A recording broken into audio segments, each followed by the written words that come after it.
Part 4, July of 1958, Chapter 13. The Apocalyptic Rockfight Bills Their First. He sits in one of the wing-back chairs, just inside the reading room door, watching as Mike deals with the library's last few customers of the night. An old lady with a clutch of paperback Gothics, a man with a huge historical tome on the Civil War, and a skinny kid waiting to check out a novel with a 7-day rental sticker in an upper corner of its plastic cover. Bill sees with no sense of surprise or serendipity at all that it is his own latest novel. He feels that surprise is beyond him, serendipity a believed-in reality that has turned out to be only a dream after all. A pretty girl, her tartan skirt held together with a big gold safety pin. Christ, I haven't seen one of those in years. Bill thinks, are they coming back? Is feeding quarters into the Xerox machine and copying an off-print with one eye on the big pendulum clock behind the checkout desk. The sounds are library soft and library comforting, the hush squeak of soles and heels on the red and black linoleum of the floor, the steady lock and tick of the clock dropping off dry seconds, the cat-like purr of the copying machine. The boy takes his William Gunbrow novel and goes to the girl at the copier just as she finishes and begins to square up her pages. You can just leave that off print on the desk, Mary, Mike says. I'll put it away. She flashes a grateful smile. Thanks, Mr. Hanlon. Good night. Good night, Billy. The two of you go right home. The boogeyman will get you if you don't. Watch. Out! Billy, the skinny kid, chants, and slips a proprietary arm round the girl's slim waist. Well, I don't think he'd want a pair as ugly as you two, Mike says, but be careful. All the same. We will, Mr. Hanlon, Mary replies, seriously enough, and punches the boy lightly on the shoulder. Come on, ugly, she says, and giggles. When she does this, she is transformed from a pretty mildly desirable high school junior into the coltish, not quite gawky 11-year-old that Beverly Marsh had been. And as they pass him, Bill is shaken by her beauty, and he feels fear. He wants to go to the boy and tell him earnestly that he must go home by well-lighted streets and not look around if someone speaks. You can't be careful on a skateboard, mister, a phantom voice says inside his head, and Bill smiles a rueful grown-up smile. He watches the boy open the door for his girl. They go into the vestibule, moving closer together, and Bill would have bet the royalties of the book the boy named Billy is holding under his arm that he has stolen a kiss before opening the outer door for the girl. More fool. You if you didn't. Billy my man, he thinks. Now see her home safe. For Christ's sake, see her home safe. Mike calls, be right with you, Big Bill. Just let me file this. Bill nods and crosses his legs. The paper bag on his lap crackles a little. There's a pint of bourbon inside, and he reckons he has never wanted a drink so badly in his life as he does right now. Mike will be able to supply water, if not ice, and the way he feels right now, a very little water will be enough. He thinks of Silver, leaning against the wall of Mike's garage on Palmer Lane, and from that his thoughts progressed naturally to the day they had met in the Barrens, all except Mike, and each had told his tale again. Lepers under porches, mummies who walked on the ice, blood from drains and dead boys in the standpipe, and pictures that moved and werewolves that chased small boys down deserted streets. They had gone deeper into the Barrens that day, before the 4th of July, he remembers now. It had been hot in town, but cool in the tangled shade on the eastern bank of the Kenduskeag. He remembers one of those concrete cylinders not far away, humming to itself, the way the Xerox machine had hummed for the pretty high school girl just now. Bill remembers that, and how, when all the stories were done, the others had looked at him. They had wanted him to tell them what they should do next, how they should proceed, and he simply didn't know. The not knowing had filled him with a kind of desperation. Looking at Mike's shadow now, looming large on the darkly paneled wall in the reference room, a sudden sureness comes to him. He hadn't known then, because they hadn't been complete when they met that July 3rd afternoon. The completion had come later, at the abandoned gravel pit beyond the dump, where you could climb out of the barrens easily on either side, Kansas Street or Merritt Street. Right around, in fact, where the interstate overpass was now. The gravel pit had no name. It was old, its crumbly sides crabby with weeds and bushes. There had still been plenty of ammunition there, more than enough for an apocalyptic rockfight. But before that, on the bank of the Kenduskeag, he hadn't been sure what to say. What did they want him to say? What did he want to say? He remembers looking from one face to the next, Ben's, Bev's, Eddie's, Stan's, Richie's, and he remembers music. Little Richard, Kunk Pampa Long Pomp. Music, low, and darts of light in his eyes. He remembers the darts of light because Richie had hung his transistor radio over the lowermost branch of the tree he was leaning against. Although they were in the shade, the sun bounced off the surface of the Kenduskeag onto the radio's chrome facing, and from there into Bill's eyes. "Ti take that thing did you ra risi," Bill said. "It's gonna bun blind me." "Sure, Big Bill," Richie said at once, with no smartness at all, and removed the radio from the branch. He also turned it off, and Bill wished he hadn't done that. It made the silence, broken only by the rippling water and the vague hum of the sewage-pumping machinery, seem very loud. Their eyes watched him, and he wanted to tell them to look somewhere else. What did they think he was, a freak? But of course he couldn't do that, because all they were doing was waiting for him to tell them what to do now. They had come by dreadful knowledge, and they needed him to tell them what to do with it. Why me? He wanted to shout at them, but of course he knew that too. It was because, like it or not, he had been tapped for the position. Because he was the I-Demon. Because he had lost a brother to whatever it was. But most of all, because he had become, in some obscure way he would never completely understand, Big Bill. He glanced at Beverly and looked away quickly from the calm trust in her eyes. Looking at Beverly made him feel funny in the pit of his stomach. Fluttery. "We can't go to the police," he said at last. His voice sounded harsh to his own ears. Too loud. "We can't go to our parents either. Unless—" he looked hopefully at Richie. "What about your mom and dad, Four Eyes?" "They saw him pretty rare regular. My good man," Richie said in his Toodles the Butler voice. "You obviously have no understanding whatsoever of my mater and Potter."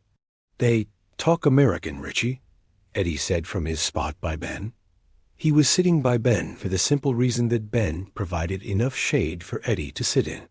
His face looked small and pinched and worried, an old man's face. His aspirator was in his right hand.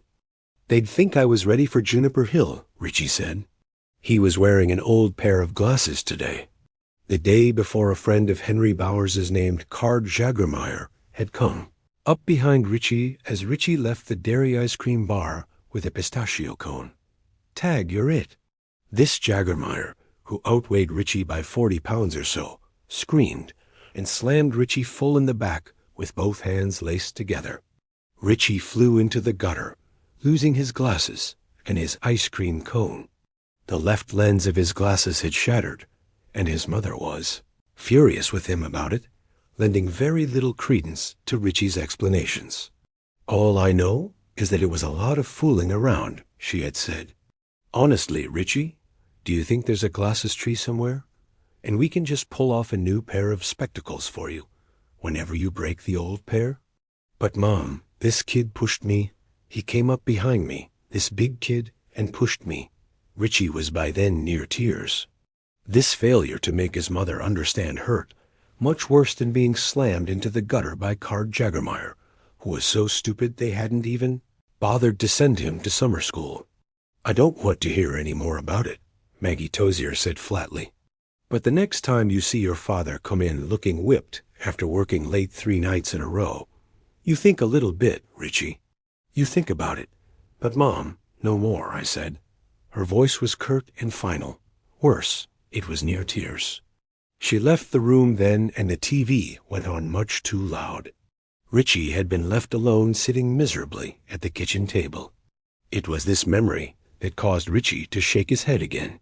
My folks are okay, but they'd never believe something like this. Whoa, what about other kids? And they looked around. Bill would remember years later, as if for someone who wasn't there. Who? Stan asked doubtfully. I can't think of anyone else I trust. Just the same. Bill said in a troubled voice, and a little silence fell among them while Bill thought about what to say next. If asked, Ben Hanscom would have told you that Henry Bowers hated him more than any of the others in the Losers Club, because of what had happened that day when he and Henry had shot the chutes down into the Barrens from Kansas Street, because of what had happened the day he and Richie and Beverly escaped from the Aladdin, but most of all because, by not allowing Henry to copy during examinations, he had caused Henry to be sent to summer school and incur the wrath of his father, the reputedly insane Butch Bowers. If asked, Richie Tozier would have told you Henry hated him more than any of the others, because of the day he had fooled Henry and his 2 other musketeers in freezes. Stan Ures would have told you that Henry hated him most of all because he was a Jew.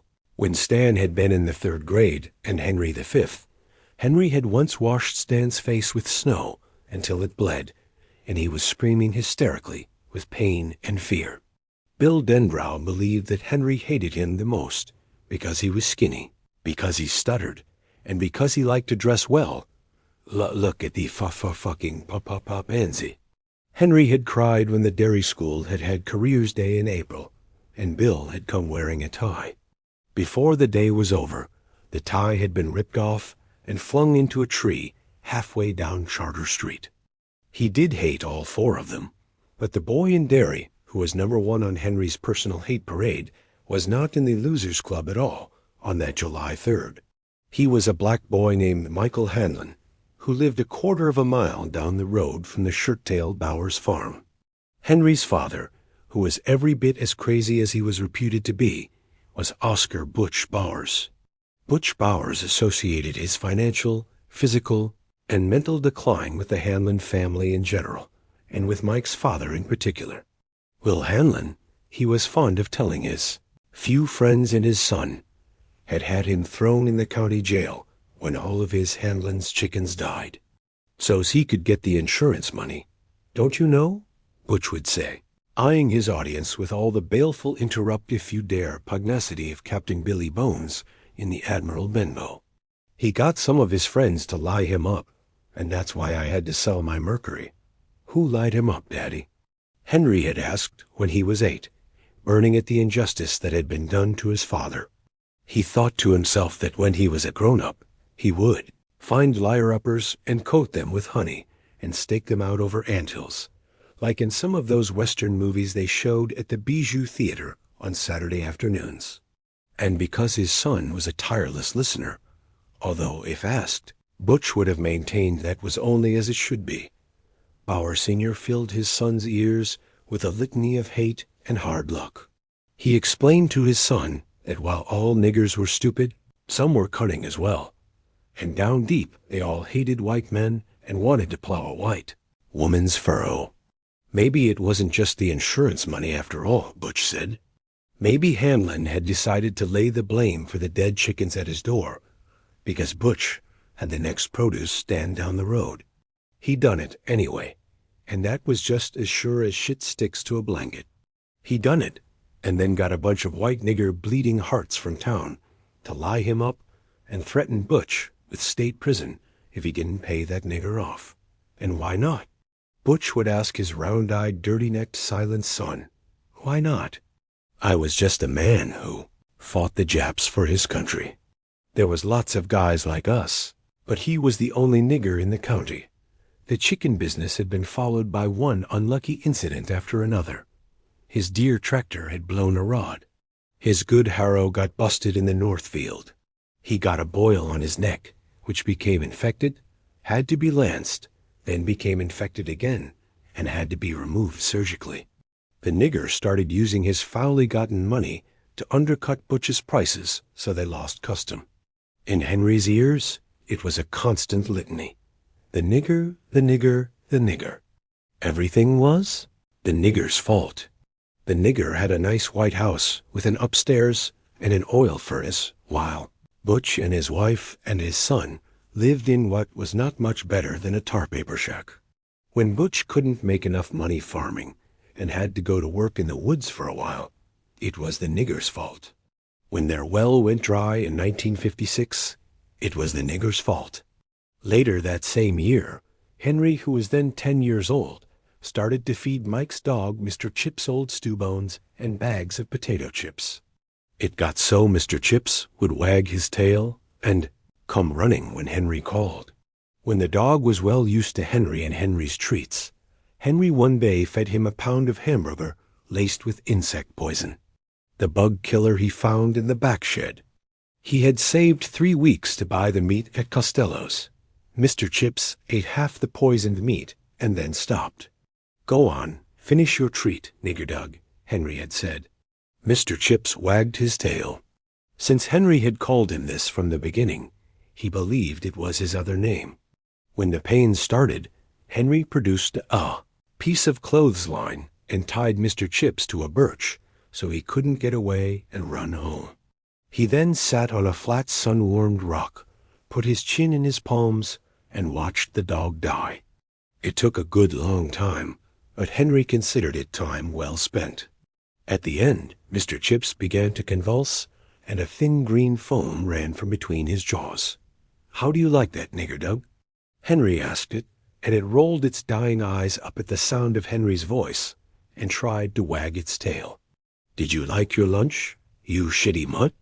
When the dog was dead, Henry removed the clothesline, went home, and told his father what he had done. Oscar Bowers was extremely crazy by that time. A year later, his wife would leave him after he beat her nearly to death. Henry was likewise frightened of his father and felt a terrible hate for him sometimes, but he also loved him. And that afternoon, after he had told, he felt he had finally found the key to his father's affections, because his father had clapped him on the back, so hard that Henry almost fell over, taken him in the living room, and given him a beer. It was the first beer Henry had ever had, and for all the rest of his years he would associate that taste with positive emotions, victory, and love. "Here's to a good job well done," Henry's crazy father had said. They clicked their brown bottles together and drank them down. So far as Henry knew, the niggers had never found out who killed their dog, but he supposed they had their suspicions. He hoped they did. The others in the Losers Club knew Mike by sight. In a town where he was the only Negro child, it would have been strange if they had not, but that was all, because Mike didn't go to Derry Elementary School. His mother was a devout Baptist, and Mike was, therefore sent to the Neibolt Street Church School. In between geography, reading, and arithmetic, there were Bible drills, lessons on such subjects as the meaning of the 10 Commandments in a godless world, and discussion groups on how to handle everyday moral problems. If he saw buddies shoplifting, for instance, or heard a teacher taking the name of God in vain, Mike thought the church school was okay. There were times when he suspected in a vague way that he was missing some things. A wider communication with kids his own age, perhaps, but he was willing to wait until high school for these things to happen. The prospect made him a little nervous because his skin was brown, but both his mother and father had been well treated in town as far as Mike could see, and Mike believed he would be treated well if he treated others the same way. The exception to this rule, of course, was Henry Bowers. Although he tried to show it as little as possible, Mike went in constant terror of Henry. In 1958, Mike was slim and well-built, taller than Stan Uris, but not quite as tall as Bill Denbrow. He was fast and agile, and that had saved him from several beatings at Henry's hands. And of course, he went to a different school. Because of that, and the age difference, their paths rarely coincided. Mike took pains to keep things that way. So the irony was this: Although Henry hated Mike Hanlon more than any other kid in Derry, Mike had been the least hurt of any of them. Oh, he had taken his lumps. The spring after he had killed Mike's dog, Henry sprang out of the bushes one day while Mike was walking toward town to go to the library. It was late March, warm enough for bike riding, but in those days Witcham Road turned to dirt just beyond the Bowers place, which meant that it was a quagmire of mud. No good for bikes. "Hello, nigger," Henry had said, emerging from the bushes, grinning. Mike backed off, eyes flicking warily right and left, watching for a chance to get away. He knew that if he could button-hook around Henry, he could outdistance him. Henry was big and Henry was strong, but Henry was also slow. "Gonna make me a tar baby," Henry said, advancing on the smaller boy. "You're not black enough, but I'll fix that." Mike cut his eyes to the left and twitched his body in that direction. Henry took the bait and broke that way, too fast and too far to pull himself back. Reversing with a sweet and natural speed, Mike took off to the right. In high school, he would make the varsity football team as a tailback his sophomore year, and was only kept from breaking the school's all-time scoring record by a broken leg halfway through his senior season. He would have made it easily past Henry, but for the mud. It was greasy, and Mike slipped to his knees. Before he could get up, Henry was upon him. "Nigger, nigger, nigger." Henry cried in a kind of religious ecstasy as he rolled Mike over. Mud went up the back of Mike's shirt and down the back of his pants. He could feel it squeezing into his shoes. But he did not begin to cry until Henry slathered mud across his face, plugging up both of his nostrils. "Now you're black." Henry had screamed gleefully, rubbing mud in Mike's hair. "Now you're really black." He ripped up Mike's poplin jacket and a T-shirt beneath and slammed a poultice of mud down over the boy's belly button. "Now you're as black as midnight in a mine shaft."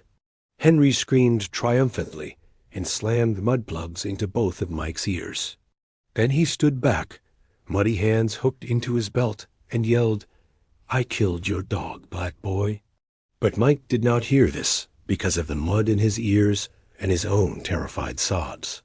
Henry kicked a final sticky clod of mud onto Mike, and then turned and walked home, not looking back. A few moments later, Mike got up and did the same, still weeping. His mother was of course furious. She wanted Will Hanlon to call Chief Borton and have him out to the Bowers house before the sun went down. "He's been after Mikey before," Mike heard her say. He was sitting in the bathtub, and his parents were in the kitchen. This was his second tub of water. The first had turned black almost the moment he had stepped into it and sat down. In her fury, his mother had lapsed into a thick Texas patois Mike could barely understand. "You put the law on him, Will Hanlon, both the dog and the pup. You law'm hear me?" Will heard, but did not do as his wife asked. Eventually, when she cooled down, by then it was that night, and Mike 2 hours asleep, he refreshed her on the facts of life. Chief Borton was not Sheriff Sullivan. If Borton had been sheriff when the incident of the poisoned chickens occurred, Will would never have gotten his $200 and would have had to be content with that state of affairs. Some men would stand behind you, and some men wouldn't. Borton was of the latter type. He was, in fact, a jellyfish. "Mike has had trouble with that kid before." "Yes," he told Jessica. "But he hasn't had much, because he's careful around Henry Bowers." "This will serve to make him more careful." "You mean you're just going to let it go?"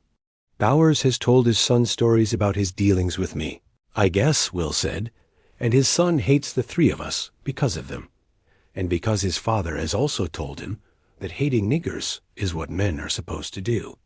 It all comes back to that. I can't change the fact that our son is a Negro, any more than I can sit here and tell you that Henry Bowers is going to be the last one to take after him because his skin's brown. He's going to have to deal with it all the rest of his life, as I have dealt with it, and you have dealt with it. Why, right there in that Christian school you were bound, he was going to go to the teacher told them blacks weren't, As good as whites, because Noah's son Ham looked at his father while he was drunk and naked, and Noah's other two boys cast their eyes aside. That's why the sons of Ham were condemned to always be hewers of wood and drawers of water, she said. And Mikey said she was looking right at him while she told that story to them. Jessica looked at her husband, mute and miserable. 2 tears fell, one from each eye, and tracked slowly down her face. Isn't there ever any getting away from it? His reply was kind but implacable. It was a tune when wives believed their husbands, and Jessica had no reason to doubt her will. No, there is no getting away from the word nigger. Not now. Not in the world we've been given to live in, you and me. Country niggers from Maine are still niggers. I have thought times that the reason I came back to Derry was that there is no better place to remember that. But I'll have a talk with the boy. The next day he called Mike out of the barn. Will sat on the yoke of his harrow and patted a place next to him for Mike. You want to stay out of that Henry Bowers's way, he said. Mike nodded. His father is crazy. Mike nodded again.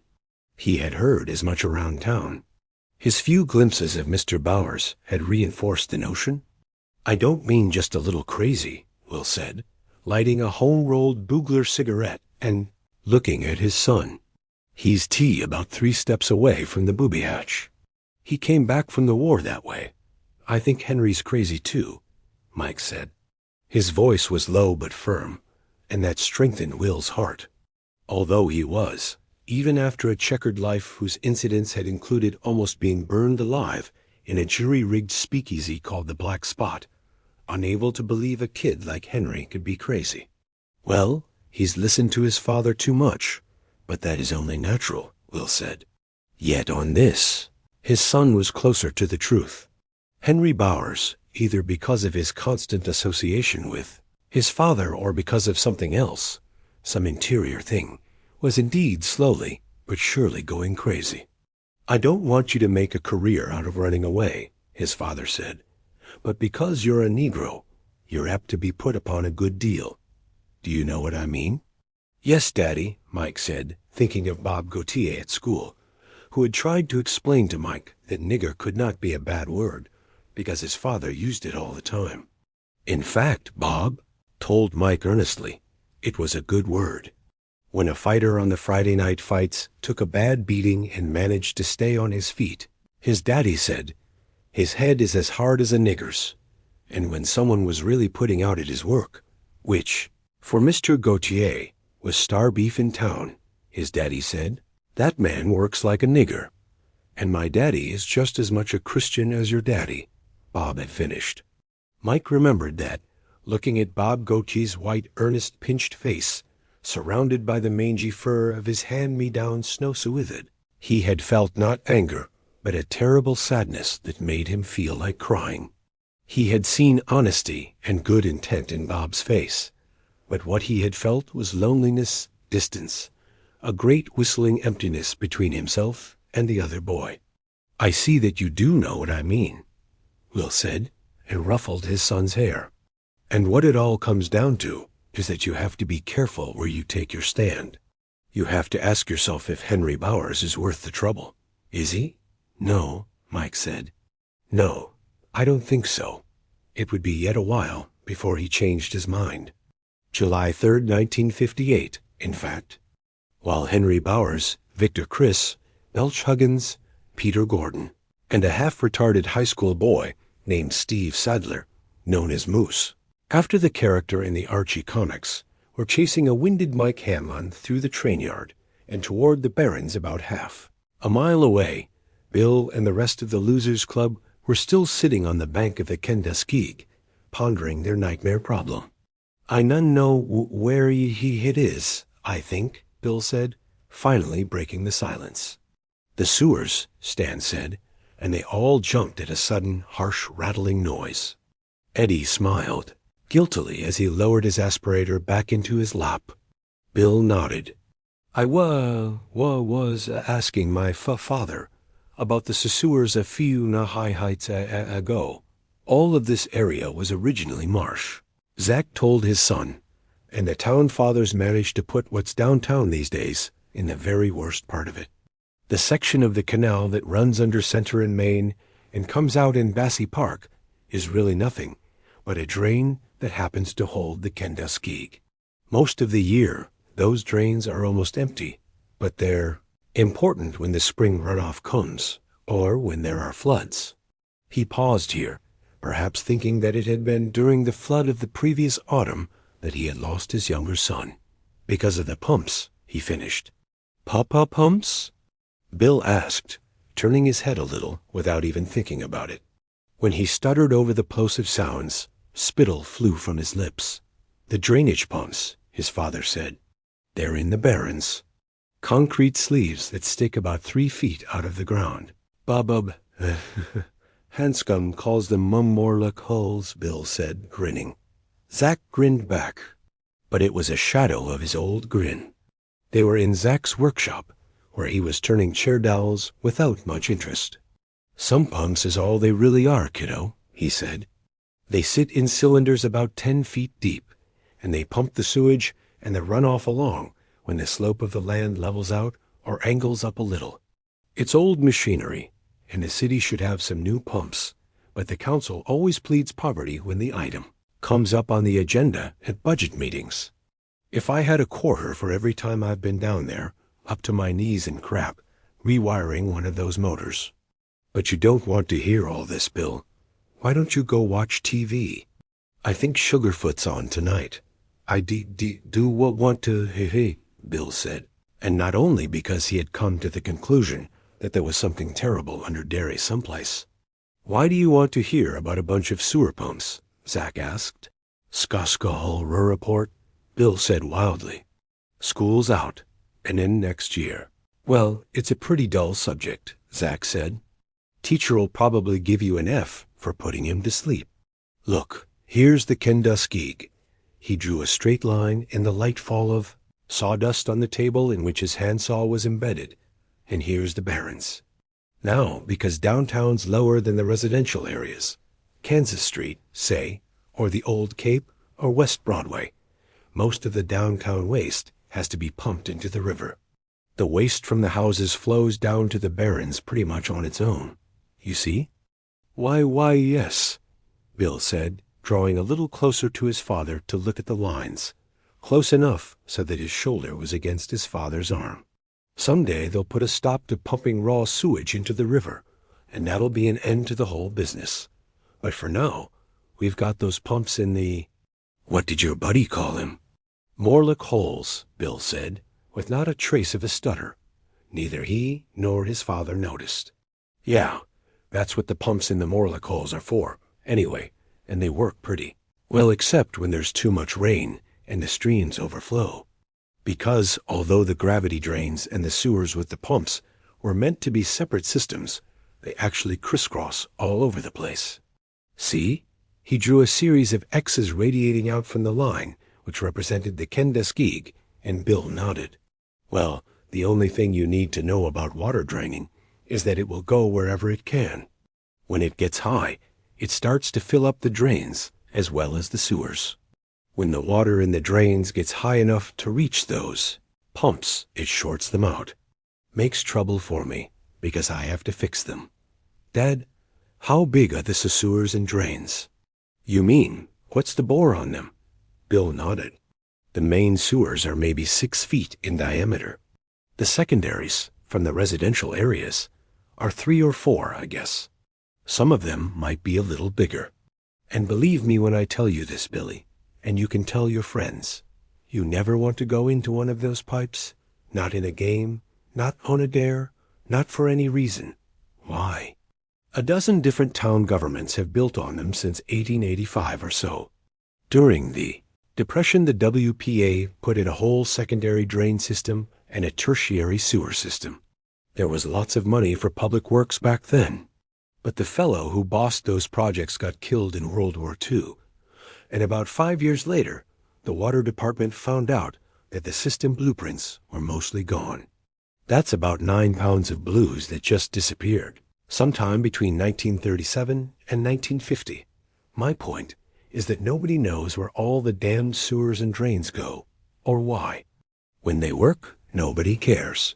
When they don't, there's 3 or 4 sad sacks from Derry water who have to try and find out which pump went fluey, or where the plug-up is. And when they go down there, they damn well pack a lunch. It's dark, and it's smelly, and there are rats. Those are all good reasons to stay out, but the best reason is that you could get lost. It's happened before. Lost under Derry. Lost in the sewers. Lost in the dark. There was something so dismal and chilling about the idea that Bill was momentarily silenced. Then he said, "But haven't they ever sent people down to map?" "I ought to finish these dowels," Zack said abruptly, turning his back and pulling away. "Go on in and see what's on TV, BB, but da. "Go on, Bill," Zack said, and Bill could feel the coldness again. That coldness made suppers a kind of torture as his father leafed through electrical journals. He hoped for a promotion the following year, as his mother read one of her endless British mysteries. Marsh, Sayers, Innes, Allingham. Eating in that coldness robbed food of its taste. It was like eating frozen dinners that had never seen the inside of an oven. Sometimes after, he would go up to his room and lie on his bed, holding his griping stomach, and think. He thrusts his fists against the posts and still insists he sees the ghosts. He thought of that more and more since Georgie had died, although his mother had taught him the phrase 2 years before. It had taken on a talismanic cast in his mind. The day he could walk up to his mother and simply speak that phrase without tripping or stuttering, looking her right in the eye as he spoke it, the coldness would break apart. Her eyes would light up and she would hug him and say, "Wonderful, Billy. What a good boy. What a good boy." He had, of course, told this to no one. Wild horses would not have dragged it from him. Neither the rack nor the boot would have induced him to give up this secret fantasy, which lay at the very center of his heart. If he could say this phrase, which she had taught him casually one Saturday morning as he and Georgie sat watching Guy Madison and Andy Devine in the adventures of Wild Bill Hickok, it would be like the kiss that awakened Sleeping Beauty from her cold dreams to the warmer world of the fairy tale prince's love. He thrusts his fists against the posts and still insists he sees the ghosts. Nor did he tell it to his friends on that July 3rd, but he told them what his father had told him about the Derry sewer and drain systems. He was a boy to whom invention came easily and naturally, sometimes more easily than telling the truth. And the scene he painted was quite different from the scene in which the conversation had actually taken place. He and his old man had been watching the tube together. He said, having cups of coffee. "Your dad lets you have coffee?"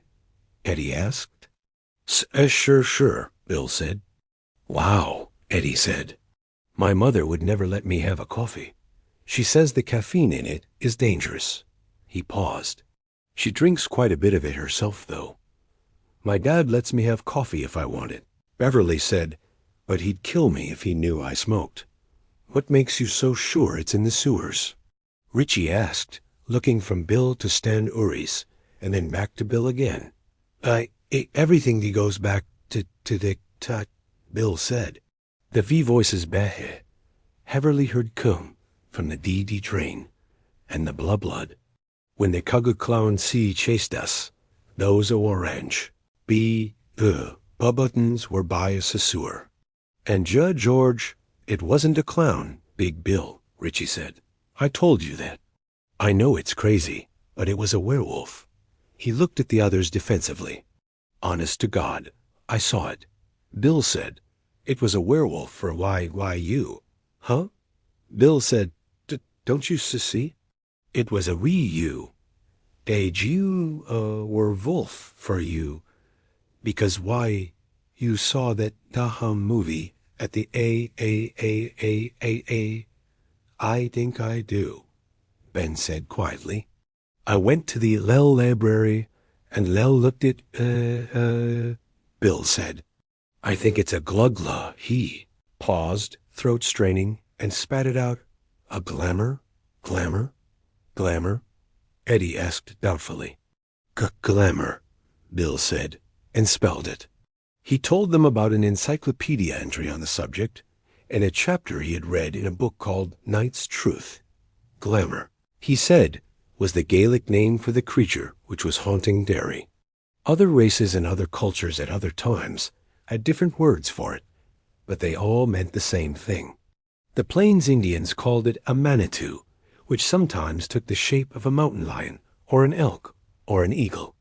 These same Indians believed that the spirit of a manitou could sometimes enter them, and at these times it was possible for them to shape the clouds themselves into representations of those animals for which their houses had been named.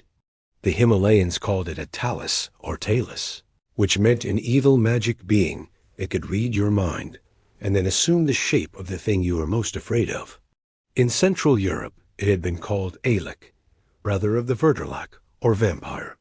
In France, it was le loup-garou, or skin changer, a concept that had been crudely translated as the werewolf, but Bill told them le loup-garou, which he pronounced le loup-garou, could be anything at all, a wolf, a hawk, a sheep, even a bug.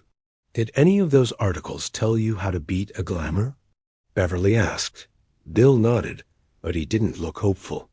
The Himalayans had a high ritual to get rid of it, but it's pretty gruesome.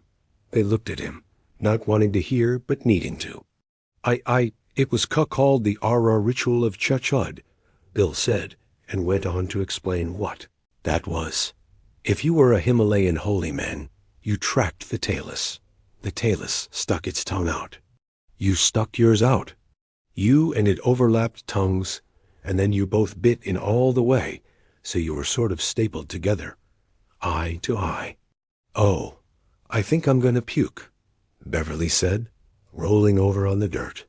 Ben patted her back tentatively, then looked around to see if he had been observed.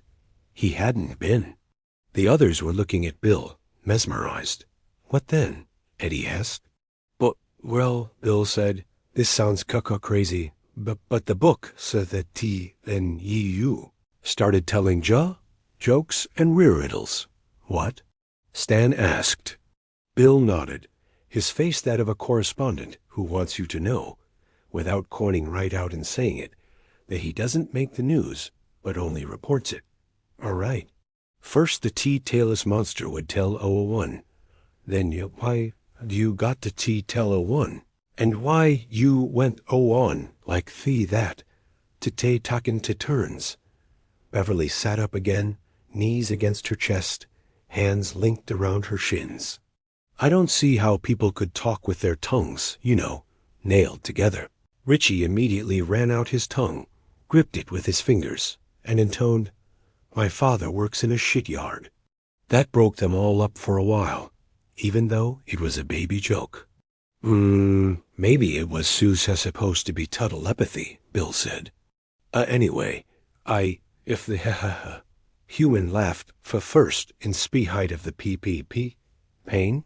Stan asked. Bill nodded.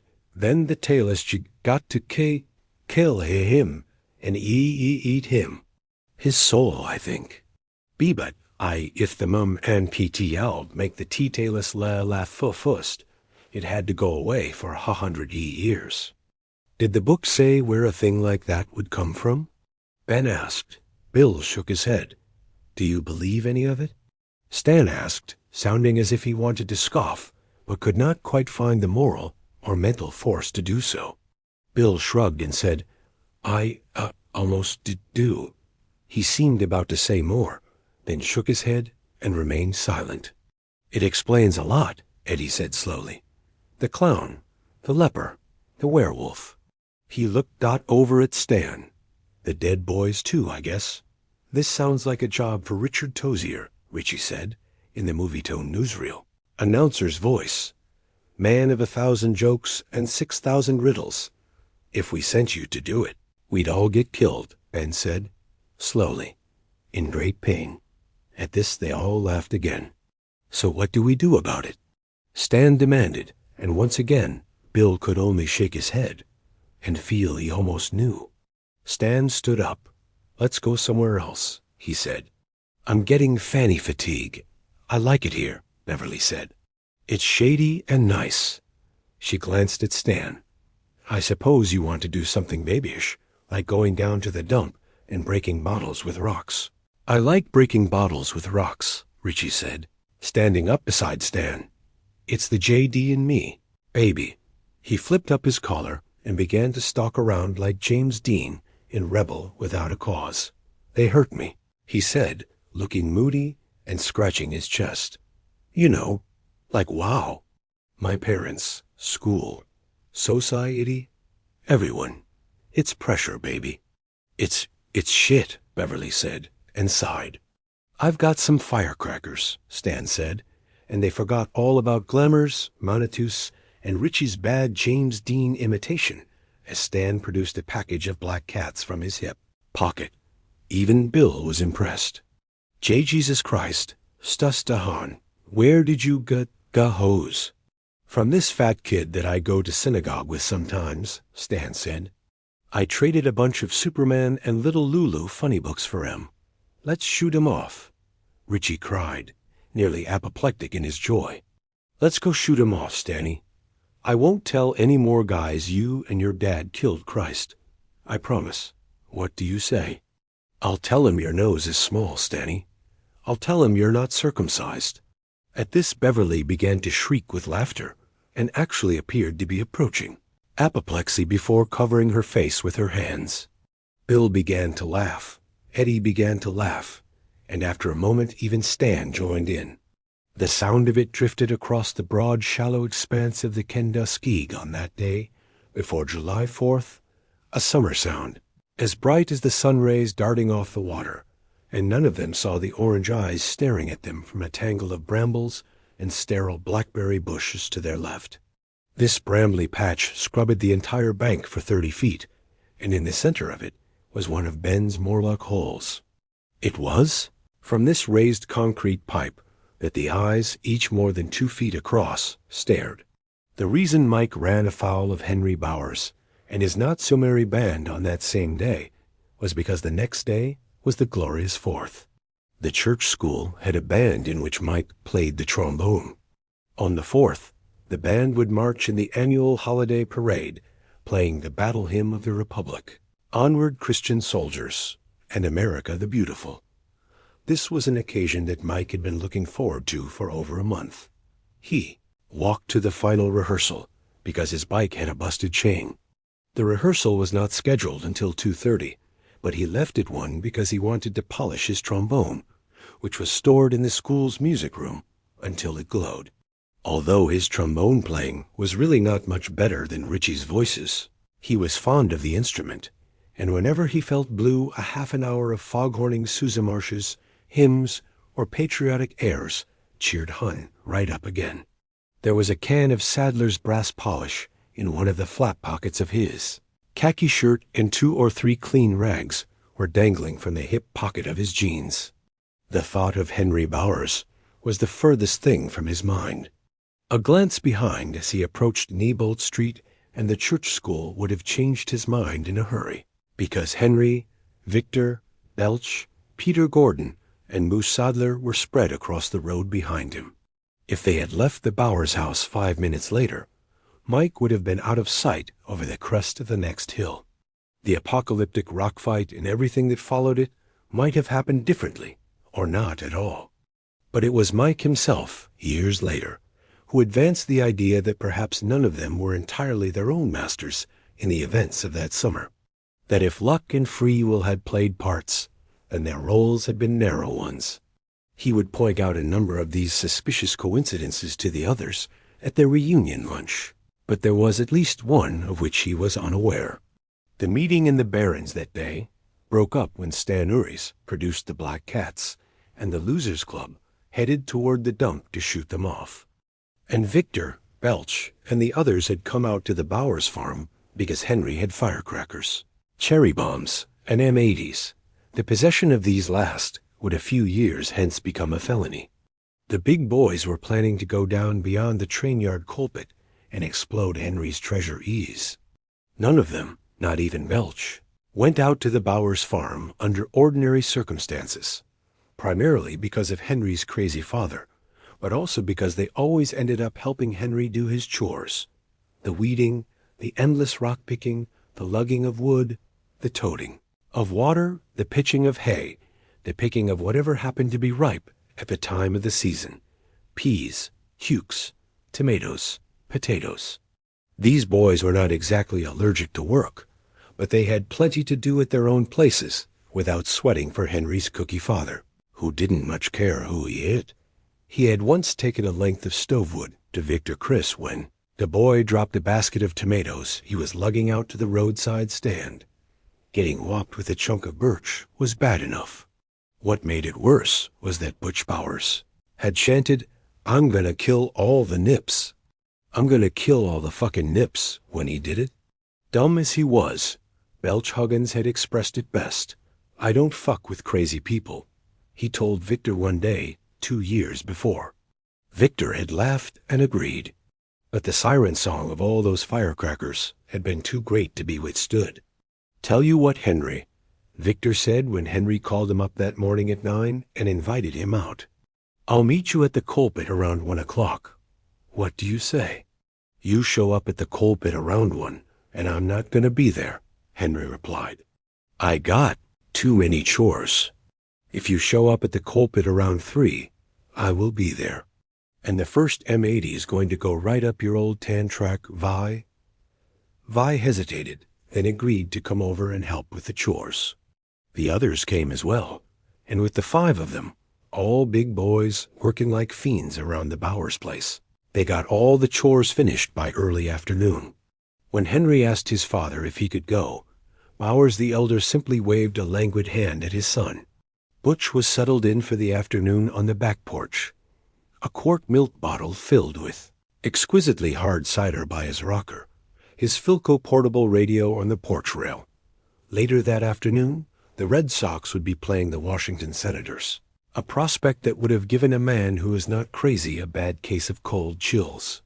An unsheathed Japanese sword lay across Butch's lap, a war souvenir which, Butch said, he had taken off the body of a dying Nip on the island of Tarawa. He had actually traded 6 bottles of Budweiser and 3 joysticks for the sword in Honolulu.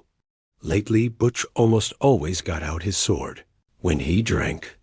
And since all of the boys, including Henry himself, were secretly convinced that sooner or later he would use it on someone, it was best to be far away when it made its appearance on Butch's lap.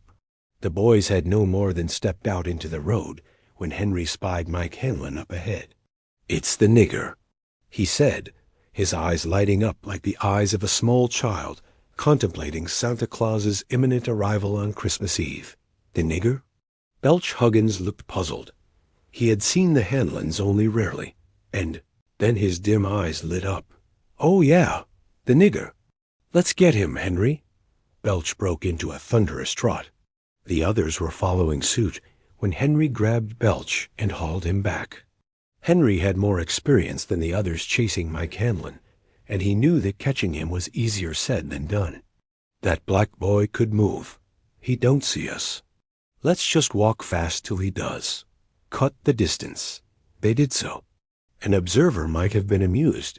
The 5 of them looked as if they were trying out for that peculiar Olympic walking competition. Moose Sadler's considerable belly joggled up and down inside his Derry high school t-shirt. Sweat rolled down Belch's face, which soon grew red. But the distance between them and Mike closed. 200 yards, 150 yards, 100, and so far little black Sambo hadn't looked back. They could hear him whistling. "What you gonna do to him, Henry?" Victor Chris asked in a low voice. He sounded merely interested, but in truth he was worried. Just lately, Henry had begun to worry him more and more. He wouldn't care if Henry wanted them to beat the Hanlon kid up, maybe even rip his shut off, or throw his pants and underwear up in a tree, but he was not sure that was all Henry had in mind. This year there had been several unpleasant encounters with the children from Derry Elementary. Henry referred to as the little shits. Henry was used to dominating and terrorizing the little shits, but since March he had been balked by them time and time again. Henry and his friends had chased one of them, the Four-Eyes Tozier kid, into freezes, and had lost him somehow just when it seemed his ass was surely theirs. Then, on the last day of school, the Hanscom kid. But Victor didn't like to think of that. What worried him simply was this: Henry might go too far. Just what too far might be was something Victor didn't like to think of. But his uneasy heart had prompted the question just the same. "We're going to catch him and take him down to that coal pit," Henry said. "I thought we'd put a couple of firecrackers in his shoes and see if he dances. But not the M80s, Henry, right?" If Henry intended something like that, Victor was going to take a powder. An M80 in each shoe would blow that nigger's feet off, and that was much too far. "I've got only 4 of those," Henry said, not taking his eyes off Mike Hanlon's back. They had closed the distance to 75 yards now, and he also spoke in a low voice. "You think I'd waste 2 of them on a fucking night fighter?" "No, Henry, course not. We'll just put a couple of black cats in his loafers," Henry said, "then strip him Boreas and throw his clothes down into the barrens. Maybe he'll catch poison ivy going after them. We gotta roll him in the coal, too," Belch said, his formerly dim eyes now glowing brightly. "Okay, Henry? Is that cool?" "Cool as a moose," Henry said in a casual way Victor didn't quite like. "We'll roll him in the coal, just like I rolled him in the mud that other time. And—" Henry grinned, showing teeth that were already beginning to rot at the age of 12. "And I got something to tell him. I don't think he heard when I told him before." "What's that, Henry?" Peter asked. Peter Gordon was merely interested and excited. He came from one of Barry's good families. He lived on West Broadway, and in 2 years he would be sent to prep school in Groton. Or so he believed on that July 3rd. He was brighter than Vi Chris, but had not hung around long enough to understand how Henry was eroding. "You'll find out," Henry said. "Now shut up." "We're getting close." They were 25 yards behind Mike, and Henry was just opening his mouth to give the order to charge when Moose Sadler set off the first firecracker of the day. Moose had eaten 3 plates of baked beans the night before, and the fart was almost as loud as a shotgun blast. Mike looked around. Henry saw his eyes widen. "Get him!" Henry howled. Mike froze for a moment. Then he took off, running for his life.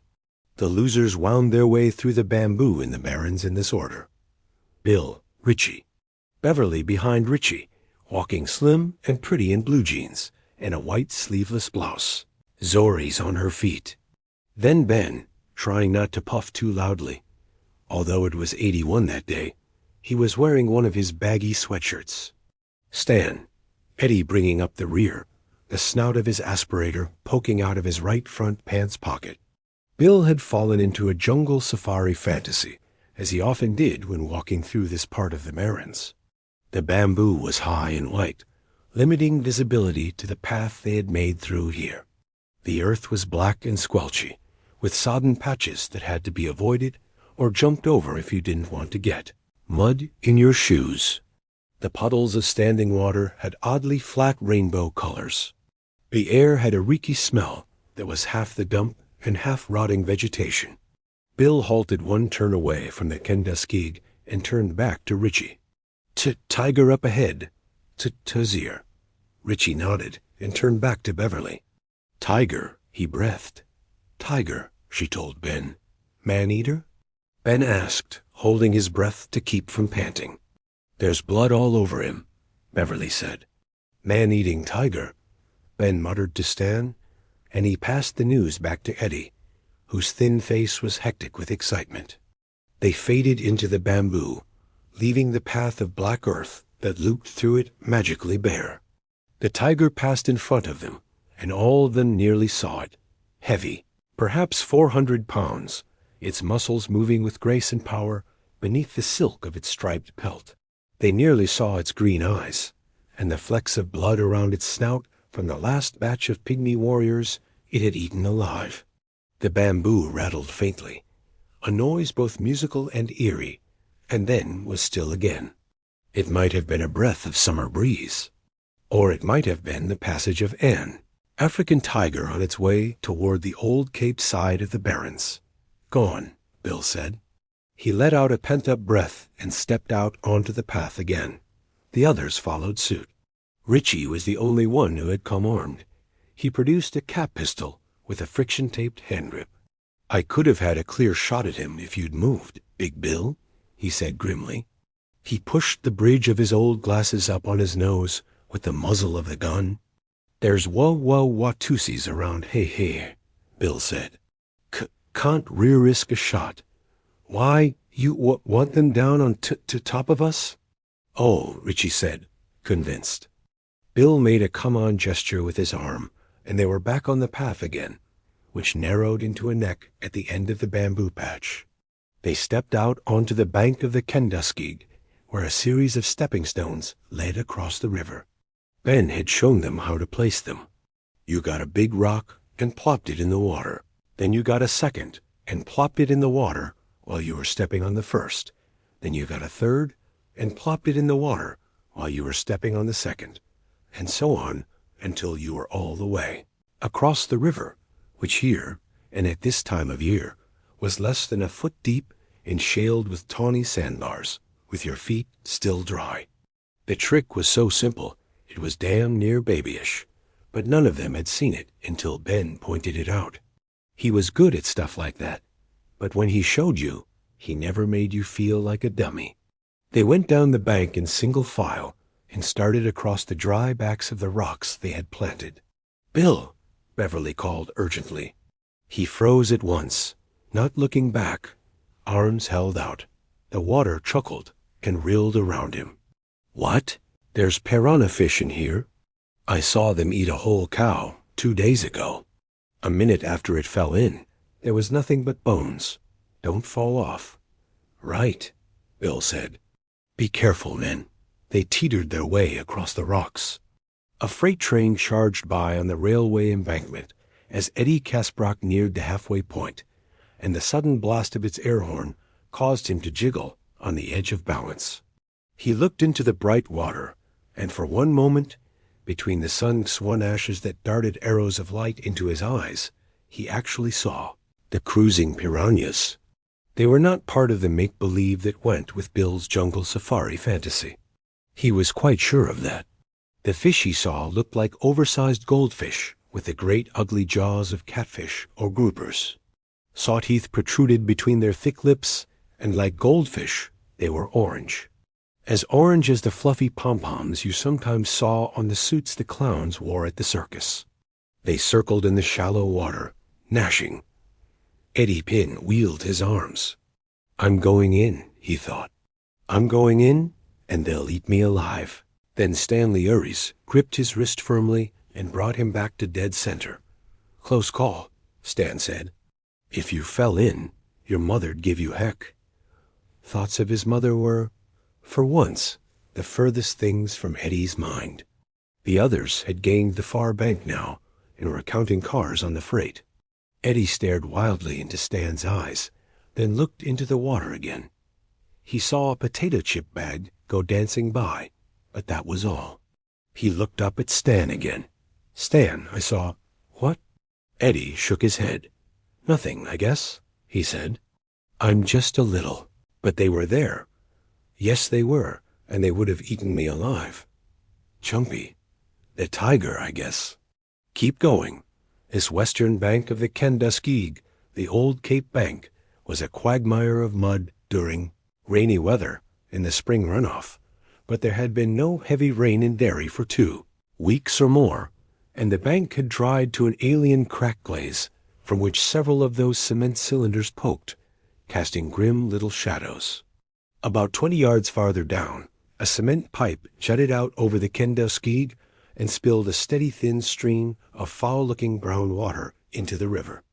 Ben said quietly, "It's creepy here," and the others nodded. Bill led them up the dry bank and back into the heavy shrubbery where bugs whirred and chiggers chigged. Every now and then there would be a heavy ruffle of wings as a bird took off. Once a squirrel ran across their path, and about 5 minutes later, as they approached the low wrinkle of ridge that guarded the town dump's blind side, a large rat, with a bit of cellophane caught in its whiskers, trundled in front of Bill, passing along its own secret run through its own microcosmic wilderness. The smell of the dump was now clear and pungent. A black column of smoke rose in the sky. The ground, while still heavily overgrown except for their own narrow path, began to be strewn with litter. Bill had dubbed this dump dandruff, and Richie had been delighted. He had laughed almost until he cried. "You ought to write that down, Big Bill," he said. "That's really good." Papers caught on branches wavered and flapped like cut-rate pennants. Here was a silver gleam of summer sun, reflected from a clutch of tin cans lying at the bottom of a green and tangled hollow. There the hotter reflection of sun rays bouncing off a broken beer bottle. Beverly spied a baby doll, its plastic skin so brightly pink it looked almost boiled. She picked it up, then dropped it with a little cry as she saw the whitish-gray beetles squirming from beneath its moldy skirt and down its rotting legs. She rubbed her fingers on her jeans. They climbed to the top of the ridge and looked down into the dump. "Oh, shit," Bill said, and jammed his hands into his pockets as the others gathered around him. They were burning the northern end today, but here, at their end, the dumbkeeper, he was, in fact, Armando Fazio, Mandy to his friends, and the bachelor brother of the Derry elementary school janitor, was tinkering on the World War II D9 dozer he used to push the crap into piles for burning. His shirt was off, and the big portable radio sitting under the canvas parasol on the dozer's seat was putting out the Red Sox Senators pregame festivities. "Can't go down there," Ben agreed. Mandy Fazio was not a bad guy, but when he saw kids in the dump, he ran them off at once. Because of the rats, because of the poison he regularly sowed to keep the rat population down, because of the potential for cuts, falls, and burns, but mostly because he believed a dump was no place for children to be. "Ain't you nice?" He would yell at the kids he spied who had been drawn to the dump with their .22s to plink away at bottles, or rats, or seagulls, or by the exotic fascination of dump picking. You might find a toy that still worked, a chair that could be mended for a clubhouse, or a junked TV with the picture tube still intact. If you threw a rock through one of these, there was a very satisfying explosion. "Ain't you kids nice?" Mandy would bellow. He bellowed not because he was angry, but because he was deaf and wore no hearing aid. "Didn't your folks teach you to be nice? Nice boys and girls don't play in the dump. Go to the park. Go to the library. Go down to community house and play box hockey. Be nice." "Nope," Richie said. "Guess the dump's out." They all sat down for a few moments to watch Mandy work on his dozer, hoping he would give up and go away, but not really believing he would. The presence of the radio suggested Mandy intended to stay all afternoon. It was enough to piss off the Pope, Bill thought. There was really no better place to come with firecrackers than the dump. You could put them under tin cans, and then watch the cans fly into the air when the firecrackers went off. Or you could light the fuses and drop them into bottles, and then run like hell. The bottles didn't always break, but usually they did. "Wish we had some M80s? Richie sighed, unaware of how soon one would be chucked at his head. "My mother says people ought to be happy with what they have," Eddie said so solemnly that they all laughed. When the laughter died away, they all looked toward Bill again. Bill thought about it and then said, "I none owe a pup place. There's an old grug-rug gravel pit at the end of the bun barrens by the TT train yards." "Yeah," Stan said, getting to his feet. "I know that place. You're a genius, Bill. They'll really echo there," Beverly agreed. "Well, let's go," Richie said. The 6 of them, one shy of the magic number, walked along the brow of the hill which circled the dump. Mandy Fazio glanced up once and saw them silhouetted against the blue sky like Indians out a raiding party. He thought about hollering at them. The Barrens was no place for kids, and then he turned back to his work instead. At least they weren't in his dump. Mike Hanlon ran past the church school without pausing and pelted straight up Neibolt Street toward the Derry train yards. There was a janitor at NCS, but Mr. Gendron was very old and even deafer than Mandy Fazio. Also, he liked to spend most of his summer days asleep in. The basement by the summer-silent boiler stretched out in a battered old reclining chair with the Derry News in his lap. Mike would still be pounding on the door and shouting for the old man to let him in when Henry Bowers came up behind him and tore his freaking head off. So Mike just ran, but not blindly. He was trying to pace himself, trying to control his breathing, not yet going all out. Henry, Belch, and Moose Sadler presented no problems. Even relatively fresh, they ran like wounded buffalo. Victor Criss and Peter Gordon, however, were much faster. As Mike passed the house where Bill and Richie had seen the clown, or the werewolf, he snapped a glance back and was alarmed to see that Peter Gordon had almost closed the distance. Peter was grinning cheerfully, a steeplechase grin, a full-out polo grin, a pip-pip jolly good-show grin. And Mike thought, I wonder if he'd grin that way if he knew what's going to happen if they catch me. Does he think they're just going to say tag, Yuri, and run away?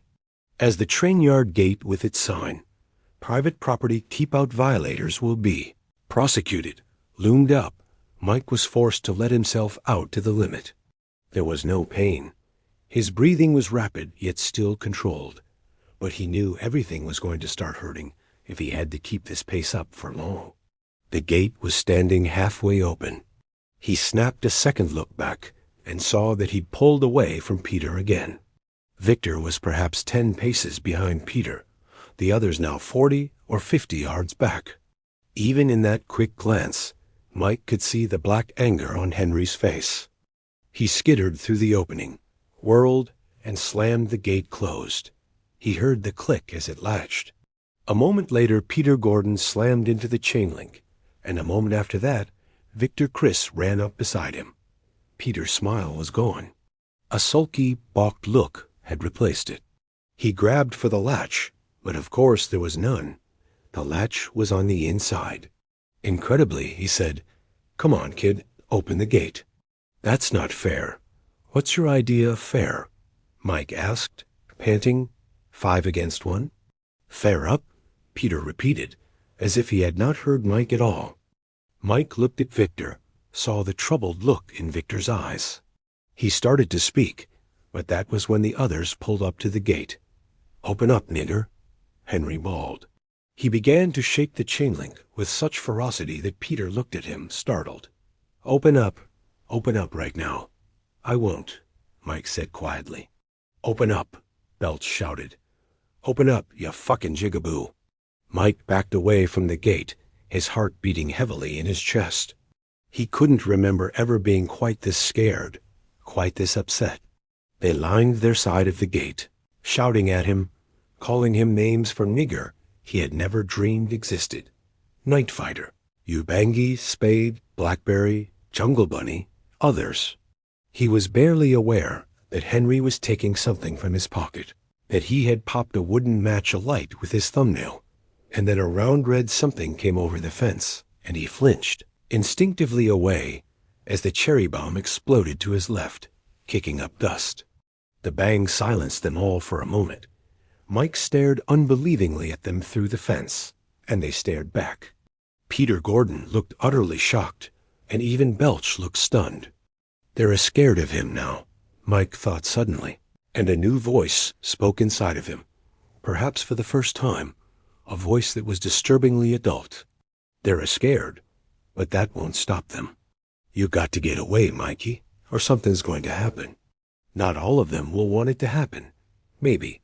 Not Victor, and maybe not Peter Gordon, but it will happen anyway, because Henry will make it happen. So get away. Get away fast." He backed up another 2 or 3 steps, and then Henry Bowers said, "I was the one killed your dog, nigger." Mike froze, feeling as if he had been hit in the belly with a bowling ball. He stared into Henry Bowers's eyes and understood that Henry was telling the simple truth. He had killed Mr. Chips. Moment of understanding seemed nearly eternal to Mike, looking into Henry's crazed, sweat-ringed eyes and his rage-blackened face. It seemed to him that he understood a great many things for the first time, and the fact that Henry was far crazier than Mike had ever dreamed was only the least of them. He realized above all that the world was not kind, and it was more this than the news itself that forced the cry from him. "You hunky chicken-shit bastard!" Henry uttered a shriek of rage and attacked the fence, monkeying his way toward the top with a brute strength that was terrifying. Mike paused a moment longer, wanting to see if that adult voice that had spoken inside had been a true voice. And yes, it had been true. After the slightest hesitation, the others spread out and also began to climb. Mike turned and ran again, sprinting across the train yards, his shadow trailing squat at his feet. The freight which the losers had seen crossing the barrens was long gone now, and there was no sound but Mike's own breathing in his ears and the musical jingle of chain link as Henry and the others climbed the fence.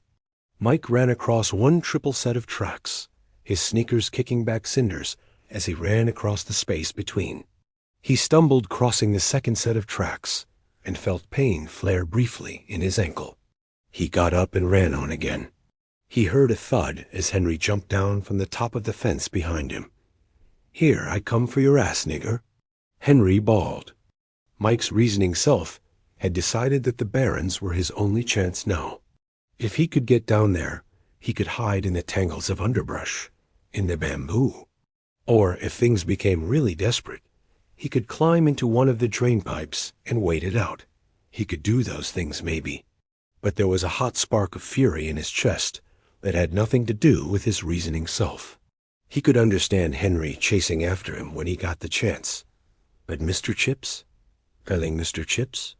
"My dog wasn't a nigger, you cheap shit bastard," Mike thought as he ran, and the bewildered anger grew. Now he heard another voice, this one his father's.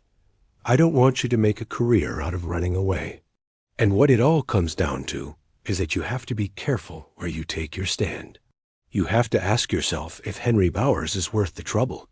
Mike had been running a straight line across the train yards toward the storage quonsets. Beyond them, another chain-link fence divided the train yards from the barrens. He had been planning to scale that fence and jump over to the other side. Instead, he veered hard right, toward the gravel pit. This gravel pit had been used as a coal pit until 1935 or so. It had been a stoking point for the trains which ran through the Derry yards. Then the diesels came, and the electrics. For a number of years after the coal was gone, much of the remainder stolen by people with coal-fired furnaces. A local contractor had dug gravel there, but he went bust in 1955, and since then the pit had been deserted. A spur railroad line still ran in a loop up to the pit and then back toward the switching yards, but the tracks were dull with rust, and ragweed grew up between the rotting ties. These same weeds grew in the pit itself, vying for space with goldenrod and nodding sunflowers. Amid the vegetation, there was still plenty of slag coal, the stuff people had once called clinkers. As Mike ran toward this place, he took his shirt off. He reached the run of the pit and looked back. Henry was coming across the tracks, his buddies spread out around him. That was okay, maybe. Moving as quickly as he could, using his shirt for a bindle, Mike picked up half a dozen handfuls of hard clinkers. Then he ran back toward the fence, swinging his shirt by the arms. Instead of climbing the fence when he reached it, he turned so his back was against it. He dumped the coal out of his shirt, stooped, and picked up a couple of chunks. Henry didn't see the coal. He only saw that he had the nigger trapped against the fence. He sprinted toward him, yelling, "This is for my dog, you bastard!" Mike cried, unaware that he had begun to cry. He threw one of the chunks of coal overhand. It flew in a hard, direct line. It struck Henry's forehead with a loud bonk, and then rebounded into the air. Henry stumbled to his knees. His hands went to his head. Blood seeped through his fingers at once, like a magician's surprise. The others skidded to a stop, their faces stamped with identical expressions of disbelief. Henry uttered a high scream of pain and got to his feet again, still holding his head. Mike threw another chunk of coal. Henry ducked. He began to walk toward Mike, and when Mike threw a third chunk of coal, Henry removed one hand from his gashed forehead and batted the chunk of coal almost casually aside. He was grinning. "Oh, you're going to get such a surprise," he said. "Such a... oh my God." Henry tried to say more, but only inarticulate gargling noises emerged from his mouth. Mike had pegged another chunk of coal, and this one had struck Henry square in the throat. Henry buckled to his knees again. Peter Gordon gaped. Moose Sadler's brow was furrowed, as if he were trying to figure out a difficult math problem. "What are you guys waiting for?" Henry managed. Blood seeped between his fingers. His voice sounded rusty and foreign. "Get him. Get the little cocksucker." Mike didn't wait to see if they would obey or not. He dropped his shirt and leaped at the fence. He began to pull himself up toward the top, and then he felt rough hands grab his foot. He looked down and saw Henry Bowers's contorted face, smeared by blood and coal. Mike yanked his foot up. His sneaker came off in Henry's hand. He pistoned his bare foot down into Henry's face and heard something crunch. Henry screamed again and staggered backward, now holding his spouting nose.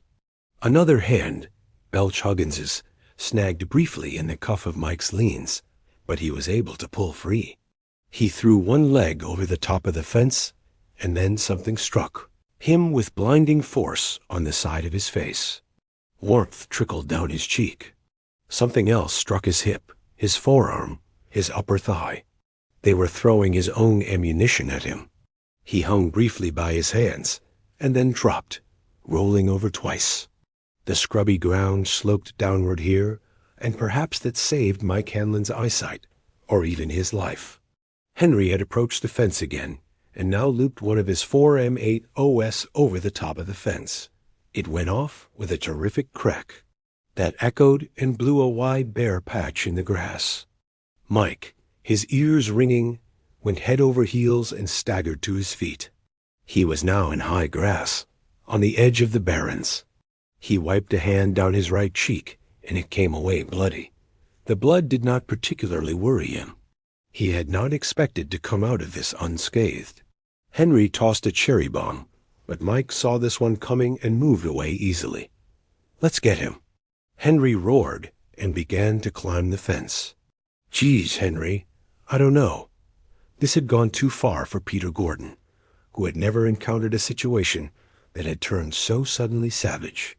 Things were not supposed to get bloody, at least not for your team, when the odds were comfortably slugged in your favor. "You better know," Henry said, looking back at Peter from halfway up the fence. He hung there like a bloated, poisonous spider in human shape. His baleful eyes stared at Peter. Blood rimmed them on either side. Mike's downward kick had broken his nose, although Henry would not be aware of the fact for some time yet. "You better know, or I'll come after you, you fucking jerk." The others began to climb the fence, Peter and Victor with some reluctance, Belch and Moose as vacantly eager as before. Mike waited to see no more. He turned and ran into the scrub. Henry bellowed after him, "I'll find you, nigger. I'll find you." The losers had reached the far side of the gravel pit, which was little more than a huge weedy pockmark in the earth now, 3 years after the last load of gravel had been taken out of it. They were all gathered around Stan, looking appreciatively at his package of black cats when the first explosion came. Eddie jumped. He was still goofed up over the piranha fish he thought he had seen. He wasn't sure what real piranha fish looked like, but he was pretty sure they didn't look like oversized goldfish with teeth. "Marrow down easy, Eddie-san," Richie said, doing his Chinese coolie voice. "Is this just other kids shooting off firecrackers? That's sucks the root." "Rear, Richie," Bill remarked. The others laughed. "I keep trying, Big Bill," Richie said. "I feel like if I get good enough, someday I'll earn your love." He made dainty kissing gestures at the air. Bill shot him the finger. Ben and Eddie stood side by side, grinning. "Oh, I'm so young, and you're so old," Stan Uris piped up suddenly, doing an eerily accurate Paul Anka imitation. "This, my darling, I've been told. He can sing?" Richie screeched in his pickaninny voice. "Loxamussy, this air boy can sing." And then, in the movie-toned announcer's voice, "Want you to sign right here, boy, on this dotted line." Richie slung an arm around Stan's shoulders and favored him with a gigantic, gleaming smile. "We're going to grow your hair out, boy. Going to give you a guitar. Going to... Bill popped Richie twice on the arm, quickly and lightly. They were all excited at the prospect of shooting off firecrackers. "Open them up, Stan," Beverly said. "I've got some matches." They gathered around again as Stan carefully opened the package of firecrackers. There were exotic Chinese letters on the black label and a sober caution in English that got Richie giggling again. "Do not hold in hand after fuse is lit. This warning read." "Good thing they told me," Richie said. "I always used to hold them after I lit them. I thought that's how you got rid of your frockin' hangnails." Working slowly, almost reverently, Stan removed the red cellophane and laid the block of cardboard tubes, blue and red and green, on the palm of his hand.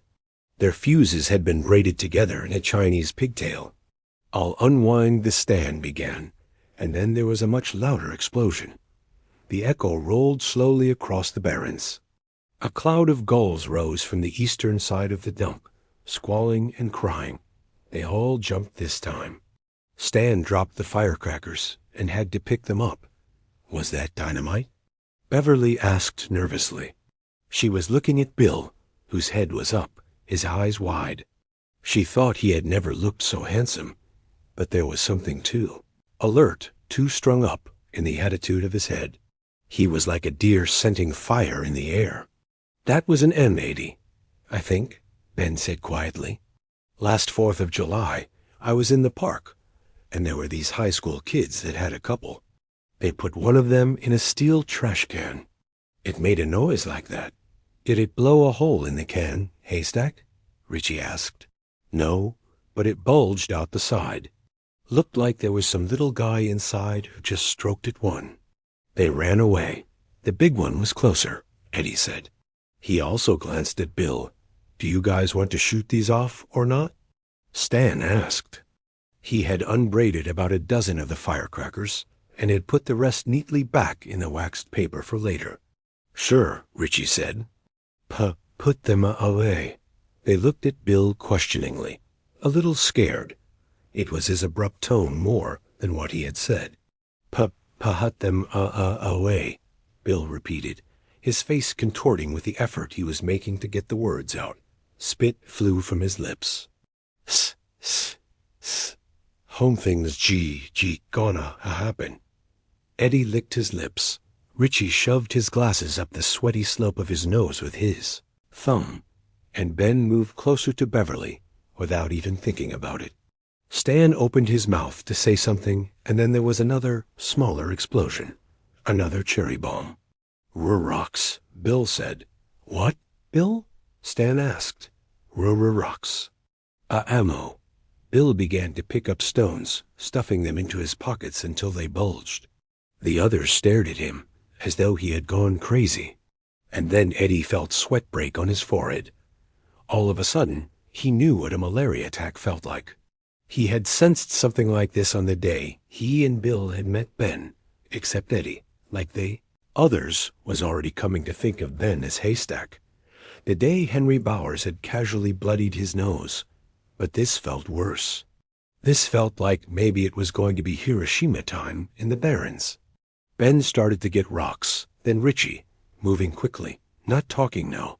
His glasses slipped all the way off and clicked to the gravelly surface of the ground. He folded them up absently and put them inside his shirt. "Why did you do that, Richie?" Beverly asked. Her voice sounded thin, too taut. "Don't know, kid," Richie said, and went on picking up rocks. "Beverly, maybe you better, go back toward the dump for a while," Ben said. His hands were full of rocks. "Shit on that," she said. "Shit all over that, Ben Hanscom." She bent and began to gather rocks herself. Stan looked at them thoughtfully as they grubbed for rocks like lunatic farmers. Then he began to gather them himself, his lips pressed into a thin and prissy line. Eddie felt the familiar tightening sensation as his throat began to close up to a pinhole. Not this time. Damn it, he thought suddenly. Not if my friends need me. Like Bev said, shit all over that. He also began to gather rocks. Henry Bowers had gotten too big too fast to be either quick or agile under ordinary circumstances. But these circumstances were not ordinary. He was in a frenzy of pain and rage, and these lent him an ephemeral, unthinking physical genius. Conscious thought was gone. His mind felt the way a late summer grass fire looks as dusk comes on, all rose-red and smoke-gray. He took after Mike Hanlon like a bull after a red flag. Mike was following a rudimentary path along the side of the big pit, a path which would eventually lead to the dump, but Henry was too far gone to bother with such niceties as paths. He slammed through the bushes and the brambles on a straight line, feeling neither the tiny cuts inflicted by the thorns, nor the slaps of limber bushes striking his face, neck, and arms. The only thing that mattered was the nigger's kinky head, drawing closer. Henry had one of the M80s in his right hand and a wooden match in his left. When he caught the nigger, he was going to strike the match, light the fuse, and stuff that Ashton right down the front of his pants. Mike knew that Henry was gaining, and the others were close on his heels. He tried to push himself faster. He was badly scared now, keeping panic at bay only by a grim effort of will. He had turned his ankle more seriously crossing the tracks than he had thought at first, and now he was limp-skipping along. The crackle and crash of Henry's go-for-broke progress behind him called up unpleasant images of being chased by a killer dog or a rogue bear. The path opened out just ahead, and Mike more fell than ran into the gravel pit. He rolled to the bottom, got to his feet, and was halfway across before he realized that there were kids there, 6 of them. They were spread out in a straight line, and there was a funny look on their faces. It wasn't until later, when he'd had a chance to sort out his thoughts, that he realized what was so odd about that look. It was as if they had been expecting him. "Help," Mike managed as he limped toward them. He spoke instinctively to the tall boy with the red hair. Kids. Big kids. That was when Henry burst into the gravel pit. He saw the 6 of them and came to a skidding halt. For a moment, his face was marked with uncertainty, and he looked back over his shoulder. He saw his troops, and when Henry looked back at the losers, Mike was now standing beside and slightly behind Bill Denbrow, panting rapidly. He was grinning. "I know you, kid," he said, speaking to Bill. He glanced at Richie. "I know you, too. Where's your glasses, 4 Eyes?" And before Richie could reply, Henry saw Ben. "Well, son of a bitch, the Jew and the fat boy are here, too." "That your girlfriend, fat boy?" Ben jumped a little, as if goosed. Just then Peter Gordon pulled up beside Henry. Victor arrived and stood on Henry's other side. Belch and Moose Sadler arrived last. They flanked Peter and Victor, and now the 2 opposing groups stood facing each other in neat, almost formal lines. Panting heavily as he spoke, and still sounding more than a little like a human bull, Henry said, "I got bones to pick with a lot of you, but I can let that go for today. I want that nigger, so you little shits buzz off." "Right," Belch said smartly. "He killed my dog," Mike cried out, his voice shrill and breaking. "He said so." "You come on over here right now," Henry said, "and maybe I won't kill you." Mike trembled, but did not move. Speaking softly and clearly, Bill said, "The B-Barons are ours. UK kids get out of here." Henry's eyes widened. It was as if he'd been slapped unexpectedly. "Who's going to make me?" he asked. "You, Horsefoot?" Us," Bill said. "We're through taking your shit, but Bowers." "Get wow out, you stuttering freak," Henry said. He lowered his head and charged. Bill had a handful of rocks. All of them had a handful, except Mike and Beverly, who was only holding one. Bill began to throw at Henry, not hurrying his throws, but chucking hard and with fair accuracy. The first rock missed. The second struck Henry on the shoulder. If the third had missed, Henry might have closed with Bill and wrestled him to the ground, but it didn't miss. It struck Henry's lowered head. Henry cried out in surprised pain, looked up, and was hit 4 more times. A little billet doux from Richie Tozier on the chest, one from Eddie that ricocheted off his shoulder blade, one from Stan Uri's that struck his shin, and Beverly's one rock, which hit him in the belly. He looked at them unbelievingly, and suddenly the air was full of whizzing missiles. Henry fell back, that same bewildered, pained expression on his face. "Come on, you guys," he shouted. "Help me." Sheesh, charge them," Bill said in a low voice, and not waiting to see if they would or not, he ran forward. They came with him, firing rocks not only at Henry, no, but at all the others. The big boys were grubbing on the ground for ammunition of their own, but before they could gather much, they had been peppered. Peter Gordon screamed as a rock thrown by Ben glanced off his cheekbone and drew blood. He backed up a few steps, paused, threw a hesitant rock or two back, and then fled. He had had enough. Things were not done this way on West Broadway. Henry grabbed up a handful of rocks in a savage sweeping gesture. Most of them, fortunately for the losers, were pebbles. He threw one of the larger ones at Beverly, and it cut her arm. She cried out. Bellowing, Ben ran for Henry Bowers, who looked around in time to see him coming, but not in time to sidestep. Henry was off balance. Ben was 150 trying for 160. The result was no contest. Henry did not go sprawling, but flying. He landed on his back and skidded.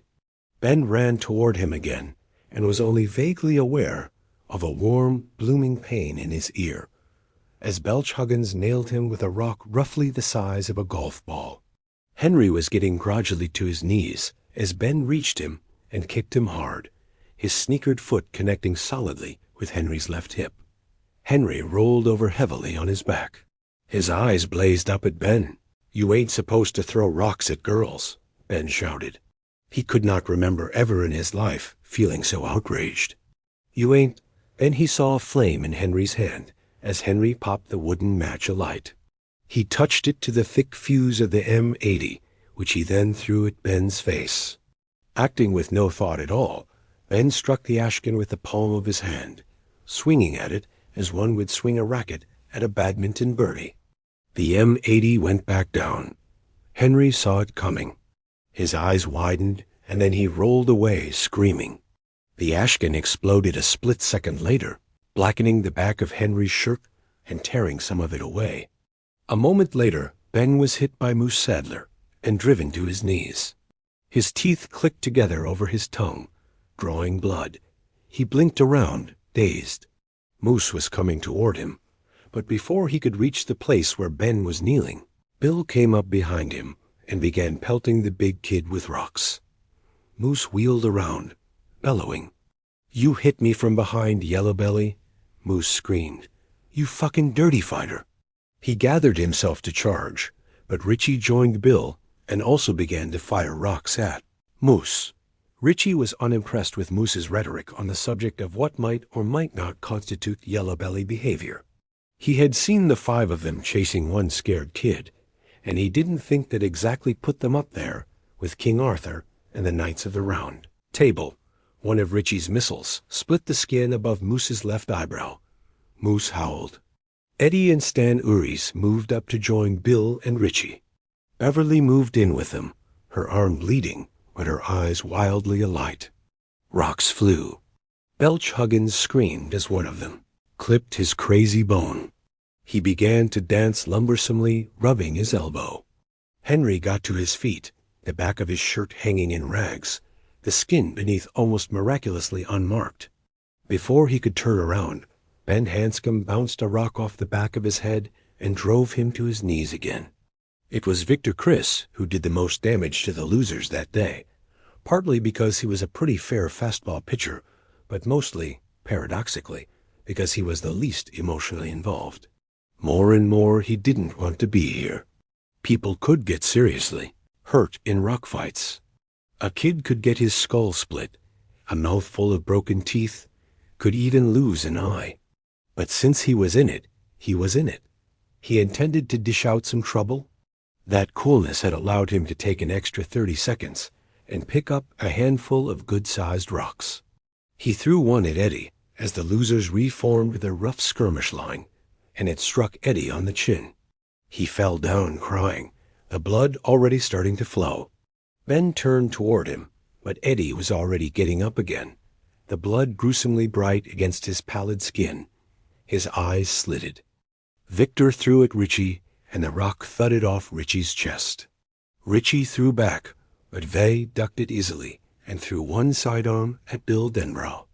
Bill snapped his head back, but not quite quickly enough. The rock cut his cheek wide open. Bill turned toward Victor. Their eyes locked, and Victor saw something in the stuttering kid's gaze that scared the hell out of him. Absurdly, the words "I take it back" trembled behind his lips. Except that was nothing you said to a little kid. Not if you didn't want your buddies to start ranking you to the dogs and back. Bill started to walk toward Victor now, and Victor began to walk toward Bill. At the same moment, as if by some telepathic signal, they began to throw rocks at each other, still closing the distance.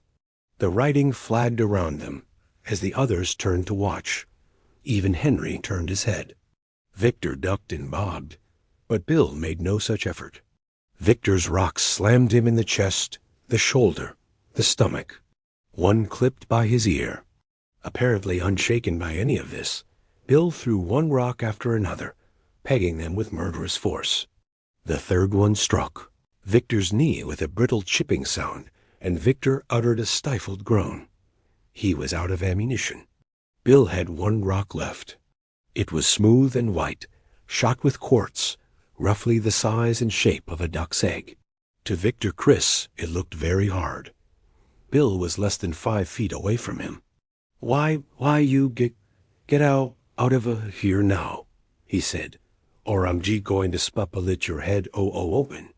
I'm mean, I-H it dot single quotes, looking into his eyes. Victor saw that he really did.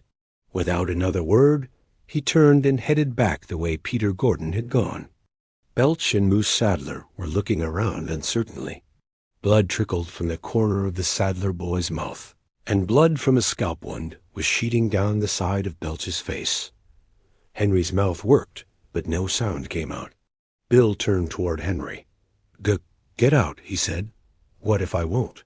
Henry was trying to sound tough, but Bill could now see a different thing in Henry's eyes. He was scared, and he would go. It should have made Bill feel good, triumphant even, but he only felt tired. If you won't," Bill said, "we're going to move in on you. I think the SSIX of us can put you in the hospital." 7, Mike Hanlon said, and joined them. He had a softball-sized rock in each hand. "Just try me, Bowers." "I'd love to. You fucking nigger." Henry's voice broke and wavered on the edge of tears. That voice took the last of the fight out of Belch and Moose. They backed away, their remaining rocks dropping from relaxing hands. Belch looked around as if wondering exactly where he might be. "Get out of our place," Beverly said. "Shut up, you cunt," Henry said. 4 rocks flew at once, hitting Henry in 4 different places. He screamed and scrambled backward over the weed-rattled ground, the tatters of his shirt flapping around him. He looked from the grim, old young faces of the little kids to the frantic ones of Belch and Moose. There was no help there. No help at all. Moose turned away, embarrassed. Henry got to his feet, sobbing and snuffling through his broken nose. "I'll kill you all," he said, and suddenly ran for the path. A moment later he was gone. Go on, Bill said, speaking to Belch. Get out, and it don't come down here any more. The BB Barons are ours. You're gonna wish you didn't cross Henry, kid, Belch said. Come on, Moose. They started away, heads down, not looking back. The 7 of them stood in a loose semicircle, all of them bleeding somewhere. The apocalyptic rockfight had lasted less than 4 minutes, but Bill felt as if he had fought his way through all of World War II, both theaters, without so much as a single timeout. The silence was broken by Eddie Kasprak's whooping, whining struggle for air. Ben went toward him, felt the 3 Twinkies and 4 ding-dongs he had eaten on his way down to. The Barons began to struggle and churn in his stomach, and ran past Eddie and into the bushes, where he was sick as privately and quietly as he could be. It was Richie and Bev who went to Eddie. Beverly put an arm around the thin boy's waist while Richie dug his aspirator out of his pocket. Bite on this, Eddie, he said, and Eddie took a hitching, gasping breath as Richie pulled the trigger. Thanks, Eddie managed at last. Ben came back out of the bushes, blushing, wiping a hand over his mouth. Beverly went over to him and took both of his hands in hers. Thanks for sticking up for me, she said. Ben nodded, looking at his dirty sneakers. Anytime, kid, he said. One by one they turned to look at Mike with his dark skin. They looked at him carefully, cautiously, thoughtfully. Mike had felt such curiosity before. There had not been a time in his life when he had not felt it, and he looked back candidly enough. Bill looked from Mike to Richie. Richie met his eyes. And Bill seemed almost to hear the click, some final part fitting neatly into a machine of unknown intent. He felt ice chips scatter up his back.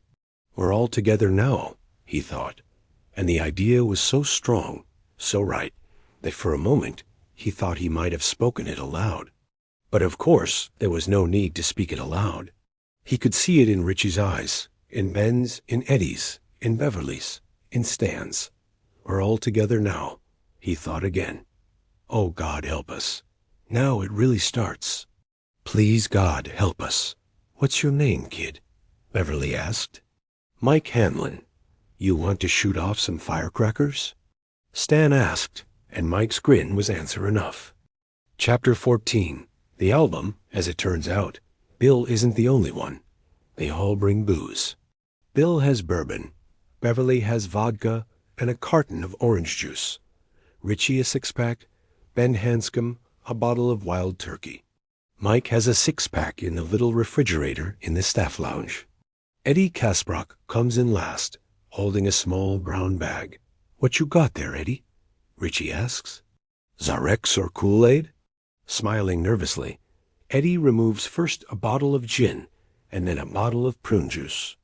In the thunderstruck silence which follows, Richie says quietly, Somebody call for the men in the white coats. Eddie Kasprak's finally gone over the top. Gin and prune juice happens to be very healthy, Eddie replies defensively. And then they're all laughing wildly, the sound of their mirth echoing and re-echoing in the silent library, rolling up and down the glassed-in hall between the adult library and the children's library. You go head on, Ben says, wiping his streaming eyes. You go head on, Eddie. I bet it really moves the nail, too. Smiling, Eddie fills a paper cup 3/4 full of prune juice and then soberly adds 2 capfuls of gin. Oh, Eddie, I do love you, Beverly says, and Eddie looks up, startled but smiling. She gazes up and down the table. I love all of you. Bill says, We love you too, Bev. Yes, Ben says, we love you. His eyes widen a little, and he laughs. I think we still all love each other. Do you know how rare that must be? There's a moment of silence, and Mike is really not surprised to see that Ricky is wearing his glasses. My contacts started to burn, and I had to take them out, Richie says briefly when Mike asks. Maybe we should get down to business? They all look at Bill then, as they had in the gravel pit, and Mike thinks they look at Bill when they need a leader, at Eddie when they need a navigator. Get down to business. What a hell of a phrase that is. Do I tell them that the bodies of the children that were found back then and now weren't sexually molested, not even precisely mutilated, but partially eaten? Do I tell them I've got 7 miners' helmets, the kind with strong electric lights set into the front, stored back at my house, one of them for a guy named Stan Uries, who couldn't make the scene, as we used to say?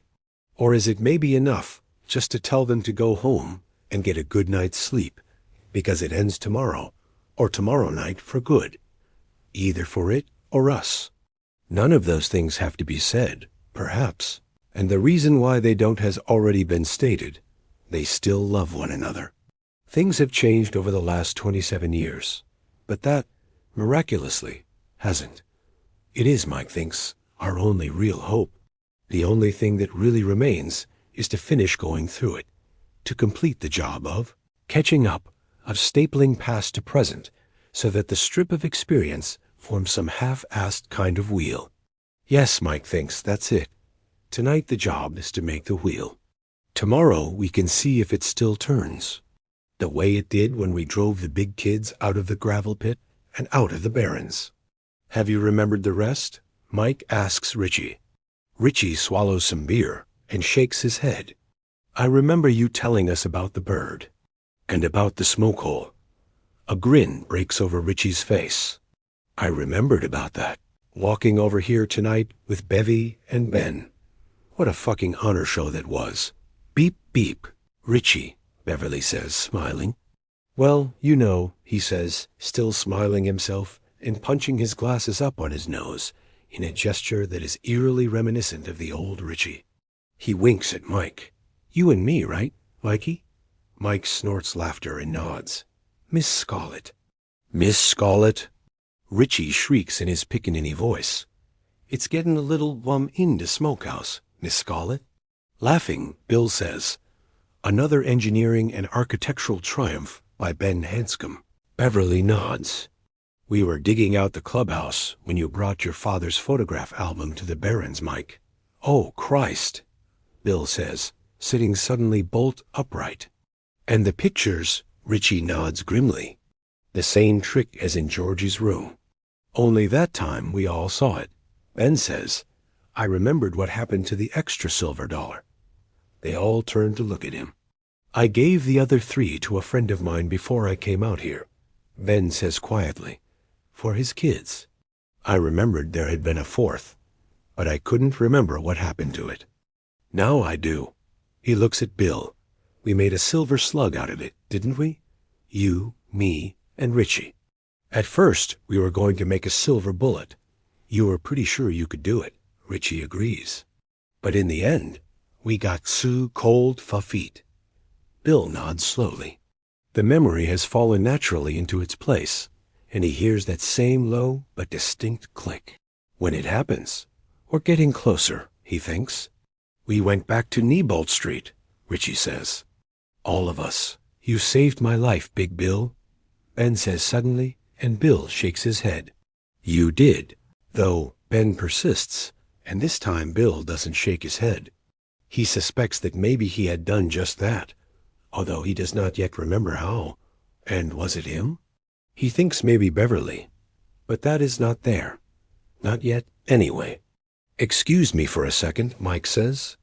I've got a 6-pack in the back fridge. Have one of mine, Richie says. Handlin' no drinkum white man's beer, Mike replies. Especially not yours, Trashmouth. Beep, beep, Mikey, Ricky says solemnly, and Mike goes to get his beer on a warm wave of their laughter. He snaps on the light in the lounge.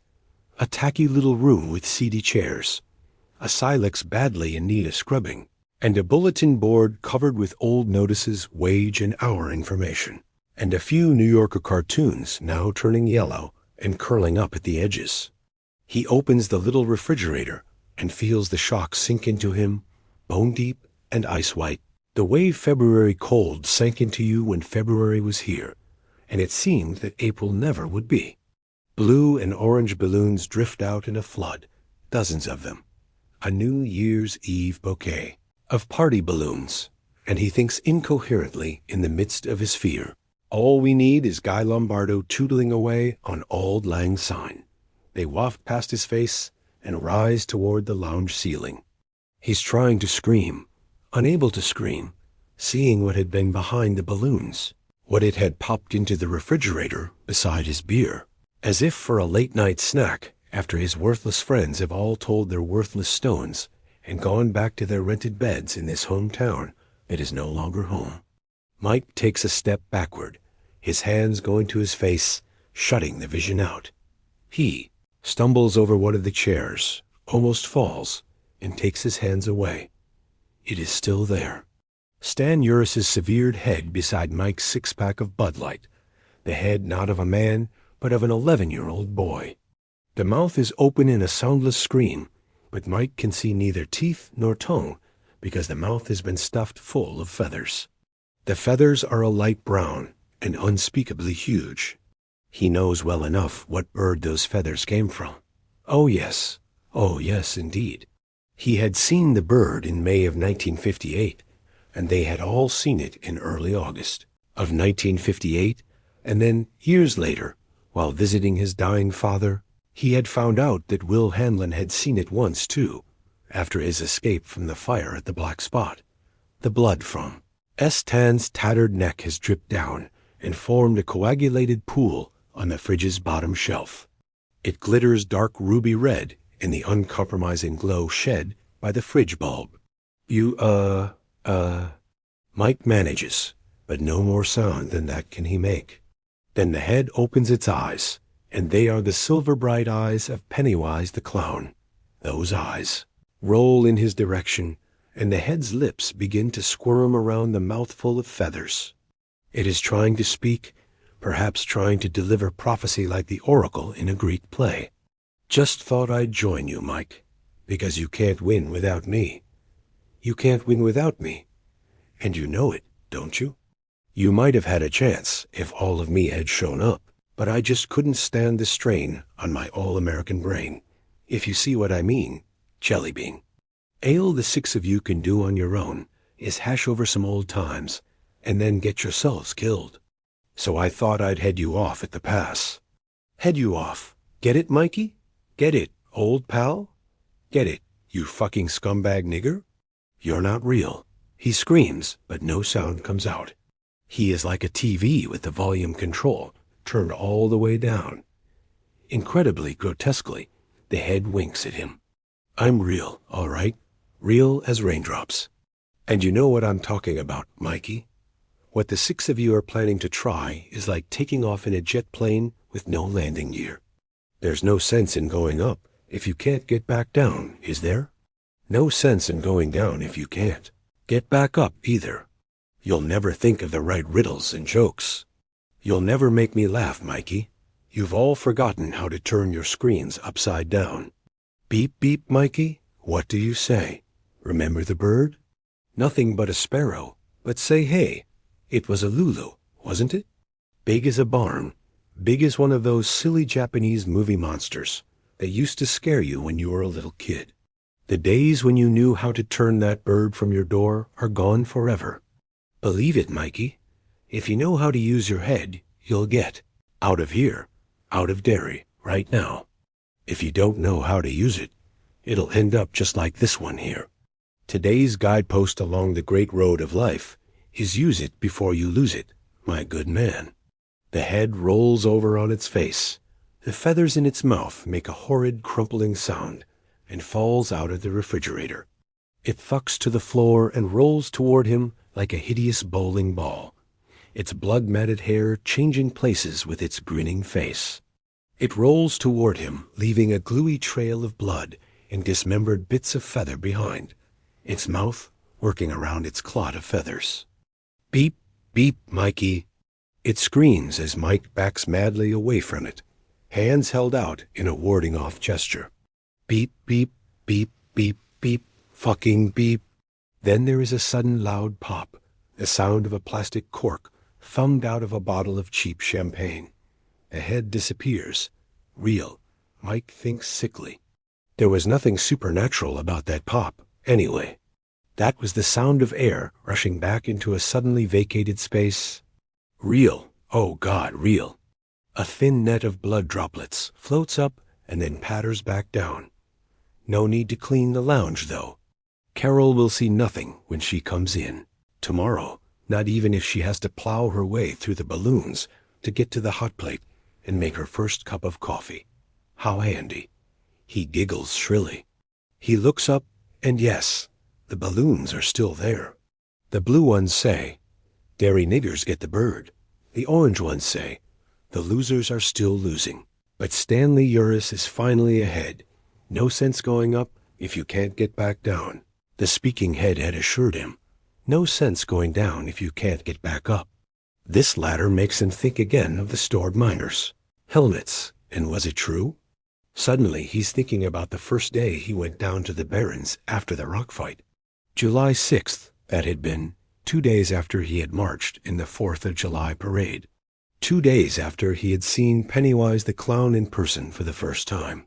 It had been after that day in the Barrens, after listening to their stones, and then, hesitantly, telling his own that he had gone home and asked his father if he could look at his photograph album. Why exactly had he gone down to the Barrens that July 6th? Had he known he would find them there? It seemed that he had, and not just that they would be there, but where they would be. They had been talking about a clubhouse of some sort. He remembers. But it had seemed to him that they had been talking about that, because there was something else that they didn't know how to talk about. Mike looks up at the balloons, not really seeing them now, trying to remember exactly how it had been that day, that hot, hot day.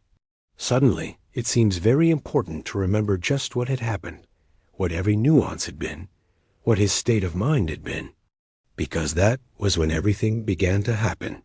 Before that, the others had talked about killing it, but there had been no forward motion, no plan. When Mike had come the circle closed, the wheel began to roll.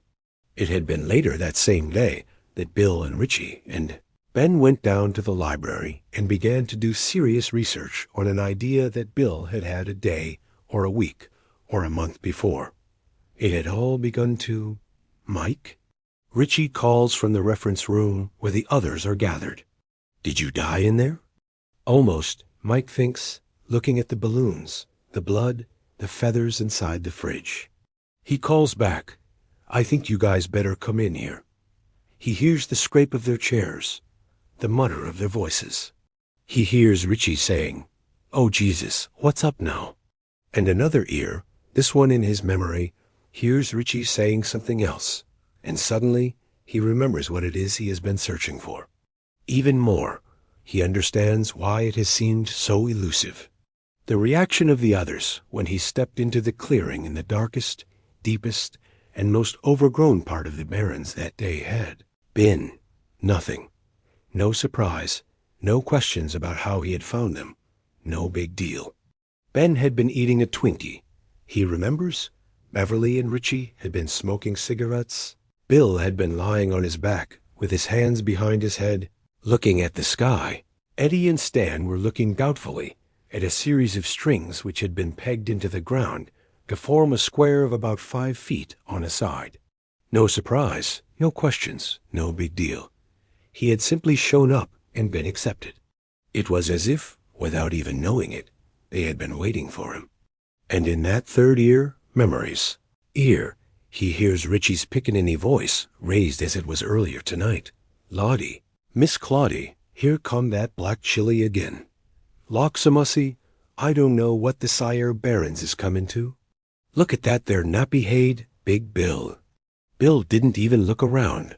He just went on staring dreamily at the fat summer clouds marching across the sky. He was giving an important question his most careful consideration. Richie was not offended by the lack of attention, however. He pushed onward. Just looking at that nappy-hayed makes me believe I needs me. Another mint julep. I squinter have it out on the veranda, where it's be a little bit cooler. Beep, beep, Richie, Ben said from around a mouthful of Twinkie, and Beverly laughed. Hi, Mike said uncertainly. His heart was beating a little too hard, but he was determined to go on with this. He owed his thanks, and his father had told him that you always paid what you owed, and as quick as you could, before the interest mounted up. Stan looked around. "Hi," he said, and then looked back at the square of strings pegged into the center of the clearing. "Ben, are you sure this is going to work?" "It'll work," Ben said. "Hi, Mike. Want a cigarette?" Beverly asked. "I got 2 left." "No, thank you." Mike took a deep breath and said, "I wanted to thank you all again for helping me the other day. Those guys meant to hurt me bad. I'm sorry some of you guys got banged up." Bill waved his hand, dismissing it. Don't worry about it. They've had it all why year." He sat up and looked at Mike with sudden starry interest. "Can I ask you something?" "I guess so," Mike said. He sat down gingerly. He had heard such prefaces before. The Denbrow kid was going to ask him what it was like to be a Negro. But instead Bill said, "When L.A. Larson pitched the NOH hitter in the World S Series 2 years ago, do you think that was just luck?" Richie dragged deep on his cigarette and started to cough. Beverly pounded none good-naturedly on the back. "You're just a beginner, Richie. You'll learn." "I think it's going to fall in, Ben," Eddie said worriedly, looking at the pegged square. "I don't know how cool I am on the idea of getting buried alive." "You're not going to get buried alive," Ben said. "And if you are, just suck your damn old aspirator until someone pulls you out." This struck Stanley Uries as deliciously funny. He leaned back on his elbow, his head turned up to the sky, and laughed until Eddie kicked his shin and told him to shut up.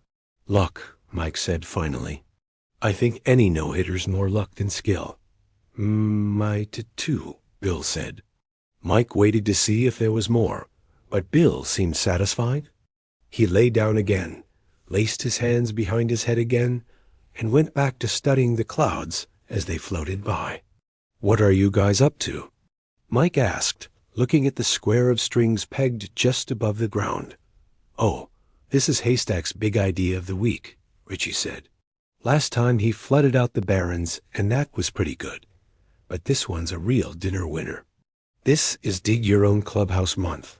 Next month, you don't need to put B down," Bill said, still looking at the sky. "It's going to be go good. God's sake, Bill, I was just kidding. So sometimes you kid too much, where Richie?" Richie accepted the rebuke silently. "I still don't get it," Mike said. "Well, it's pretty simple," Ben said. "They wanted a treehouse, and we could do that.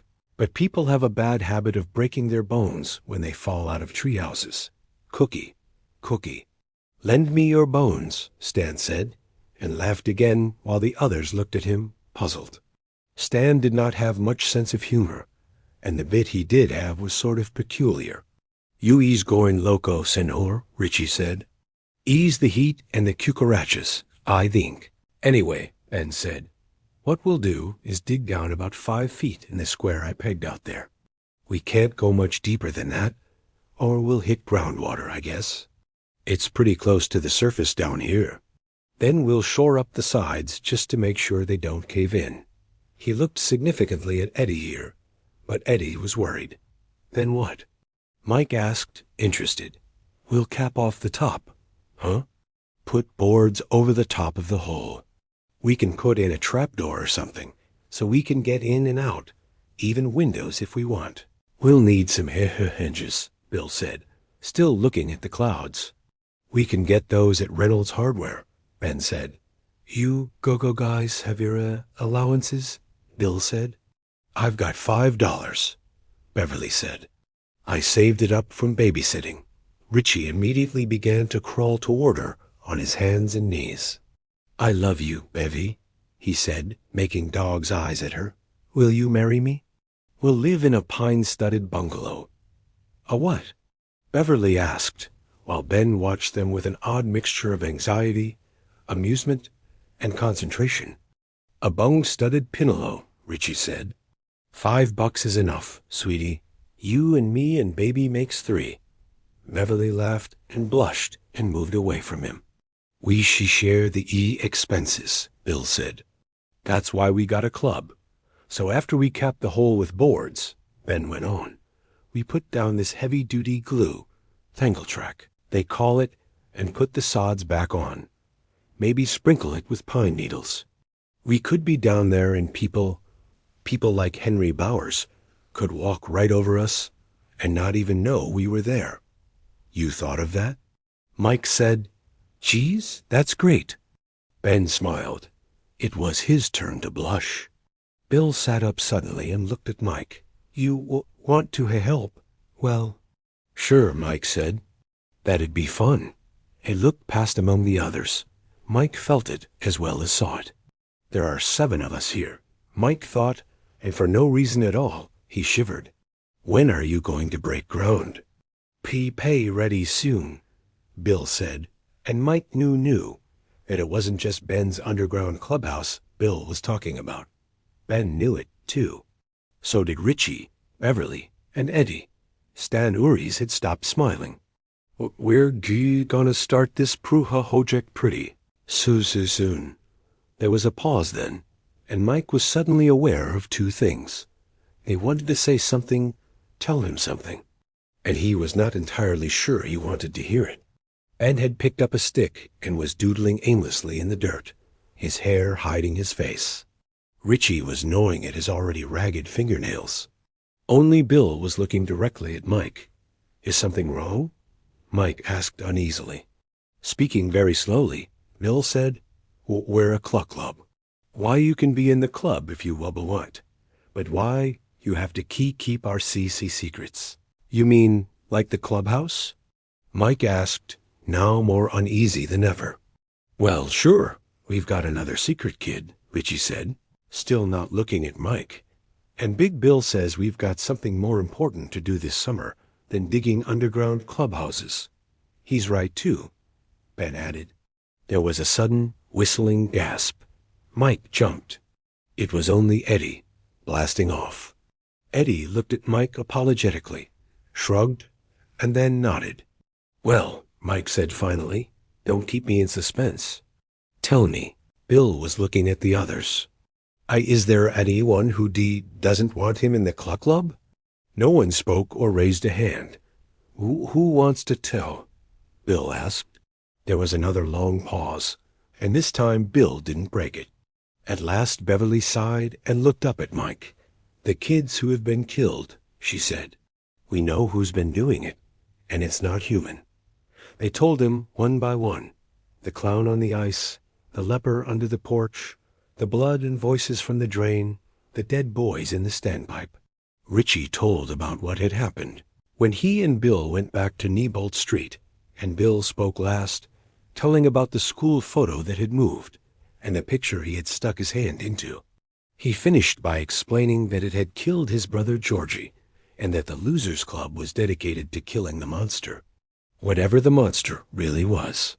Mike thought later, going home that night, that he should have listened with disbelief mounting into horror, and finally run away as fast as he could, not looking back, convinced, either that he was being put on by a bunch of white kids who didn't like black folks, or that he was in the presence of 6 authentic lunatics who had in some way caught their lunacy from each other, the way everyone in the same class could catch a particularly virulent cold. But he didn't run, because in spite of the horror, he felt a strange sense of comfort. Comfort and something else, something more elemental, a feeling of coming home. There are 7 of us here, he thought again as Bill finally finished speaking.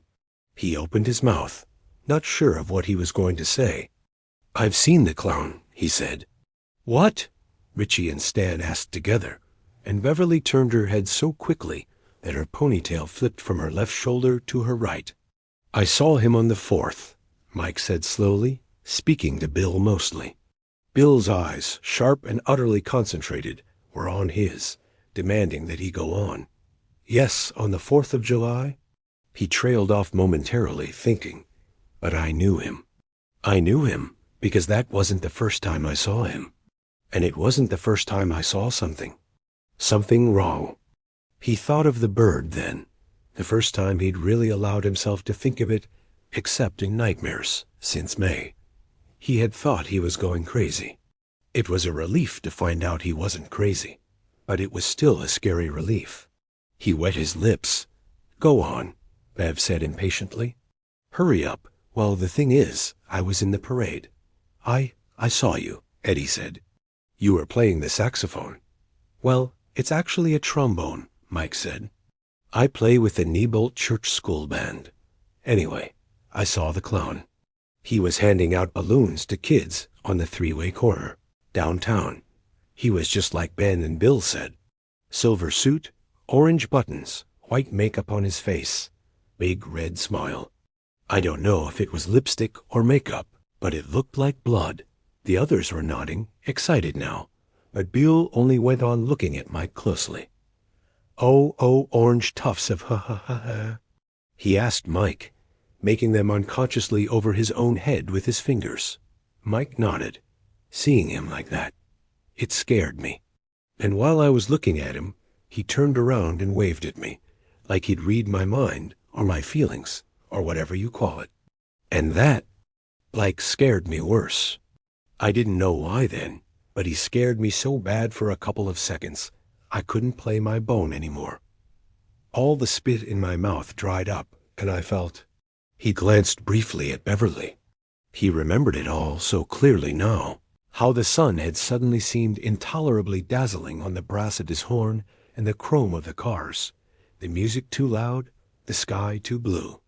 The clown had raised one white-gloved hand, the other was full of balloon strings, and it waved slowly back and forth, his bloody grin too red and too wide, a screen turned upside down. He remembered how the flesh of his testicles had begun to crawl, how his bowels had suddenly felt all loose and hot, as if he might suddenly drop a casual load of shit into his pants. But he couldn't say any of that in front of Beverly. You didn't say stuff like that in front of girls, even if they were the sort of girls you could say things like bitch and bastard in front of. I felt scared, he finished, feeling that was too weak, but not knowing how to say the rest. But they were nodding as if they understood, and he felt an indescribable relief wash through him. Somehow that clown looking at him, smiling his red smile, his white-gloved hand penduluming slowly back and forth. That had been worse than having Henry Bowers and the rest after him. Ever so much worse. Then we were past. Mike went on. We marched up Main Street Hill, and I saw him again, handing out balloons to kids. Except a lot of them didn't want to take them. Some of the little ones were crying. I couldn't figure out how he could have gotten up there so fast. I thought to myself that there must be two of them. You know, both of them dressed the same way. A team. But then he turned around and waved to me again, and I knew it was him. It was the same man. He's not a man, Richie said, and Beverly shuddered. Bill put his arm around her for a moment, and she looked at him gratefully. He waved to me, and then he winked. Like we had a secret, or like maybe he knew I'd recognized him. Bill dropped his arm from Beverly's shoulders. You rare recognized him? I think so, Mike said. I have to check something before I say it's for sure. My father's got some pictures. He collects them. Listen, you guys play down here a lot, don't you? Sure, Ben said. That's why we're building a clubhouse. Mike nodded. I'll check and see if I'm right. If I am, I can bring the pictures. Oh, old pictures? Bill asked. Yes.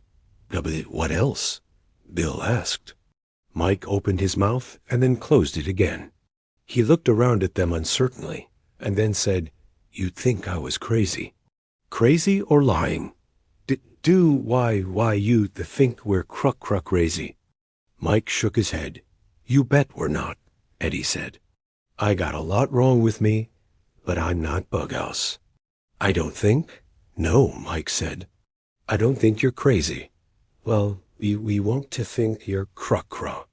Nuts, either, Bill said.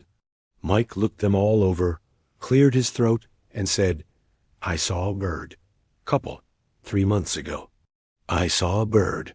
Stan Uries looked at Mickey. What kind of a bird? Speaking more reluctantly than ever, Mike said. It looked like a sparrow, sort of, but it also looked like a robin. It had an orange chest. Well, what's so special about a bird? Ben asked. There are lots of birds in Derry.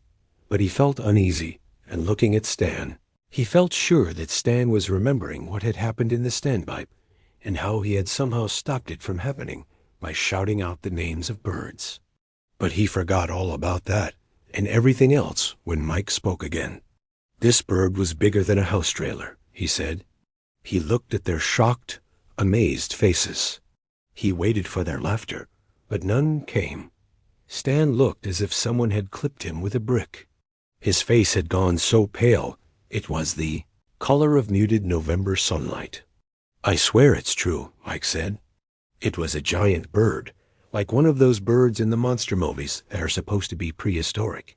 Yeah, like in The Giant Claw, Richie said. He thought the bird in that had been sort of fake-looking, but by the time it got to New York, he had still been excited enough to spill his popcorn over the balcony railing at the Aladdin. Foxy Foxworth would have kicked him out, but the movie was over by then anyway. Sometimes you got the shit kicked out of you, but as Big Bill said, sometimes you won one too. But it didn't look prehistoric, Mike said. And it didn't look like one of those what-do-you-call-ems the Greeks and Romans made up stories about Rura rocks, Bill suggested. Right, I guess so. It wasn't like those either. It was just like a combination robin and sparrow. The two most common birds, you see. He laughed a little wildly. Where Bill began. Tell us, Beverly said simply, and after a moment to collect his thoughts, Mike did. And telling it, watching their faces grow concerned and scared, but not disbelieving or derisive, he felt an incredible weight lift from his chest. Like Ben with his mummy or Eddie with his leper, and Stan with the drowned boys.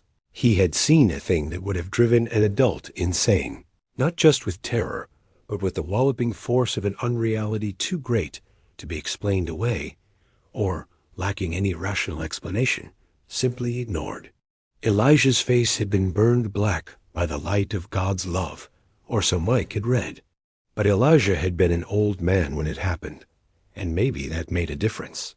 Hadn't one of those other Bible fellows, this one little more than a kid, actually wrestled an angel to a draw? He had seen it, and he had gone on with his life. He had integrated the memory into his view of the world. He was still young enough, so that view was tremendously wide. But what had happened that day had nonetheless haunted his mind's darker corners. And sometimes in his dreams, he ran from that grotesque bird as it printed its shadow on him from above. Some of these dreams he remembered, and some he did not, but they were there, shadows which moved by themselves. How little of it he had forgotten, and how greatly it had troubled him, as he went about his daily round, helping his father, going to school, riding his bike, doing errands for his mother, waiting for the black groups to come on American Bandstand after school, was perhaps measurable in only one way, the relief he felt in sharing it with the others. As he did, he realized it was the first time he had even allowed himself to think of it fully since that early morning by the canal, when he had seen those odd grooves. And the blood. Mike told the story of the bird at the old ironworks, and how he had run into the pipe to escape it. Later on that afternoon, 3 of the losers, Ben, Richie, Bill, walked toward the Derry Public Library. Ben and Richie were keeping a close watch for Bowers and company, but Bill only looked at the sidewalk, frowning, lost in thought. About an hour after telling them his story, Mike had left them, saying his father wanted him home by 4 to pit peas. Beverly had to do some marketing and fix dinner for her father, she said. Both Eddie and Stan had their own things to do. But before they broke up for the day, they began digging what was to become, if Ben was right, their underground clubhouse. To Bill, and to all of them, he suspected, the groundbreaking had seemed an almost symbolic act they had begun.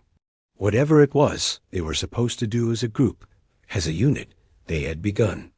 Ben asked Bill if he believed like Hanlon's story. They were passing Derry Community House, and the library was just ahead, a stone oblong comfortably shaded by elms a century, old and as yet untouched by the Dutch elm disease that would later plague and thin them. Yeah, Bill said. I did think it was the truth. Crazy but true. What about you, Richie? Richie nodded. Yeah, I hate to believe it, if you know what I mean, but I guess I do. You remember what he said about the bird's tongue? Bill and Ben nodded. Orange fluffs on it. That's the kicker, Richie said. It's like some comic book villain. Lex Luthor or the Joker, or someone like that. It always leaves a trademark. Bill nodded thoughtfully. It was like some comic book villain, because they saw it that way? Thought of it that way? Yes, perhaps so. It was kid stuff, but it seemed that was what this thing thrived on. Kid stuff. They crossed the street to the library side. I asked Stan if he ever heard of a bubbird like that, Bill said. None, not unnecessarily a big W-U-1. But Jay, just a real one? Richie suggested. Bill nodded. He said there might be a bubbird like that in South America, or Africa, but none, not around here. He didn't believe it then, Ben asked. He believed Bill said. And then he told them something else Stan had suggested when Bill walked with him back to where Stan had left his bike. Stan's idea was that nobody else could have seen that bird before Mike told them that story. Something else, maybe, but not that bird, because the bird was Mike Hanlon's personal monster. But now, why, now that bird was the property of the whole Losers Club, wasn't it? Any of them might see it. It might not look exactly the same. Bill might see it as a crow, Richie as a hawk, Beverly as a golden eagle, for all Stan knew. But it could be a bird to all of them now. Bill told Stan that if that was true, and any of them might see the leper, the mummy, or possibly the dead boys. Which means we ought to do something pretty soon, if we're going to do anything at all, Stan had replied. It knows. Well, what? Bill had asked sharply. Everything we know? Man, if it knows that, we're sunk, Stan had answered. But you can bet it knows we know. About it, I think it'll try to get us. Are you still thinking about what we talked about yesterday? Yes, I wish I could go with you. Bubba Ben and Richie will.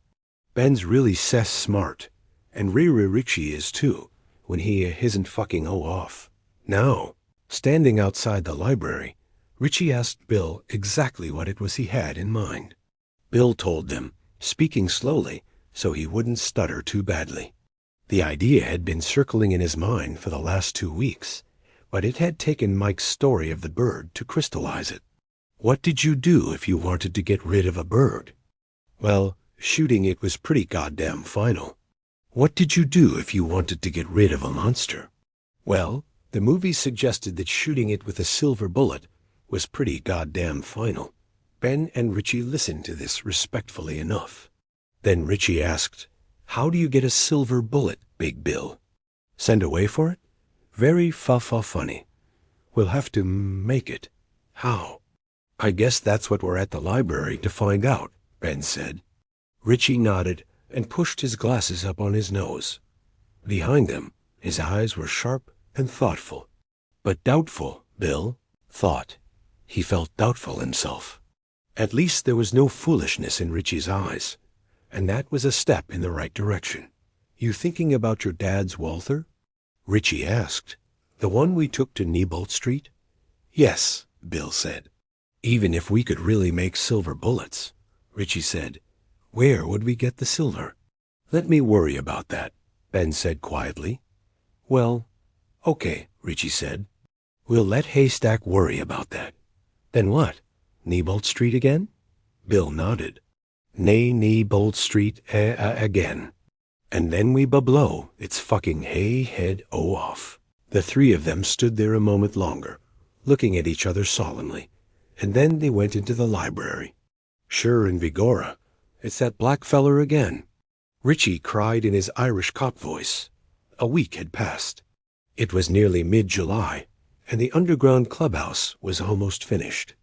"Top o' the morning to thee, Mr. O'Hanlon, sore. And a fine, fine day it promises to be. Fine as potatoes a-growin', as me old mither used to. So far as I know, noon is the top of the morning, Richie," Ben said, popping up in the hole. And noon was 2 hours ago. He and Richie had been putting in shoring around the sides of the hole. Ben had taken off his sweatshirt because the day was hot and the work was hard. His T-shirt was gray with sweat and stuck to his chest and pouch of a stomach. He seemed remarkably unself-conscious of the way he looked, but Mike guessed that if Ben heard Beverly coming, he would be inside that baggy sweatshirt again, before you could say puppy love. "Don't be so picky. You sound like Stan the Man," Richie said. He had gotten out of the hole 5 minutes before because, he told Ben, it was time for a cigarette break. "I thought you said you didn't have any cigarettes," Ben had said. "I don't," Richie had replied, "but the principle remains the same." Mike had his father's photograph album under his arm. "Where is everybody?" he asked. He knew Bill had to be somewhere around, because he had left his own bike parked under the bridge near Silver. "Bill and Eddie went down to the dump about half an hour ago to liberate some more boards," Richie said. "Stanny and Bev went down to Reynolds Hardware to get hinges." "I don't know what the frock haystack's up to down there. Up to down there. You get it? But it's probably no good. Boy needs someone to keep an eye on him. You know. By the way, you owe us 23 cents if you still want to be in this club. Your share of the hinges." Mike switched the album from his right arm to his left and dug into his pocket. He counted out 23 cents, leaving a grand total of 1 dime in his own personal treasury, and handed it over to Richie. Then he walked over to the hole and looked in. Except it really wasn't a hole anymore. The sides had been neatly squared off. Each side had been shored up. The boards were all mongrels, but Ben, Bill, and Stan had done a good job of sizing them with tools from Zach Denbrow's shop, and Bill had been at great pains to make sure every tool was returned every night and in the same condition as when it was taken. Ben and Beverly had nailed cross pieces between the supports. The hole still made Eddie a little nervous, but that was Eddie's nature. Piled carefully to one side were squares of sod which would later be glued to the top. "I think you guys know what you're doing," Mike said. "Sure," Ben said, and pointed to the album. "What you got?" "My father's Derry album," Mike said. "He collects old pictures and clippings about the town. It's his hobby. I was looking through it a couple of days ago. I told you I thought I'd seen that clown before, and I did, in here. So I brought it down." He was too ashamed to add that he had not dared to ask his father's permission to do this. Afraid of the questions to which such a request might lead, he had taken it from the house like a thief while his father planted potatoes in the west field and his mother hung clothes in the backyard. "I thought you guys ought to take a look, too." "Well, let's see," Richie said. "I'd like to wait until everybody's here.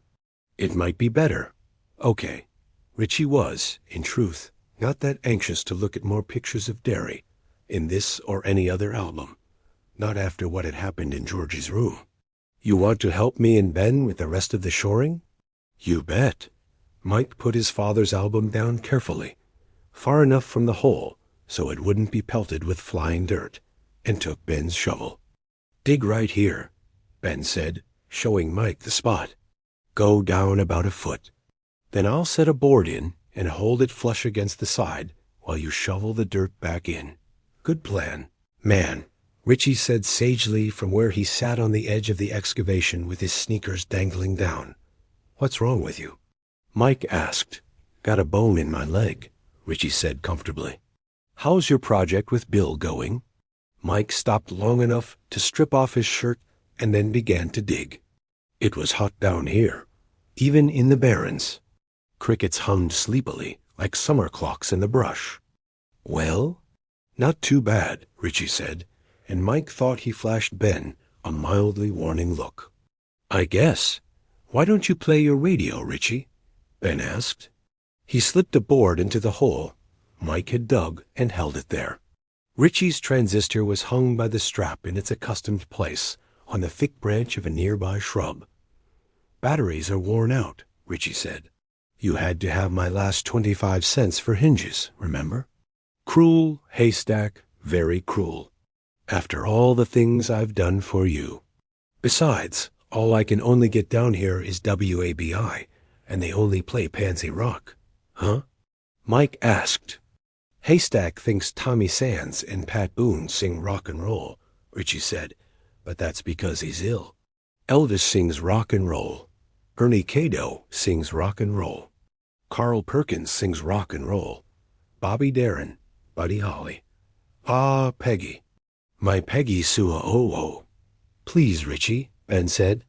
"Also," Mike said, leaning on his shovel, "there's Fats Domino, Chuck Berry, Little Richard, Shep and the Limelights, La Verne Baker, Frankie Lemon and the Teenagers, Hank Ballard and the Midnighters, the Coasters, the Eiley Brothers, the Crests, the Chords, Stick McGee." They were looking at him with such amazement that Mike laughed. "You lost me after Little Richard," Richie said.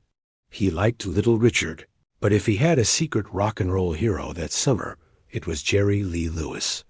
His mom had happened to come into the living room while Jerry Lee was performing on American Bandstand. This was at the point in his act where Jerry Lee actually climbed onto his piano and played it upside down with his hair hanging in his face. He had been singing High School Confidential. For a moment Richie believed his mom was going to faint. She didn't, but she was so traumatized by what she had seen that she talked at dinner that night about sending Richie to one of those military-type camps for the rest of the summer. Now Richie shook his hair down over his eyes and began to sing, "Come on over, baby. All the cats are at the high school rockin'." Ben began to stagger around the hole, grasping his large belly and pretending to puke. Mike held his nose, but he was laughing so hard tears squirted out of his eyes. "What's wrong?" Richie demanded. "I mean, what ails you guys?" "That was good. That was really good." "Oh, man," Mike said, and now he was laughing so hard he could barely talk. "That was priceless. That was really priceless. Negroes have no taste," Richie said. "I think it even says so in the Bible." "Yo mama," Mike said, laughing harder than ever. When Richie asked, with honest bewilderment, what that meant, Mike sat down with a thump and rocked back and forth, howling and holding his stomach. "You probably think I'm jealous," Richie said. "You probably think I want to be a Negro." Now Ben also fell down, laughing wildly.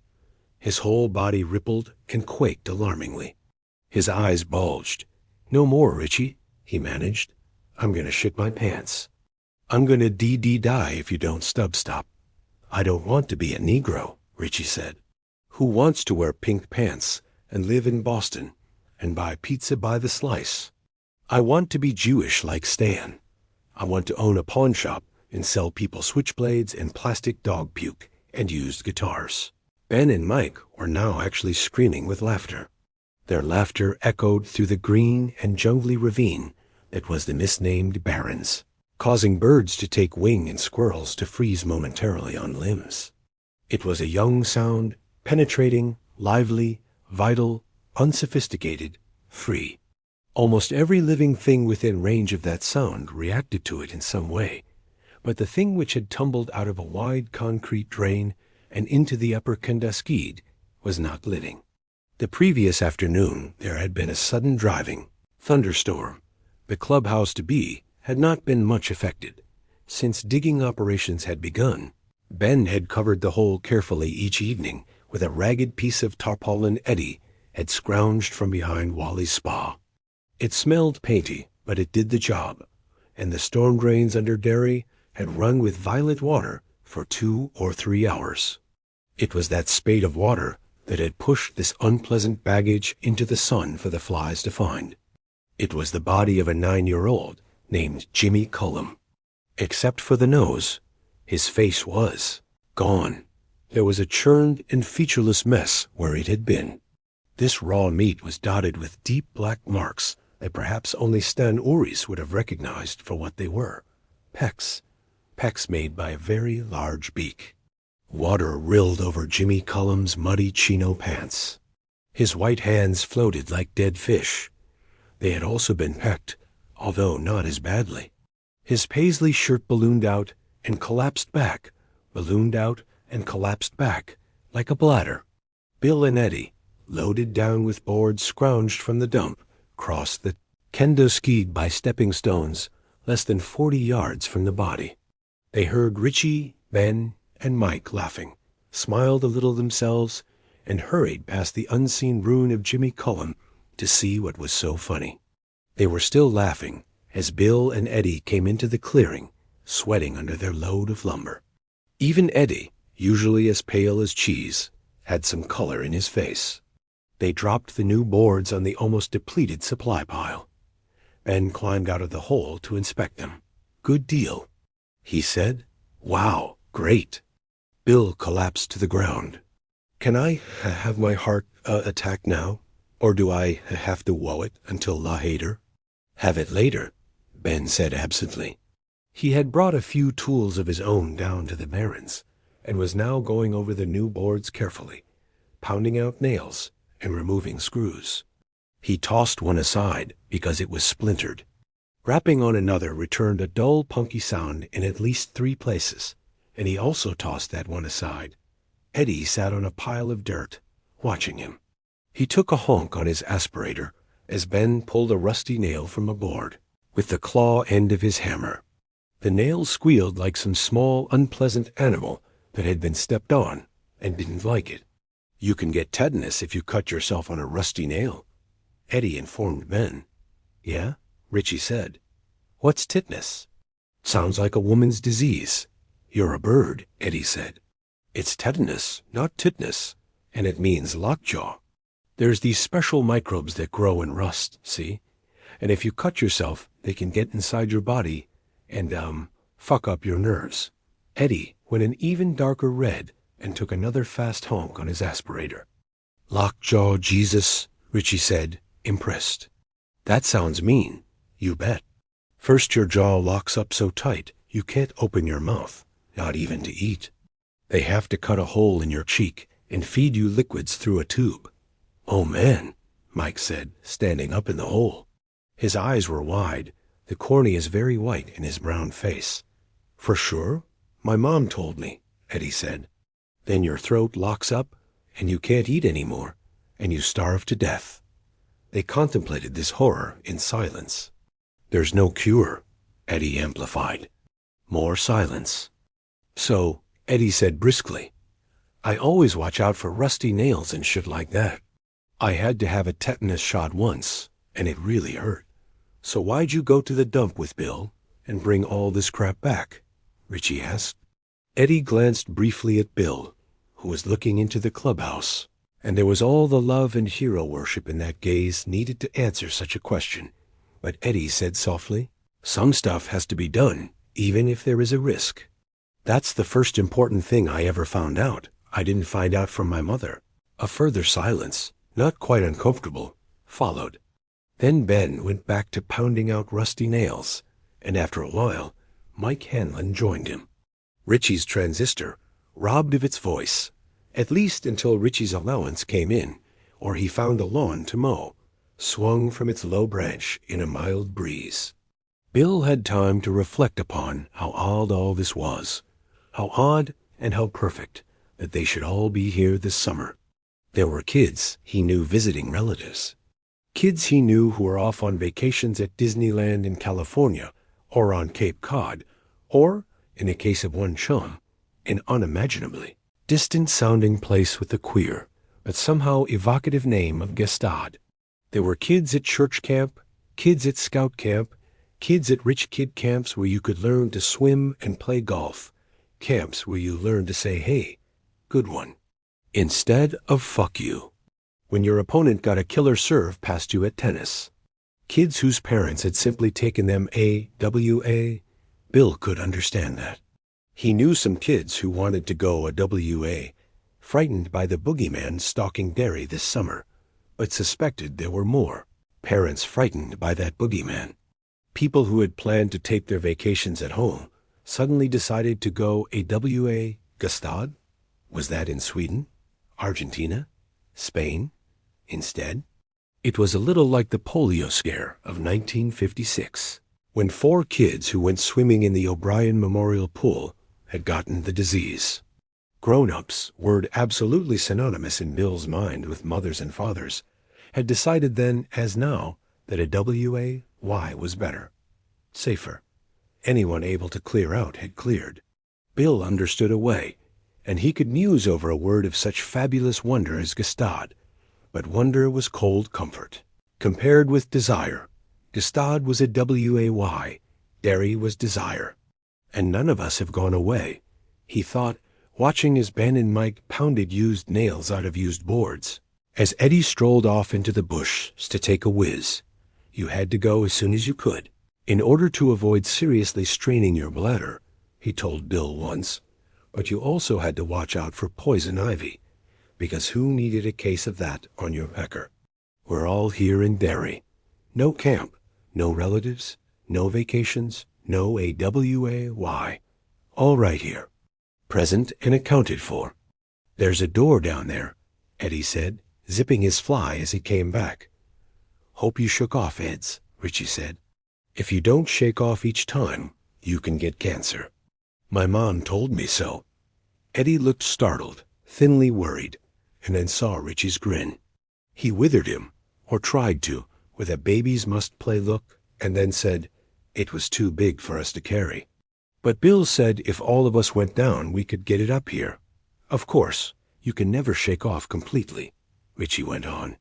You want to know what a wise man once told me, Eds? No, Eddie said, and I don't want you to call me Eds anymore, Richie. I mean, I'm sincere. I don't call you Dick, as in, you got any gum on you, Dick? So I don't see why this wise man, Richie said, told me this. No matter how much you squirm and dance, the last 2 drops go in your pants. And that's why there's so much cancer in the world. Eddie, my love, the reason there's so much cancer in the world is because nerds like you and Beverly Marsh smoke cigarettes, Eddie said.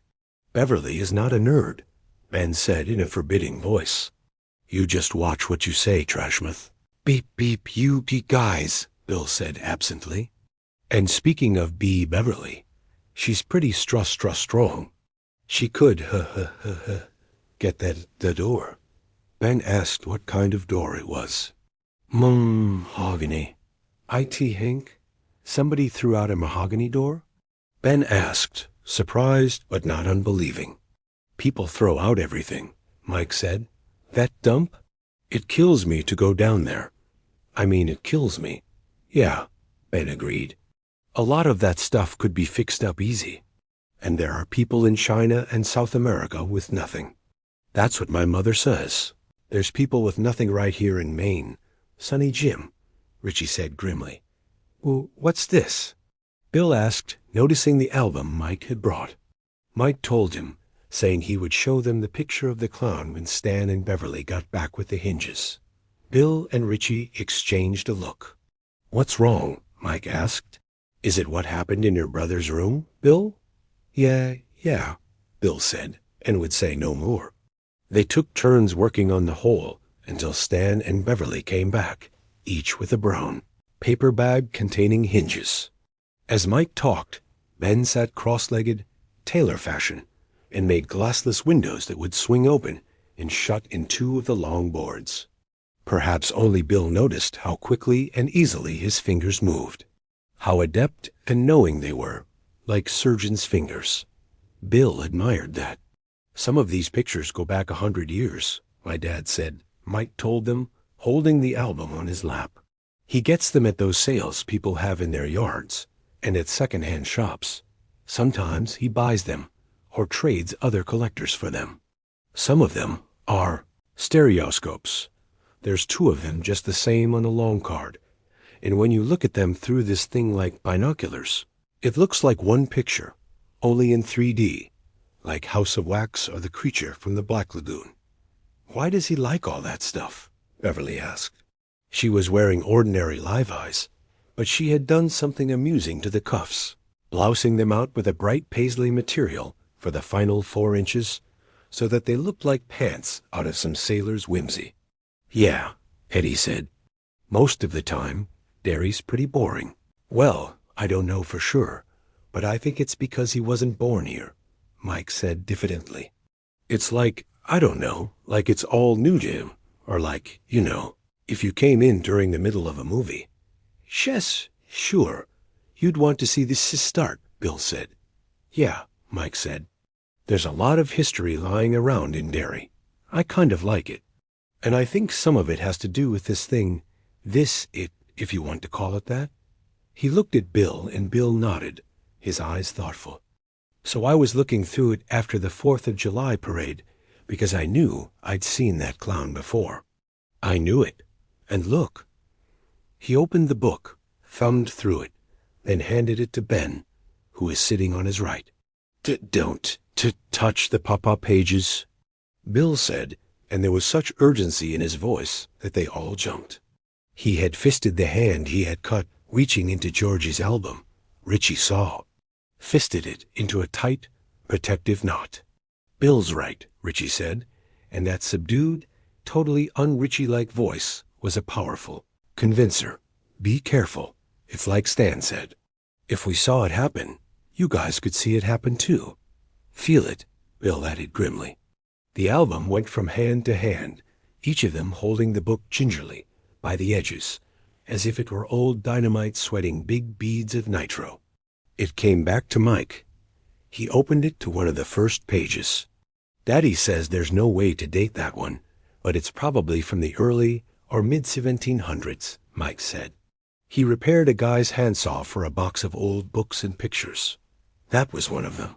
He says it might be worth $40 or even more.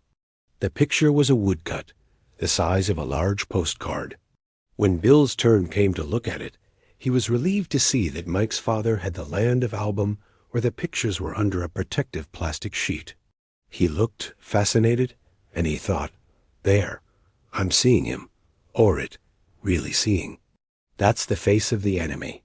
The picture showed a funny fellow juggling oversized bowling pins in the middle of a muddy street. There were a few houses on either side of the street, and a few huts that Bill guessed were stores or trading posts, or whatever they called them back then. It didn't look like Derry at all, except for the canal. It was there, neatly cobbled on both sides. In the upper background, Bill could see a team of mules on a towpath, dragging a barge. There was a group of maybe half a dozen kids gathered around the funny fellow. One of them was wearing a pastoral straw hat. Another had a hoop and a stick to roll it with. Not the sort of stick that would come with a hoop that you bought today in a Woolworth's. It was a branch from a tree. Bill could see the bare knobs on it where smaller branches had been lopped off with a knife or a hatchet. That baby wasn't made in Taiwan or Korea, he thought, fascinated by this boy who could have been him if he'd been born 4 or 5 generations before. The funny fellow had a huge grin on his face. He wore no makeup, except to Bill his whole face looked like makeup, but he was bald, except for 2 tufts of hair that stuck up like horns over his ears, and Bill had no trouble recognizing their clown. 200 years ago or more, he thought, and felt a crazy surge of terror, anger, and excitement rush through him. 27 years later, sitting in the Derry Public Library and remembering his first look into Mike's father's album, he realized he had felt the way a hunter might feel, coming upon the first fresh spoor of an old killer tiger. 200 years ago? That long, and only God knows how much longer. This led him to wonder just how long the spirit of Pennywise had been here in Derry, but he found it was a thought he did not really want to pursue. "Gimme, Bill," Richie was saying, but Bill held the album a moment longer. staring fixedly at the woodcut, sure it would begin to move. The bowling pins, if that's what they were, which the funny fellow was juggling, would rise and fall, rise and fall. The kids would laugh and applaud, except maybe they wouldn't all laugh and applaud. Some of them might scream and run instead. The mule team pulling the barge would move beyond the borders of the picture. It didn't happen, and he passed the book on to Richie.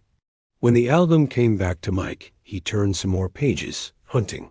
"Here," he said. "This one is from 1856, 4 years before Lincoln was elected president." The book went around again.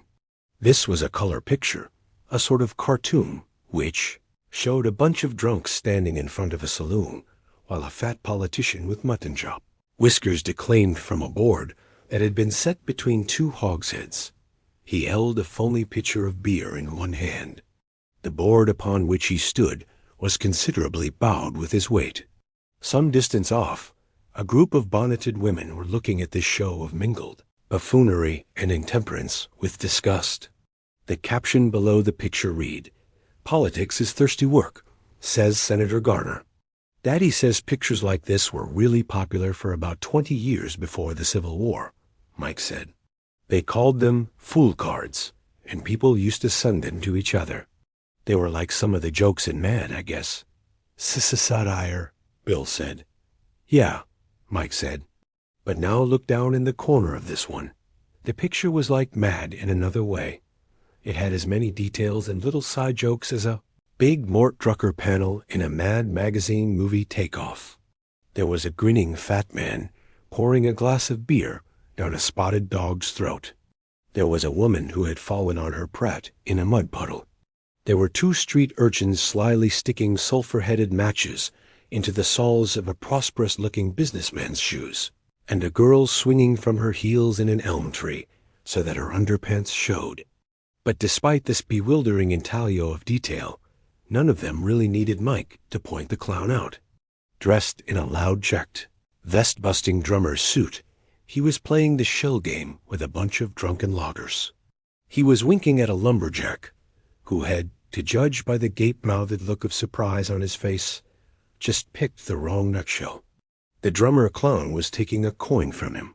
Him again, Ben said. What? 100 years later? Just about, Mike said. And here's one from 1891. It was a clipping from the front page of the Derry News. Huzzah! The headline proclaimed exuberantly. Ironworks opens. Just below this, town turns out for gala picnic. Picture showed a woodcut of the ribbon-cutting ceremony at the Kitchener Ironworks. Its style reminded Bill of the carrier and Ives prints his mother had in the dining room, although this was nowhere near as polished. A fellow tricked out in a morning coat, and tough it was, holding a large pair of open-jawed scissors above the ironworks ribbon, while a crowd of perhaps 500 watched. Off to the left was a clown, their clown, turning a handspring for a group of children. The artist had caught him upside down, turning his smile into a scream. He passed the book on quickly to Richie. The next picture was a photograph under which Will Hanlon had written, 1933, Repeal in Derry. Although none of the boys knew much about either the Volstead Act or its repeal, the picture made the salient facts clear. The photo was of Wally's Spa down in Hell's Half-Acre. The place was almost literally filled to the rafters with men wearing open-collared white shirts, straw boaters, lumbermen's shirts, T-shirts, bankers' suits. All of them were holding glasses and bottles victoriously aloft. There were 2 big signs in the window. Welcome. Back, John Barleycorn. One read. The other said, Free beer tonight. The clown, dressed like the biggest dandy you ever saw, white shoes, spats, gangster pants, had his foot on the running board of a Rio auto, and was drinking champagne from a lady's high-heeled shoe. 1945, Mike said. The Derry News again. The headline, Japan surrenders. It's over. Thank God it's over. A parade was snake dancing its way along Main Street toward Up Mile Hill, and there was the clown in the background, wearing his silver suit with the orange buttons, frozen. in the matrix of dots that made up the grainy newsprint photo, seeming to suggest, at least to Bill, that nothing was over, no one had surrendered, nothing was won.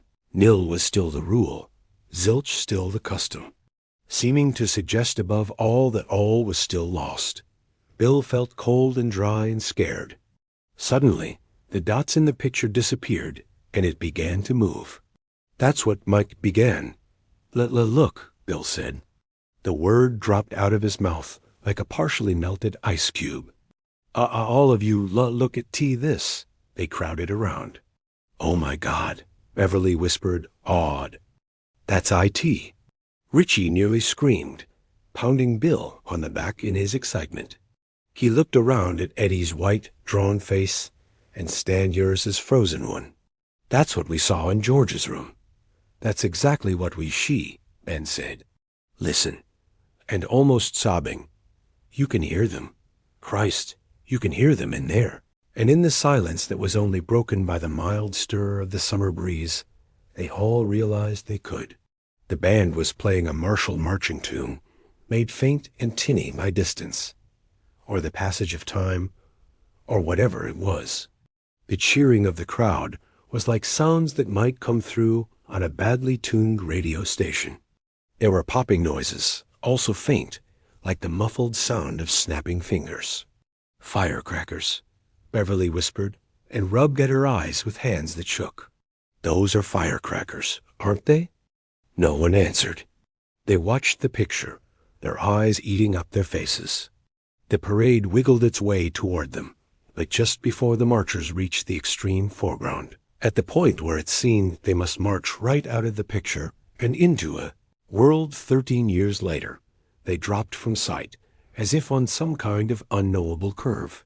The World War I soldiers first, their faces strangely old under their pie-plate helmets, with their sign which read the Derry VFW welcomes home our brave boys. Then the boy, Scouts, the Kiwanians, the Home Nursing Corps, the Derry Christian Marching Band, then the Derry World War II vets themselves, with the high school band behind them. The crowd moved and shifted.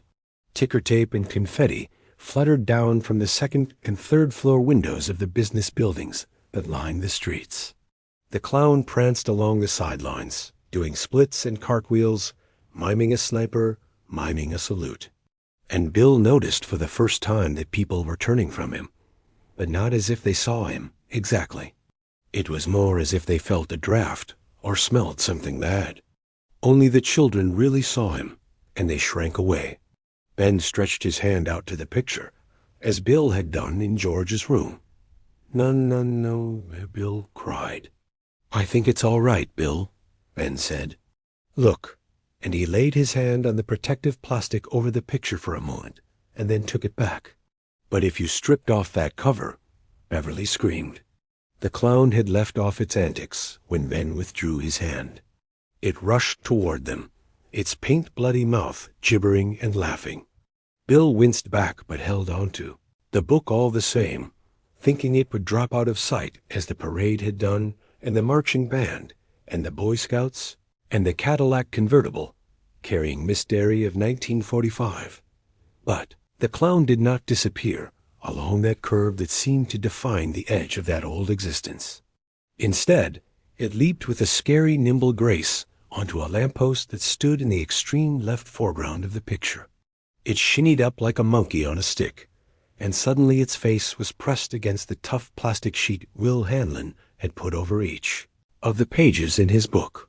Beverly screamed again, and this time Eddie joined her, although his scream was faint and blew breathless. The plastic bulged out. Later, they would all agree they saw it. Will saw the bulb of the clown's red nose flatten, the way your nose will flatten when you press it against a window pane. Kill you all. The clown was laughing and screaming. Try to stop me, and I'll kill you all. Drive you crazy, and then kill you all. You can't stop me. I'm the gingerbread man. I'm the teenage werewolf. And for a moment, it was the teenage werewolf, the moon-silvered face of the lycanthrope, peering out at them from over the collar of the silver suit, white teeth bared. Can't stop me. I'm the leper. Now the leper's face, haunted and peeling, rotting with sores, stared at them with the eyes of the living dead. "Can't stop me. I'm the mummy." The leper's face aged and ran with sterile cracks. Ancient bandages swam halfway out of its skin and solidified there. Ben turned away, his face as white as curds, one hand plastered over his neck and ear. "Can't stop me? I'm the dead boys?" "No," Stan Uri screamed. His eyes bulged above braised-looking crescents of skin. Shockflesh, Bill thought randomly, and it was a word he would use in a novel 12 years later, with no idea where it had come from, simply taking it, as writers take the right word at the right time, as a simple gift from that outer space, other space, where the good words come from sometimes. Stan snatched the album from his hands and slammed it shut. He held it closed with both hands, the tendons standing out along the inner surfaces of his wrists and forearms, looked around at the others with eyes that were nearly insane. "No," he said rapidly. "No, no, no." And suddenly Bill found he was more concerned with Stan's repeated denials than with the clown, and he understood that this was exactly the sort of reaction the clown had hoped to provoke, because maybe it scared us. Really scared for the first time in its long, long life. He grabbed Stan and shook him twice, hard, holding onto his shoulders. Stan's teeth clicked together, and he dropped the album.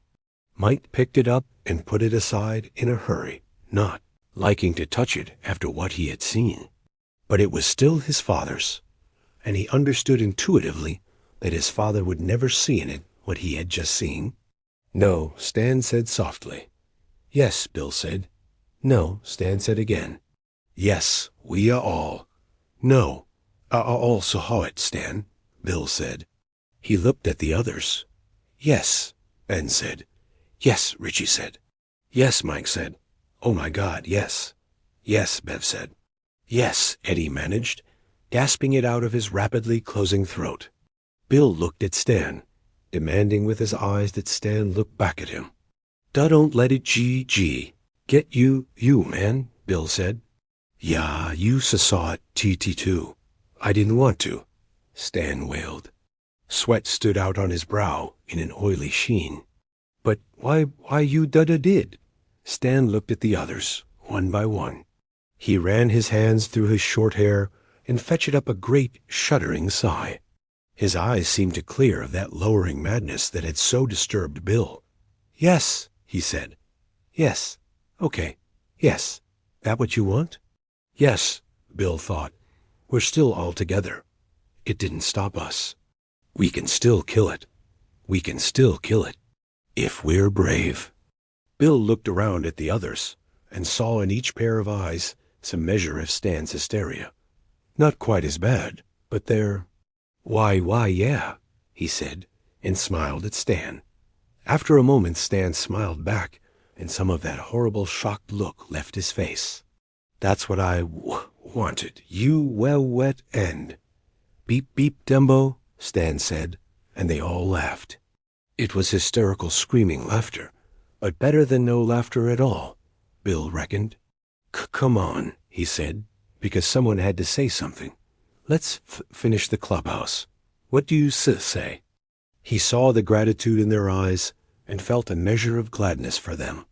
But their gratitude did little to heal his own horror. In fact, there was something in their gratitude which made him want to hate them. Would he never be able to express his own terror, lest the fragile welds that made them into one thing should let go? And even to think such a thing wasn't really fair, was it? Because in some measure, at least, he was using them, using his friends, risking their lives, to settle the score for his dead brother. And was even that the bottom?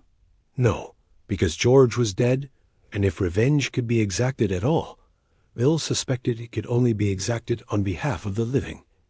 And what did that make him?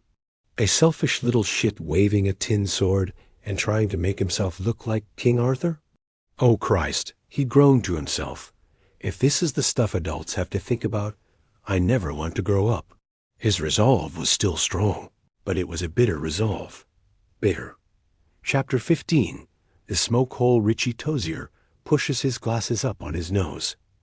Already, the gesture feels perfectly familiar. Although he has worn contact lenses for 20 years, and thinks with some amazement that the atmosphere has changed in the room, while Mike recalled the incident with the bird out at the ironworks and reminded them about his father's photograph album and the picture that had moved. Richie had felt a mad, exhilarating kind of energy growing in the room.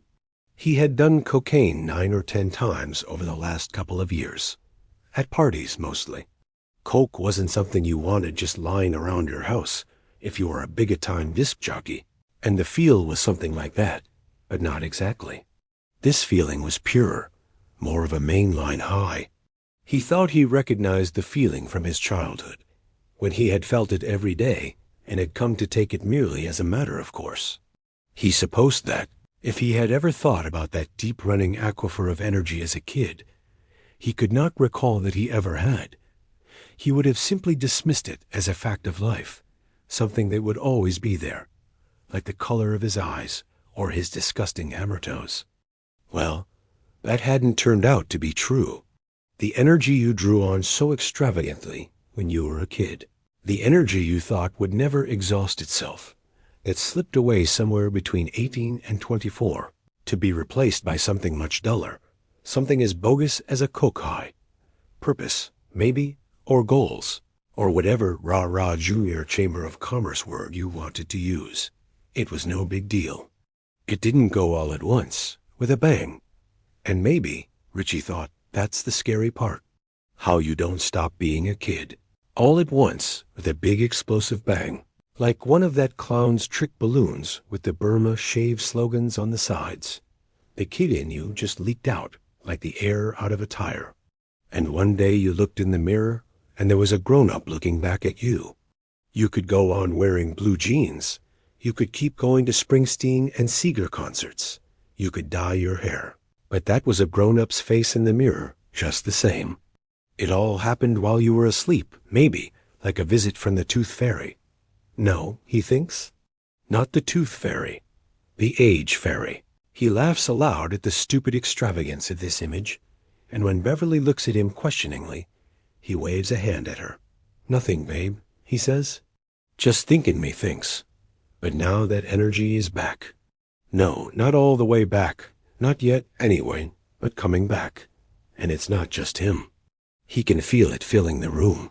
Mike looks okay to Richie for the first time since they all got together for that hideous lunch out by the mall. When Richie walked into the lobby and saw Mike sitting there with Ben and Eddie, he thought, shocked. There's a man who's going crazy, getting ready to commit suicide, maybe. But that look is gone now, not just sublimated. Gone. Richie has sat right here and watched the last of it slip out of Mike's face, while he relived the experience of the bird and the album. He's been energized. And it is the same with all of them. It's in their faces, their voices, their gestures. Eddie pours himself another gin and prune juice. Bill knocks back some bourbon, and Mike cracks another beer. Beverly glances up at the balloons Bill has tethered to the microfilm recorder at the main desk and finishes her third screwdriver in a hurry. They have all been drinking pretty enthusiastically, but none of them are drunk. Richie doesn't know where that energy he feels is coming from, but it's not out of a liquor bottle. Derry niggers get the bird. Blue, the losers are still losing, but Stanley Uris is finally ahead. Orange, Richie thinks, opening a fresh beer for himself. It isn't bad enough.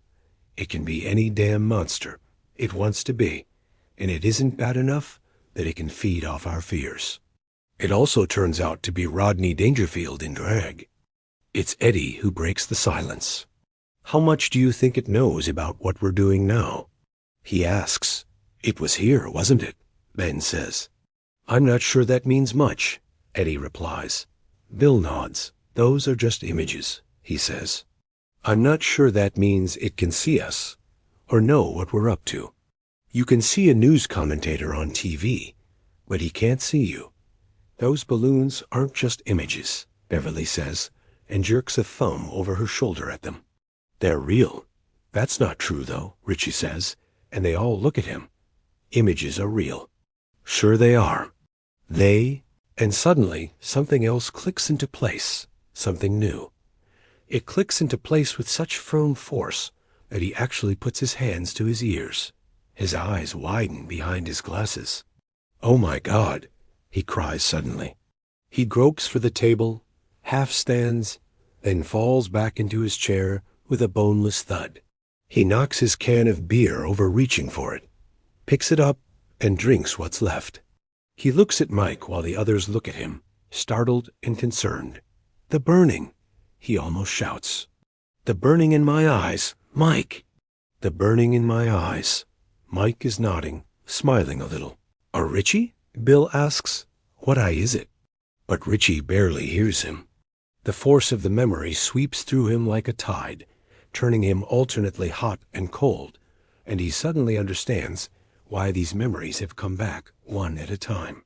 If he had remembered everything at once, the force would have been like a psychological shotgun blast let off an inch from his temple. It would have torn off the whole top of his head. "We saw it come," he says to Mike. "We saw it come, didn't we? You and me. Or was it just me?" He grabs Mike's hand, which lies on the table. "Did you see it too, Mikey? Or was it just me? Did you see it? The forest fire? The crater?" "I saw it," Mike says quietly, and squeezes Richie's hand. Richie closes his eyes for a moment, thinking he has never felt such a warm and powerful wave of relief in his life. Not even when the PSA jet he had taken from L.A. to San Francisco skidded off the runway and just stopped there. Nobody killed, nobody even hurt. Some luggage had fallen out of the overhead bins, and that was all. He had jumped onto the yellow emergency slide and helped a woman away from the plane. The woman had turned her ankle on a hummock concealed in the high grass. She was laughing and saying, "I can't believe I'm not dead. I can't believe it. I just can't believe it." So Richie, who was half carrying the woman with one arm and waving with the other to the firemen who were making frantic come-on gestures to the deplaning passengers, said, "Okay, you're dead. You're dead. You feel better now?" And they both laughed crazily. That had been relief laughter. But this relief is greater. "What are you guys talking about?" Eddie asks, looking from one to the other. Richie looks at Mike, but Mike shakes his head. "You go ahead, Richie. I've had my say for the evening. The rest of you don't know, or maybe don't remember, because you left," Richie tells them. "Me and Mikey, we were the last two Injuns in the smoke hole." "The smoke hole," Bill muses. His eyes are far and blue. "The burning sensation in my eyes," Richie says, "under my contact lenses. I felt it for the first time right after Mike called me in California. I didn't know what it was then, but I do now. It was smoke. Smoke that was 27 years old." He looks at Mike. "Psychological, would you say? Psychosomatic? Something from the subconscious?" "I would say not," Mike answers quietly.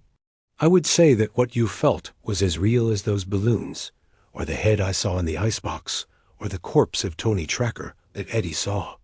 "Tell them, Richie," Richie says. "It was 4 or 5 days after Mike brought his dad's album down to the Barrens. Sometime just after the middle of July, I guess. The clubhouse was done.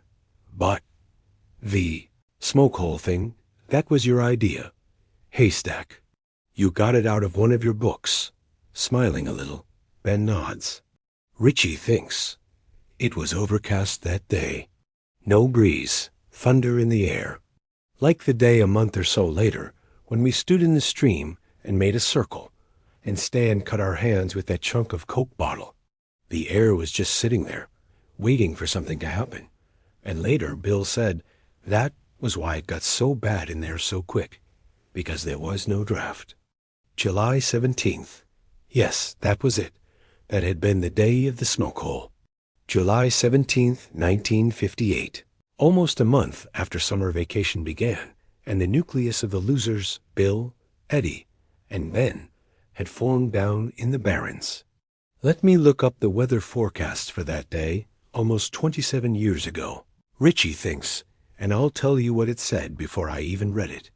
Richard Tozier, a.k.a. the Great Mentalizer. Hot, humid, chance of thunder showers. And watch out for the visions that may come while you're down in the smoke hole. It had been 2 days after the body of Jimmy Cullum was discovered, the day after Mr. Nell had come down to the Barrens again and sat right on the clubhouse without knowing it was there, because by then they had capped it off, and Ben himself had carefully overseen the replacement of the sods. Unless you got right down on your hands and knees and crawled around, you'd have no idea anything was there. Like the dam, Ben's clubhouse had been a roaring success, but this time Murnell didn't know anything about it.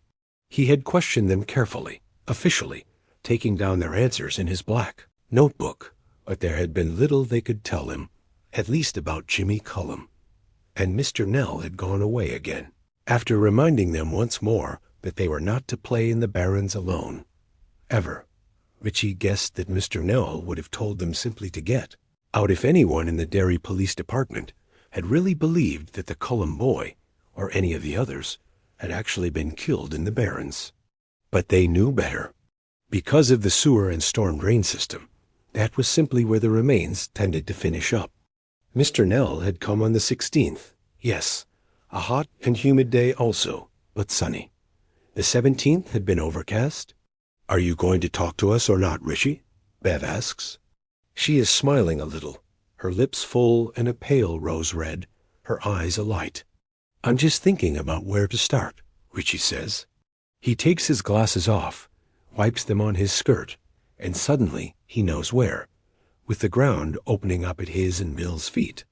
Of course he knew about the clubhouse. So did Bill and the rest of them, but it still freaked him out, seeing Tahee ground suddenly open on a slit of darkness like that. He remembers Bill riding him double on the back of Silver to the usual place on Kansas Street, and then stowing his bike under the little bridge. He remembers the two of them walking along the path toward the clearing, sometimes having to turn sideways because the brush was so thick. It was midsummer now, and the Barrens was at that year's apogee of fleshness. He remembers swatting at the mosquitoes that hummed maddeningly close to their ears. He even remembers Bill saying, "Oh, how clearly it all comes back, not as if it happened yesterday, but as if it is happening now. Hold it Econd Rurigi.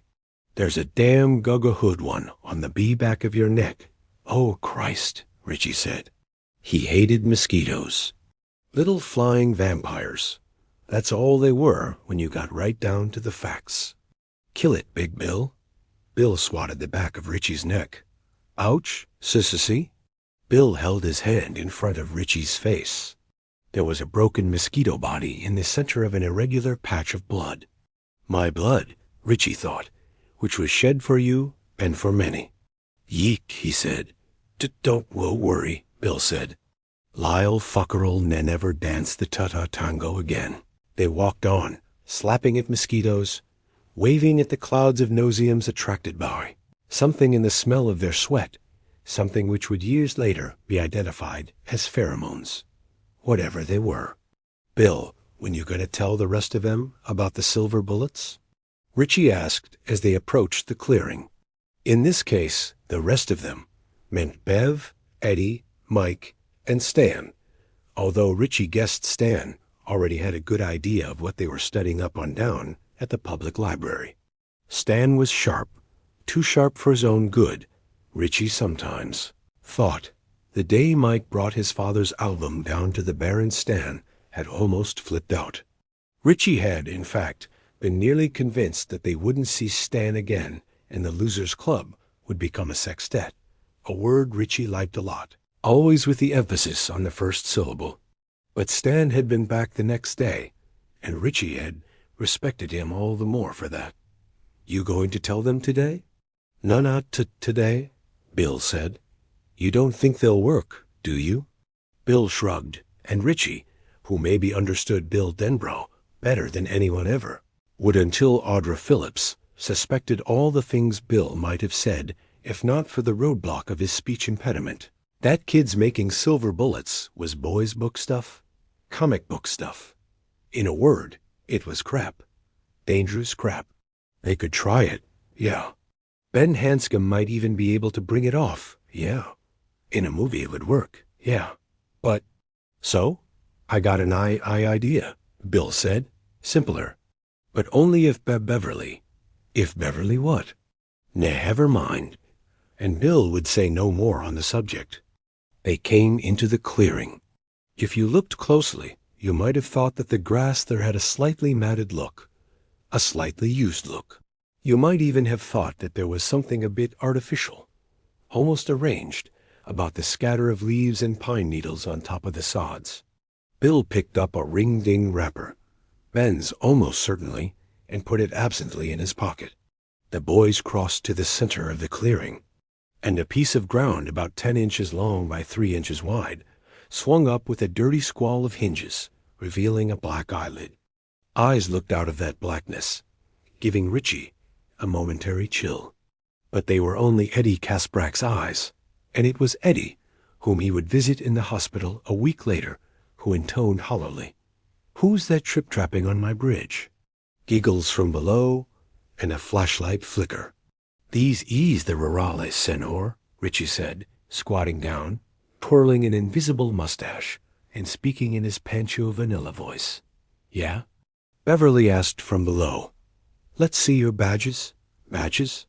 Richie cried, delighted. "We need no stinking badges." "Go to hell, Pancho," Eddie replied, and slammed the big eyelid closed. There were more muffled giggles from below. "Come out with your hands up," Bill cried in a low, commanding adult voice.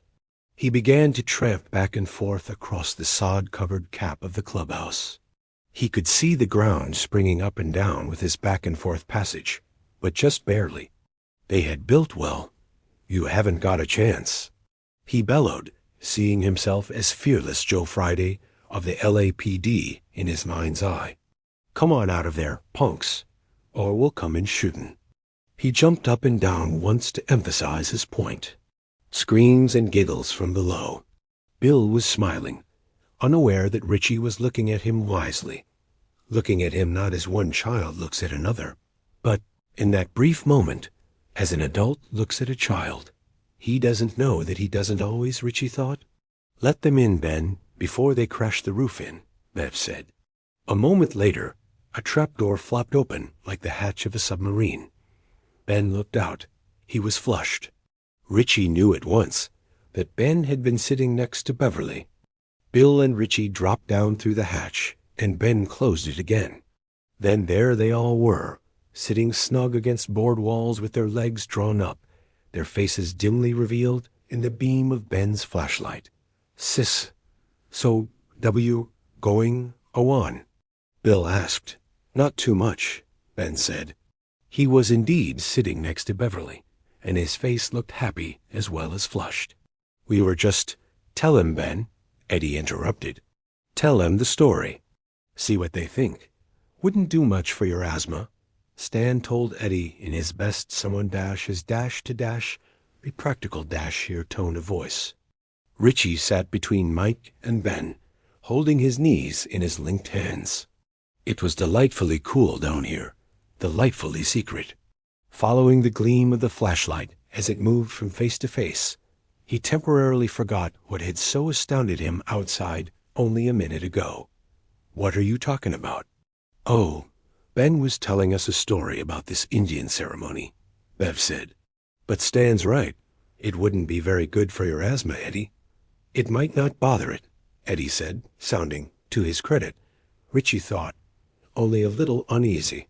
"Usually it's only when I get upset. Anyway, I'd like to try it." "Try what?" Bill asked him. "The smoke hole ceremony," Eddie said.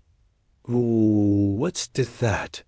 The beam of Ben's flashlight drifted upward, and Richie followed it with his eyes. It tracked aimlessly across the wooden roof of their clubhouse, as Ben explained.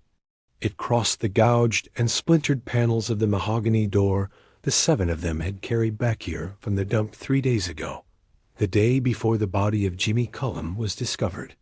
The thing Richie remembered about Jimmy Cullum, a quiet little boy who also wore spectacles, was that he liked to play Scrabble on rainy days.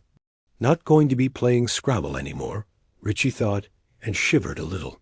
In the dimness, no one saw the shiver, but Mike Hanlon, sitting shoulder to shoulder with him, glanced at him curiously. "Well, I got this book out of the library last week," Ben was saying. "Ghosts of the Great Plains," it's called, and it's all about the Indian tribes that lived out west 150 years ago. The Paiutes and the Pawnees and the Kiowas and the Otos and the Comanches. It was really a good book. I'd love to go out there sometime to where they lived. Iowa, Nebraska, Colorado, Utah. "Shut up and tell about the smoke hole ceremony," Beverly said, elbowing him. "Sure," he said. Right, and Richie believed his response would have been the same if Beverly had given him the elbow and said, "Drink the poison now, Ben, okay?" See, almost all those Indians had a special ceremony, and our clubhouse made me think of it. Whenever they had to make a big decision, whether to move on after the buffalo herds, or to find fresh water, or whether or not to fight their enemies, they'd dig a big hole in the ground and cover it up with branches, except for a little vent in the top. "The smoke hole," Bill said. "Your quick mind never ceases to amaze me, Big Bill," Richie said gravely. "You ought to go on 21. I'll bet you could even beat old Charlie Van Doren." Bill made as if to hit him, and Richie recoiled, bumping his head a pretty good one on a piece of shoring. "Ouch! You deserved it," Bill said. "I kill you, rotten gringo sumbish," Richie said. "We don't need no stinking. Will you guys stop it?" Beverly asked. This is interesting, and she favored Ben with such a warm look that Richie believed steam would start curling out of Haystack's ears in a couple of minutes. "Okay, the Ben," Bill said. "Go on, sure," Ben said. The word came out in a croak. He had to clear his throat and start again. When the smoke hole was finished, they'd start a fire down there. They'd use green wood, so it would be a really smoky fire. Then all the braves would go down there and sit around the fire. The place would fill up with smoke. The book said this was a religious ceremony, but it was also kind of a contest, you know. After half a day or so, most of the braves would bug out because they couldn't stand the smoke anymore, and only 2 or 3 would be left. And they were supposed to have visions. Yeah, if I bred smoke for 5 or 6 hours, I'd probably have some visions, all right, Mike said, and they all laughed. The visions were supposed to tell the tribe what to do, Ben said. And I don't know if this part is true or not, but the book said that most times the visions were right. Silence fell, and Richie looked at Bill.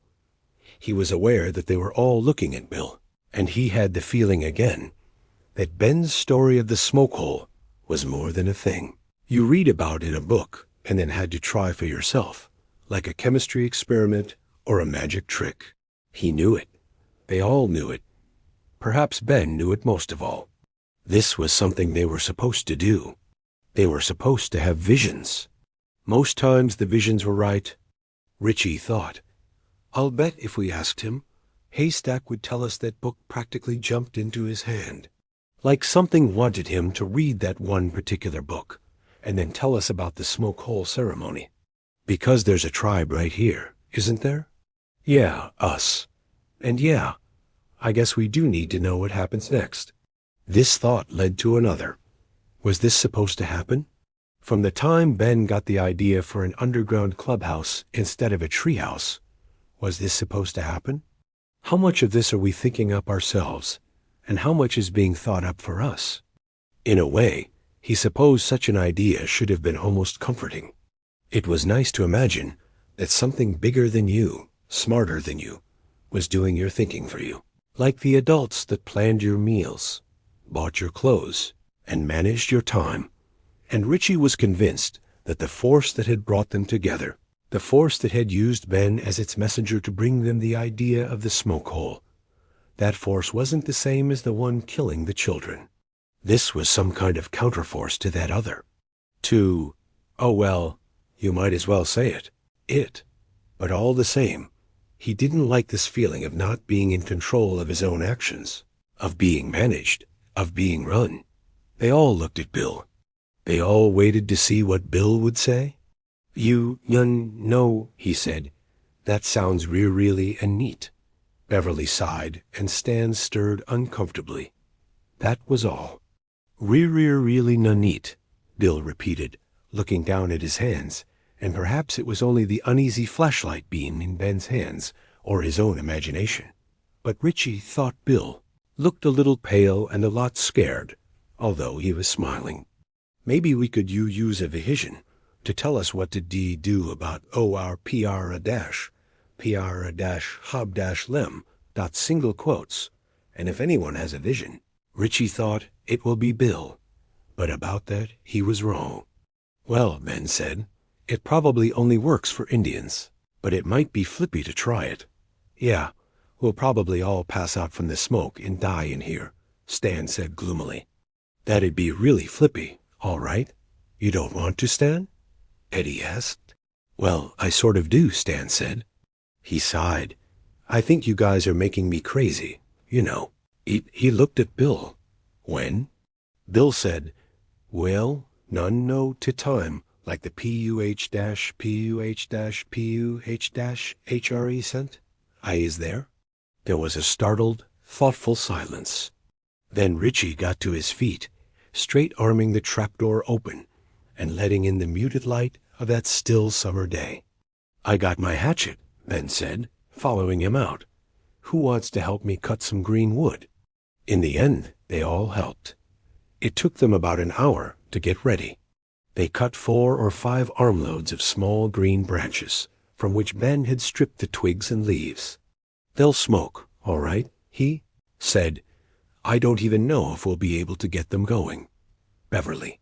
And Richie went down to the bank of the Kenduskeag and brought back a collection of good-sized stones. Using Eddie's jacket. His mother always made him take a jacket. Even if it was 80 degrees, it might rain, Mrs. Kasprak said, and if you have a jacket to put on, your skin won't get soaked if it does, as a makeshift sling. Carrying the rocks back to the clubhouse, Richie said, You can't do this, Bev. You're a girl. Ben said it was just the braves that went down in the smoke hole, not the squaws. Beverly paused, looking at Richie with mixed amusement and irritation. A lock of hair had escaped from her ponytail. She pushed out her lower lip and blew it off her forehead.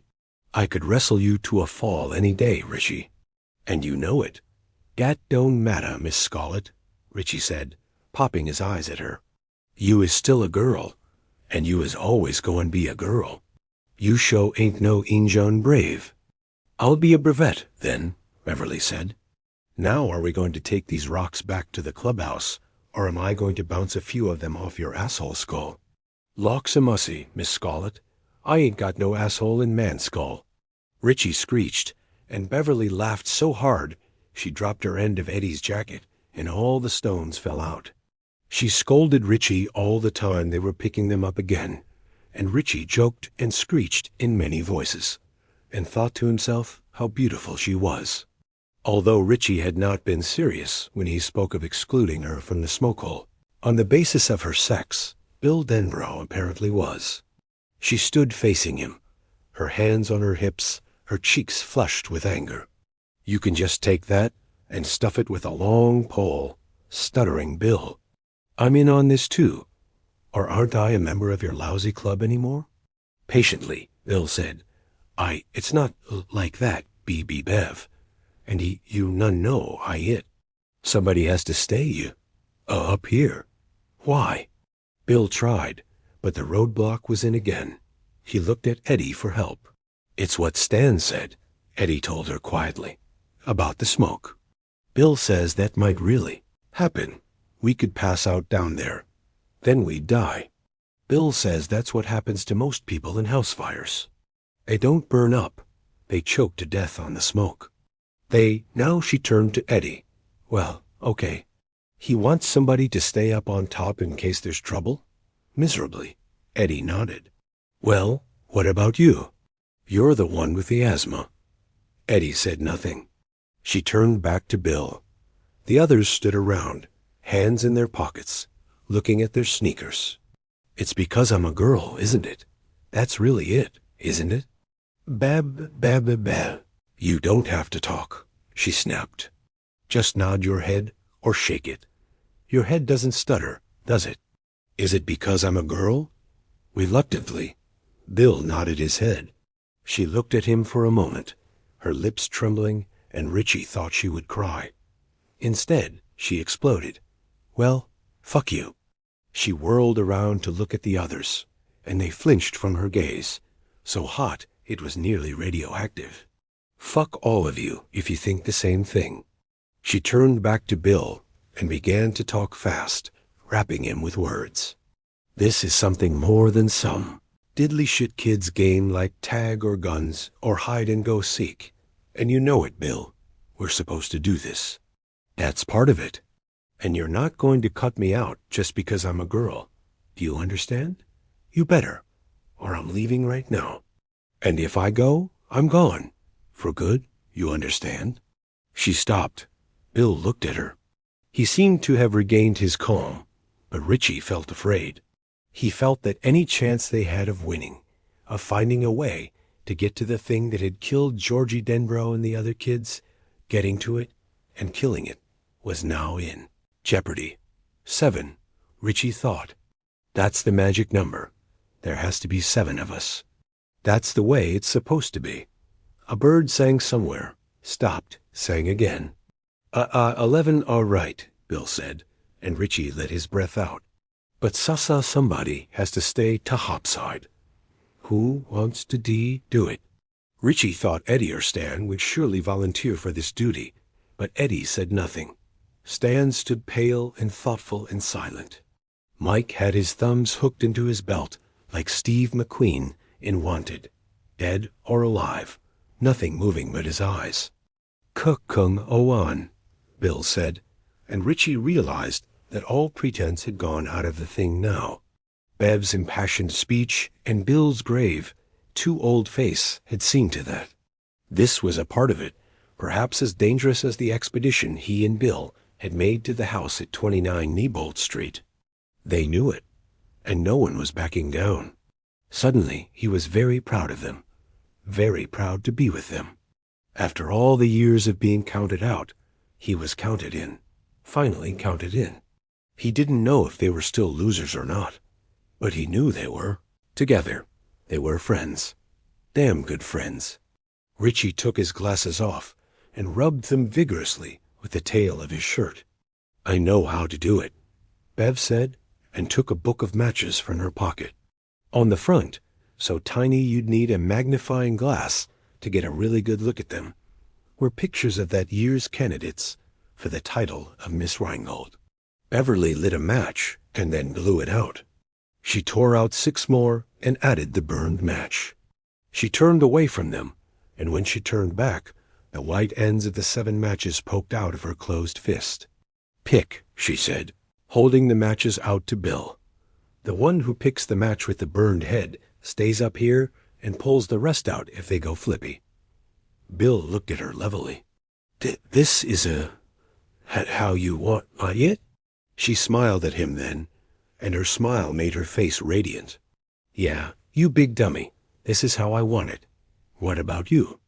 "I love you, B.B. Bev," he said, and color rose in her cheeks like hasty flames. Bill did not appear to notice. He studied the match tails sucking out of her fist, and at length he picked one. Its head was blue and unburned.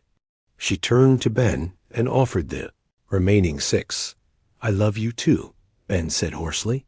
His face was plum-colored. He looked like he was on the verge of a stroke, but no one laughed. Somewhere deeper in the barrens, the birds sang again. Stan would know what it was, Richie thought randomly. "Thank you," she said, smiling, and Ben picked a match. Its head was unburned. She offered them to Eddie next.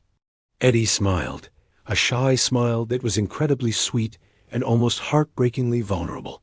"I guess I love you too, Bev," he said, and then picked a match blindly. Its head was blue. Beverly now offered the 4 match tails in her hand to Richie. "Ah, loves yaw, Miss Scarlett." Richie screamed at the top of his voice and made exaggerated kissing gestures with his lips. Beverly only looked at him, smiling a little, and Richie suddenly felt ashamed. "I do love you, Bev," he said, and touched her hair. "You're cool." "Thank you," she said. He picked a match and looked at it, positive he picked the burned one. But he hadn't. She offered them to Stan. "I love you," Stan said, and plucked one of the matches from her fist. Unburned. "You and me, Mike," she said, and offered him his pick of the two left. He stepped forward. "I don't know you well enough to love you," he said, "but I love you anyway. You could give my mother shouting lessons, I guess." They all laughed, and Mike took a match. Its head was also unburned. "I guess it's YYU after all, Bev," Bill said. Looking disgusted, all that flash and fire for nothing, Beverly opened her hand. The head of the remaining match was also blue and unburned. Why you jiggered them?" Bill accused. "No, I didn't." Her tone was not one of angry protest, which would have been suspect, but flabbergasted surprise. "Honest to God, I didn't." Then she showed them her palm. They all saw the faint mark of soot from the burned match head there. "Bill, I swear on my mother's name." Bill looked at her for a moment and then nodded. By common unspoken consent, they all handed the matches back to Bill, 7 of them, their heads intact. Stan and Eddie began to crawl around on the ground, but there was no burned match there. "I didn't," Beverly said again, to no one in particular. "So what do we do now?" Richie asked. "We all go down," Bill said. "Because that's what we're supposed to do." "And if we all pass out?" Eddie asked. Bill looked at Beverly again. If Bev's telling the truth, and we won't." "How do you know?" Stan asked. I just do," the bird sang again.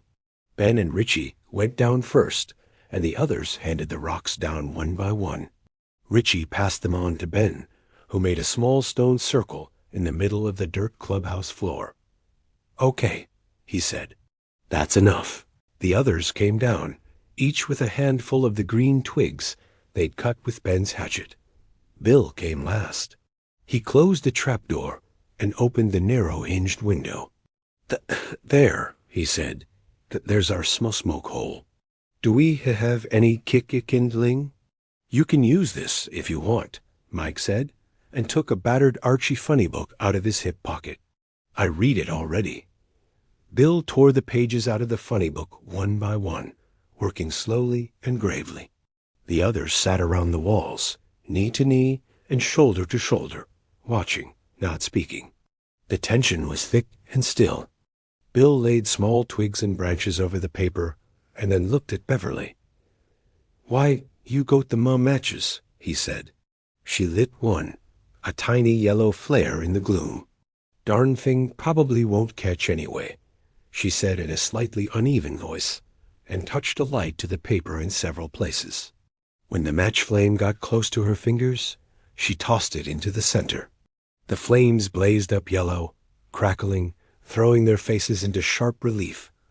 And in that moment, Richie had no trouble believing Ben's Indian story, and he thought it must have been like this back in those old days when the idea of white men was still no more than a rumor or a tall tale to those Indians who followed buffalo herds, so big they could cover the earth from horizon to horizon, herds so big that their passing shook the ground like an earthquake. In that moment, Richie could picture those Indians, Kiowas or Pawnees or whatever they were, down in their smoke hole, knee to knee and shoulder to shoulder, watching as the flames guttered and sank into the green wood like hot sores, listening to the faint and steady hiss of sap oozing out of the damp wood, waiting for the vision to descend. Yeah, sitting here now, he could believe it all. And looking at their somber faces as they studied the flames and the charring pages of Mike's Archie funny book, he could see that they believed it too. The branches were catching. The clubhouse began to fill up with smoke. Some of it, white as cotton smoke signals in a Saturday matinee movie, starring Randolph Scott or Audie Murphy, escaped from the smoke hole. But with no moving air outside to create a draft, most of it stayed below. It had an acrid bite that made eyes sting and throats throb.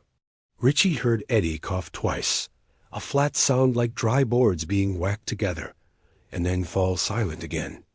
He shouldn't be down here, he thought, but something else apparently felt otherwise. Bill tossed another handful of green twigs on the smoldering fire and asked in a thin voice that was not much like his usual speaking voice, "Anyone having any visions?" "Visions of getting out of here," Stan Uray said. Beverly laughed at this, but her laughter turned into a fit of coughing and choking. Richie leaned his head back against the wall and looked up at the smoke hole, a thin rectangle of mellow white light. He thought about the Paul Bunyan statue that day in March. But that had only been a mirage, a hallucination, a vision. "Smoke's killing me," Ben said. "Who? So leave," Richie murmured, not taking his eyes off the smoke hole. He felt as if he was getting a handle on this. He felt as if he had lost 10 pounds. And he sure as shit felt as if the clubhouse had gotten bigger. Damn straight on that last. He had been sitting with Ben, Hanscom's fat right leg squashed against his left one, and Bill Denbrow's bony left shoulder socked into his right arm. Now he was touching neither of them. He glanced lazily to his right and left to verify that his perception was true, and it was. Ben was a foot or so to his left. On his right, Bill was even farther away. "Place is bigger, friends and neighbors," he said. He took a deeper breath and coughed hard.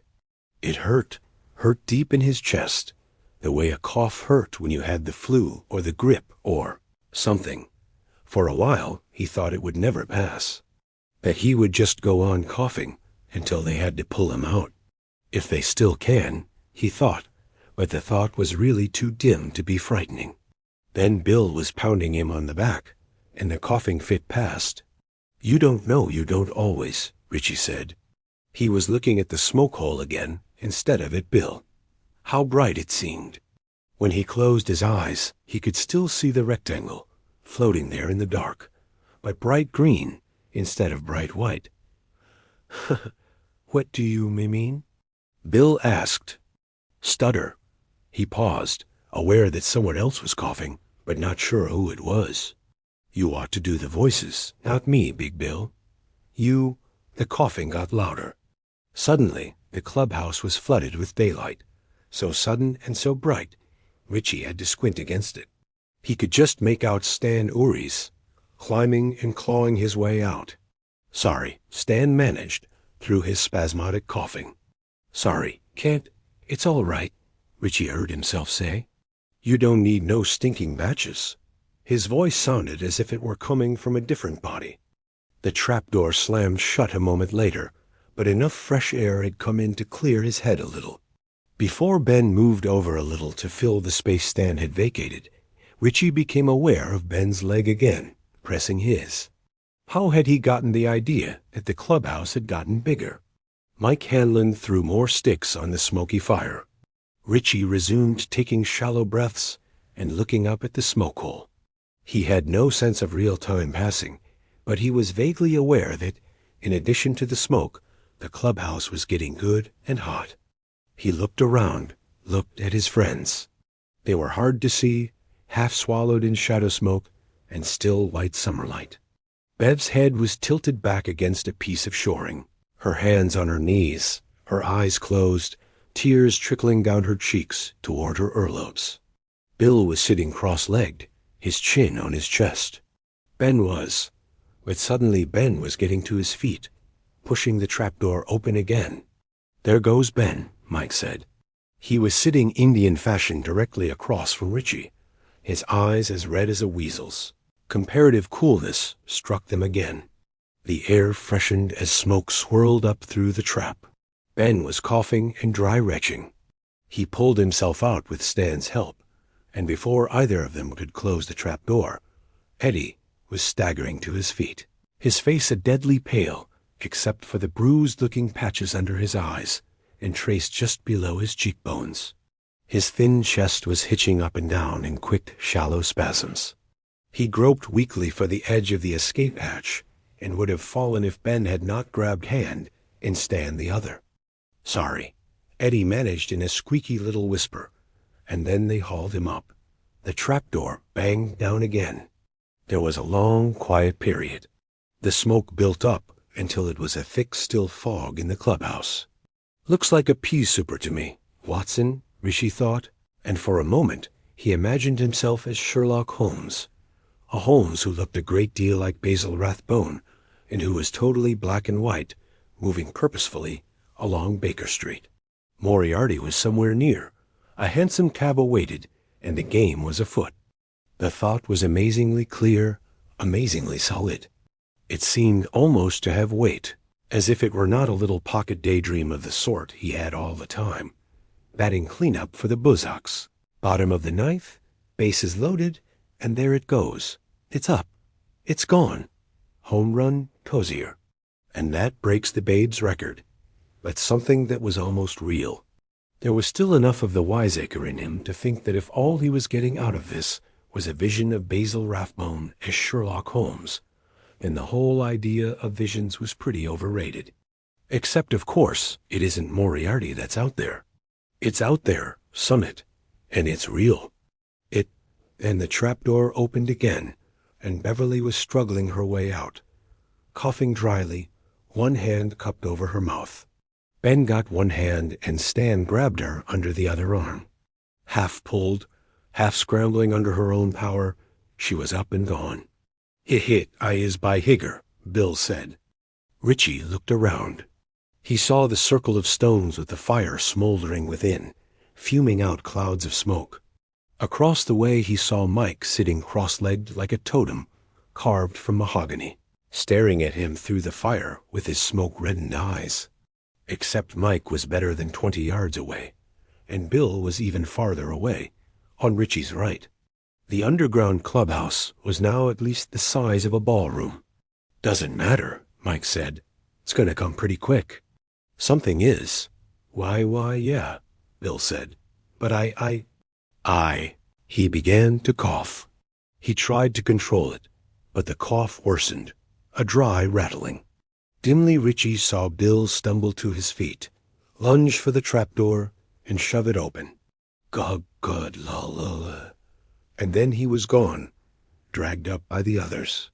"Looks like it's you and me, old Mikey," Richie said, and then he began to cough himself. "I thought for sure that it would be Bill."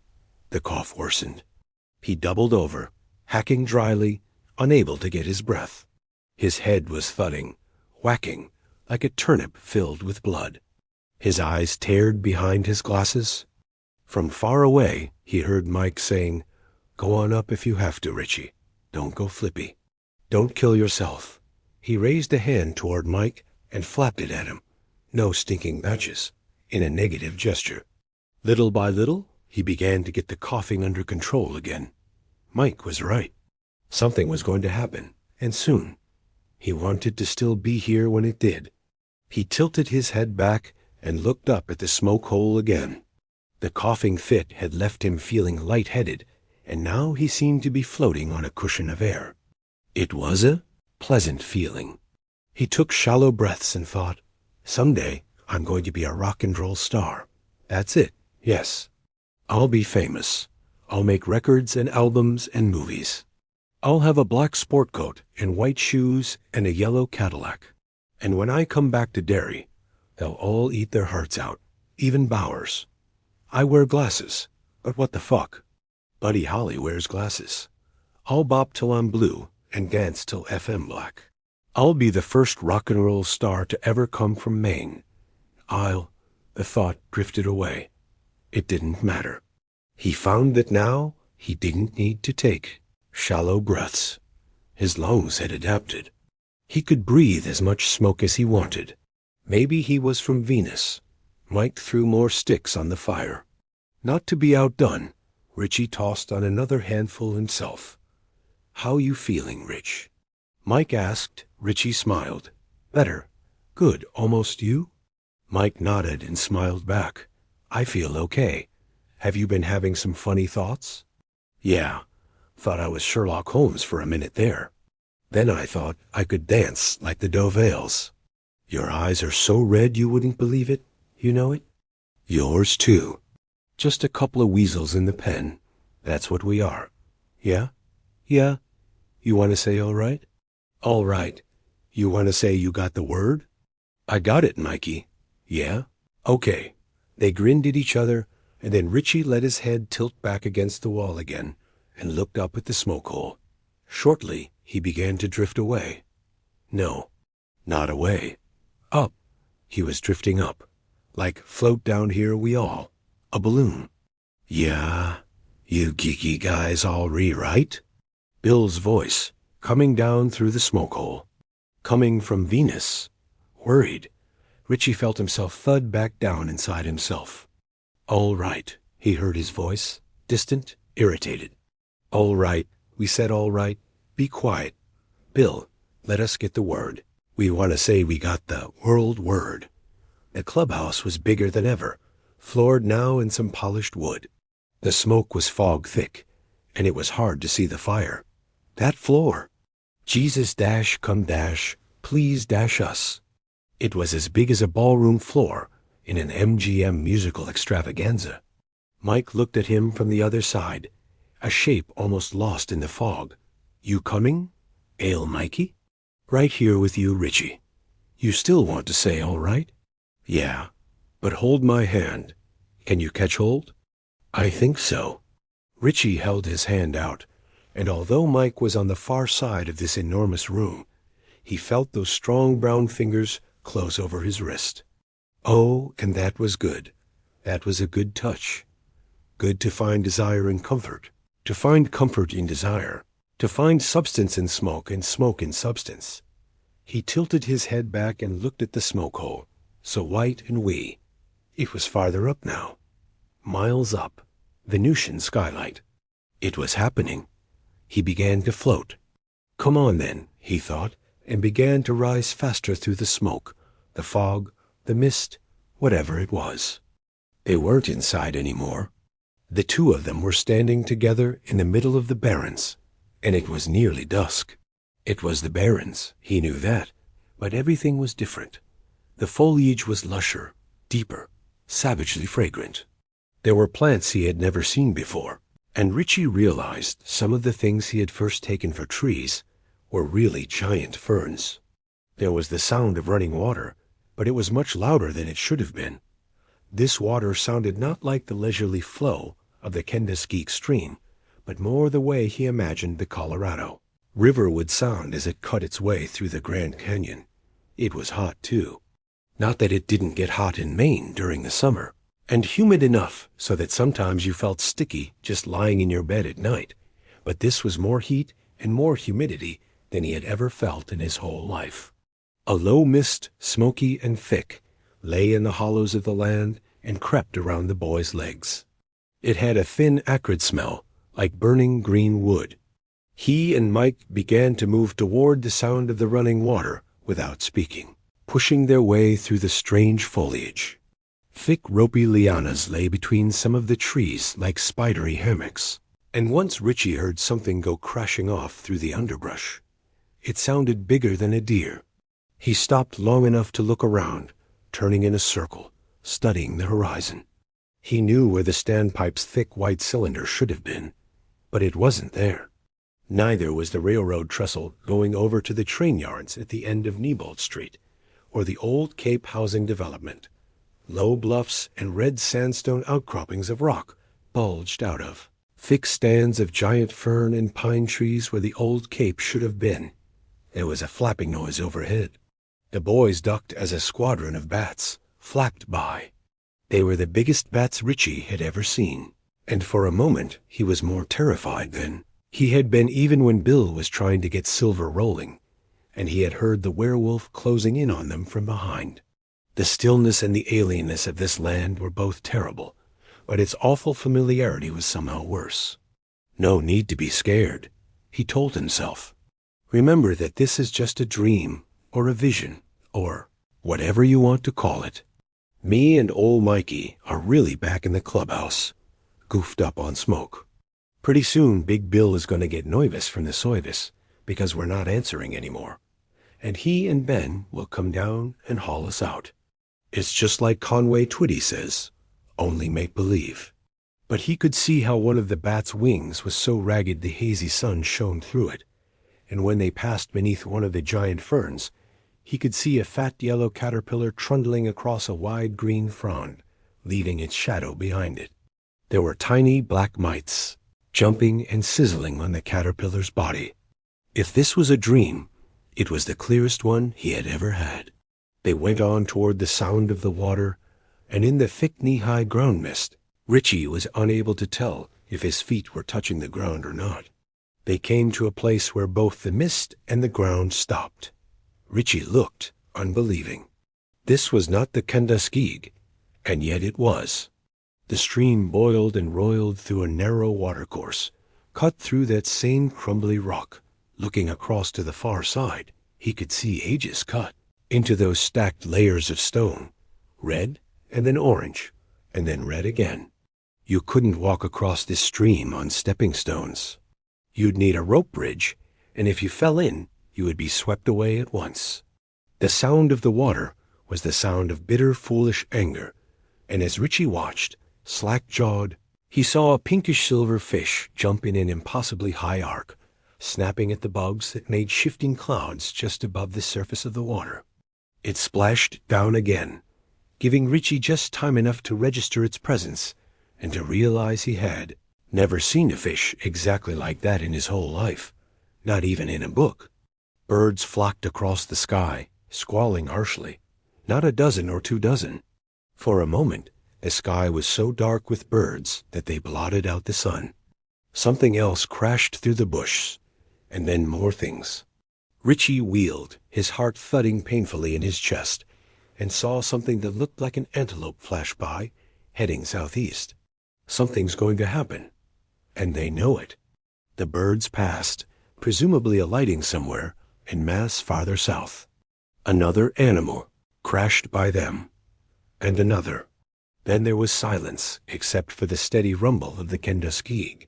The silence had a waiting quality about it, a pregnant quality Richie didn't like. He felt the hairs shifting and trying to stand up on the back of his neck, and he groped for Mike's hand again. "Do you know where we are?"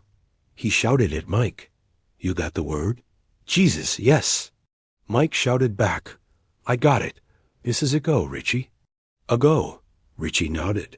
"A go, as in once upon a time, long, long ago, when we all lived in the forest, and nobody lived anywhere else.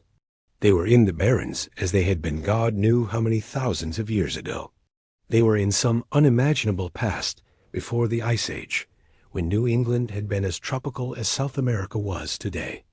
If there still was a today. He looked around again, nervously, almost expecting to see a brontosaurus raise its cran-like neck against the sky and stare down at them, its mouth full of mud and dripping uprooted plants, or a saber-toothed tiger come stalking out of the undergrowth. But there was only that silence, as in the 5 or 10 minutes before a vicious thundersquall strikes, when the purple heads stack up and up in the sky overhead, and the light turns a queer, bruised purple-yellow, and the wind dies completely, and you can smell a thick aroma like overcharged car batteries in the air. We're in the ago, 1,000,000 years back, maybe, or 10 million, or 80 million, but here we are, and something's going to happen. I don't know what, but something, and I'm scared. I want it to end. I want to be back, and Bill, please. Bill, please pull us out. It's like we fell into the picture, some picture. Please, please help. Mike's hand tightened on his, and he realized that now the silence had been broken. There was a steady, low vibration. He could feel it more than hear it, working against the tight flesh of his eardrums, buzzing the tiny bones that conducted the sound. It grew steadily. It had no tone. It simply was. The word in the beginning was the word the world, a tuneless, soulless sound. He groped for the tree they stood near, and as his hand touched it, cupped the curve of the bowl, He could feel the vibration caught inside. At the same moment he realized he could feel it in his feet, a steady tingling that went up his ankles and calves to his knees, turning his tendons into tuning forks. It grew and grew. It was coming out of the sky. Not wanting to, but unable to help himself, Richie turned his face up. The sun was a molten coin burning a circle in a low-hanging overcast, surrounded by a fairy ring of moisture. Below it, the verdant green slash that was the Barrens lay utterly still. Richie thought he understood what this vision was. They were about to see the coming of it. The vibration took on a voice, a rumbling roar that built to a shattering crescendo of sound. He clapped his hands to his ears and screamed, and could not hear himself scream. Beside him, Mike Hanlon was doing the same, and Richie saw that Mike's nose was bleeding a little. The clouds in the west lit with a bloom of red fire. It traced its way toward them, widening from an artery to a stream, to a river of ominous color. And then, as a burning, falling object broke through the cloud cover, the wind came. It was hot and searing, smoky and suffocating. The thing in the sky was gigantic, a flaming matchhead that was nearly too bright to look at. Arcs of electricity bolted from it, blue bullwhips that flashed out from it and left thunder in their wake. A spaceship. Richie screamed, falling to his knees and covering his eyes. Oh my God, it's a spaceship. But he believed, and would tell the others later, as best he could, that it was not a spaceship, although it might have come through space to get here. Whatever came down on that long-ago day had come from a place much farther away than another star, or another galaxy, and if spaceship was the first word to come into his mind, perhaps that was only because his mind had no other way of grasping what his eyes were seeing. There was an explosion then, a roar of sound followed by a rolling concussion that knocked them both down. This time it was Mike who groped for Richie's hand. There was another explosion. Richie opened his eyes and saw a glare of fire and a pillar of smoke rising into the sky. He screamed at Mike, in an ecstasy of terror now. Never in his life, before or after, would he feel any emotion so deeply, be so overwhelmed by feeling. Mike dragged him to his feet, and they ran along the high bank of the young Kenduskeag, never noticing how close they were to the drop. Once Mike stumbled and went skidding to his knees. Then it was Rick Hiai's turn to go down, barking his shin and tearing his pants. The wind had come up, and it was pushing the smell of the burning forest toward them. The smoke grew thicker, and Richie became dimly aware that he and Mike were not running alone. Animals were on the move again, fleeing from the smoke, the fire, the death in the fire. Running from it, perhaps. The new arrival in their world. Richie began to cough. He could hear Mike beside him, also coughing. The smoke was thicker, washing out the greens and grays and reds of the day. Mike fell again, and Richie lost his hand. He groped for it and could not find it. "Mike!" he screamed, panicked, coughing. "Mike, where are you? Mike!" Mike! But Mike was gone. Mike was nowhere. Richie! Richie! Richie! Wacko! Richie! Richie! Richie! Are you all right? His eyes fluttered open, and he saw Beverly kneeling beside him, wiping his mouth with a handkerchief. The others, Bill, Eddie, Stan, and Ben, stood behind her, their faces solemn and scared. The side of Richie's face hurt like hell. He tried to speak to Beverly, and could only croak. He tried to clear his throat, and almost vomited. His throat and lungs felt as if they had somehow been lined with smoke. At last he managed, "Did you slap me, Beverly?" "It was all I could think of to do," she said. "Wacko," Richie muttered. "I didn't think you were going to be all right, is all," Bev said, and suddenly burst into tears. Richie patted her clumsily on the shoulder, and Bill put a hand on the back of her neck. She reached around it once, took it, squeezed it. Richie managed to sit up. The world began to swim in waves. When it steadied down, he saw Mike leaning against a tree nearby, his face dazed and ashy pale. Did I puke? Richie asked Bev. She nodded, still crying.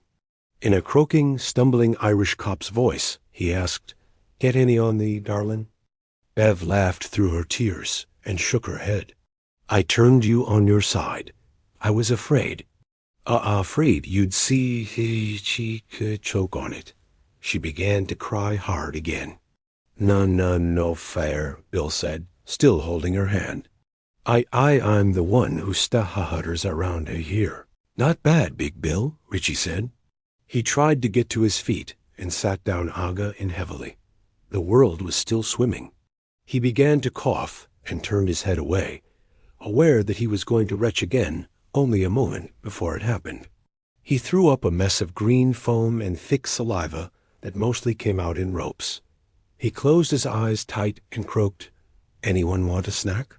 "Oh, shit," Ben cried, disgusted and laughing at the same time.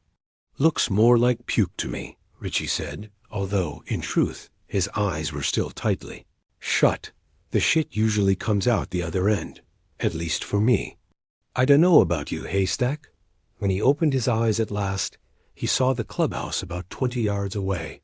Both the window and the big trapdoor were thrown open. Smoke, thinning now, puffed from both. This time Richie was able to get to his feet. For a moment he was quite sure he was going to retch again, or faint, or both. "Wacko," he murmured, watching the world waver and warp in front of his eyes. When the feeling passed, he made his way over to where Mike was. Mike's eyes were still weasel red, and from the dampness on his pants cuffs, Richie thought that maybe old Mikey had taken a ride on the stomach elevator too. "For a white boy you did pretty good," Mike croaked, and punched Richie weakly on the shoulder. Richie was at a loss for words, a condition of exquisite rarity. Bill came over. The others came with him. "You pulled us out?" Richie asked. "Me and Nubbin." "Why you were screaming. Be both of why you." But he looked over at Ben.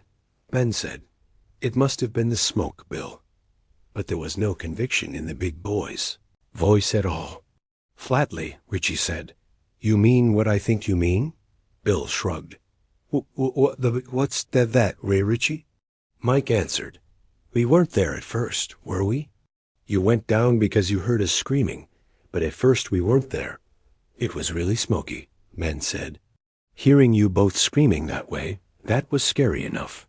But the screaming, it sounded, well, it just sounded very far away," Bill said. Stuttering badly, he told them that when he and Ben had gone down, they hadn't been able to see either Richie or Mike. They had gone, plunging around in the smoky clubhouse, panicked, scared that if they didn't act quickly, the two boys might die of smoke poisoning. At last Bill had gripped a hand, Richie's. He had given a ha-ha-ha of a yank, and Richie had come flying out of the gloom, only about 1/4 conscious. When Bill turned around, he had seen Ben with Mike in a bear hug, both of them coughing. Ben had thrown Mike up and out through the trapdoor. Ben listened to all this, nodding.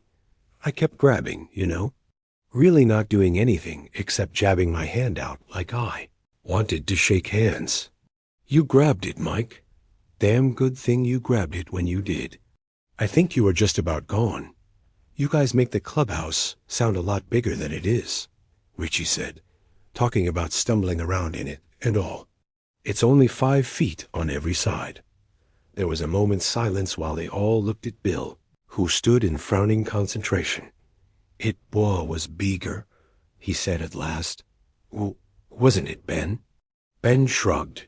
"It sure seemed like it. Unless it was the smoke." "It wasn't the smoke," Richie said.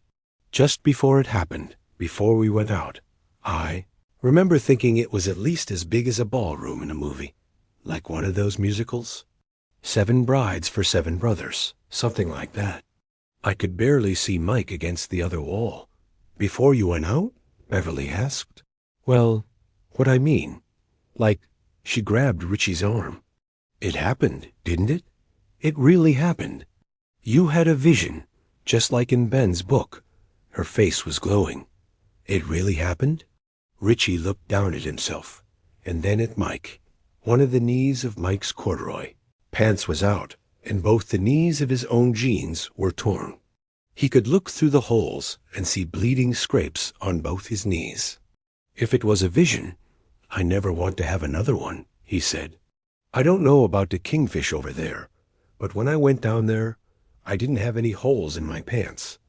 They're practically new, for gosh sakes. My mom's going to give me hell. What happened? Ben and Eddie asked together. Richie and Mike exchanged a glance, and then Richie said, Bevy, you got a smoke? She had two, wrapped in a piece of tissue. Richie put one of them in his mouth, and when she lit it, the first drag made him cough so badly that he handed it back to her. Can't, he said. Sorry, it was the past, Mike said. Shit on that, Richie said. It wasn't just the past. It was a go. Yeah, right. We were in the Barrens, but the Kenduskeag was going a mile a minute. It was deep. It was fucking wild. Sorry, Bevy, but it was. And there were fish in it. Salmon, I think. But my deep dad says there haven't been any fish in the Kenduskeag for a long time. Because of the sewage? This was a long time, all right, Richie said. He looked around at them uncertainly. I think it was 1,000,000 years ago, at least. A thunderstruck silence greeted this. Beverly broke it at last. But what happened? Richie felt the words in his throat, but he had to struggle to bring them out. It felt almost like vomiting again. We saw it come, he said at last. I think that was it. Christ, Stan muttered. Oh, Christ. There was a sharp hiss gasp as Eddie used his aspirator. It came out of the sky, Mike said. I never want to see anything like that again in my whole life. It was burning so hot you couldn't really look at it. And it was thawing off electricity and macking thunder. The noise. He shook his head and looked at Richie. It sounded like the end of the world. And when it hit, it started a forest fire. That was at the end of it. Was it a spaceship? Ben asked. Yes, Richie said. No, Mike said. They looked at each other. Well, I guess it was, Mike said. And at the same time, Richie said, no, it really wasn't a spaceship, you know. But they paused again while the others looked at them, perplexed. You tell, Richie said to Mike. We mean the same thing, I think, but they're not getting it. Mike coughed into his fist and then looked up at the others, almost apologetically. I don't know just how to tell you, he said. To try, Bill said urgently. It came out of the sky, Mike repeated, but it wasn't a spaceship exactly. It wasn't a meteor either. It was more like, well, like the Ark of the Covenant in the Bible that was supposed to have the Spirit of God inside of it. Except this wasn't God. Just feeling it, watching it come, you knew it meant bad, that it was bad. He looked at them. Richie nodded. It came from outside. I got that feeling. From outside. Outside where, Richie? Eddie asked. Outside everything, Richie said. And when it came down, it made the biggest damn hole you ever saw in your life. It turned this big hill into a donut, just about. It landed right where the downtown part of Derry is now. He looked at them. Do you get it? Beverly dropped the cigarette half-smoked and crushed it out under one shoe. Mike said, It's always been here, since the beginning of time. Since before there were men anywhere. Unless maybe there were just a few of them in Africa somewhere, swinging through the trees or living in caves. The crater's gone now, and the Ice Age probably scraped the valley deeper and changed some stuff around and filled the crater in. But it was here then, sleeping, maybe, waiting for the ice to melt, waiting for the people to come. That's why it uses the sewers and the drains, Richie put in. There must be regular freeways for it. You didn't see what it looked like? Stan Uris asked abruptly and a little hoarsely. They shook their heads. Can we beat it? Eddie said in the silence. A thing like that? No one answered. Chapter 16, Eddie's Bad Break. By the time Richie finishes, they're all nodding. Eddie is nodding along with them, remembering along with them, when the pain suddenly races up his left arm.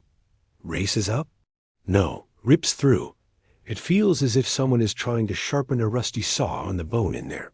He grimaces and reaches into the pocket of his sport jacket, sorts through a number of bottles by feel, and takes out the Isidrin. He swallows two with a gulp of gin and prune juice. The arm has been paining him off and on all day. At first, he dismissed it as the twinges of bursitis he sometimes gets when the weather is damp. But halfway through Richie's story, a new memory clicks into place for him, and he understands the pain. This isn't memory lane we're wandering down anymore, he thinks. It's getting more and more like the Long Island Expressway. 5 years ago, during a routine checkup, Eddie has a routine checkup every 6 weeks. The doctor said matter-of-factly, "There's an old break here, Ed. Did you fall out of a tree when you were a kid?" "Something like that," Eddie agreed, not bothering to tell Dr. Robbins that his mother undoubtedly would have fallen down dead of a brain hemorrhage if she had seen or heard of her Eddie climbing trees. The truth was, he hadn't been able to remember exactly how he broke the arm. It didn't seem important, although Eddie thinks now that lack of interest was, in itself, very odd. He is, after all, a man who attaches importance to a sneeze or a slight change in the color of his stools. But it was an old break, a minor irritation, something that happened a long time ago in a boyhood he could barely remember and didn't care to recall. It pained him a little when he had to drive long hours on rainy days. A couple of aspirin took care of it nicely. No big deal. But now it is not just a minor irritation. It is some madman sharpening that rusty saw, playing bone tunes, and he remembers that was how it felt in the hospital, especially late at night, in the first 3 or 4 days after it happened. Lying there in bed, sweating in the summer heat, waiting for the nurse to bring him a pill, tears running silently down his cheeks, into the bowls of his ears, thinking it's like some kooks sharpening a saw in there. If this is memory lane, Eddie thinks I'd trade it for one great big brain enema, a mental high colonic. Unaware he is going to speak, he says, "It was Henry Bowers who broke my arm. Do you remember that?" Mike nods. "That was just before Patrick Hockstetter disappeared." "I don't remember the date." "I do," Eddie says flatly. "It was the 20th of July.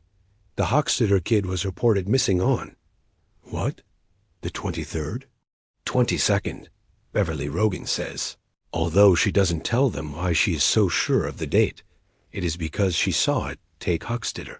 Nor does she tell them that she believed then and believes now that Patrick Hockstetter was crazy, perhaps even crazier than Henry Bowers. She will tell them, but this is Eddie's turn. She will speak next, and then she supposes that Ben will narrate the climax of that July's events. The silver bullet they had never quite dared to make.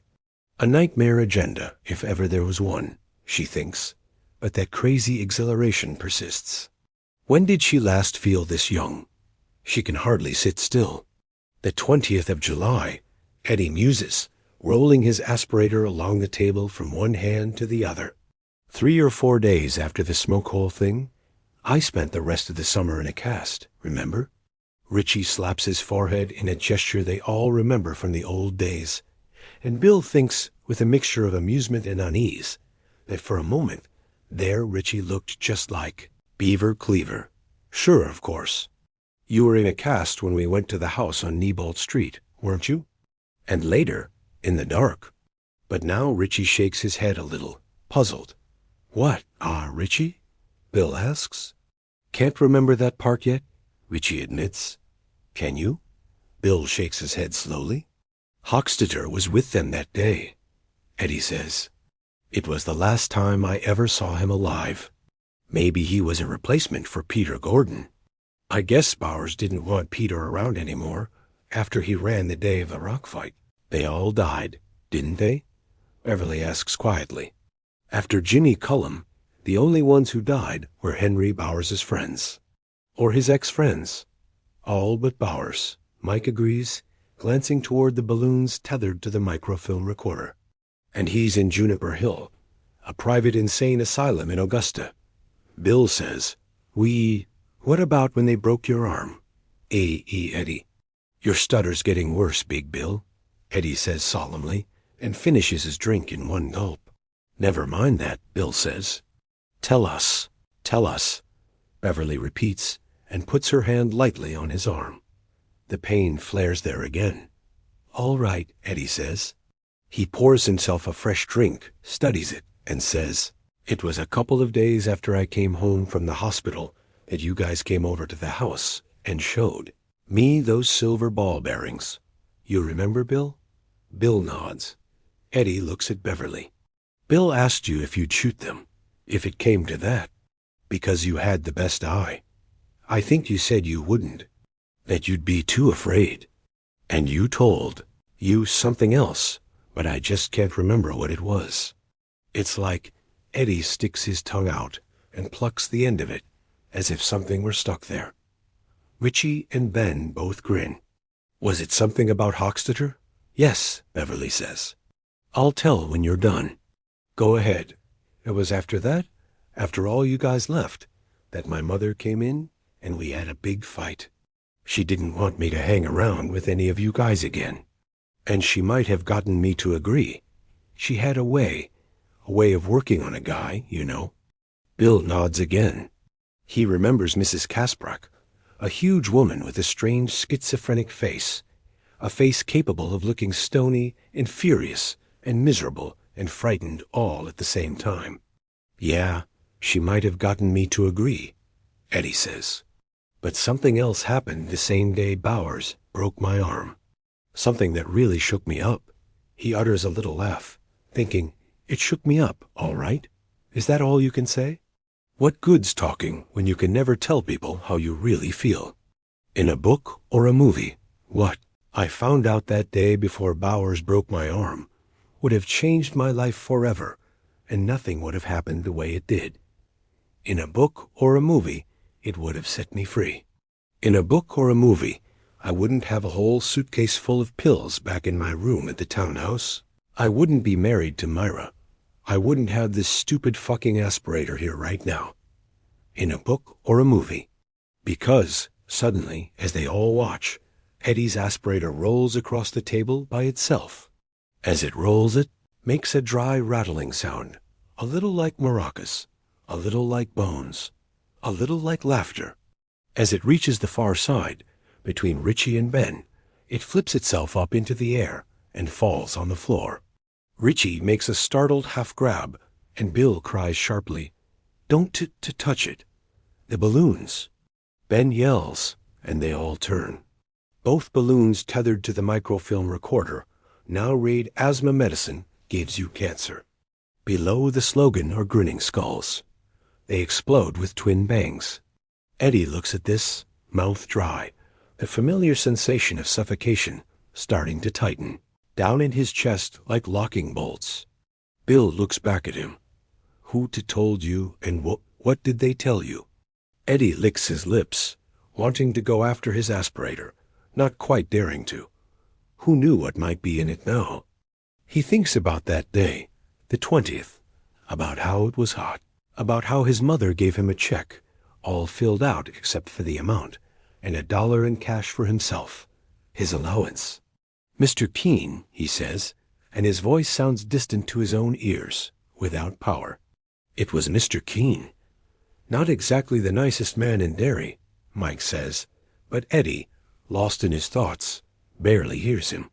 Yes, it was hot that day, but cool inside the Center Street drug, the wooden fans turning leisurely below the pressed tin ceiling, and there was that comforting smell of mixed powders and nostrums. This was the place where they sold health. That was his mother's unstated but clearly communicated conviction. And with his body clock set at 11:30, Eddie had no suspicion that his mother might be wrong about that or anything else. Well, Mr. Keene sure put an end to that, he thinks now with a kind of sweet anger. He remembers standing at the comic rack for a while, spinning it idly to see if there were any new Batmans or Superboys, or his own favorite Plastic Man. He had given his mother's list she sent him to the drugstore, as other boys' mothers might send them to the Cummer grocery, and his mother's check to Mr. Keene. He would fill the order and then write in the amount on the check, giving Eddie the receipt so she could deduct the amount from her checking balance. This was all sop for Eddie.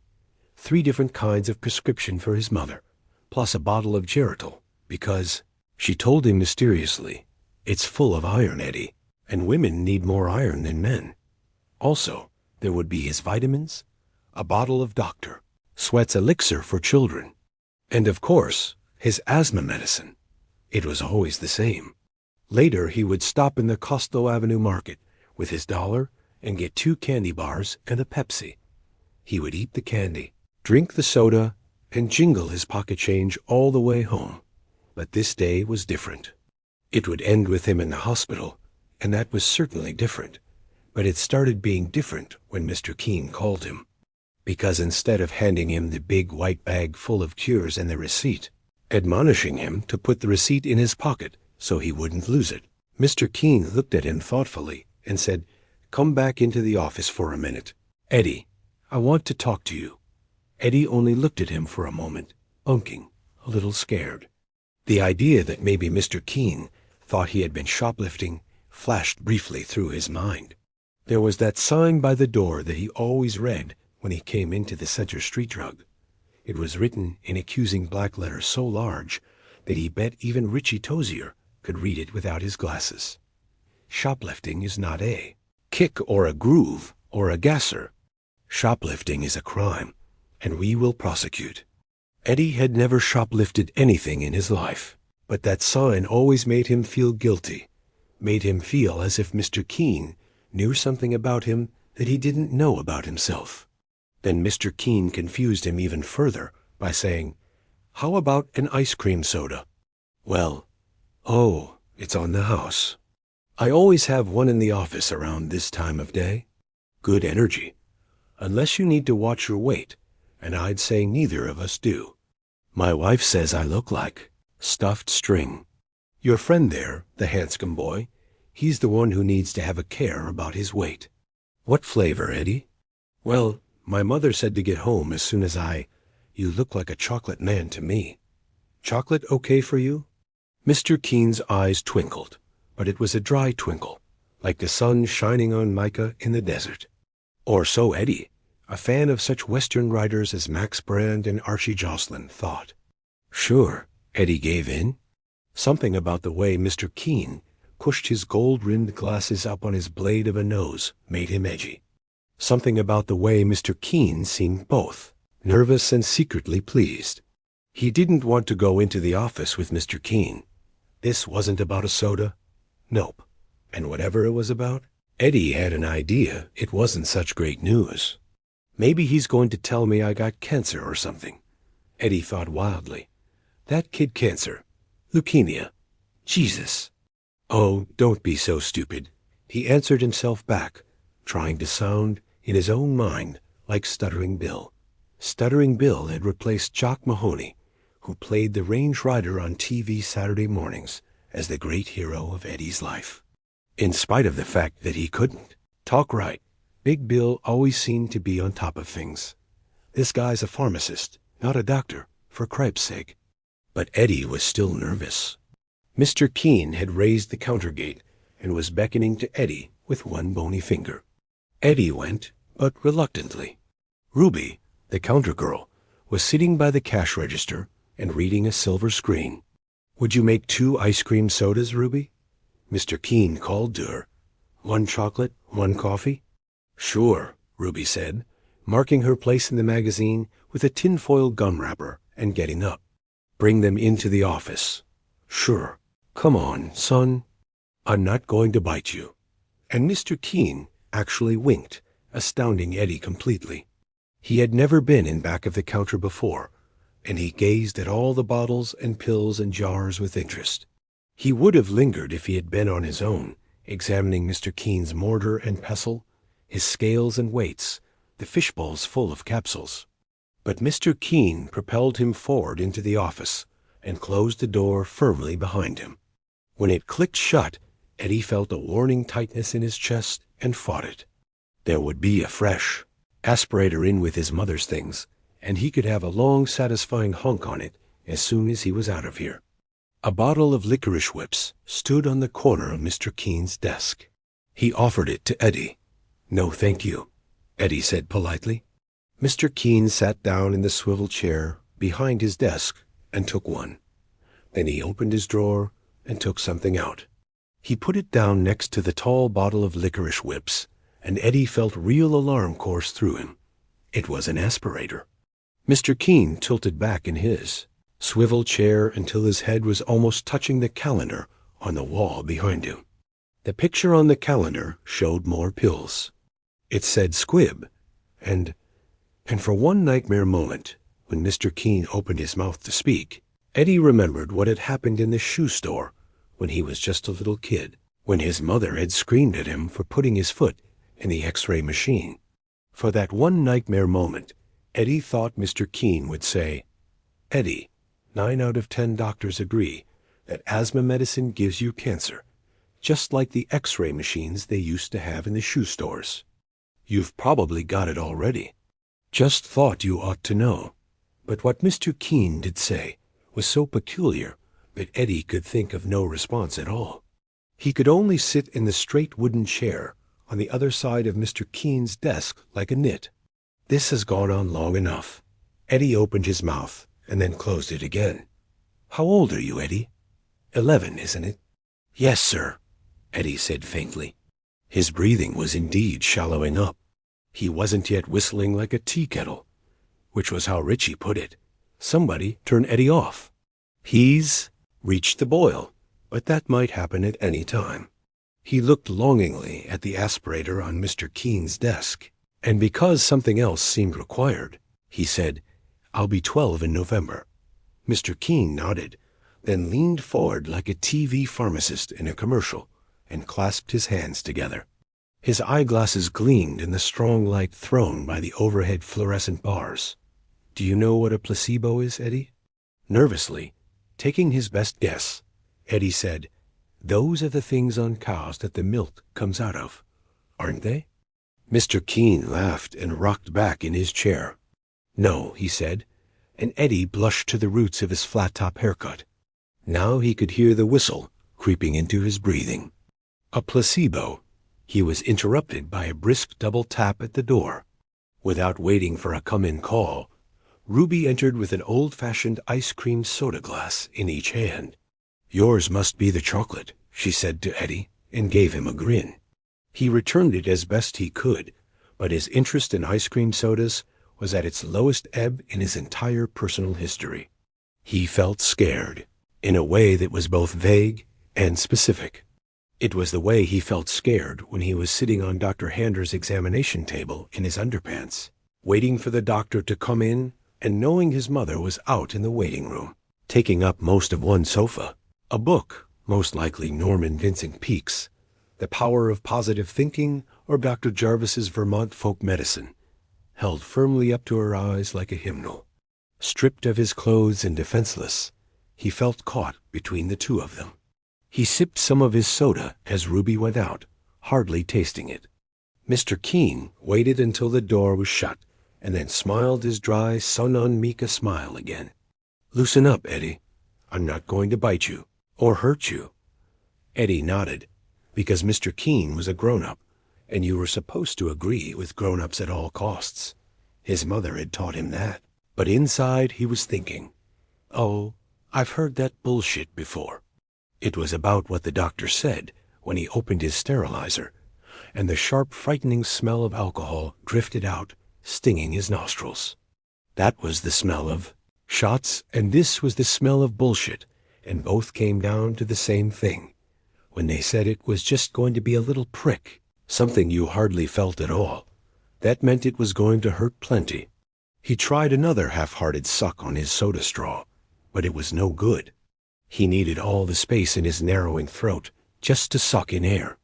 He looked at the aspirator sitting in the middle of Mr. Keen's blotter, wanted to ask for it, didn't quite dare. A weird thought occurred to him. Maybe Mr. Keen knew he wanted it, but didn't dare ask for it, that maybe Mr. Keen was torturing, teasing him. Except that was a really stupid idea, wasn't it? A grown-up, particularly a health-dispensing grown-up, wouldn't tease a little kid that way, would he? Surely not. It wasn't even to be considered, because consideration of such an idea might necessitate a terrifying reappraisal of the world as Eddie understood it.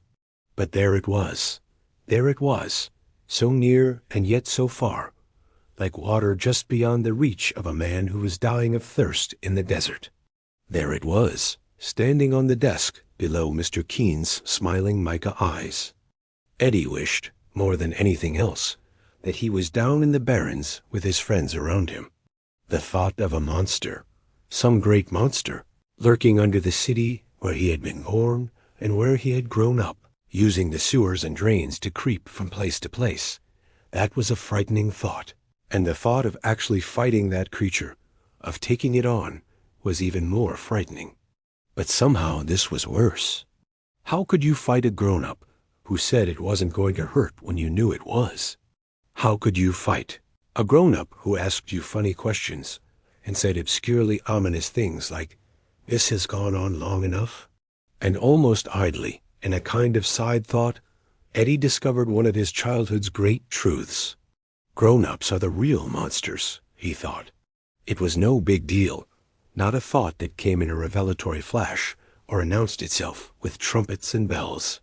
It just came and was gone, almost buried under the stronger, overriding thought. I want my aspirator, and I want to be out of here. Loosen up, Mr. Keen said again. Most of your trouble, Eddie, comes from being so tight and stiff all the time. Take your asthma, for instance. Look here. Mr. Keen opened his desk drawer, fumbled around inside, and then brought out a balloon. Expanding his narrow chest as much as possible, his tie bobbed like a narrow boat riding a mild wave. He huffed into it and blew it up. Center Street drug, the balloon said. Prescriptions, sundries, ostomy supplies. Mr. Keen pinched the balloon's rubber neck and held the balloon out in front of him. Now pretend for just a moment that this is a lung, he said. Your lung. I should really blow up too, of course. But since I only had one left from the sale we had just after Christmas, Mr. Keen, could I have my aspirator now? Eddie's head was starting to pound. He could feel his windpipe sealing itself up. His heart rate was up, and sweat stood out on his forehead. His chocolate ice cream soda stood on the corner of Mr. Keen's desk, the cherry on top sinking slowly into a goo of whipped cream. In a minute, Mr. Keen said. Pay attention, Eddie. I want to help you. It's time somebody did. If Russ Hander isn't mad enough to do it, I'll have to. Your lung is like this balloon, except it's surrounded by a blanket of muscle. These muscles are like the arms of a man operating a bellows, you understand? In a healthy person, those muscles help the lungs to expand and contract easily. But if the owner of those healthy lungs is always getting stiff and tight, the muscles begin to work against the lungs rather than with them. Look, Mr. Keen wrapped a bunched, bony, liver-spotted hand around the balloon and squeezed. The balloon bulged over and under his fist, and Eddie winced, trying to get ready for the pop. Simultaneously, he felt his breathing stop altogether. He leaned over the desk and grabbed for the aspirator on the blotter. His shoulder struck the heavy ice cream soda glass. It toppled off the desk and shattered on the floor like a bomb. Eddie heard that only dimly. He was clawing the top off the aspirator, slamming the nozzle into his mouth, triggering it off. He took a tearing, heaving breath, his thoughts a rat run of panic as they always were at moments like this. Please, Mommy, I'm suffocating. I can't breathe. Oh, my dear God. Oh, dear Jesus, meek and mild. I can't breathe, Faze. I don't want to die. Don't want to die. Oh, please. Then the fog from the aspirator condensed on the swollen walls of his throat, and he could breathe again. I'm sorry, he said, nearly crying. I'm sorry about the glass. I'll clean it up and pay for it. Just please don't tell my mother, okay? I'm sorry, Mr. Keen, but I couldn't breathe. There was that double tap at the door again, and Ruby poked her head in. "Is everything?" "Everything's fine," Mr. Keene said sharply. "Leave us." "Well, I'm sorry," Ruby said. She rolled her eyes and closed the door. Eddie's breath was starting to whistle in his throat again. He took another pull at the aspirator, and then began his fumbling apology once more. He ceased only when he saw that Mr. Keene was smiling at him, that peculiar dry smile. Mr. Keene's hands were laced over his middle. The balloon lay on his desk. A thought came to Eddie. He tried to hold it back and couldn't. Mr. Keene looked as if Eddie's asthma attack had tasted better to him than his half-finished coffee soda. "Don't be concerned," he said. "Ruby will clean up the mess later, and if you want to know the truth, I'm rather glad you broke the glass. Because I promised not to tell your mother that you broke it if you promised not to tell her we had this little talk." "Oh, I promised that," Eddie said eagerly. "Good," Mr. Keene said. "We have an understanding. And you feel much better now, don't you?" Eddie nodded. "Why? Why?" "Well, because I had my medicine." He looked at Mr. Keene the way he looked at Mrs. Casey in school when he had given an answer he wasn't quite sure of. "But you didn't have any medicine," Mr. Keene said. "You had a placebo." A placebo, Eddie, is something that looks like medicine and tastes like medicine, but isn't medicine. A placebo isn't medicine because it has no active ingredients. Or if it is medicine, it's medicine of a very special sort. Head medicine. Mr. Keene smiled. "Do you understand that, Eddie?" Head medicine. Eddie understood all right. Mr. Keene was telling him he was crazy. But through numb lips he said, "No, I don't get you." "Let me tell you a little story," Mr. Keene said. In 1954, a series of medical tests on ulcer patients was run at DePaul University. 100 ulcer patients were given pills. They were all told the pills would help their ulcers, but 50 of the patients really got placebos. They were, in fact, M&Ms given a uniform pink coating. Mr. Keene uttered a strange shrill giggle, that of a man describing a prank rather than an experiment. Of those 100 patients, 93 said they felt a definite improvement, and 81 showed an improvement. So what do you think? What conclusion do you draw from such an experiment, Eddie? "I don't know," Eddie said faintly. Mr. Keene tapped his head solemnly. "Most sickness starts in here. That's what I think. I've been in this business a long, long time, and I knew about placebos a mighty stretch of years before those doctors at DePaul University did their study. Usually it's old folks who end up getting the placebos. The old fellow or the old girl will go to the doctor, convinced that they've got heart disease or cancer or diabetes or some damn thing. But in a good many cases, it's nothing like that at all. They don't feel good because they're old, that's all. But what's a doctor to do? Tell them they're like watches with worn-out mainsprings?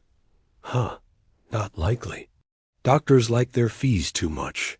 And now Mr. Keene's face wore an expression somewhere between a smile and a sneer. Eddie just sat there waiting for it to be over, to be over, to be over. You didn't have any medicine. Those words clanged in his mind. The doctors don't tell them that, and I don't tell them that either. Why bother? Sometimes an old party will come in with a prescription blank that will say it right out. Placebo. Or 25. Grains, blue skies, which was how old Doc Pearson used to put it. Mr. Keene cackled briefly and then sucked on his coffee soda. "Well, what's wrong with it?" He asked Eddie, and when Eddie only sat there, Mr. Keene answered his own question. "Why, nothing. Nothing at all. At least, usually, placebos are a blessing for old people. And then there are other cases. Folks with cancer, folks with degenerative heart disease, folks with terrible things that we don't understand yet, some of them children just like you, Eddie. In cases like that, if a placebo makes the patient feel better, where is the harm? Do you see the harm, Eddie?" "No, sir," Eddie said, and looked down at the splatter of chocolate ice cream, soda water, whipped cream, and broken glass on the floor. In the middle of all, this was the maraschino cherry as accusing as a blood clot at a crime scene. Looking at this mess made his chest feel tight again. Then we're like Ike and Mike. We think alike. 5 years ago, when Vernon Maitland had cancer of the esophagus, a painful, painful sort of cancer, and the doctors had run out of anything effective they could give him for his pain, I came by his hospital room with a bottle of sugar pills. He was a special friend, you see. And I said, "Vern, these are special experimental pain pills. The doctor doesn't know I'm giving them to you. So for God's sake, be careful and don't tattle on me. They might not work, but I think they will. Take no more than one a day, and only if the pain is especially bad." He thanked me with tears in his eyes. Tears, Eddie. And they worked for him? Yes, they were only sugar pills, but they killed most of his pain. Because pain is here. Solemnly, Mr. Keene tapped his head again. Eddie said, "My medicine does so work." "I know it does," Mr. Keene replied, and smiled a maddening, complacent grown-up smile. "It works on your chest, because it works on your head. Hydrox, Eddie, is water with a dash of camphor thrown in to give it a medicine taste." "No," Eddie said. His breath had begun to whistle again. Mr. Keene drank some of his soda, spooned some of the melting ice cream, and fastidiously wiped his chin with his handkerchief, while Eddie used his aspirator again. "I want to go now," Eddie said. "Let me finish, please." "No, I want to go. You've got your money, and I want to go." "Let me finish," Mr. Keene said, so forbiddingly that Eddie sat back in his chair. Grown-ups could be so hateful in their power sometimes. So hateful. Part of the problem here is that your doctor, Russ Hander, is weak. And part of the problem is that your mother is determined you are ill. You, Eddie, have been caught in the middle. "I'm not crazy," Eddie whispered, the words coming out in a bare husk. Mr. Keene's chair creaked like a monstrous cricket. "What?" "I said I'm not crazy," Eddie shouted. Then, immediately, a miserable blush rose into his face. Mr. Keene smiled. "Think what you like," that smile said. "Think what you like, and I'll think what I like. All I'm telling you, Eddie, is that you're not physically ill.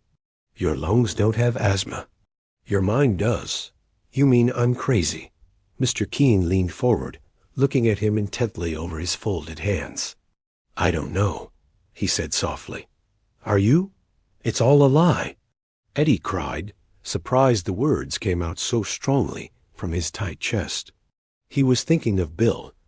How Bill would react to such amazing charges. Bill would know what to say, stutter or not. Bill would know how to be brave. All a great big lie? "I do have asthma, I do." "Yes," Mr. Keene said, and now the dry smile had become a weird skeletal grin. "But who gave it to you, Eddie?" Eddie's brain thudded and whirled. Oh, he felt sick. He felt very sick. 4 years ago, in 1954, the same year as the DePaul tests, oddly enough, Dr. Hander began prescribing this hydrox for you. That stands for hydrogen and oxygen, the two components of water. I have condoned this deception since then, but I will not condone it any more. Your asthma medicine works on your mind rather than your body. Your asthma is the result of a nervous tightening of the diaphragm that is ordered by your mind or your mother. You are not sick." A terrible silence descended. Eddie sat in his chair, his mind whirling. For a moment, he considered the possibility that Mr. Keene might be telling the truth, but there were ramifications in such an idea that he could not face. Yet why would Mr. Keene lie, especially about something so serious? Mr. Keene sat and smiled his bright, dry, heartless desert smile. "I do have asthma, I do. The day that Henry Bowers punched me in the nose, the day Bill and I were trying to make a dam in the Barrens, I almost died. Am I supposed to think that my mind was just making all of that up? But why would he lie?" It was only years later, in the library, that Eddie asked himself the more terrible question. Why would he tell me the truth? Dimly he heard Mr. Keene saying, I've kept my eye on you, Eddie. I told you all this because you're old enough to understand, but also because I've noticed you've finally made some friends. They are good friends, aren't they?" "Yes," Eddie said. Mr. Keene tilted his chair back. It made that cricket-like noise again, and closed one eye in what might or might not have been a wink. "And I'll bet your mother doesn't like them much, does she?" "She likes them fine," Eddie said, thinking of the cutting things his mother had said about Richie Tozier. "He has a foul mouth. And I've smelled his breath, Eddie. I think he smokes," her sniffing remark not to loan any money to Stan Ury's, because he was a Jew, her outright dislike of Bill Denbrough and that fat boy. He repeated to Mr. Keene, "She likes them a lot, does she?" Mr. Keene said, still smiling, "Well, maybe she's right and maybe she's wrong, but at least you have friends. Maybe you ought to talk to them about this problem of yours. This mental weakness. See what they have to say." Eddie didn't reply.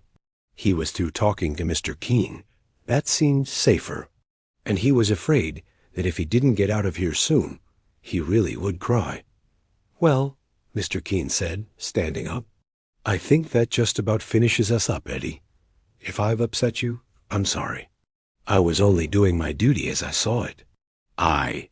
But before he could say any more, Eddie had snatched up his aspirator and the white bag of pills and nostrums, and had fled. One of his feet skidded in the ice-creamy mess on the floor, and he almost fell. Then he was running, bolting from the Center Street drugstore, in spite of his whistling breath.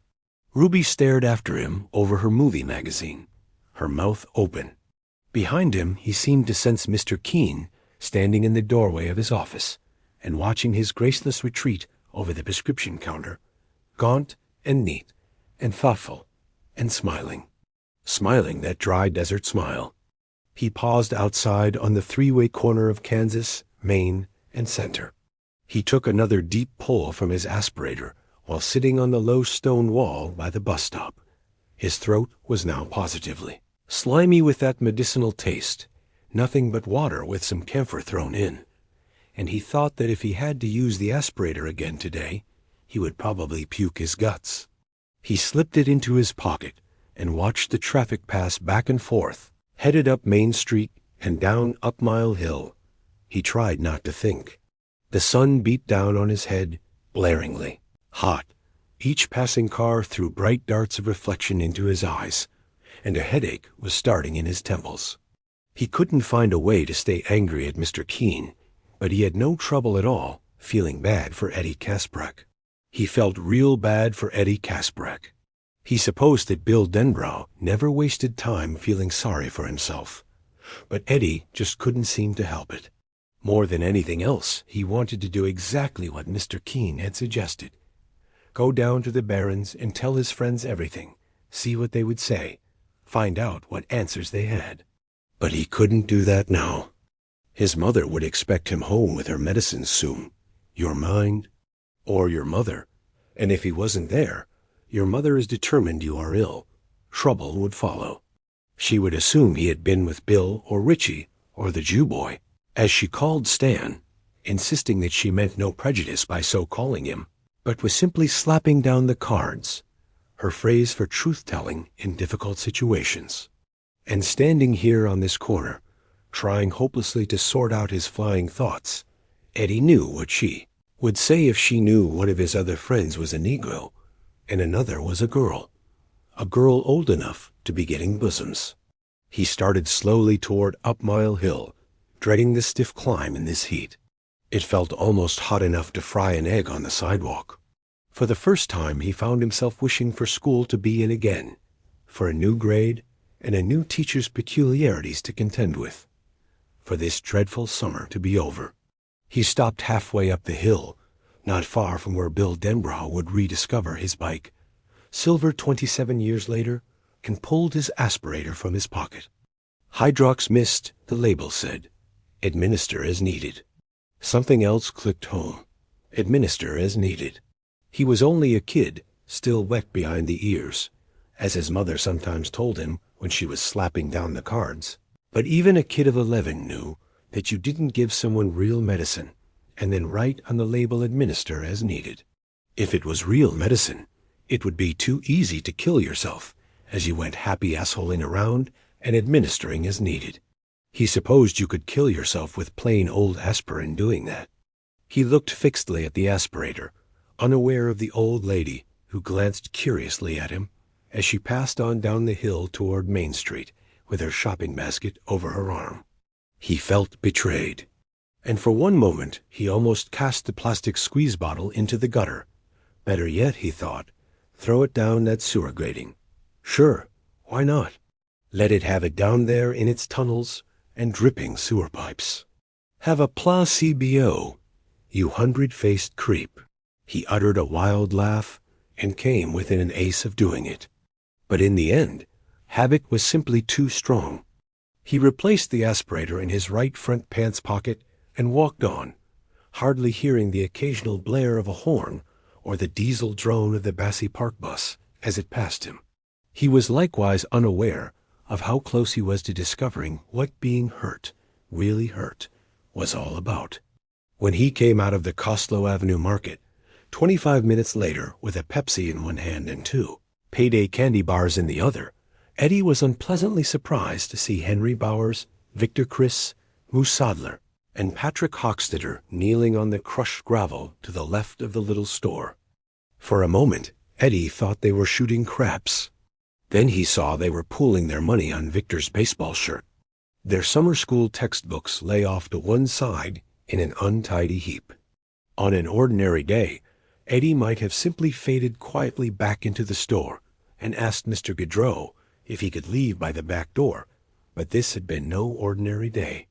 Eddie froze right where he was instead, one hand still holding the screen door with its tin cigarette signs. Winston tastes good, like a cigarette should. 21 great tobaccos make. 20 wonderful smokes. The bellboy who was shouting call for Philip Morris, the other clutching the brown grocery bag and the white drugstore bag. Victor Criss saw him and elbowed Henry. Henry looked up. So did Patrick Hockstetter. Moose, whose relays worked more slowly, went on counting out pennies for 5 seconds or so before the sudden silence sank into him, and he also looked up. Henry stood, brushing loose pieces of gravel from the knees of the Bibles he was wearing. There were splints on the sides of his bandaged nose, and his voice had a nasal foghorning quality. "Well, I be go to hell," he said. "One of the rock throwers. Where's your friends, asshole? They inside?" Eddie was shaking his head numbly before he realized this was another mistake. Henry's smile broadened. "Well, that's okay," he said. "I don't mind taking you one by one. Come on down here, asshole." Victor stood beside Henry. Patrick Hockstetter trailed behind them, smiling in a porky, vacant way Eddie was familiar with from school. Moose was still getting up. "Come on, asshole," Henry said. "Let's talk about throwing rocks. Let's talk about that. You wanna?" Now that it was too late, Eddie decided it would be wise to go back into the store. Back in the store where there was a grown-up. But as he retreated, Henry darted forward and grabbed him. He pulled Eddie's arm, pulled hard, his smile turning into a snarl. Eddie's hand was ripped free of the screen door. He was pulled off the steps and would have crashed headlong into the gravel if Victor hadn't caught him roughly under the arms. Victor threw him. Eddie managed to keep on his feet, but only by whirling around twice. The 4 boys faced him, now over a distance of about 10 feet, Henry slightly ahead of the others, smiling. His hair stood up at the back in a cowlick. Behind Henry and on his left was Patrick Hockstetter, a genuinely spooky kid. Eddie hadn't ever seen him with anyone else until today. He was just enough overweight so that his belly always hung slightly over his belt, which had a Red Ryder buckle. His face was perfectly round and usually as pale as cream. Now he had a slight sunburn. It was heaviest on his nose, which was peeling, but it spread out toward either cheek like wings. In school, Patrick liked to kill flies with his green plastic school-time ruler and put them in his pencil box. Sometimes he would show his fly collection to some new kid in the play yard at recess, his heavy lips smiling, his gray-green eyes sober and thoughtful.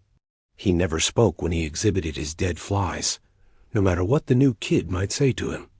That expression was on his face now. "How you doing, Rockman?" Henry asked, advancing across the distance between them. "Got any rocks on you?" "Leave me alone," Eddie said in a trembling voice. "Leave me alone," Henry mimicked, waving his hands in mock terror. Victor laughed. "What are you going to do if I don't, Rockman?" "Huh?" His hand flashed out, incredibly fast, and exploded against Eddie's cheek with a gunshot sound. Eddie's head rocked back. Tears began to pour from his left eye. "My friends are inside," Eddie said. Eddie started to turn in that direction. Henry's hand flashed out again, and this time his other cheek flamed. "Don't cry," he thought. "That's what they want. But don't you do it, Eddie. Bill wouldn't do it. Bill wouldn't cry. And don't you cry, Eth." Victor stepped forward and gave Eddie a hard, open-handed push in the middle of his chest. Eddie stumbled half a step backward and then fell sprawling over Patrick, who had crouched directly behind his feet. He thudded to the gravel, scraping his arms. There was a woof as the wind rushed out of him. A moment later, Henry Bowers was on top of him, his knees pinning Eddie's arms, his butt on Eddie's stomach. "Got any rocks, Rockman?" Henry raved down at him, and Eddie was more frightened by the mad light in Henry's eyes than he was by the pain in his arms or by his inability to get his breath back. Henry was nuts. Somewhere close by, Patrick uttered, "You want to throw rocks?" "Huh? I'll give you rocks. Here's some rocks." Henry swept up a handful of gravel and slammed it down into Eddie's face. He rubbed the gravel into Eddie's skin, cutting his cheeks, his eyelids, his lips. Eddie opened his mouth and screamed. "Want rocks? I'll give you rocks. Here's some rocks, Rockman. You want rocks? Okay. Gravel slammed into his open mouth, lacerating his gums, grinding against his teeth. He felt sparks fly against his fillings. He screamed again and spat gravel out. "Want some more rocks? Okay? How about a few more? How about stop that? Here, stop that. You boy, quit on him right now. You hear me? Quit on him." Through half-lidded, tear-blurred eyes, Eddie saw a big hand come down and grab Henry by the collar of his shirt and the right strap of his eyeballs. The hand gave a yank, and Henry was pulled off. He landed in the gravel and got up. Eddie rose more slowly. He was trying to scramble to his feet, but his scrambler seemed temporarily broken. He gasped and spat chunks of bloody gravel out of his mouth. It was Emmer Gaudreau, dressed in his long white apron, and he looked furious.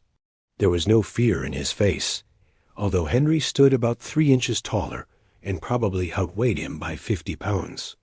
There was no fear in his face, because he was the grown-up and Henry was the kid. Except this time, Eddie thought, that might not mean anything. Mr. Gaudreau didn't understand. He didn't understand that Henry was nuts. "You get out of here," Mr. Gaudreau said, advancing on Henry until he stood toe-to-toe with the hulking, sullen-faced boy. "You get out, and you don't want to come back either. I don't hold with bullying. I don't hold with 4 against 1. What would your mothers think?" He swept the others with his hot, angry eyes. Moose and Victor dropped their gazes and examined their sneakers. Patrick only stared at and through Mr. Gaudreau with that vacant gray-green look. Mr. Gaudreau looked back at Henry and got just as far as you get on your bikes, and when Henry gave him a good hard push. An expression of surprise that would have been comical in other circumstances spread across Mr. Gaudreau's face as he flew backward, loose gravel spurting out from under his heels. He struck the steps leading up to the screen door and sat down hard. "Why, he began. Henry's shadow fell on him. "Get inside," he said. "You," Mr. Gaudreau said, and this time he stopped on his own. Mr. Gaudreau had finally seen it. Eddie realized the light in Henry's eyes. He got up quickly, apron flapping. He went up the stairs as fast as he could, stumbling on the second one from the top and going briefly to one knee. He was up again at once, but that stumble, as brief as it had been, seemed to rob him of the rest of his grown-up authority. He spun around at the top and yelled, "I'm calling the cops." Henry made as if to lunge for him, and Mr. Gaudreau flinched back. That was the end, Eddie realized. As incredible, as unthinkable as it seemed, there was no protection for him here. It was time to go. While Henry was standing at the bottom of the steps and glaring up at Mr. Gaudreau, and while the others were staring, transfixed, and except for Patrick Hockstetter, not a little horrified, by this sudden successful defiance of adult authority, Eddie saw his chance. He whirled, took to his heels, and ran. He was halfway up the block before Henry turned, his eyes blazing. "Get him!" he bellowed. Asthma or no asthma, Eddie ran them a good race that day. There were spaces, some of them as long as 50 feet, when he couldn't remember if the soles of his PP Flyer's had touched the sidewalk or not. For a few moments he even entertained the giddy notion that he might be able to outrun them. Then, just before he reached Kansas Street and what might have been safety, a little kid on a trike suddenly pedaled out of a driveway and right into Eddie's path. Eddie tried to swerve, but running full out as he had been, he might have done better to jump over the kid. The kid's name, in fact, was Richard Cowan, and he would grow up, marry, and father a son named Frederick Cowan, who would be drowned in a toilet and then be partially eaten by a thing that rose up from the toilet like black smoke and then took an unthinkable shape, or at least to try. One of Eddie's feet caught on the trike's back deck, where an adventurous little shit might stand and push the trike along like a scooter. Richard Cowan, whose unborn son would be murdered by it 27 years later, barely rocked on his trike. Eddie, however, went flying. He struck the sidewalk on his shoulder, rebounded, came down again, and skidded 10 feet, erasing the skin from his elbows and knees. He was trying to get up when Henry Bowers hit him like a shell from a bazooka and knocked him flat. Eddie's nose connected briskly with the concrete. Blood flew. Henry did a quick side roll like a paratrooper and was up again. He grabbed Eddie by the nape of the neck and by his right wrist. His breath, snorting through his swelled and splinted nose, was warm and moist. "What, rocks, Rockman?" "Sure." "Shit." He jerked Eddie's wrist halfway up his back. Eddie yelled, "Rocks for the Rockman, right, Rockman?" He jerked Eddie's wrist up even higher. Eddie screamed. Behind him, dimly, he could hear the others approaching, and the little kid on the trike starting to bawl. Join the club, kid, he thought, and in spite of the pain, in spite of the tears and the fear, he brayed a huge donkey-like hee-haw of laughter. "You think this is funny?" Henry asked, sounding suddenly astounded rather than furious. "You think this is funny?" And did Henry also sound scared? Years later, Eddie would think, yes, scared. He sounded scared. Eddie twisted his wrist in Henry's grip. He was slick with sweat, and he almost got away. Perhaps that was why Henry shoved Eddie's wrist up harder this time than before. Eddie heard a crack in his arm, like the sound of winterwood giving under an accumulated plate of ice. The pain that rolled out of his fractured arm was gray and huge. He shrieked, but the sound seemed distant. The color was washing out of the world, and when Henry let go of him and pushed, he seemed to float toward the sidewalk. It took a long time to get down to that old sidewalk. He had a good look at every single crack in it as he glided down. He had a chance to admire the way the July sun glinted off the flecks of mica in that old sidewalk. He had a chance to note the remains of a very old hopscotch grid that had been done in pink chalk on that old sidewalk. Then, for just a moment, it swam and looked like something else. It looked like a turtle. He might have fainted then, but he struck on his newly broken arm, and this fresh pain was sharp, bright, hot, terrible. He felt the splintered ends of the green stick fracture grind together. He bit his tongue, bringing fresh blood. He rolled over on his back and saw Henry, Victor, Moose, and Patrick standing over him. They looked impossibly tall, impossibly high, up like pallbearers peering into a grave. "You like that, Rockman?" Henry asked, his voice drifting down over a distance, floating through clouds of pain. "You like that action, Rockman? You like that, Jabba-Nabba?" Patrick Hockstetter giggled. "Your father's crazy," Eddie heard himself say, "and so are you." Henry's grin faded so fast it might have been slapped off his face. He drew his foot back to kick. And then a siren rose in the still hot afternoon. Henry paused. Victor and Moose looked around uneasily. "Henry, I think we better get out of here," Moose said. "I know damn well I'm getting out of here," Victor said. How far away their voices seemed. Like the clown's balloons, they seemed to float. Victor took off toward the library, cutting into McCarran Park to get off the street. Henry hesitated a moment longer, perhaps hoping the cop car was on some other business, and he could continue with his own. But the siren rose again, closer. "You got lucky, fuckface," he said. He and Moose took off after Victor Patrick Hockstetter waited for a moment. "Here's a little something extra for you," he whispered in his low, husky voice.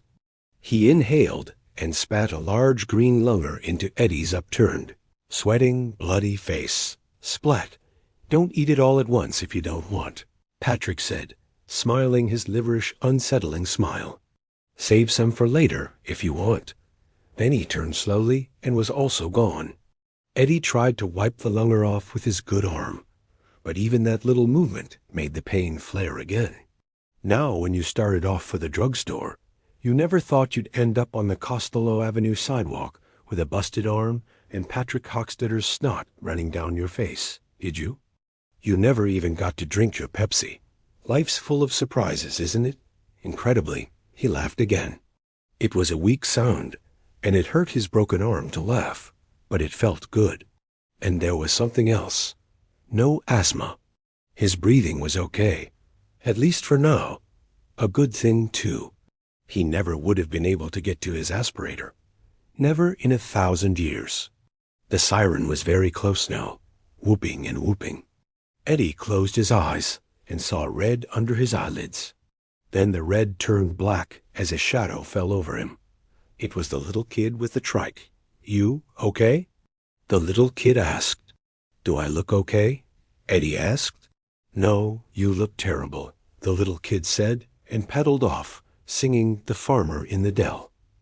Eddie began to giggle. Here was the cop car. He could hear the squeal of its brakes. He found himself hoping vaguely that Mr. Nell would be in it, even though he knew Mr. Nell was a foot patrolman. Why in the name of God are you giggling? He didn't know, any more than he knew why he should feel, in spite of the pain, such intense relief. Was it maybe just because he was still alive, that the worst he had suffered was a broken arm, and there were still some pieces to pick up? He settled for that, but years later, sitting in the Derry library with a glass of gin and prune juice in front of him, and his aspirator near at hand, he told the others he thought it was something more than that. He had been old enough to feel that something more, but not to understand or define it. "I think it was the first real pain I ever felt in my life," he would tell the others. "It wasn't what I thought it would be at all. It didn't put an end to me as a person. I think it gave me a basis for comparison, finding out you could still exist inside the pain, in spite of the pain." Eddie turned his head weakly to the right and saw large black Firestone tires, blinding chrome hubcaps, and pulsing blue lights. He heard Mr. Nell's voice then, thickly Irish, impossibly Irish, more like Richie's Irish cop voice than Mr. Nell's real voice. But perhaps that was the distance. "Holy Jesus, it's the Casbrook By." At this point, Eddie floated away, and, with one exception, stayed away for quite a while. There was a brief period of consciousness in the ambulance. He saw Mr. Nell sitting across from him, tipping a drink from his little brown bottle and reading a paperback called The Jury. The girl on the cover had the biggest bosoms Eddie had ever seen. His eyes shifted past Mr. Nell to the driver up front. The driver peered around at Eddie with a big leering grin, his skin livid with grease paint and talcum powder, his eyes shiny as new quarters. It was Pennywise. "Mr. Nell," Eddie husked. Mr. Nell looked up and smiled. "How are you feeling me by, driver?" The driver. "Yes, we'll be there in a jig," Mr. Nell said, and handed in the little brown bottle. "Suck some of this. It'll make you feel better." Eddie drank what tasted like liquid fire. He coughed, hurting his arm. He looked toward the front and saw the driver again. Just some guy with a crew cut. No clown. He drifted off again. Much later, there was the emergency room and a nurse wiping blood and dirt and snot and gravel off his face with a cold cloth. It stung, but it felt wonderful at the same time. He heard his mother bugling and clarioning outside, and he tried to tell the nurse not to let her in, but no words would come out, no matter how hard he tried. "If he's dying, I want to know." His mother was bellowing. "You hear me?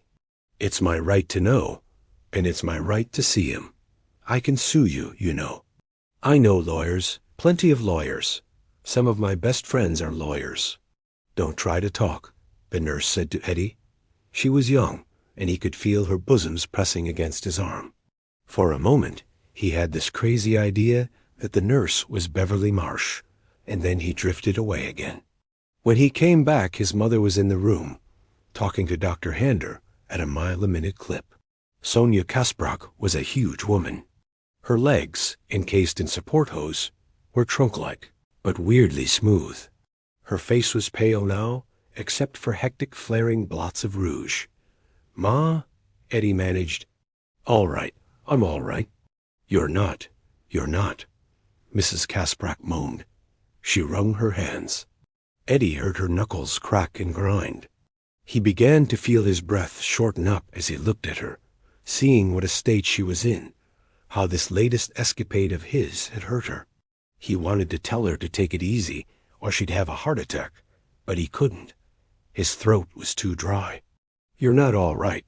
You've had a serious accident, a very serious accident, but you will be all right. I promise you that, Eddie. You will be all right, even if we need to bring in every specialist in the book. Oh, Eddie, Eddie, your poor arm." She burst into honking sobs. Eddie saw that the nurse, who had washed his face, was looking at her without much sympathy. All through this aria, Dr. Hander had been stuttering, "Sonia, please, Sonia, Sonia." He was a skinny, limp-looking man with a little mustache that hadn't grown very well, and which, in addition, had been clipped unevenly, so it was longer on the left side than on the right. He looked nervous. Eddie remembered what Mr. Keene had told him that morning and felt a certain sorrow for Dr. Hander. At last, gathering himself, Russ Hander managed to say, "If you can't control yourself, you'll have to leave, Sonia." She whirled on him and he drew back. "I'll do no such thing. Don't you even suggest it. This is my son lying here in agony. My son lying here on his bed of pain." Eddie astounded them all by finding his voice. "I want you to leave, Ma. If they're going to do something that'll make me yell, and I think they are, you'll feel better if you go." She turned to him, astonished, and hurt. At the sight of the hurt on her face, he felt his chest begin to tighten down inexorably. "I certainly will not," she cried. "What an awful thing to say, Eddie. You're delirious. You don't understand what you're saying. That's the only explanation." "I don't know what the explanation is, and I don't care," the nurse said. "All I know is that we're standing here doing nothing while we should be setting your son's arm." "Are you suggesting," Sonia began, her voice rising toward the high, bugling note it took on when she was most upset. "Please, Sonia," Dr. Hander said, "let's not have an argument here. Let's help Eddie." Sonia stood back, but her glowering eyes, the eyes of a mother bear whose cub has been threatened, promised the nurse that there would be trouble later. Possibly even a suit. Then her eyes misted, extinguishing the glower, or at least hiding it. She took Eddie's good hand and squeezed it so painfully that he winced. "It's bad, but you'll be well again soon," she said. "Well again soon, I promise you that." "Sure, Ma," Eddie wheezed. "Could I have my aspirator?" "Of course," she said. Sonia Kasbrock looked at the nurse triumphantly, as if vindicated of some ridiculous criminal charge. "My son has asthma," she said. "It's quite serious, but he copes with it beautifully." "Good," the nurse said flatly. His ma held the aspirator for him so he could inhale. A moment later, Dr. Hander was feeling Eddie's broken arm.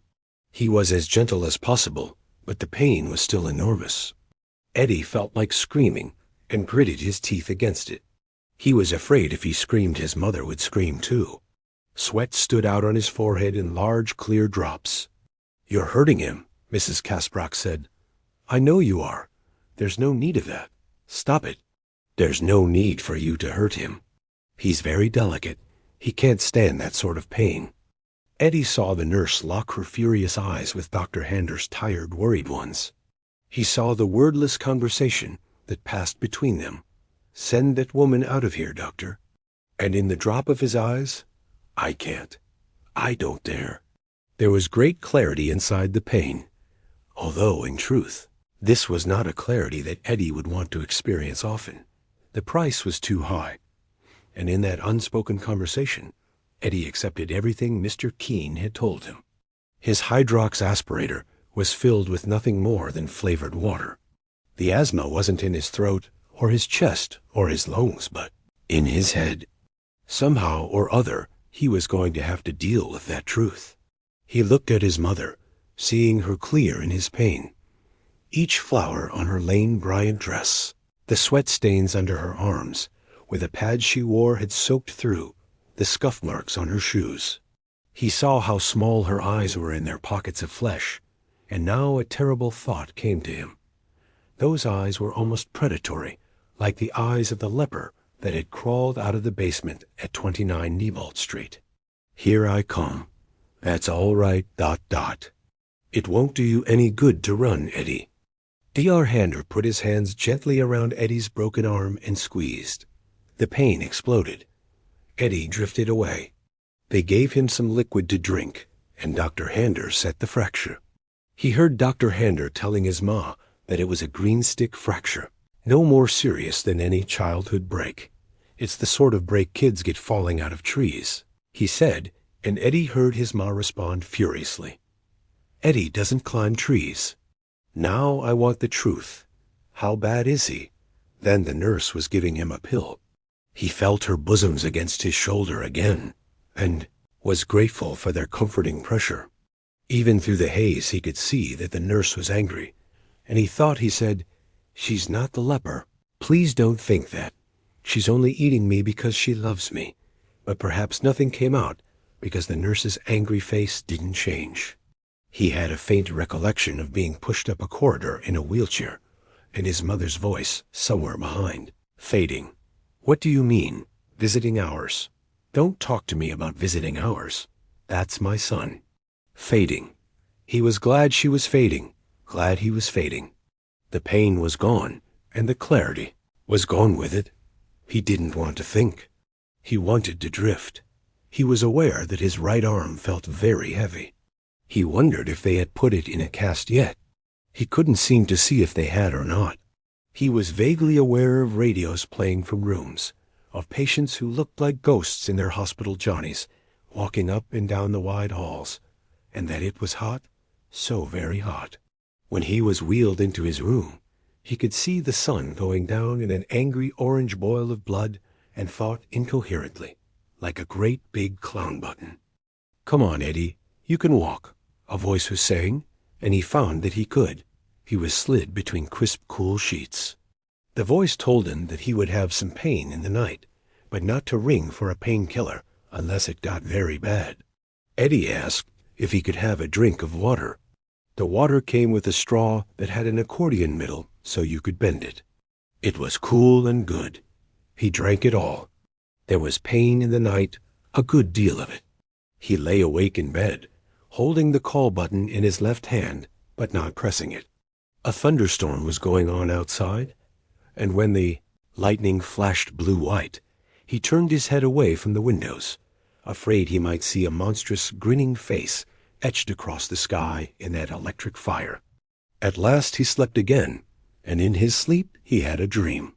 In it he saw Bill, Ben, Richie, Stan, Mike, and Bev, his friends, arriving at the hospital on their bikes. Bill was riding Richie double, on silver. He was surprised to see that Beverly was wearing a dress. It was a lovely green, the color of the Caribbean in a National Geographic plate. He couldn't remember if he had ever seen her in a dress before. All he remembered were jeans and pedal pushers, and what the girls called school sets, skirts and blouses. The blouses usually white with round collars, the skirts usually brown and pleated and hemmed at mid-shin, so that the scabs on their knees didn't show. In the dream, he saw them coming in for the 2 p.m. visiting hours at his mother, who had been waiting patiently since 11, shouting so loudly at them that everyone turned to look at her. If you think you're going to go in there, you've got another thing coming. Eddie's mother shouted, and now the clown, who had been sitting here in the waiting room all along, but way back in one corner, with a copy of Look magazine held up in front of his face until now, jumped up and mimed applause, patting his white-gloved hands together rapidly. He capered and danced, now turning a cartwheel, now executing a neat back-over flip, as Mrs. Casbrack ranted at Eddie's fellow losers, and as they shrank, one by one, behind Bill, who only stood there, pale but outwardly calm, his hands stuffed deep into the pockets of his jeans. Maybe so. No one, including Bill himself, would be able to see if they were shaking or not. No one saw the clown except Eddie, although a baby who had been sleeping peacefully in his mother's arms awoke and began to cry lustily. "You've done enough damage." Eddie's ma shouted, "I know who those boys were. They've been in trouble at school. They've even been in trouble with the police. And just because those boys have something against you is no reason for them to have something against him. I told him so, and he agrees with me. He wants me to tell you to go away. He's done with you. He never wants to see any of you again. He doesn't want your so-called friendship anymore. Any of you. I knew it would lead to trouble. And look at this. My Eddie in the hospital. A boy as delicate as he is." The clown capered and jumped, and did splits, and stood on one hand. Its smile was real enough now, and in his dream, Eddie realized that this was of course what the clown wanted, a nice big wedge to drive among them, splitting them apart and destroying any chance of concerted action. In a kind of filthy ecstasy, the clown did a double barrel roll and burlesqued, kissing his mother's cheek. "Those Bill began. "Don't you speak back to me?" Mrs. Casbrack shrieked. "Don't you dare speak back to me. He's done with you, I say. Done." Then an intern came running into the waiting room and told Eddie's ma she would have to be quiet or leave the hospital. The clown started to fade, started to wash out, and as it did, it began to change. Eddie saw the leper, the mummy, the bird. He saw the werewolf, and a vampire whose teeth were Gillette blue blades set at crazy angles like mirrors in a carnival. Mirror maze. He saw Frankenstein, the creature, and something fleshy and shell-like that opened and closed like a mouth. He saw a dozen other terrible things, 100. But just before the clown washed out completely, he saw the most terrible thing of all. His ma's face. "No," he tried to scream. No, not her. Not my ma. But no one looked around. No one heard. And in the dream's fading moments, he realized with a cold and wormy horror that they couldn't hear none. He was dead. It had killed him, and he was dead. He was a ghost. Sonia Casbrack's sour-sweet triumph at sending Eddie's so-called friends away evaporated almost as soon as she stepped into Eddie's private room the next afternoon, on the 21st of July. She could not tell exactly why the feeling of triumph should fade like that, or why it should be displaced by an unfocused fear. It was something in her son's pale face, which was not blurred with pain or anxiety, but instead bore an expression she could not remember ever having seen there before. It was sharp somehow, sharp and alert and set. The confrontation between Eddie's friends and Eddie's ma had not occurred in the waiting room, as in Eddie's dream. She had known they would be coming Eddie's friends, who were probably teaching him to smoke cigarettes in spite of his asthma. His friends, who had such an unhealthy hold over him that they were all he talked about when he came home for the evening. His friends, who got his arm broken. She had told all of this to Mrs. Van Pret next door. "The time has come," Mrs. Casbrock had said grimly, to slap a few cards down on the table. Mrs. Van Pret, who had horrible skin problems, and who could almost always be counted upon to agree eagerly, almost pathetically, with everything Sonia Casbrock said, in this case had the temerity to disagree. "I should think you'd be glad he's made some friends," Mrs. Van Pret said as they hung out their washes in the early morning cool before work. This had been during the first week of July. "And he's safer if he's with other children, Mrs. Casbrock, don't you think so? With all that's going on in this town, and all the poor children that have been murdered?"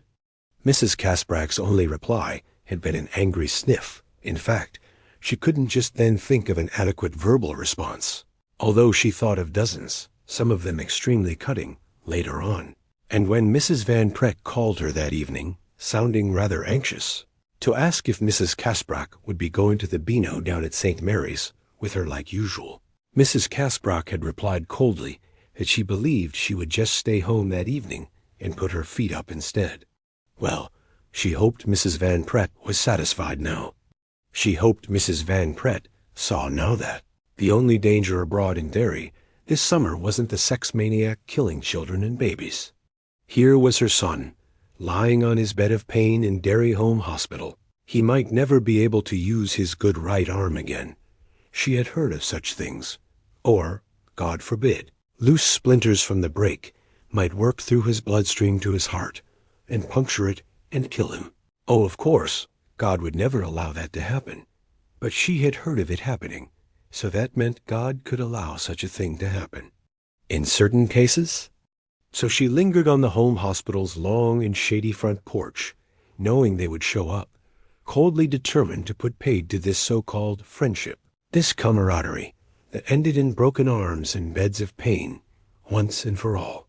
Eventually they came, as she had known they would, and to her horror she saw that one of them was a nigger. Not that she had anything against niggers. She thought they had every right to ride where they wanted to on the buses down south, and eat at white lunch counters, and should not be made to sit in nigger heaven at the movies, unless they bothered white women people. But she also believed firmly in what she called the bird theory. Blackbirds flew with other blackbirds, not with the robins. Crackles roosted with grackles. They did not mix in with the bluebirds or the nightingales. To each his own was her motto, and seeing Mike Hanlon pedal up with the others, just as if he belonged there, caused her resolution, like her anger and her dismay, to grow apace. She thought reproachfully, as if Eddie were here and could listen to her, "You never told me that one of your friends was a nigger." Well, she thought, 20 minutes later, stepping into the hospital room where her son lay, with his arm in a huge cast that was strapped to his chest. It hurt her heart just to look at it. She had sent them packing in jig time. No pun intended. None of them, except for the Denbrow boy, the one who had such a horrible stutter, had had the nerve to so much as speak back to her. The girl, whoever she was, had flashed a pair of decidedly slutty jade's eyes at Sonia. From Lower Main Street, or someplace even worse, had been Sonia. Casbrock's opinion, but she had wisely kept her mouth shut. If she had dared so much as to let out a peep, Sonia would have given her a piece of her mind, would have told her what sort of girls ran with the boys. There were names for girls like that, and she would not have her son associated, now or ever, with the girls who bore them. The others had done no more than look down at their shuffling feet. That was about what she had expected. When she was done saying what she had to say, They had gotten on their bikes and ridden away. The Denbrow boy had the Tozier boy riding double behind him on a huge, unsafe-looking bike, and with an interior shudder, Mrs. Casbrock had wondered how many times her Eddie had ridden on that dangerous bike, risking his arms and his legs and his neck and his life. "I did this for you, Eddie," she thought as she walked into the hospital with her head firmly up. "I know you may feel a bit disappointed at first. That's natural enough. But parents know better than their children. The reason God made parents in the first place was to guide, instruct, and protect. After his initial disappointment, he would understand. And if she felt a certain relief now, it was of course on Eddie's behalf, and not her own. Relief was only to be expected when you had saved your son from bad companions. Except that her sense of relief was marred by fresh unease now, looking into Eddie's face. He was not asleep, as she had thought he would be. Instead of a drugged doze from which he would wake disoriented, dim-witted, and psychologically vulnerable, there was this sharp, watchful look, so different from Eddie's usual soft, tentative glance. Like Ben Hanscom, although Sonia did not know this, Eddie was the sort of boy who would look quickly into a face, as if to test the emotional weather brewing there, and glance just as quickly away. But he was looking at her steadily now. Perhaps it's the medication, she thought. Of course, that's it. I'll have to consult with Dr. Hander about his medication. And she was the one who felt the need to glance aside. He looks like he's been waiting for me, she thought, and it was a thought that should have made her happy. A boy waiting for his mother must surely be one of God's most favored creations. You sent my friends away. The words came out flatly, with no doubt or question in them. She flinched almost guiltily, and certainly the first thought to flash through her mind was a guilty one. How does he know that? He can't know that. And she was immediately furious with herself and him for feeling that way. So she smiled at him. "How are we feeling today, Eddie?" That was the right response. Some foolish candy striper, or perhaps even that incompetent and antagonistic nurse from the day before, had been carrying tailies. Someone. "How are we feeling?" she asked again when he didn't respond. She thought he hadn't heard her. She'd never read in any of her medical literature of a broken bone affecting the sense of hearing, but she supposed it was possible. Anything was possible. Eddie still didn't respond. She came farther into the room, hating the tentative, almost timid feeling inside her, distrusting it because she had never felt tentative or timid around Eddie before. She felt anger as well, although that was still nascent. What right did he have to make her feel that way, after all she had done for him, after all she had sacrificed for him? "I've talked to Dr. Hander, and he assures me that you're going to be perfectly all right," Sonia said briskly, sitting down in the straight-backed wooden chair by the bed. "Of course, if there's the slightest problem, we'll go to see a specialist in Cortland. In Boston, if that's what it takes," she smiled, as if conferring a great favor. Eddie did not smile back, and still he did not reply. "Eddie, are you hearing me?" "You sent my friends away," he repeated. "Yes," she said, dropping a pretense, and said no more. Two could play at that game. She simply looked back at him. But a strange thing happened. A terrible thing, really. Eddie's eyes seemed to grow, somehow. The flecks of gray in them seemed actually to be moving, like racing storm clouds. She became aware suddenly that he was not in a snit, or having a poopy, or any of those things. He was furious with her. And Sonia was suddenly scared, because something more than her son seemed to be in this room. She dropped her eyes and fumbled her purse open. She began searching for a Kleenex. "Yes, I sent them away," she said, and found that her voice was strong enough and steady enough, as long as she wasn't looking at him. "You've been seriously injured, Eddie. You don't need any visitors right now, except for your own ma, and you don't need visitors like that. Ever. If it hadn't been for them, you'd be home watching the TV right now, or building your soapbox racer in the garage." It was Eddie's dream to build a soapbox racer and take it to Bangor. If he won there, he would be awarded an all-expenses-paid trip to Akron, Ohio, for the National Soapbox Derby. Sonia was perfectly willing to allow him this dream, as long as it seemed to her that completion of the racer, which was made out of orange crates and the wheels from a choo-choo flyer wagon, was just that, a dream. She certainly had no intention of letting Eddie risk his life in such a dangerous contraption, not in Derry, not in Bangor, and certainly not in Akron, which, Eddie had informed her, would mean riding in an airplane as well as making a suicidal run down a steep hill in a wheeled orange crate with no brakes. But as her own mother had often said, what a person didn't know couldn't hurt him. Her mother had also been fond of saying, "Tell the truth and shame the devil." But when it came to the recollection of aphorisms, Sonia, like most people, could be remarkably selective. "My friends didn't break my arm," Eddie said in that same flat voice. "I told Dr. Hander last night, and I told Mr. Nell when he came in this morning. Henry Bowers broke my arm. Some other kids were with him, but Henry did it. If I'd been with my friends, it never would have happened. It happened because I was alone." This made Sonia think of Mrs. Van Pret's comment about how it was safer to have friends, and that brought the rage back like a tiger. She snapped her head up. "That doesn't matter, and you know it. What do you think, Eddie? That your ma fell off a hay truck yesterday? Is that what you think? I know well enough why the Bowers boy broke your arm. That Paddy cop was at our house, too. That big boy broke your arm because you and your friends crossed him somehow. Now, do you think that would have happened if you'd listened to me and stayed away from them in the first place? No, I think that something even worse might have happened," Eddie said. "Eddie, you don't mean that." "I mean it," he said, and she felt that power coming off him, coming out of him in waves. "Bill and the rest of my friends will be back, Ma. That's something I know. And when they come, you're not going to stop them. You're not going to say a word to them. They're my friends, and you're not going to steal my friends just because you're scared of being alone." She stared at him, flabbergasted and terrified. Tears filled her eyes and spilled down her cheeks, wetting the powder there.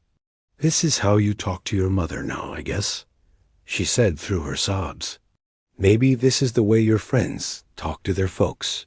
I guess you learned it from them." She felt safer in her tears. Usually when she cried, Eddie cried too. A low weapon, some might say, but were there really any low weapons when it came to protecting her son?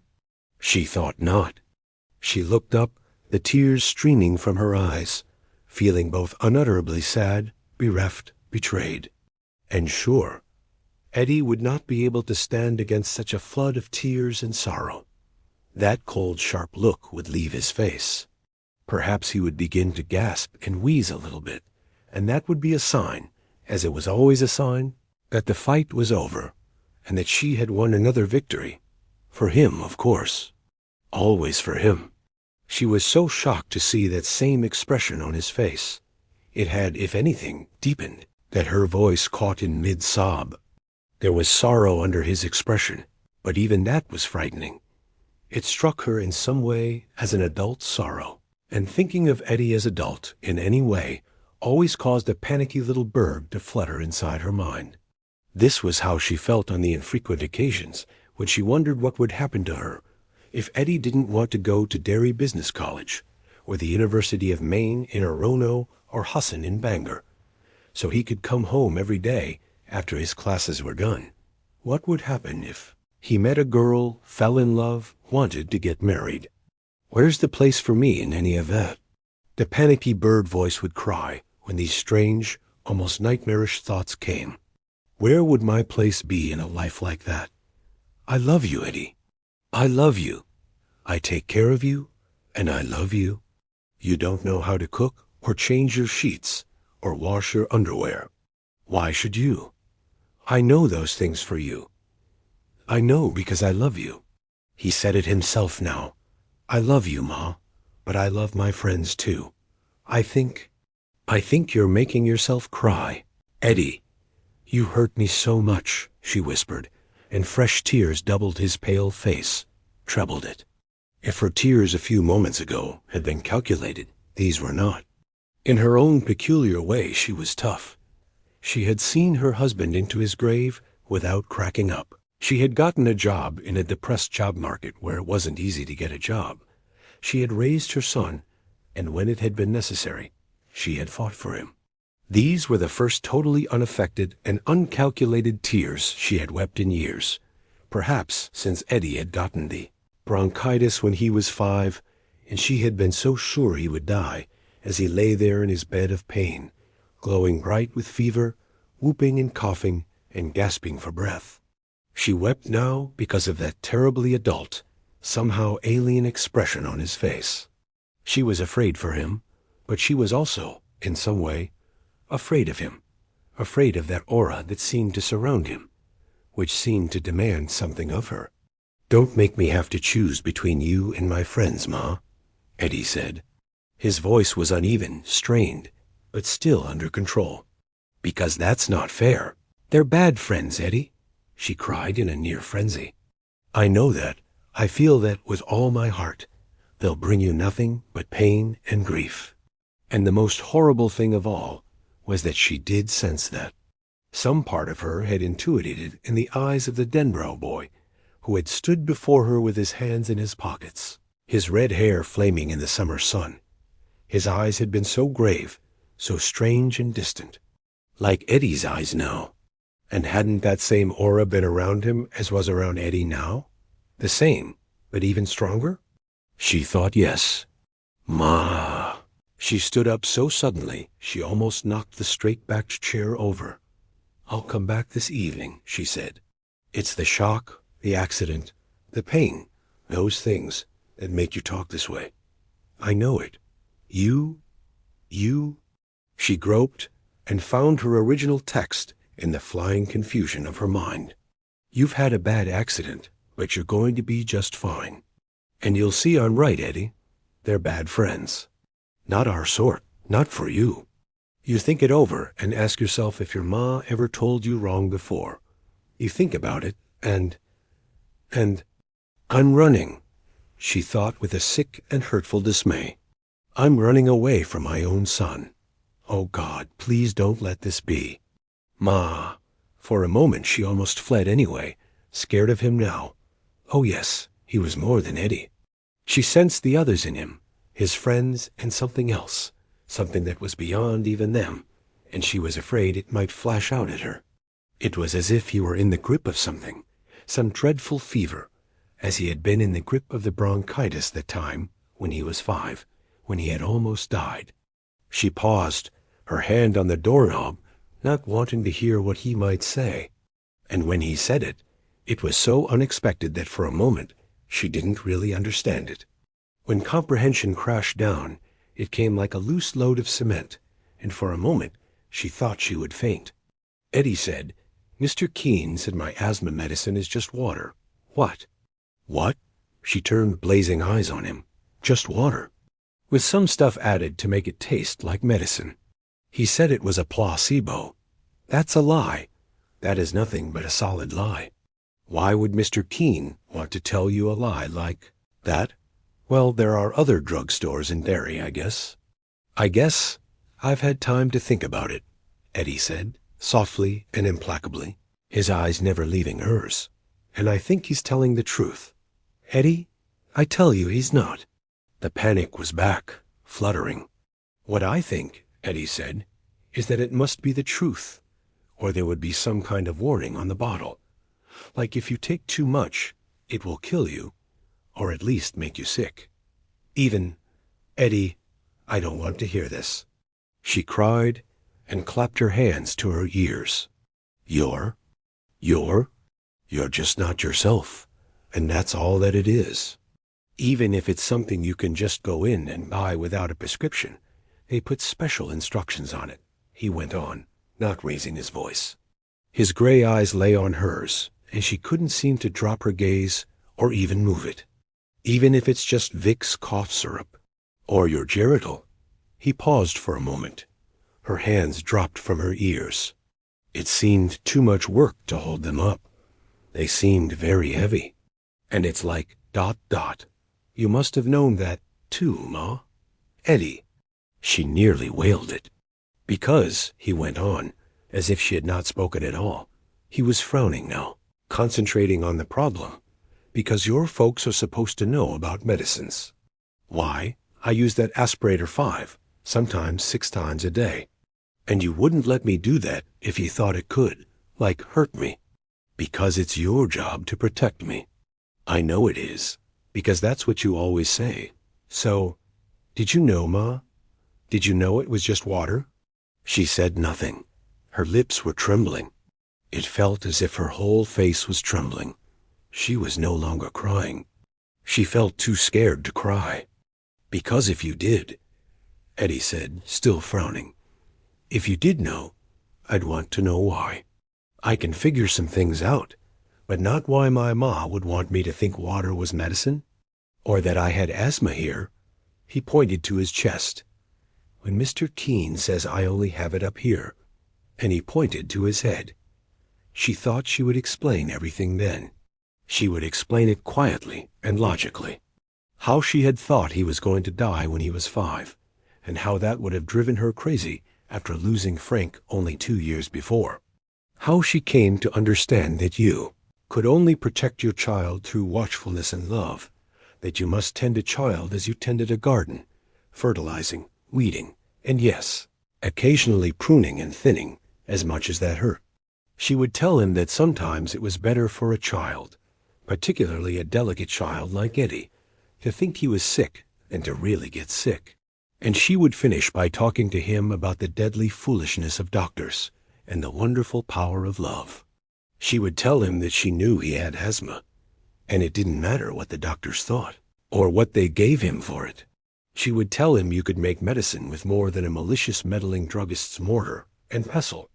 Eddie, she would say, it's medicine because your mother's love makes it medicine, and in just that way, for as long as you want me and let me, I can do that.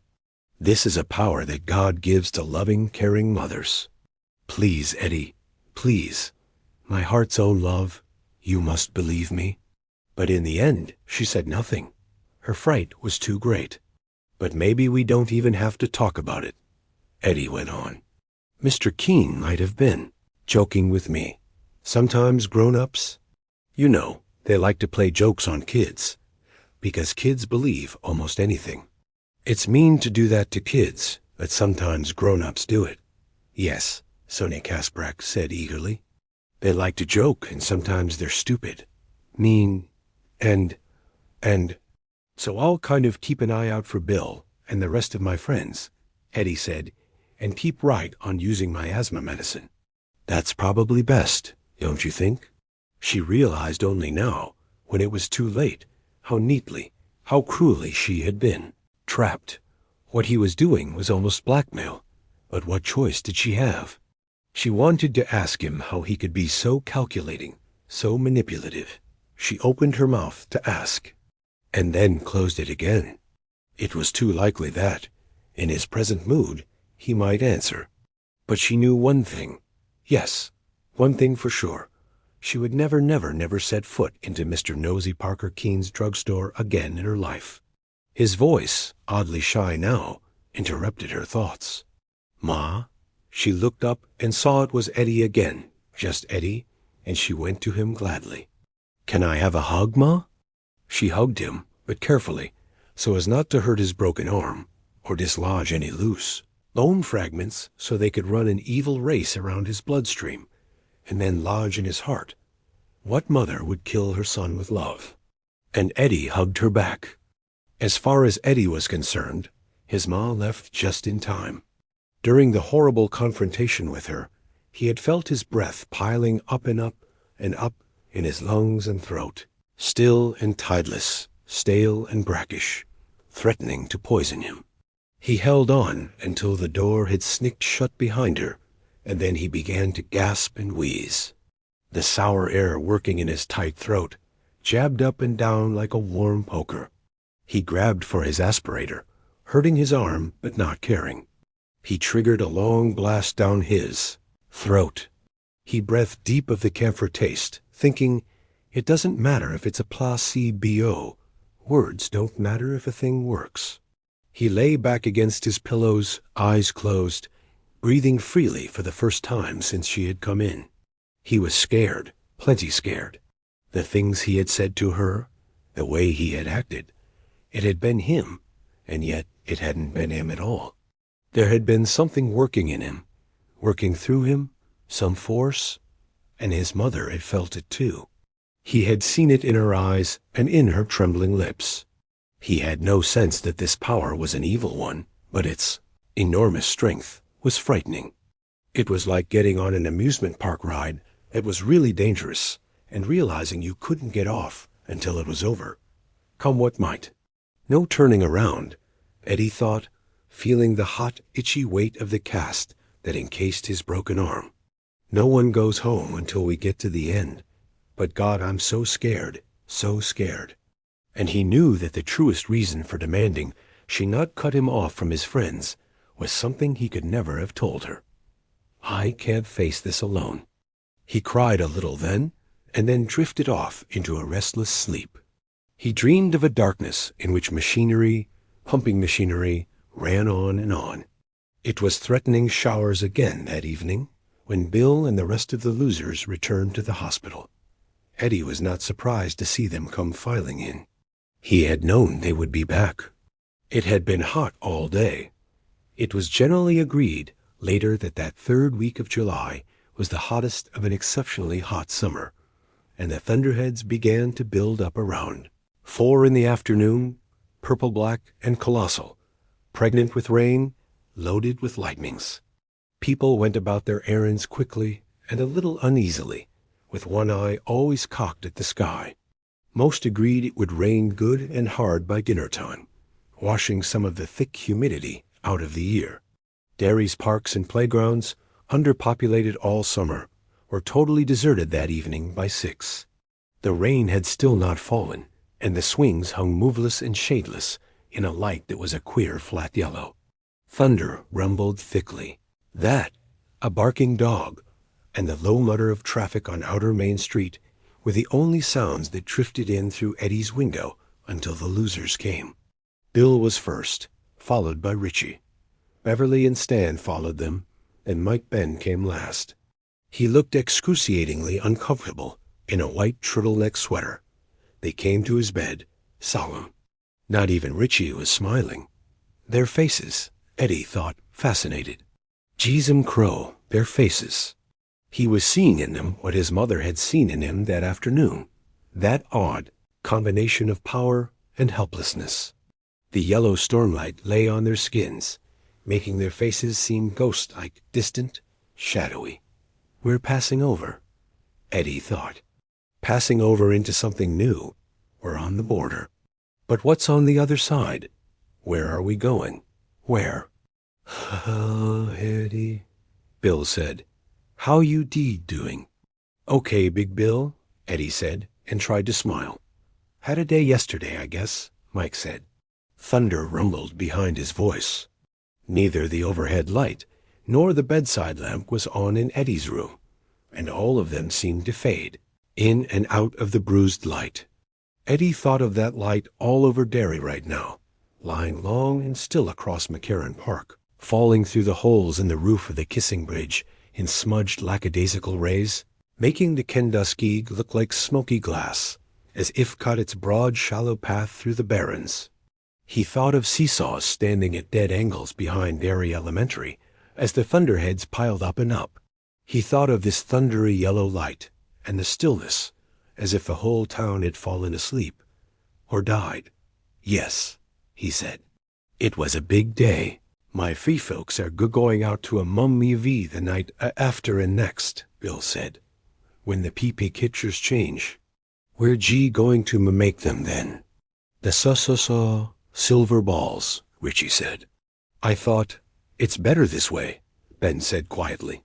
I still think we could have made the bullets, but thinking isn't good enough. If we were grown-ups. Oh yeah, the world would be peachy if we were grown-ups, Beverly said. Grown-ups can make anything they want, can't they? Grown-ups can do anything they want, and it always Comes out right, she laughed, a jagged, nervous sound. Bill wants me to shoot it. Can you feature that, Eddie? Just call me Beverly Oakley. I don't know what you're talking about, Eddie said, but he thought he did. He was getting some kind of picture, anyway. Ben explained. They would melt down one of his silver dollars and make 2 silver balls a little smaller than ball bearings. And then, if there really was a werewolf residing at 29 Neibolt Street, Beverly would put a silver ball into its head with Bill's bullseye slingshot. Goodbye, werewolf. And if they were right about one creature who wore many faces, goodbye it. There must have been some sort of expression on Eddie's face, because Richie laughed and nodded. I know how you feel, man. I thought Bill must have lost his few remaining marbles when he started talking about using his slingshot instead of his dad's gun. But this afternoon, he stopped and cleared his throat. This afternoon, after your ma blew us out of the water, was how he had been about to start, and that obviously wouldn't do. This afternoon we went down to the dump. Bill brought his bullseye. Look. From his back pocket, Richie took a flattened can which had once held Del Monte pineapple chunks. There was a ragged hole about 2 inches in diameter through the middle of it. Beverly did that with a rock from 20 feet away. Looks like a .38 to me. The trashmith was convinced. And when the trashmith is convinced, the trashmith is convinced. Killing cans is one thing, Beverly said. If it was something else, something alive, Bill, you should be the one. Really. No, Bill said. We all took turns. You saw how it went. How did it go? Eddie asked. Bill explained slowly and haltingly, while Beverly looked out the window with her lips pressed so tightly together they were white. She was, for reasons she could not explain even to herself, more than afraid. She was deeply embarrassed by what had happened today. On the way over here tonight, she had argued again, passionately, that they try to make the bullets after all. Not because she was any more sure than Bill or Richie that they would actually work when the time came, but because if something did happen out at that house, the weapon would be in Bill's, someone else's hands. But facts were facts. They had each taken 10 rocks each and shot the bullseye at 10 cans set up 20 feet away. Richie had gotten 1 out of 10, and his one hit was really only a nick. Ben had gotten 2, Bill 4, Mike 5. Beverly, shooting almost casually and appearing to aim not at all, had banged 9 of the 10 cans dead center. The 10th fell over when the rock she fired bounced off the rim. But first, WW gotta make the ammo. Night after next, I should be out by then, Eddie said. His mother would protest that, but he didn't think she would protest too much. Not after this afternoon. Does your arm hurt? Beverly asked. She was wearing a pink dress, not the dress he had seen in his dream. Perhaps she had worn that this afternoon, when Ma sent them away, on which she had appliqued small flowers, and silk or nylon hose. She looked very adult, but also somehow very childlike, like a girl playing dress-up. Her expression was dreamy and distant. Eddie thought, I bet that's how she looks when she's sleeping. Not too much, he said. They talked for a while, their voices punctuated by thunder. Eddie did not ask them about what had happened when they came to the hospital earlier that day, and none of them mentioned it. Richie took out his yo-yo, made it sleep once or twice, then put it back. Conversation lagged, and in one of the pauses there was a brief click that made Eddie look around. Bill had something in his hand, and for a moment Eddie felt his heart speed up in alarm. For that brief moment he thought it was a knife. But then Stan turned on the rooms, overhead, dispelling the gloom, and he saw it was only a ballpoint pen. In the light, they all looked natural again, real, only as friends. I thought we ought to sign your cast, Bill said. His eyes met Eddie's squarely. But that's not it. Eddie thought with sudden and alarming clarity. It's a contract. It's a contract, Big Bill, isn't it? Or the closest we'll ever get to one. He was frightened. and then ashamed and angry at himself. If he had broken his arm before this summer, who would have signed the cast? Anyone besides his mother, and perhaps Dr. Hander? His aunts in Haven? These were his friends, and his mother was wrong. They weren't bad friends. Maybe, he thought, there aren't any such things as good friends or bad friends. Maybe there are just friends, people who stand by you when you're hurt, and who help you feel not so lonely. Maybe they're always worth being scared for, and hoping for, and living for. Maybe worth dying for too, if that's what has to be. No good friends, no bad friends. Only people you want need to be with. People who build their houses in your heart. Okay, Eddie said, a little hoarsely. Okay, that'd be real good. Big Bill. So Bill leaned solemnly over his bed and wrote his name on the hillocky plaster of Paris that encased Eddie's mending arm, the letters large and looping. Richie signed with a flourish. Ben's handwriting was as narrow as he was wide, the letters slanting backward. They looked ready to fall over at the slightest push. Mike Hanlon's writing was large and awkward because he was left-handed and the angle was bad for him. He signed above Eddie's elbow and circled his name. When Beverly bent over him, he could smell some light flowery perfume on her. She signed in a round Palmer Method script. Stan came last and wrote his name in tight-packed little letters by Eddie's wrist. They all stepped back then, as if aware of what they had done. Outside, thunder muttered heavily again. Lightning washed the hospital's wooden exterior in brief stuttering light. That's it? Eddie asked. Bill nodded. Come over to my house after supper day after tomorrow, if you ca. Okay. Eddie nodded, and the subject was closed. There was another period of desultory, almost aimless conversation. Some of it was about the dominant topic in Derry that July, the trial of Richard Macklin for the bludgeon murder of his stepson Dorsey, and the disappearance of Dorsey's older brother, Eddie Corcoran. Macklin would not break down and confess, weeping, on the witness stand for another 2 days. But the losers were in agreement that Macklin probably had nothing to do with Eddie's disappearance. The boy had either run away, or it had gotten him. They left around 7:15, and the rain still had not fallen. It continued to threaten, until long after Eddie's ma had come, made her visit, and gone home again. She had been horrified at the signatures on Eddie's cast, and even more horrified at his determination to leave the hospital the following day. She had been envisioning a stay of a week or more in absolute quiet, so that the ends of the break could set together, as she said. Eventually, the storm clouds broke apart and drifted away. Not so much as a drop of rain had fallen in Derry. The humidity remained, and people slept on porches and on lawns and in sleeping bags in back fields that night.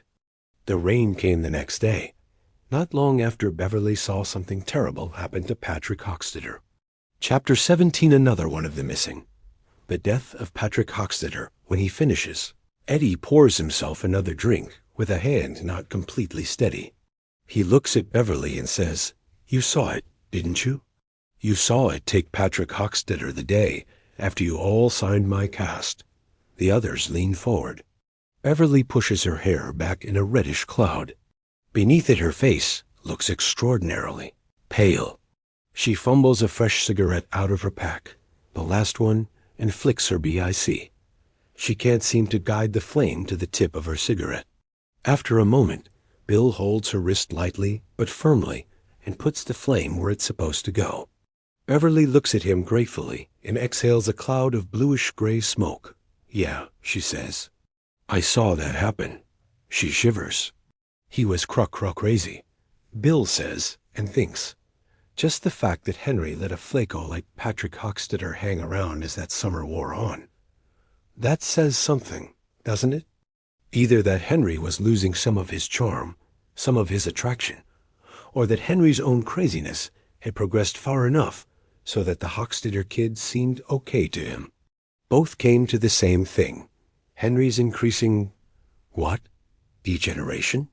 Is that the word? Yes, In light of what happened to him, where he ended up, I think it is. There's something else to support the idea, too, Bill thinks, but as yet he can only remember it vaguely. He and Richie and Beverly had been down at Tracker Brothers early, August by then, and the summer school that had kept Henry out of their hair for most of the summer was just about to end. And hadn't Victor Chris approached them?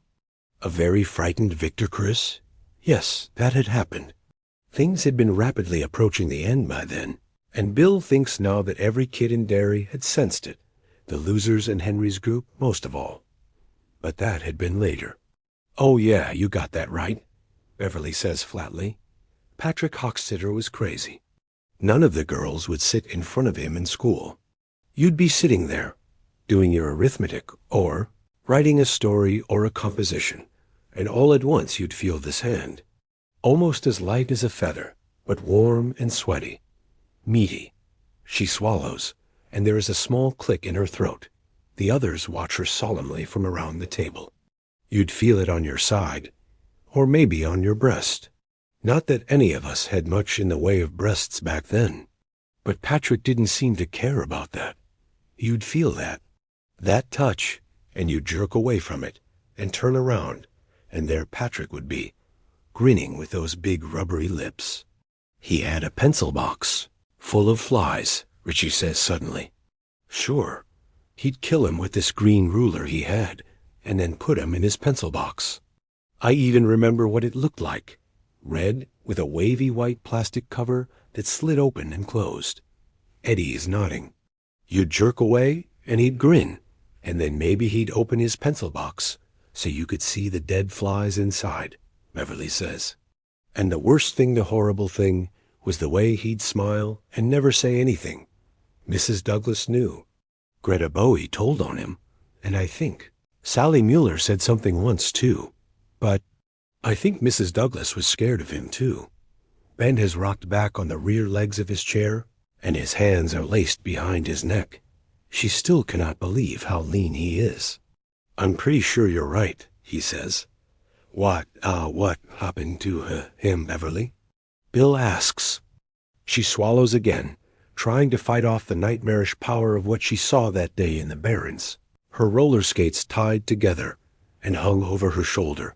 One knee a stinging net of pain from a fall she had taken on St. Crispin's Lane, another of the short tree-lined streets that dead-ended where the land fell and still falls sharply into the Barrens. She remembers. Oh, these memories, when they come, are so clear and so powerful, that she was wearing a pair of denim shorts, really too short. They came only to just below the hem of her panties. She had become more conscious of her body over the last year, over the last 6 months actually, as it began to curve and become more womanly. The mirror was one reason for this heightened consciousness, of course, but not the main one. The main one was that her father seemed even sharper just lately, more apt to use his slapping hand or even his fists. He seemed restless, almost caged, and she was more and more nervous when she was around him, more and more on her mark. It was as if there was a smell they made between them, a smell that wasn't there when she was in the apartment alone, one that had never been there when they were in it together, not until this summer. And when Mom was gone, it was worse. If there was a smell, some smell, then he knew it too, maybe, because Bev saw less and less of him as the hot weather wore on, partly because of his summer bowling league, partly because he was helping his friend Joe Tamerley fix cars. But she suspects it was partly that smell, the one they made between them, neither of them meaning to, but macking it just the same, as helpless to stop it, as either was helpless to stop sweating in July. The vision of the birds, hundreds and thousands of them, descending on the roof peaks of houses, on telephone wires, on TV aerials, intervenes again. And poison ivy, she says aloud. What? Bill asks. Something about poison ivy, she says slowly, looking at him. But it wasn't. It just felt like poison ivy. Mike, never mind, Mike says. It will come. Tell us what you do remember, Bev. I remember the blue shorts, she would tell them, and how faded they were getting. How tied around my hips and butt. I had half a pack of Lucky Strikes in one pocket and the Bullseye in the other. Do you remember the Bullseye? She asks Richie, but they all nod. Bill gave it to me, she says. I didn't want it, but she smiles at Bill, a little wanly. You couldn't say no to Big Bill, that was all. So I had it, and that's why I was out by myself that day. To practice. I still didn't think I'd have the guts to use it when the time came. Except, I used it that day. I had to. I killed one of them. One of the parts of it. It was terrible. Even now it's hard for me to think of. And one of the others got me. Look, she raises her arm and turns it over so they can all see a puckery scar on the roundest part of her upper forearm. It looks as if a hot circular object about the size of a Havana cigar had been pressed against her skin. It is slightly sunken, and looking at it gives Mike Hanlon a chill. This is one of the parts of the story which, like Eddie's unwilling heart, to heart with King, he has suspected but never actually heard. You were right about one thing, Rishi, she says. That Bullseye was a killer. I was scared of it, but I sorta loved it too. Richie laughs and claps her on the back. Shit, I knew that back then. You stupid skirt, you did? Really? Yeah, really, he says. It was something in your eyes, Bevy. I mean, it looked like a toy, but it was real. You could blow holes in things. And you blew a hole in something with it that day. Ben muses. She nods. Was it Patrick, you? No, God, no. Beverly says. It was the other. Wait. She crushes out her cigarette, sips her drink, and gets herself under control again. Finally, she is. Well, no, but she has a feeling it's the closest she's going to get tonight. I was roller skating, you see, and I fell down and gave myself a good scrape. Then I decided I'd go down to the Barrens and practice. I went by the clubhouse first to see if you guys were there. You weren't. Just that smoky smell. You guys remember how long that place went on smelling of smoke? They all nod, smiling. We never really did get the smell out, did we? Ben says. So then I headed down to the dump, she says, because that's where we had the tryouts, I guess you'd call them. And I knew there'd be lots of things to shoot at. Maybe even, rats. She pauses. There's a fine misty sweat on her forehead now. That's what I really wanted to shoot at, she says finally. Something that was alive. Not a seagull. I knew I couldn't shoot a gull. But a rat. I wanted to see if I could. I'm glad I came from the Kansas street side instead of the old Cape side, though, because there wasn't much cover over there by the railroad embankment. They would have seen me, and God knows what would have happened then. Who would have seen you? Them, Everly says. Henry Bowers, Victor Chris, Belch Huggins, and Patrick Hockstetter. They were down in the dump, and suddenly, amazing all of them, she begins to giggle like a child, her cheeks turning rosard. She giggles until tears stand in her eyes. What the hell, Bev, Ricky says. Let us in on the joke. Oh, it was a joke, all right, she says. It was a joke, but I think they might have killed me if they knew I'd seen. I remember now. Ben cries, and he begins to laugh too. I remember you telling us. Giggling wildly, Beverly says. They had their pants down, and they were lighting farts. There is an instant of thunderstruck silence, and then they all begin to laugh. The sound echoes through the library. Thinking of exactly how to tell them of Patrick Hockstetter's death, the thing she fixes on first is how approaching the town dump from the Kansas street side was like entering some weird asteroid belt. There was a rutted din track at Town Road, actually. It even had a name, Old Lime Street, that ran from Kansas Street to the dump, the only actual road into the Barrens. The city's dump trucks used it. Beverly walked near Old Lime Street, but didn't take it. She had grown more cautious. She supposed all of them had, since Eddie's arm had been broken, especially when she was alone. She wove her way through the heavy undergrowth, skirting a patch of poison ivy with its reddish oily leaves, smelling the dump's smoky rot, hearing the seagulls. On her left, through occasional breaks in the foliage, she could see Old Lime Street. The others are looking at her, waiting. She checks her cigarette pack and finds it empty. Wordlessly, Richie tosses her one of his. She lights up, looks around at them, and says, "Heading toward the dump from the Kansas Street side was a little like entering some weird asteroid belt.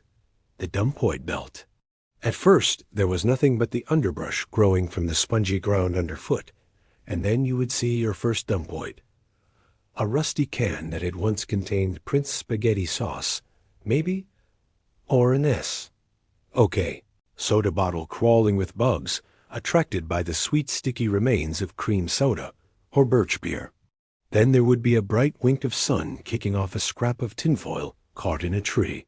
You might see a bed spring or trip over it if you weren't watching where you were going, or a bone some dog had carried away, gnawed, dropped. The dump itself wasn't so bad, was, in fact, sort of interesting, Beverly thought. What was nasty, and sort of creepy, was the way it had of spreading, of creating this dumpoid belt. She was getting closer now. The trees were bigger, mostly firs, and the bushes were thinning out. The gulls cheeped and cried in their shrill, querulous voices, and the air was smudgy with the smell of burning. Now, on Beverly's right, leaning at an angle against the base of a spruce tree, was a rusty Amana refrigerator. Beverly glanced at it, thinking vaguely of the state policeman who had visited her class when she had been in the 3rd grade. He had told them that such things as discarded refrigerators were dangerous. A kid could climb into one while playing hide-and-go-seek, for instance, and smother to death inside. Although why anyone would want to get in a scroungy old, she heard a shout, so close it made her jump, followed by laughter. Beverly grinned. So they were here. They had left the clubhouse because of the smoky smell and had come down here. They were maybe breaking bottles with rocks, maybe just dump picking. She began to walk a little faster, the nasty scrape she had gotten earlier, now forgotten in her eagerness to see them. To see him, with his red hair so much like hers, to see if he would smile at her in that oddly endearing one-sided way of his. She knew she was too young to love a boy, too young to have anything but crushes, but she loved Bill just the same. And she walked a little faster, her skates swinging heavily from her shoulder, the sling of his bullseye beating soft time against her left buttock. She almost walked into them before realizing it wasn't her gang at all, but Bowers's. She walked out of the screening bushes, and the dump's steepest side lay about 70 yards ahead, a twinkling avalanche of junk lying along the high angle of the gravel pit. Mandy Fazio's bulldozer was off to the left. Much closer in front of her was a wilderness of junked cars.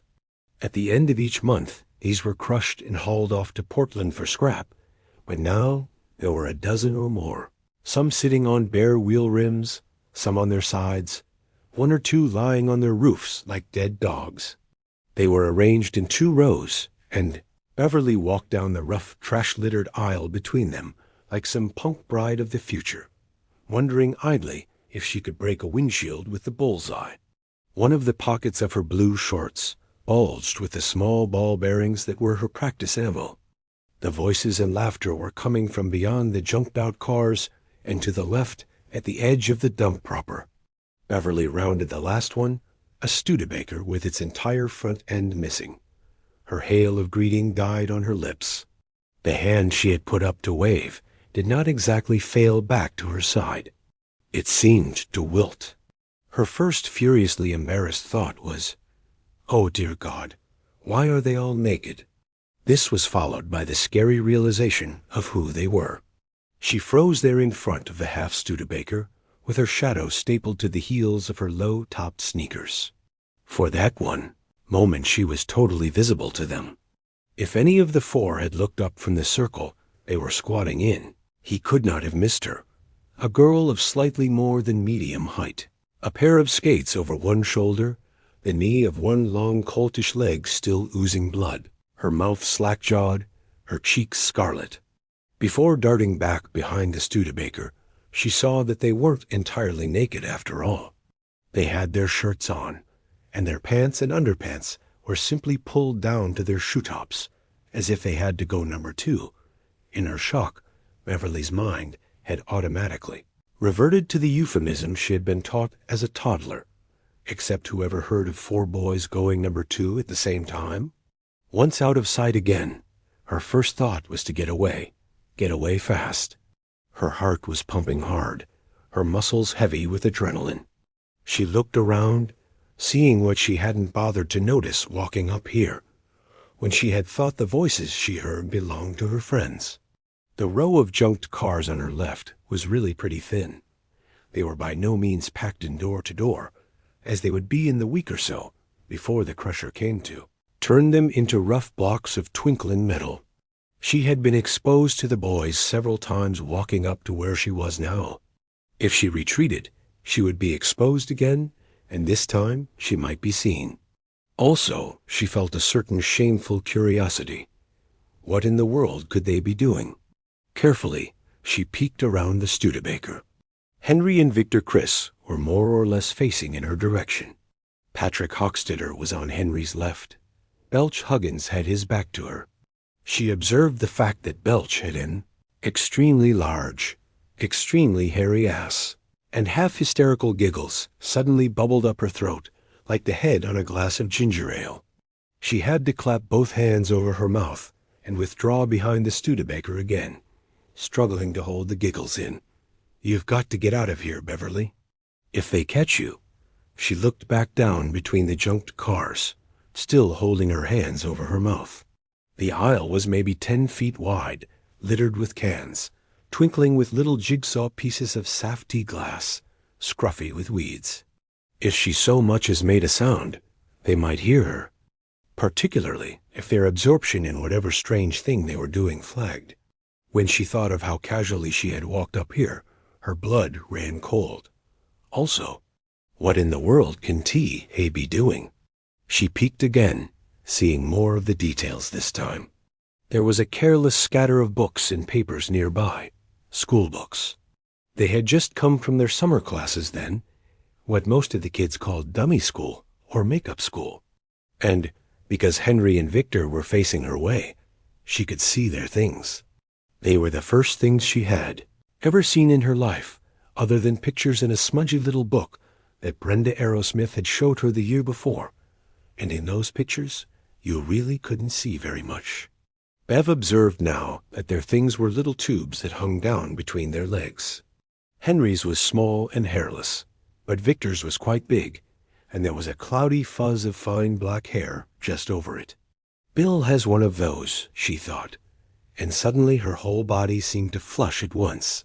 Heat rushed through her in a wave that made her feel giddy and faint and almost sick to her stomach. In that moment she felt much the way Ben Hanscom had felt on the last day of school, looking down at her ankle bracelet and observing the way it flashed in the sun. But he had not felt the intermixed sense of terror she felt now. She looked behind her once more. Now the pathway between the cars leading to the shelter of the Barrens seemed much longer. She was scared to move.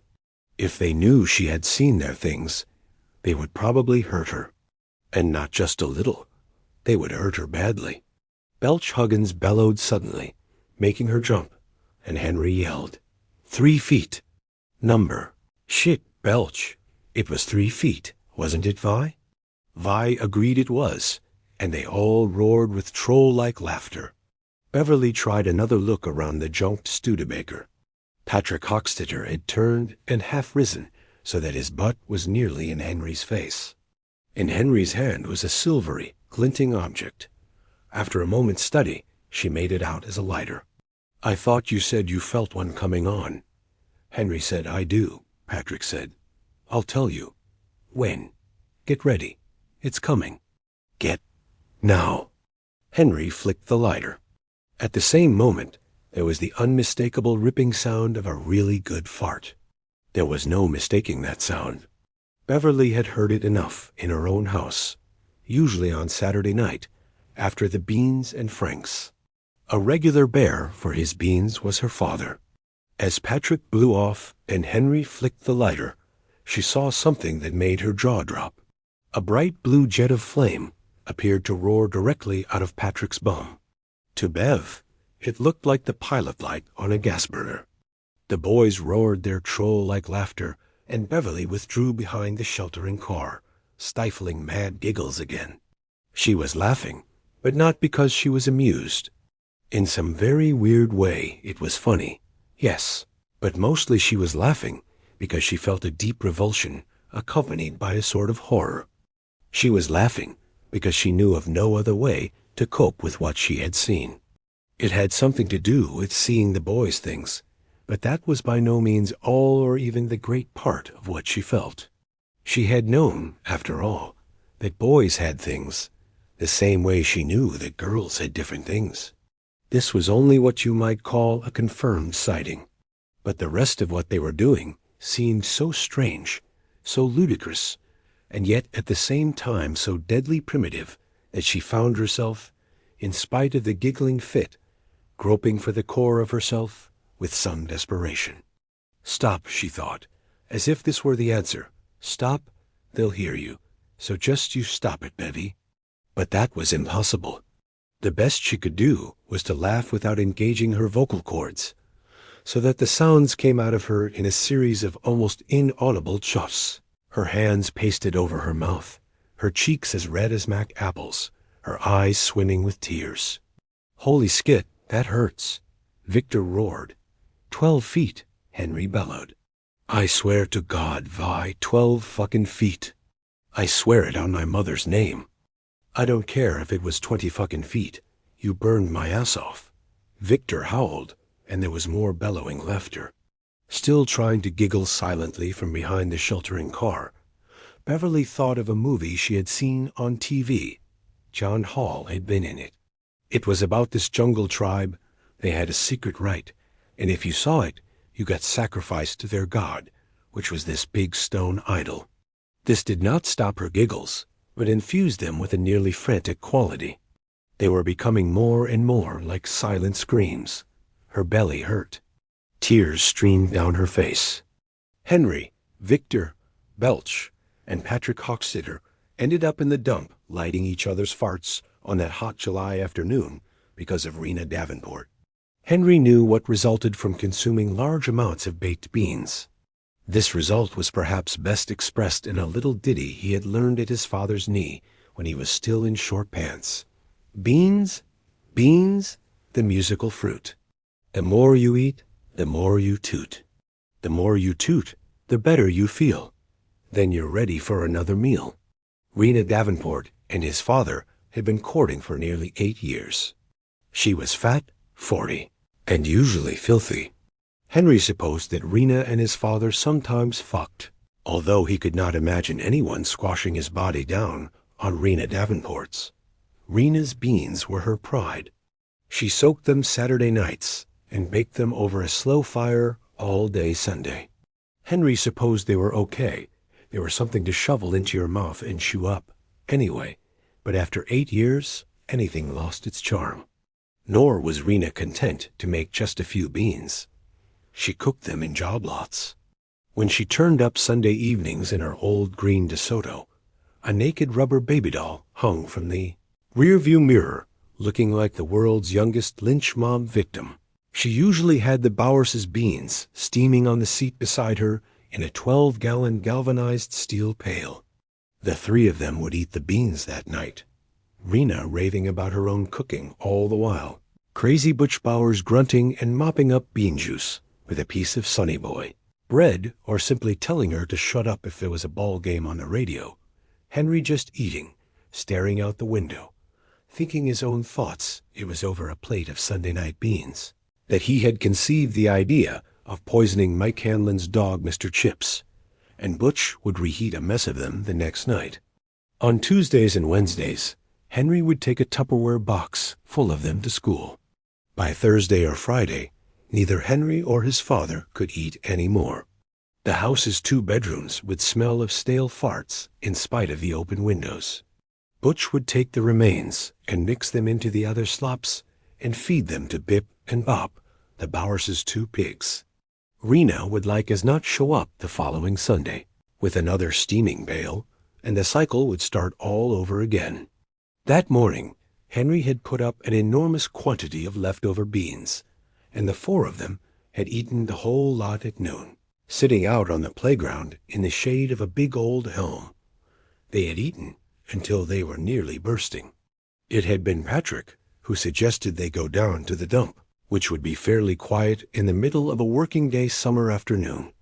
By the time they arrived, the beans were doing their work quite nicely. Little by little, Beverly got herself under control again. She knew she had to get out. Beating a retreat was ultimately less dangerous than hanging around. They were absorbed in what they were doing, and even if worse came to worst, she could get a head start, and in the back of her mind, she had also decided that, if worst came to terrible, a few shots from the Bullseye might discourage them. She was about to begin creeping away when Victor said, "I gotta go, Henry. My dad wants me to help him pick con this afternoon." "Oh shit," Henry said. "He'll live." "No, he's mad at me. Because of what happened the other day. Fuck him if he can't take a joke."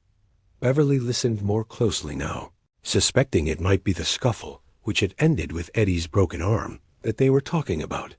"No, I gotta go. I think his ass hurts," Patrick said. "Watch your mouth, fuckface," Victor said. "It might grow on you." "I got to go too," Belch said. "Your father wants you to pick corn?" Henry asked angrily.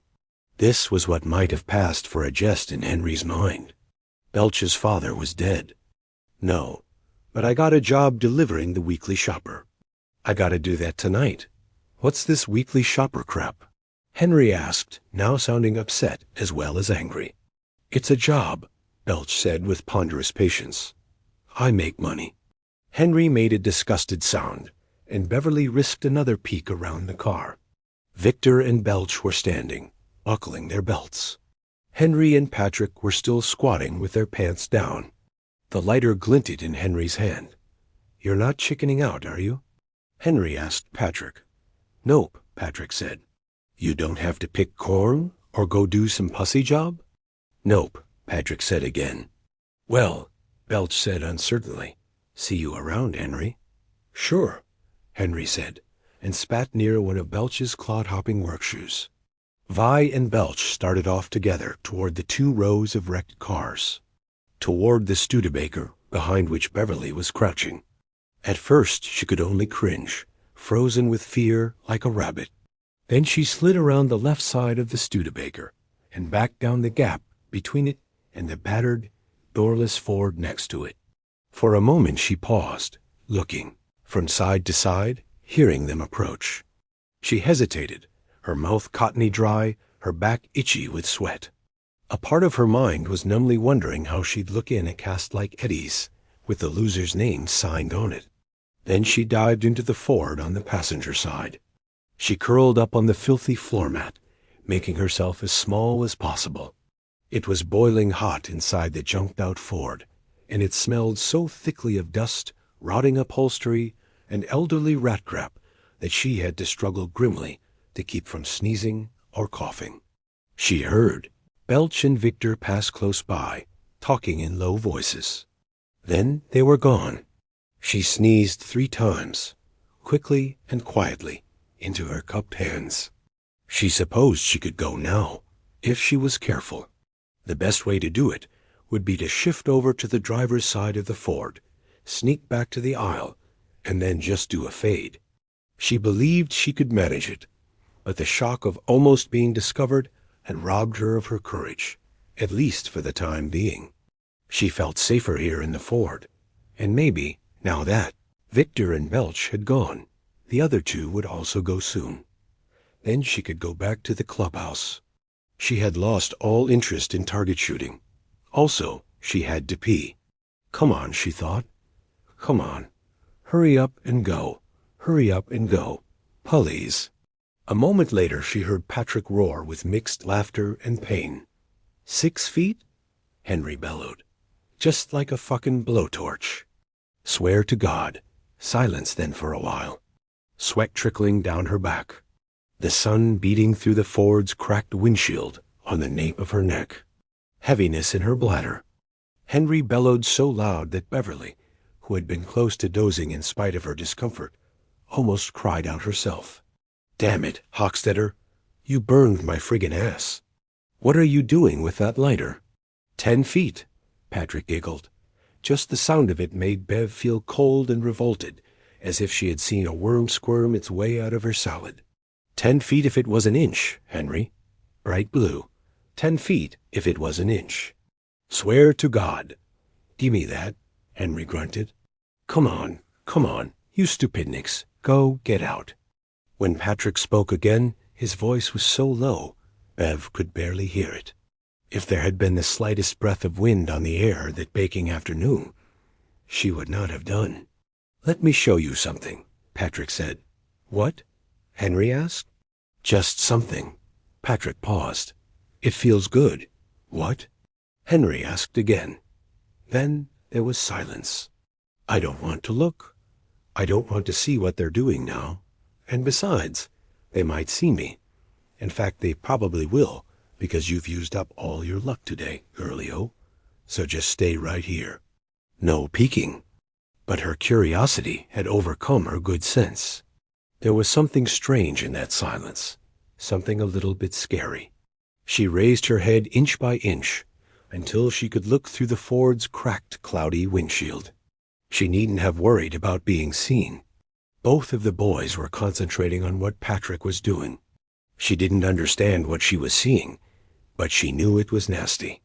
Not that she would have expected anything else from Patrick, who was just so weird. He had one hand between Henry's thighs and one hand between his own. One hand was flogging Henry's thing gently. With his other hand, Patrick was rubbing his own. Except he wasn't exactly rubbing it, he was kind of squeezing it, pulling it, letting it flop back down. What is he doing? Beverly wondered, dismayed. She didn't know, not for sure, but it scared her. She didn't think she had been this scared since the blood had vomited out of the bathroom drain and splattered all over everything. Some deep part of her cried out that if they discovered she had seen this, whatever it was, they might do more than hurt her. They might actually kill her. Still, she couldn't look away. She saw that Patrick's thing had gotten a little longer, but not much. It still dangled between his legs like a snake with no backbone. Henry's, however, had grown amazingly. It stood up stiff and hard, almost poking his belly button. Patrick's hand went up and down, sometimes pausing to squeeze, sometimes tickling that odd, heavy sack under Henry's thing. Those are his balls, Beverly thought. Do boys have to go around with those all the time? God, I'd go crazy. Another part of her mind then whispered, Bill has those. On its own, her mind visualized her holding them, cupping them in her hand, testing their texture. And that hot feeling raced through her again, sparking off a furious blush. Henry stared at Patrick's hand as if hypnotized. His lighter lay on the rocky scree beside him, reflecting hot afternoon sun. Want me to put it in my mouth? Patrick asked. His big, livery lips smiled complacently. Huh? Henry asked, as if startled from some deep dream. I'll put it in my mouth if you want. I don't, Henry's hand flashed out, half-curled, not quite a fist. Patrick was knocked sprawling. His head thudded on the gravel. Beverly dived down again, her heart crashing in her chest, her teeth locked against a little whimpering moan. After knocking Patrick down, Henry had turned, and for a moment, just before she dropped back into her little huddled ball on the passenger side of the driveshaft hump, it seemed that her eyes and Henry's had locked. Please God, the sun was in his eyes. She prayed. Please God, I'm sorry I peeked.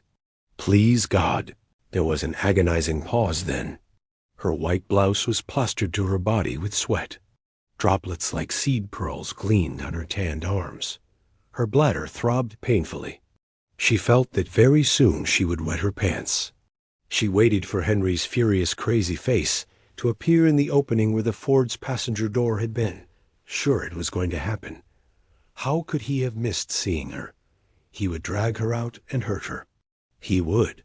A new and even more terrible thought now occurred to her, and once again she had to engage in a painful, crampy struggle to keep from wetting her pants.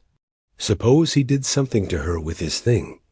Suppose he wanted her to put it in her somewhere? She knew where it was supposed to go, all right. It seemed that knowledge had suddenly sprung into her mind full-blown. She thought that if Henry tried to put his thing in her, she would go crazy.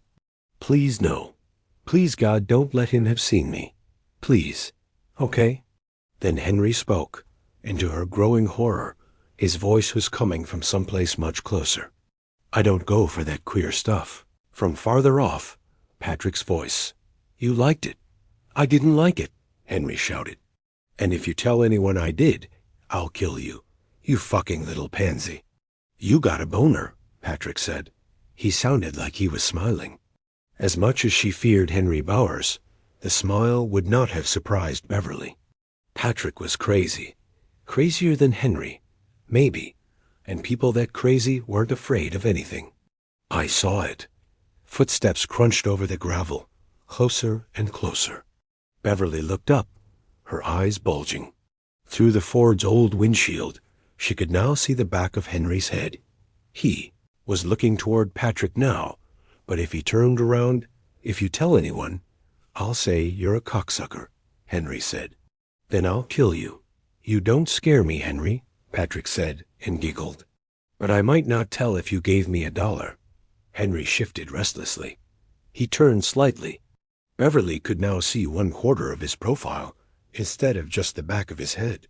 Please God, she begged incoherently, and her bladder throbbed more strongly.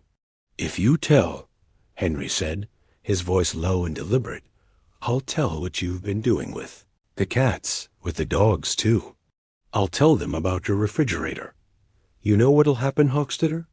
They'll come and take you away and put you into the fucking loony bin. Silence from Patrick. Henry drummed his fingers on the hood of the Ford Beverly was hiding in. Do you hear me? I hear you. Patrick sounded sullen now. Sullen and a little scared. He burst out. You liked it. You got a boner.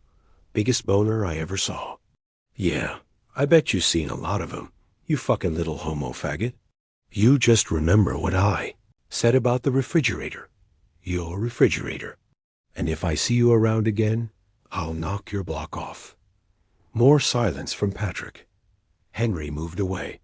Beverly turned her head and saw him pass by the driver's side of the Ford. If he had looked to his left even a little bit, he would have seen her. But he didn't look. A moment later she heard him heading off the way. Victor and Belch had gone. Now it was just Patrick. Beverly waited, but nothing happened. 5 minutes dragged by. Her need to urinate was now desperate. She might be able to hold out for another 2 or 3 minutes, but no more. And it made her uneasy not to know for sure where Patrick was. She peeked through the windshield again and saw him just sitting there. Henry had forgotten his lighter. Patrick had put his schoolbooks back into a small canvas carrier sack and had slung it around his neck like a newsboy's, but his pants and underpants were still down around his ankles. He was playing with the lighter. He would spin the wheel, produce a flame that was almost invisible in the bright day, snap the lighter closed, and then start all over again. He seemed hypnotized. A line of blood ran from the corner of his mouth to his chin, and his lips were swelling up on the right side. He seemed not to notice, and once again Beverly felt a squirmy sort of revulsion. Patrick was crazy, all right. She had never in her life wanted so badly to get away from someone. Moving very carefully, she crawled backward over the Ford's drive shaft hump and squeezed under the steering wheel. She put her feet out on the ground and crept to the back of the Ford. Then she ran quickly back the way she had come. When she had entered the pines beyond the junked cars, she looked back over her shoulder. No one was there. The dump dozed in the sun. She felt the bands of tension around her chest and stomach loosen with relief, and all that was left was the need to urinate, so great that she now felt sick with it. She hurried down the path a short way and then ducked off to the right. She had her shorts unsnapped almost before the underbrush had closed behind her again. She took a quick look around to make sure there was no poison ivy at hand. Then she squatted, holding the tough trunk of a bush for balance. She was pulling her shorts up again when she heard approaching footsteps from the dump. All she could see through the bush were flashes of blue denim and the faded plaid of a school shirt. It was Patrick. She ducked down, waiting for him to pass by toward Kansas Street. She was more sanguine about her position here. The cover was good. She no longer had to pee, and Patrick was off in his own cuckoo world. When he was gone, she would double back and head for the clubhouse, but Patrick didn't pass by. He stopped on the path almost directly opposite her and stood looking at the rusting Amata refrigerator. Beverly could observe Patrick along a natural sight line in the bush without too much chance of being seen. Now that she was relieved, she found she was curious again. And if Patrick did happen to see her, she felt certain she could outrun him. He wasn't as fat as Ben, but he was podgy. She pulled the Bullseye out of her back pocket, however, and put 6 steel pellets in the breast pocket of her old ship Shore.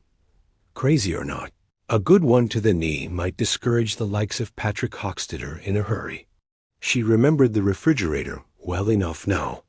There were lots of discarded fridges at the dump, but it suddenly occurred to her that this was the only one she'd seen which Mandy Fazio hadn't disarmed by either tearing out the latching mechanism with pliers or simply removing the door altogether. Patrick began to hum and sway back and forth in front of the rusty old refrigerator, and Beverly felt a fresh chill course through her. He was like a guy in a horror movie trying to summon a dead body out of a crypt. What's he up to? But if she had known that, or what was going to happen when Patrick finished his private ritual and opened the dead Amana's rusty door, she would have run away as fast as she could. No one, not even Mike Hanlon, had the slightest idea of how crazy Patrick Hockstetter really was. He was 12, the son of a paint salesman. His mother was a devout Catholic who would die of breast cancer in 1962, 4 years after Patrick was consumed by the dark entity which existed in and below Derry. Although his IQ tested out as low normal, Patrick had already repeated 2 grades, the first and third. He was taking summer classes this year, so he would not have to repeat the 5th as well. His teachers found him an apathetic student.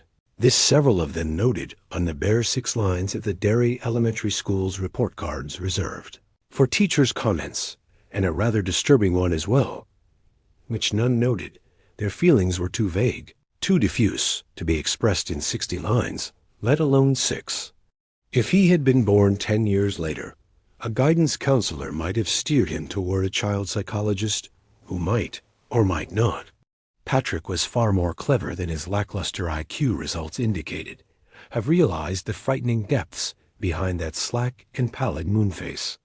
He was a sociopath, and perhaps, by that hot July in 1958, he had become a full-fledged psychopath. He could not remember a time when he had believed that other people, any other living creatures, for that matter, were real. He believed himself to be an actual creature, probably the only one in the universe, but was by no means convinced that his actuality made him real.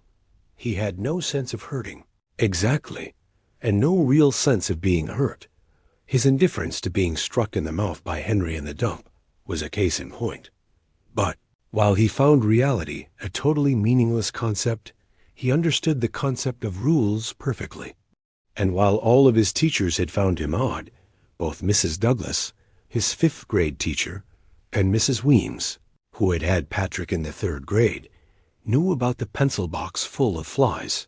And while neither of them totally ignored the implications, each had between 20 and 28 other students, each with problems of his or her own. None of them had serious disciplinary problems with him. He might turn in test papers that were utterly blank or blank, except for a large decorative question mark, and Mrs. Douglas had discovered it was best to keep him away from the girls because of his Roman hands and Russian fingers. But he was quiet, so quiet that there were times when he might have been taken for a big lump of clay that had been crudely fashioned to look like a boy. It was easy to ignore a Patrick, who failed quietly when you had to cope with boys like Henry Bowers and Victor Criss, who were actively disruptive and insolent, boys who would steal milk money or happily deface school property if given a chance, and girls like the unfortunately named Elizabeth Taylor, who was epileptic and whose few poor brain cells worked only sporadically, and who had to be discouraged from pulling her dresses up in the play yard to show off a new pan of panties. In other words, Derry Elementary School was the typical confused educational carnival, a circus with so many rings that Pennywise himself might have gone unnoticed.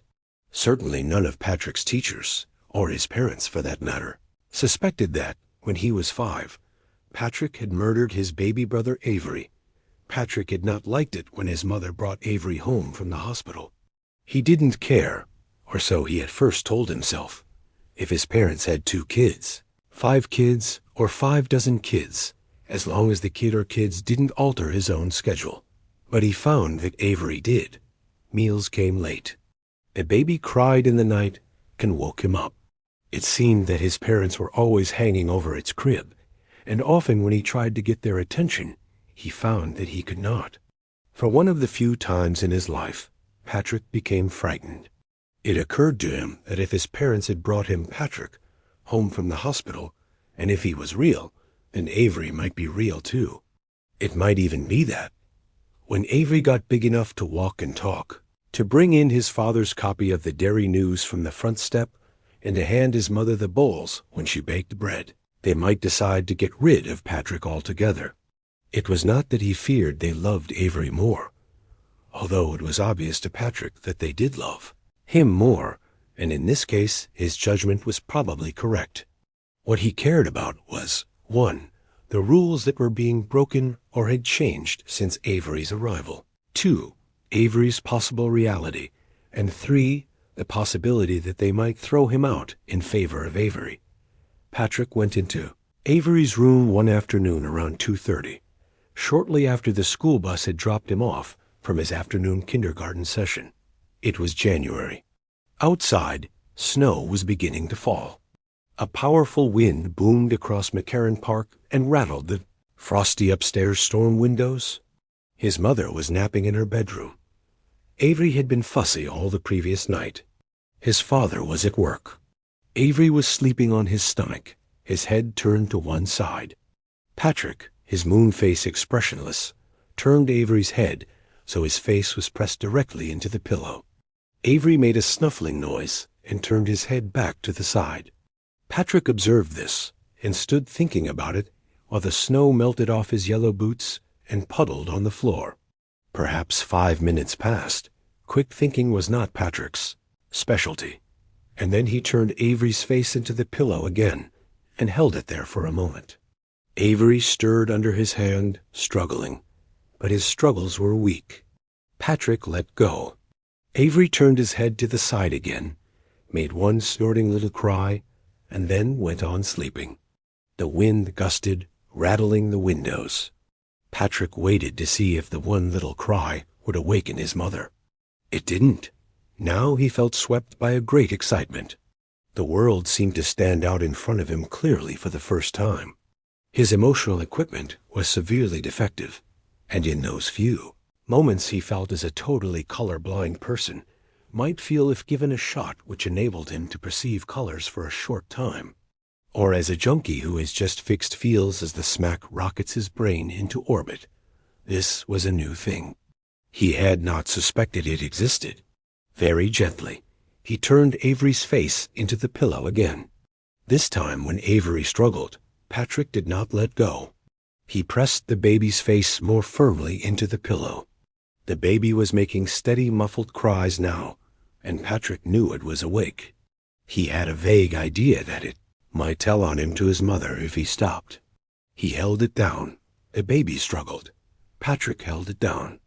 The baby farted, Its struggles weakened. Patrick still held it down. It eventually became totally still. Patrick held it down for another 5 minutes, feeling that excitement crest and then begin to ebb, the shot wearing off, turning the world gray again, the fix mellowing into an accustomed low doze.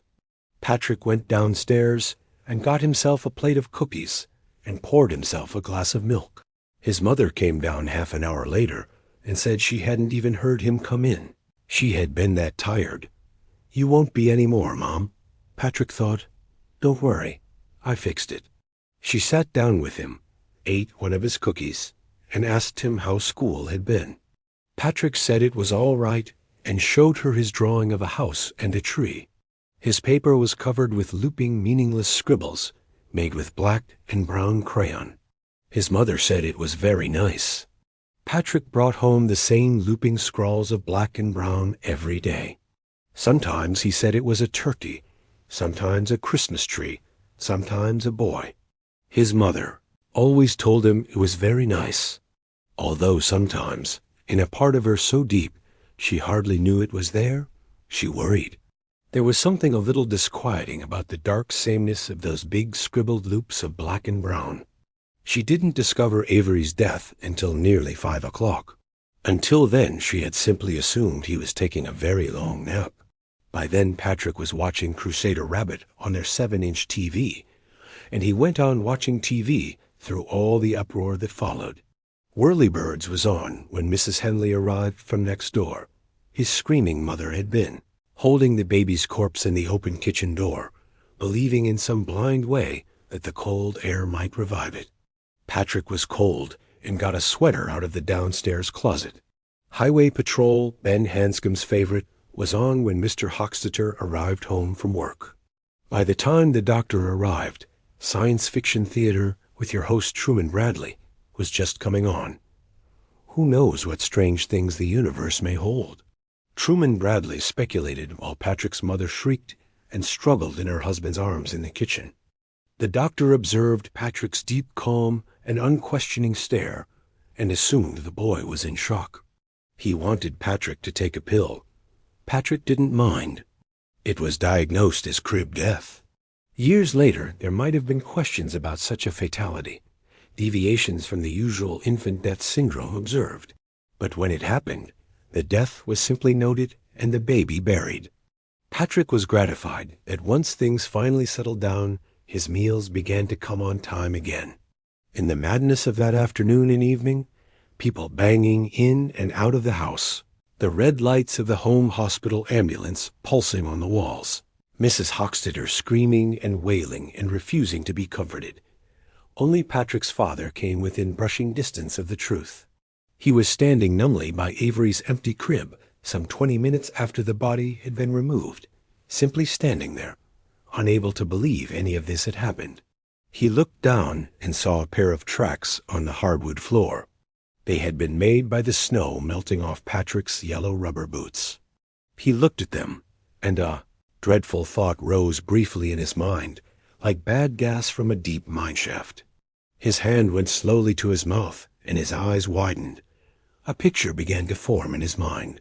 Before it could come clear, he left the room, slamming the door behind him so hard that the top of the frame splintered. He never asked Patrick any questions. Patrick had never done anything like that again, although he might have done so if the chance had presented itself. He felt no guilt, had no bad dreams. As time passed, however, he became more aware of what would have happened to him if he had been caught. There were rules. Unpleasant things happened to you if you didn't follow them, or if you were caught breaking them. You could be locked up or stuck in the electrocution chair. But that remembered feeling of excitement, that feeling of color and sensation, was simply too powerful and too wonderful to give over entirely. Patrick killed flies. At first, he only smacked them with his mother's fly swatter. Later, he discovered he could kill them quite efficiently with a plastic ruler. He also discovered the joys of flypaper. A long, sticky runner of it could be purchased for 2 cents at the Costello Avenue Market, and Patrick sometimes stood for as long as 2 hours in the garage, watching the flies land and then struggle to get free, his mouth ajar, his dusty eyes alight with that rare excitement, sweat running down his round face and his thick body.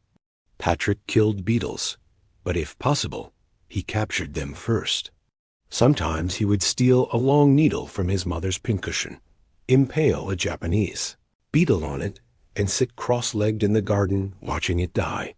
His expression at these times was the expression of a boy who is reading a very good book.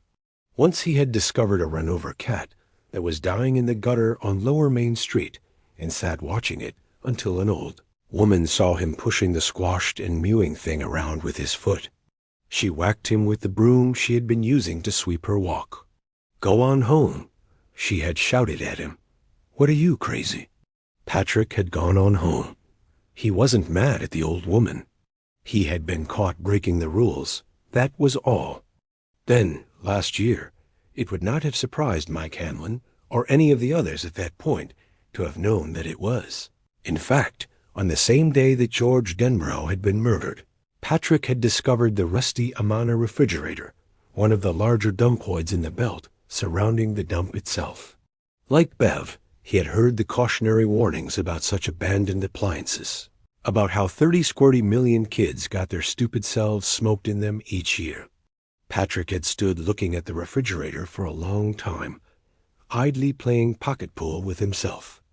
That excitement was back, stronger than it had ever been, except for the time he had fixed Avery. The excitement was back because, in the chilly yet fuming wastes that passed for his mind, Patrick Hockstetter had had an idea. The Lucys, who lived 3 houses down from the Hockstetters, missed their cat, Bobby, a week later. The Luce kids, who couldn't remember a time when Bobby hadn't been there, spent hours combing the neighborhood for him. They even pooled their money and put an ad in the Derry News Lost and Found column. Nothing came of it. And if any of them had seen Patrick that day, bulkier than ever in his mothball-smelling winter parka, after the floodwaters receded in that fall of '57, it had come off bitterly cold almost at once. Carrying a cardboard carton, they would have thought nothing of it. The Angstroms, a block over and almost directly behind the Hockstetter home, lost their cocker pup about 10 days before Thanksgiving. Other families lost dogs and cats over the next 6 or 8 months, and Patrick, of course, had taken them all, not to mention a dozen unremarked strays from the Hell's half-acre area of Derry. He put them into the rusty Amana near the dump, one by one. Each time he brought another animal down, his heart thundering in his chest, his eyes hot and watery with excitement, he would expect to find that Mandy Fazio had pulled the Amana's latch or popped the hinges with his sledgehammer. But Mandy never touched that particular refrigerator. Perhaps he didn't realize it was there. Perhaps the force of Patrick's will kept him away. Or perhaps some other force did that. The Engstrom's cocker lasted the longest. In spite of the single-number cold, it was still alive when Patrick came back for the 3rd time in as many days. Although it had lost all of its original friskiness, it had been wagging its tail and lapping his hands frantically when he originally hauled it out of the box and stuffed it into the refrigerator. When he came back a day after putting it in, the puppy had damn near gotten away. Patrick had to chase it almost all the way to the dump before he was able to jump it and get hold of one rear leg. The puppy had nipped Patrick with its sharp little teeth. Patrick didn't mind. In spite of the nips, he had taken the cocker back to the refrigerator and bundled it back in. He had a hard-on when he did it.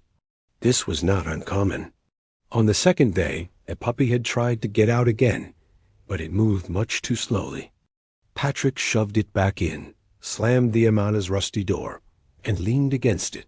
He could hear the puppy scratching against the door. He could hear its muffled whines. "Good dog," said Patrick Hockstetter. His eyes were closed, and he was breathing fast. "That's a good dog." On the 3rd day, the puppy could only roll its eyes toward Patrick's face when the door opened. Its sides were heaving rapidly and shallowly. When Patrick returned the next day, the cocker was dead with a cake of foam frozen around its mouth and muzzle. This made Patrick think of coconut popsicles, and he laughed quite hard as he hauled the frozen corpse from his killing bottle and threw it in the bushes. The supply of victims, which Patrick thought of, when he thought of them at all, as test animals, had been thin this summer. Questions of reality aside, his sense of self-preservation was well developed, his intuition exquisite. He suspected he was suspected. By whom he was not sure. Mr. Engstrom? Perhaps.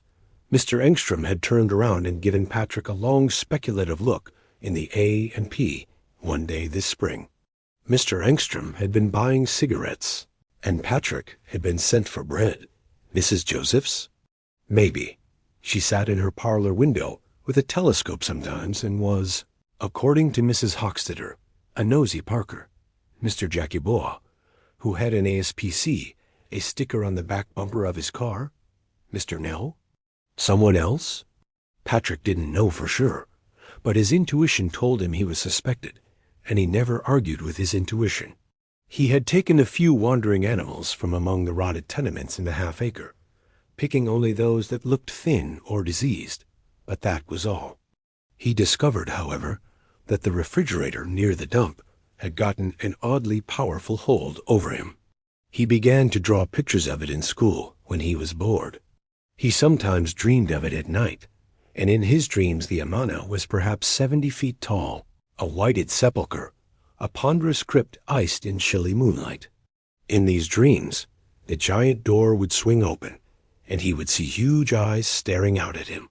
He would awake in a cold sweat, but he found he could not give up the joys of the refrigerator entirely. Today he had finally found out who had suspected. Bowers. Knowing that Henry Bowers held the secret of his killing bottle in his hands left Patrick as close to panic as he was ever apt to get. This was not very close at all, in truth, but he still found this. Not fear exactly, but mental unrest, oppressive and unpleasant. Henry knew that Patrick sometimes broke the rules. His latest victim had been a pigeon he discovered on Jackson Street 2 days ago. The pigeon had been struck by a car and couldn't fly. Patrick went home, got his box out of the garage, and put the pigeon inside.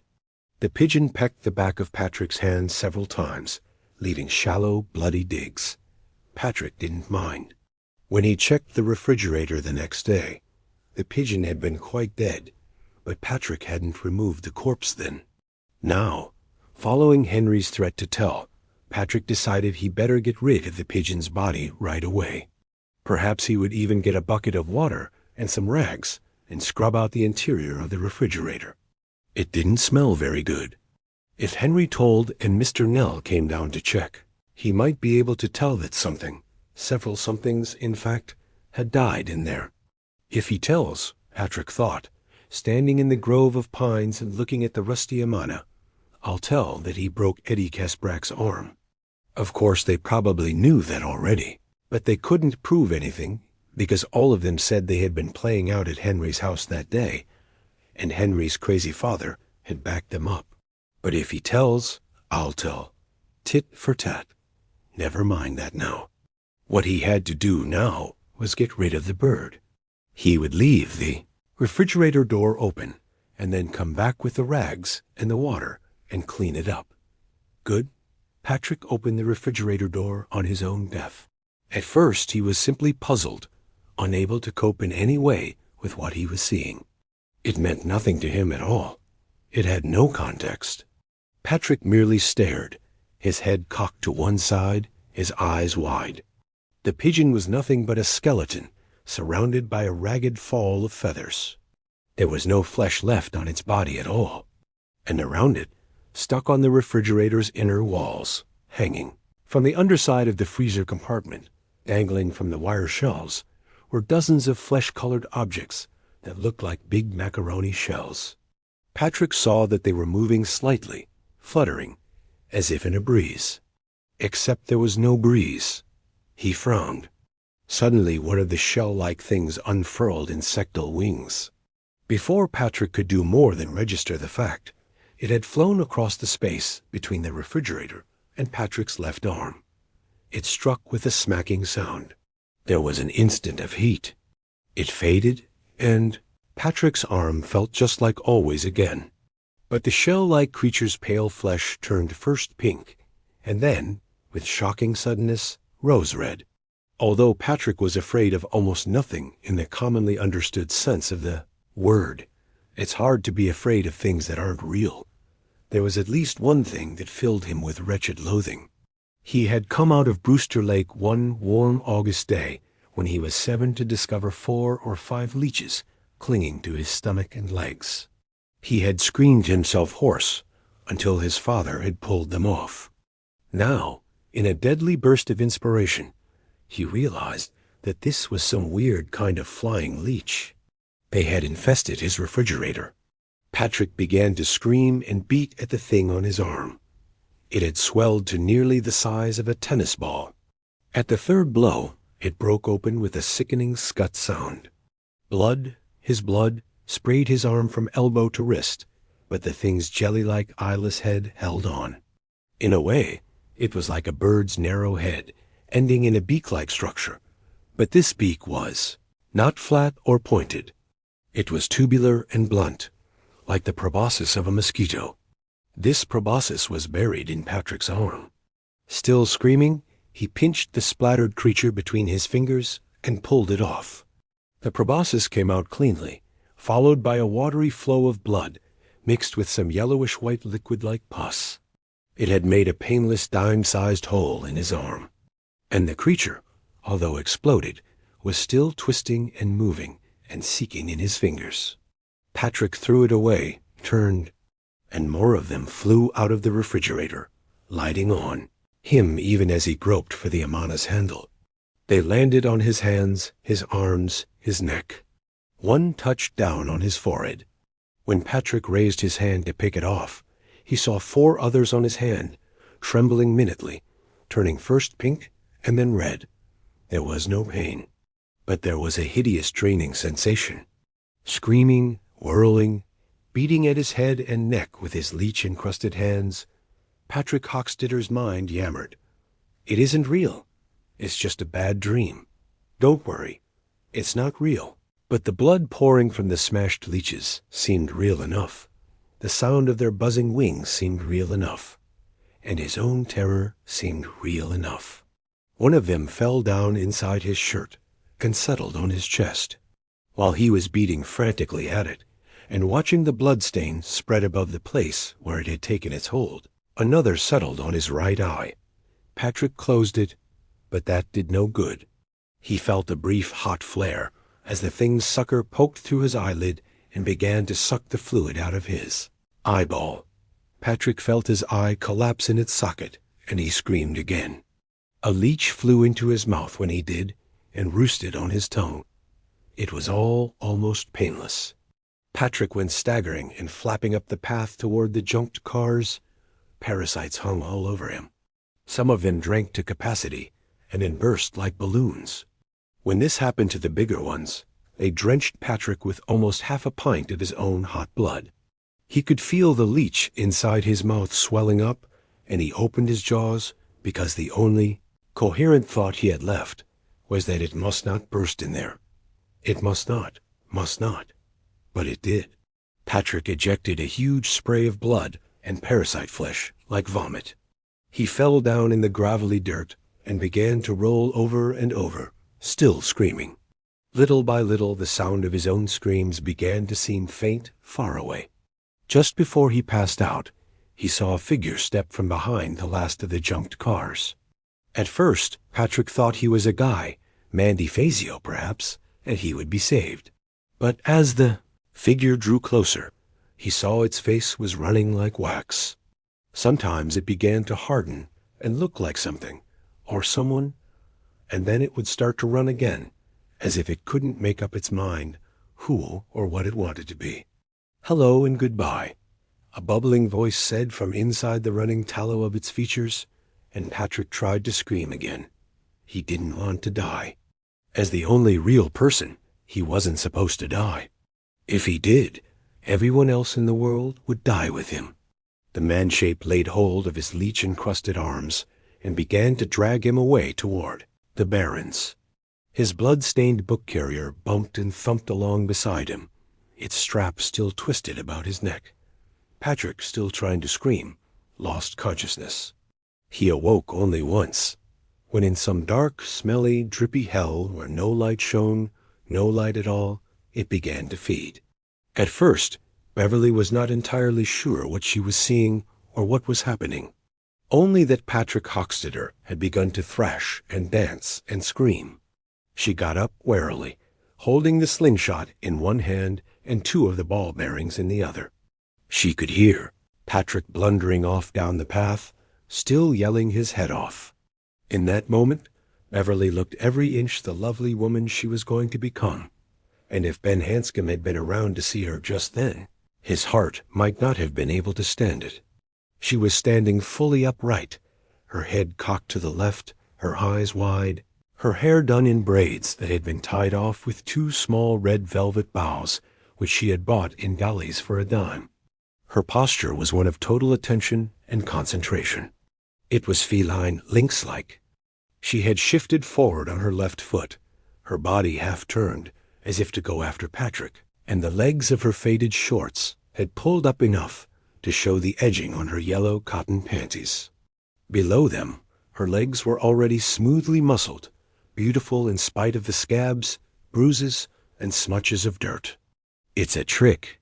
He saw you, and he knows he probably can't catch you in a fair chase, so he's trying to get you to come out. Don't go, Bevy.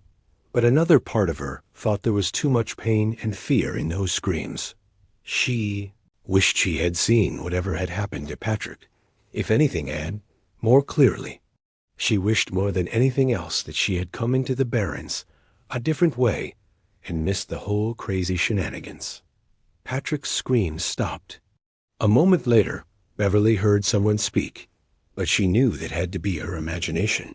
She heard her father say, "Hello and goodbye." Her father wasn't even in Derry that day. He had set off for Brunswick at 8 o'clock. He and Joe Tamerley were going to pick up a Chevy truck in Brunswick. She shook her head as if to clear it. The voice didn't speak again. Her imagination, obviously. She walked out of the bushes to the path, ready to run the instant she saw Patrick charging at her, her reactions on triggers as delicate as a cat's whiskers.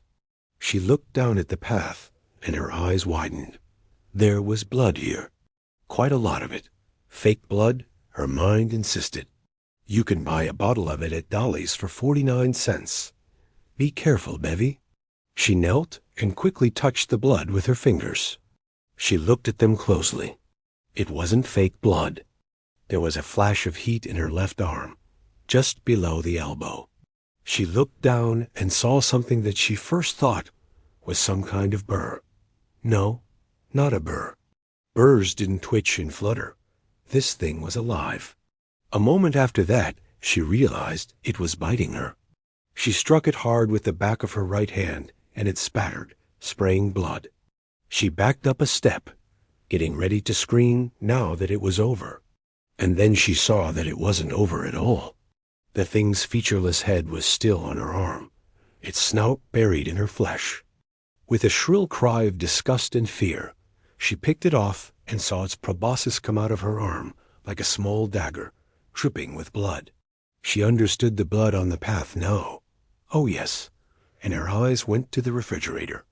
The door had swung closed and latched again, but a number of the parasites had been left outside and were crawling sluggishly over the rusty white porcelain. As Beverly looked, one of them unfurled its membranous fly-like wings and buzzed toward her. She acted without thinking, loading one of the steel ball bearings into the cup of the Bullseye and pulling the sling back. As the muscles of her left arm flexed smoothly, she saw loose blood squirt from the hole the thing had made in her arm. She let fly anyway, unconsciously leading the flying thing. Shit! Missed! She thought as the bullseye snapped and the ball bearing flew, a glittering chunk of light in the hazy sun. And she would later tell the other losers that she knew she had missed it, the same way a bowler knows he has missed the strike as soon as a bad ball leaves his hand. But then she saw the ball bearing curve. It happened in a split second, But the impression was very clear. It had curved. It struck the flying thing and splattered it to mush. There was a shower of yellowish droplets, which pattered on the path. Beverly backed up slowly at first, her eyes huge, her lips trembling, her face a shocked grayish-white. Her gaze was pinned to the front of the discarded refrigerator, waiting to see if any of the other things would smell or sense her. But the parasites only crawled slowly back and forth, like autumn flies drugged with the cold. At last she turned and ran. Panic beat darkly against her thoughts, but she would not give in to it entirely. She held the bullseye in her left hand and looked back over her shoulder from time to time. There was still blood dappled brightly on the path and on the leaves of some of the bushes bordering it, as if Patrick had woven from side to side as he ran. Beverly burst out into the area of the junked cars again. Ahead of her, there was a bigger splash of blood, just beginning to soak into the gravelly earth. The ground looked disturbed. Darker streaks of earth lined into the powdery white surface, as if there had been a struggle there. 2 grooves, about 2.5 feet apart, led away from this spot. Beverly halted, panting. She looked at her arm and was relieved to see that the flow of blood was finally slowing, although her lower forearm and the palm of her hand were streaked and tacky with it. The pain had begun now, a low, steady throb. It felt the way her mouth felt about an hour after the dentist's, when the Novocaine began to wear off. She looked behind again, saw nothing, then looked back at those grooves leading away from the junked cars, away from the dump and into the barrens. Those things were in the refrigerator. They got all over him. Sure they did. Look at all the blood. He got this far. And then, hello and goodbye. Something else happened? What? She was terribly afraid she knew. The leeches were a part of it, and they had driven Patrick into another part of it, much as a panic-maddened steer is driven down the chute and into the slaughtering pen. Get out of here! Get out, Bevy! Instead, she followed the grooves in the earth, holding the bullseye tightly in her sweating hand. At least get the others. I will in a little while. She walked on, following the grooves as the ground sloped down and became softer. She followed them into heavy foliage again. Somewhere a cicada bird loudly and then unwound into silence. Mosquitoes lighted on her blood-streaked arm. She waved them away. Her teeth were clenched on her lower lip. There was something lying on the ground ahead. She picked it up and looked at it. It was a handmade wallet, the sort of thing a kid might make as a crafts project at community house. Except it was obvious to Bev that the kid who made this hadn't been much of a craftsman. The wide plastic stitching was already coming unraveled, and the bill compartment flapped like a loose mouth. She found a quarter in the change compartment. The only other thing in the wallet was a library card made out in the name of Patrick Hockstetter. She tossed the wallet aside, library card and all. She wiped her fingers on her shorts. 50 feet farther on, she found a sneaker. The underbrush was now too dense for her to be able to follow the grooves in the earth, but you didn't have to be the pathfinder to follow the splashes and drips of blood on the bushes. The trail wound down through a steep break. Bev lost her footing once, slid, and was raked by thorns. Fresh lines of blood appeared on her upper thigh. She was breathing fast now, her hair sweaty and matted to her skull. The spots of blood led out onto one of the faint paths through the barrens. The Kenduskeag was nearby. Patrick's other sneaker, its laces bloody, lay marooned on the path. She approached the river with the bullseye's sling half drawn. The grooves in the earth had reappeared. They were shallower now. That's because he lost his sneakers, she thought. She came around a final bend and faced the river. The grooves went down the bank and led ultimately to one of those concrete cylinders, one of the pumping stations. There they stopped. The iron cover capping the top of this cylinder was a little ajar. As she stood above it, looking down, a thick and monstrous chuckle suddenly issued from beneath. It was too much. The panic which had threatened now descended. Beverly turned and fled toward the clearing and clubhouse, her bloody left arm up to shield her face from the branches which whipped and slapped her. "Sometimes I worry too, Daddy," she thought wildly. "Sometimes I worry a lot." 4 hours later, all of the losers, except Eddie, crouched in the bush near the spot where Beverly had hidden and watched Patrick Hockstetter go to the refrigerator and open it.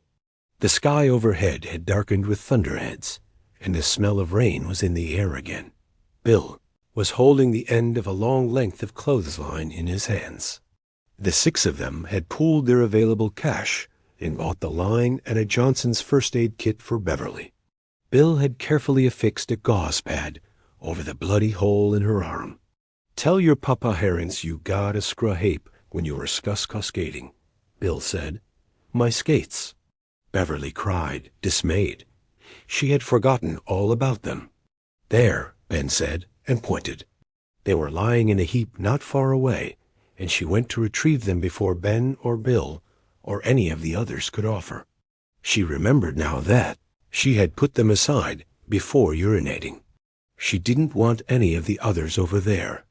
Bill himself had tied one end of the clothesline to the handle of the Amana refrigerator, although they had all cautiously approached it together, ready to bolt at the first sign of movement. Bev had offered to give the Bullseye back to Bill. He had insisted she keep it. As it turned out, nothing had moved. Although the area on the path in front of the refrigerator was splattered with blood, the parasites were gone. Perhaps they had flown away. You could bring Chief Borton and Mr. Nell and 100 other cops down here, and it still wouldn't matter, Stan Uris said bitterly. "Nope, they wouldn't see a frockin' thing," Richie agreed. "How's your arm, Bev?" "Hurts." She paused, looking from Bill to Richie and back to Bill again. "Would my mom and dad see the hole that thing made in my arm?" "Don't think so," Bill said. "Get ready to run. I'm gonna tie it on." He looped the cod of the clothesline around the refrigerator's rust-flecked chrome handle, working with the care of a man diffusing a live bomb. He tied a granny knot and then stepped back, paying out the clothesline. He grinned a small, shaky grin at the others when they had made some distance. "Who?" he said. "Glad that's over. Now, a safe, they hoped, distance from the refrigerator. Bill told them again to get ready to run. Thunder boomed directly overhead, and they all jumped. The first scattered drops began to fall. Bill jerked the clothesline as hard as he could. His granny knot popped off the handle, but not before it had pulled the refrigerator door open again. An avalanche of orange pom-poms fell out, and Stan Uris uttered a painful groan. The others only stared, open-mouthed. The rain began to come harder. Thunder whip-cracked above them, making them cringe, and purplish-blue lightning flared as the refrigerator door swung all the way open. Richie saw it first and screamed, a high, hurt sound. Bill uttered some sort of angry, frightened cry. The others were silent. Written on the inside of the door, written in drying blood, were these words: "Stop now before I kill you." A word to the wise from your friend Pennywise. Hail mixed with the driving rain.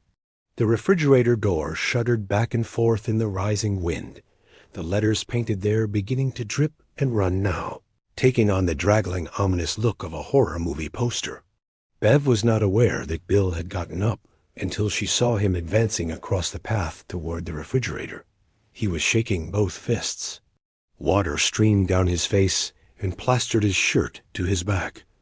"Oh, we're going to kill you," Bill screamed. Thunder whacked and cracked. Lightning flashed so brightly that she could smell it, and not far away there was a splintering, rending sound as a tree fell. "Bill, come back," Richie was yelling. "Come back, man." He started to get up, and Ben hauled him back down again. "You killed my brother George. You son of a bitch. You bastard. You whoremaster. Let's see you now. Let's see you now." Hail came in a spate, stinging them even through the screening bushes. Beverly held her arm up to protect her face. She could see red welts on Ben's streaming cheeks. "Bill, come back." She screamed despairingly, and another thundercrack drowned her out. It rolled across the barrens below the low black clouds. "Let's see you come out now, you fucker." Bill kicked wildly at the heap of pom-poms that had spilled out of the refrigerator. He turned away and began to walk back toward them, his head down. He seemed not to feel the hail, although it now covered the ground like snow. He blundered into the bush, and Stan had to grab Biff's arm to keep him from going into the pricker bushes. He was crying. "That's okay, Bill," Ben said, putting a clumsy arm around him. "Yeah," Richie said. "Don't worry. We're not going to chicken out." He stared around at them, his eyes looking wildly out of his wet face. "Is there anyone here who's going to chicken out?" They shook their heads. Bill looked up, wiping his eyes. They were all soaked to the skin and looked like a litter of pups that had just forded a river. It's skuska-haired of you, you know," he said. "I can feel to that." "I swear to God, I can," Bev nodded soberly. "I think you're right." "Help me," Bill said. "Please. Help me." "We will," Beverly said. She took Bill in her arms. She had not realized how easily her arms would go around him, how thin he was. She could feel his heart racing under his shut. She could feel it next to hers. She thought that no touch had ever seemed so sweet and strong. Richie put his arms around both of them and laid his head on Beverly's shoulder. Ben did the same from the other side. Stan Uris put his arms around Richie and Ben. Mike hesitated, and then slipped one arm around Beverly's waist and the other over Bill's shivering shoulders. They stood that way, hugging, and the sleet turned back to driving pouring rain so heavy it seemed almost like a new atmosphere. The lightning walked and the thunder talked. No one spoke. Beverly's eyes were tightly shut. They stood in the rain in a huddled group, hugging each other, listening to it hiss down on the bushes. That was what she remembered best, the sound of the rain and their own shared silence, and a vague sorrow that Eddie was not there with them. She remembered those things. She remembered feeling very young and very strong. Chapter 18, The Bullseye. "Okay, Haystack," Richie says, "your turn." The redhead smoked all of her cigarettes, and most of mine. "The hour groweth late." Then glances up at the clock. "Yes, it's late. Nearly midnight. Just time for one more story," he thinks. One more story before 12, just to keep us warm. What should it be? But that, of course, is only a joke, and not a very good one. There is only one story left, at least only one he remembers, and that is the story of the silver slugs, how they were made in Zach, Denbrow's workshop on the night of July 23rd, and how they were used on the 25th. "I've got my own scars," he says. "Do you remember?" Beverly and Eddie shake their heads. Bill and Richie nod. Mike sits silent, his eyes watchful in his tired face. Ben stands up and unbuttons the work shirt he is wearing, spreading it open. An old scar in the shape of the letter H shows there. Its lines are broken. The belly was much bigger when that scar was put there, but its shape still identifiable. The heavy scar depending downward from the crossbar of the H is much clearer. It looks like a twisted white hangrope from which the noose has been cut. Beverly's hand goes to her mouth. The werewolf. In that house? Oh, Jesus Christ. And she turns to the windows, as if to see it lurking outside in the darkness. "That's right," Ben said. "And you want to know something funny? That scar wasn't there 2 days ago. Henry's old calling card was. I know, because I showed it to a friend of mine, a bartender named Ricky Lee back in Hemmingford home. But this one," he laughs without much humor and begins buttoning his shirt again. "This one just came back, like the ones on our hands." "Yeah," Mike says as Ben buttons his skin up again. "The werewolf. We all saw it as the werewolf that time, because that's how our Richie saw a hit before," Bill murmurs. "That's it, isn't it?" "Yes," Mike says. We were close, weren't we? Beverly says. Her voice is softly marveling. Close enough to read each other's minds. Old Big Harry damn near had your guts for garters, Ben, Richie says, and he is not smiling as he says it. He pushes his mended glasses up on his nose, and behind them, his face looks white and haggard and ghostly. Bill saved your bacon, Eddie says abruptly. I mean, Bev saved us all, but if it hadn't been for you, Bill. Yes, Ben agrees. You did, Big Bill. I was like lost in the funhouse.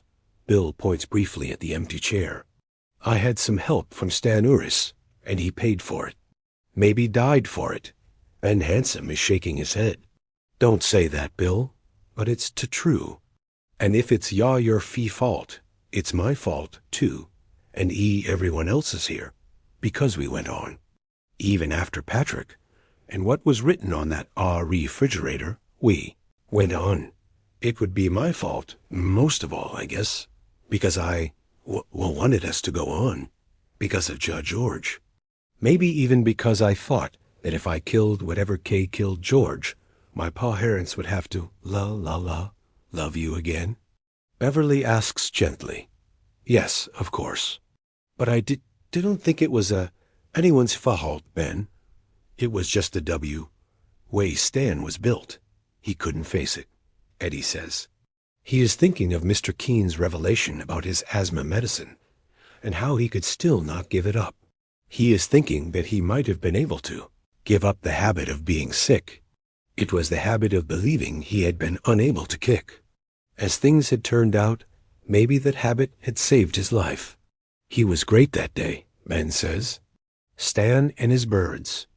A chuckle stirs through them, and they look at the chair where Stan would have been in a rightful sane world where all the good guys won all of the time. I miss him, Ben thinks. God, how I miss him. He says, you remember that day, Richie, when you told him you heard somewhere he killed Christ, and Stan says totally deadpan, I think that was my father? I remember, Richie says in a voice almost too low to hear. He takes his handkerchief out of his back pocket, removes his glasses, wipes his eyes, and puts his glasses back on. He puts away the handkerchief, and without looking up from his hands, he says, why don't you just tell it, Ben? It hurts, doesn't it? Yeah, Richie says, his voice so thick it is hard to understand him. Why, sure. It hurts.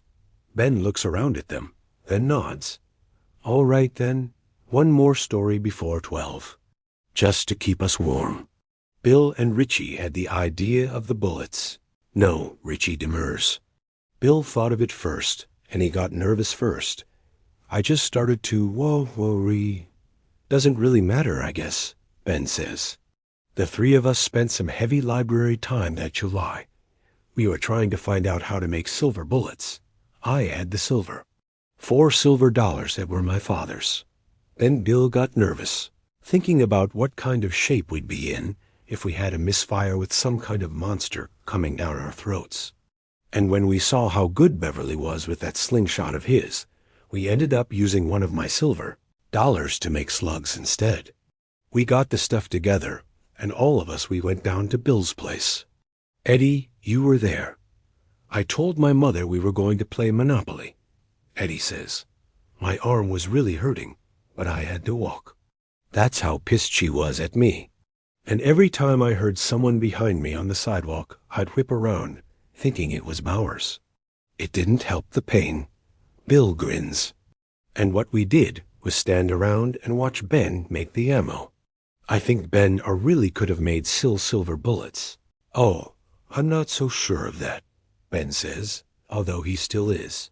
He remembers how the dusk was drawing down outside. Mr. Denbrough had promised them all rides home, the sound of the crickets in the grass, the first lightning bugs blinking outside the windows. Bill had carefully set up the Monopoly board in the dining room, making it look as if the game had been going on for an hour or more. He remembers that, and the clean pool of yellow light falling on Zach's work table. He remembers Bill saying, we gotta be careful. I don't want to leave a mess. My dad'll be. He spat out a number of P's and finally managed to say, pissed off. Richie made a burlesque of wiping his cheek.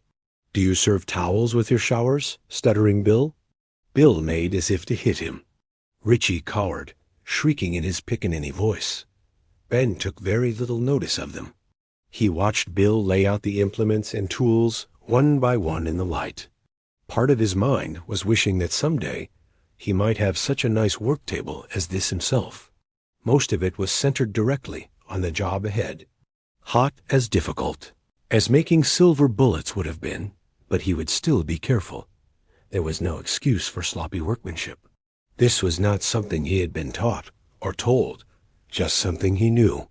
Bill had insisted that Ben make the slugs, just as he continued to insist that Beverly would be the one carrying the bullseye. These things could have and had been discussed, but it was only 27 years later, telling the story, that Ben realized no one had even suggested that a silver bullet or slug might not stop a monster. They had the weight of what seemed like 1,000 horror movies on their side. "Okay," Ben said. He cracked his knuckles and then looked at Bill. "You got the molds?" "Oh." Bill jumped a little. Here. He reached into his pants pocket and brought out his handkerchief. He put it on the workbench and unfolded it. There were 2 dull steel balls inside, each with a small hole in it. They were bearing molds.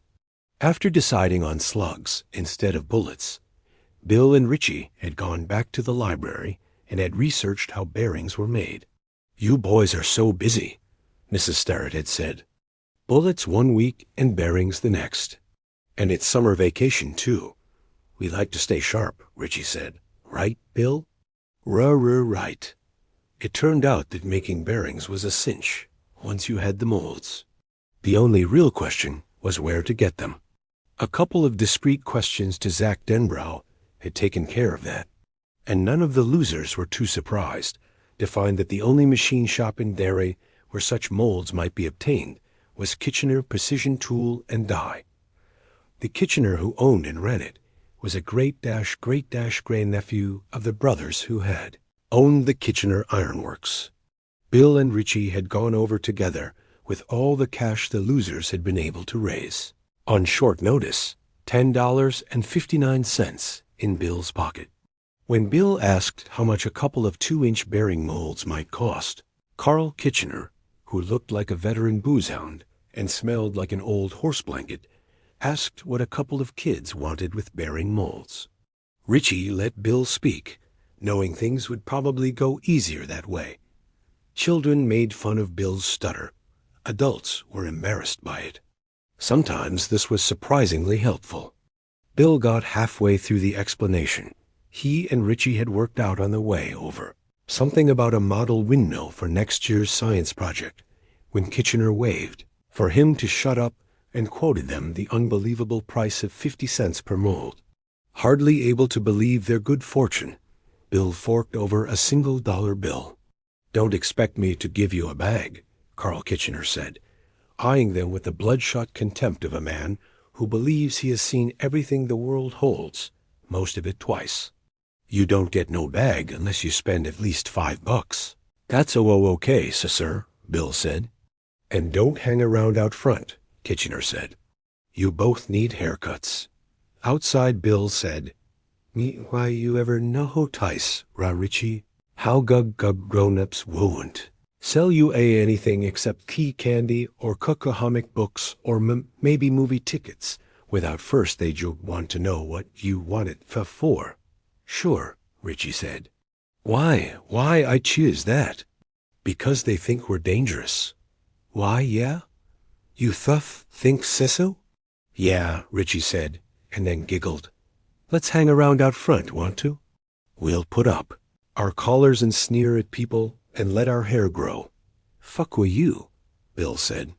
"Okay," Ben said, looking at the molds carefully and then putting them down. "Good. Now," they gave him a little more room, looking at him hopefully, the way a man with engine trouble who knows nothing about cars will look at a mechanic. Ben didn't notice their expressions. He was concentrating on the job. "Gimme that shell," he said, and the blowtorch. Bill handed a cut-down mortar shell to him. It was a war souvenir. Zack had picked it up 5 days after he and the rest of General Patton's army had crossed the river into Germany. There had been a time when Bill was very young and George was still in diapers that his father had used it as an ashtray. Later he had quit smoking and the mortar shell had disappeared. Bill had found it in the back of the garage just a week ago. Ben put the mortar shell into Zack's vise, tightened it, and then took the blowtorch from Beverly. He reached into his pocket, brought out a silver dollar, and dropped it into the makeshift crucible. It made a hollow sound. "Your father gave you that, didn't he?" Beverly asked. "Yes," Ben said, "but I don't remember him very well. Are you sure you want to do this?" He looked at her and smiled. "Yes," he said. She smiled back. It was enough for Ben. If she had smiled at him twice, he would gladly have made enough silver bearings to shoot a platoon of werewolves. He looked hastily away. "Okay, here we go. No problem. Easy as pie, right?" They nodded hesitantly. Years later, recounting all of this, Ben would think, these days a kid could just run out and buy a propane torch, or his dad would have one in the workshop. There had been no such things in 1958, however. Zack Denbrow had a tank job, and it made Beverly nervous. Ben could tell she was nervous, wanted to tell her not to worry, but was afraid his voice would tremble. "Don't worry," he said to Stan, who was standing next to her. "Huh?" Stan said, looking at him and bunking. "Don't worry. I'm not." "Oh, I thought you were. And I just wanted you to know this is perfectly safe." "If you were worrying, are you okay, Ben?" "Fine," Ben muttered. "Gimme the matches, Richie." Richie gave him a book of matches. Ben twisted the valve on the tank and lit a match under the nozzle of the torch. There was a flump and a bright blue-orange glare. Ben tuned the flame to a blue edge and began to heat the base of the mortar shell. "You got the funnel?" he asked Bill. Right here." Bill handed over a homemade funnel that Ben had made earlier. The tiny hole at its base fit the hole in the bearing molds almost exactly. Ben had done this without taking a single measurement. Bill had been amazed, almost flabbergasted, but did not know how to say so without embarrassing Ben. Absorbed in what he was doing, Ben could talk to Beverly. He spoke with the dry precision of a surgeon addressing a nurse. "Bev, you got the steadiest hands. Suck the funnel in the hole. Use one of those gloves so you don't get burned." Bill handed her one of his father's work gloves. Beverly put the tin funnel in the mold. No one spoke. The hissing of the blowtorch flame seemed very loud. They watched it, eyes squinted almost shut. Whoa, wait," Bill said suddenly, and dashed into the house. He came back a minute later with a pair of cheap turtle wraparound sunglasses that had been languishing in a kitchen drawer for a year or more. "Better put these on." Ben took them, grinned, and slipped them on. "Shit, it's Fabian," Richie said. "Or Frankie Avalon, or one of those bandstand wops." "Fuck you, Trashmouth," Ben said, but he started giggling in spite of himself. The idea of him being Fabian or someone like that was just too weird. The flame wavered, and he stopped laughing. His concentration narrowed to a point again. 2 minutes later, he handed the torch to Eddie, who held it gingerly in his good hand. "It's ready," he said to Bill. "Gimme that other glove." "Fast, fast!" Bill gave it to him. Ben put it on and held the mortar shell with the gloved hand, while he turned the vice lever with the other. "Hold it steady, Bev." "I'm ready. Don't wait for me." She rapped back at him. Ben tilted the shell over the funnel. The others watched as a rivulet of molten silver flowed between the two receptacles. Ben poured precisely. Not a drop was spilled. And for a moment, he felt galvanized.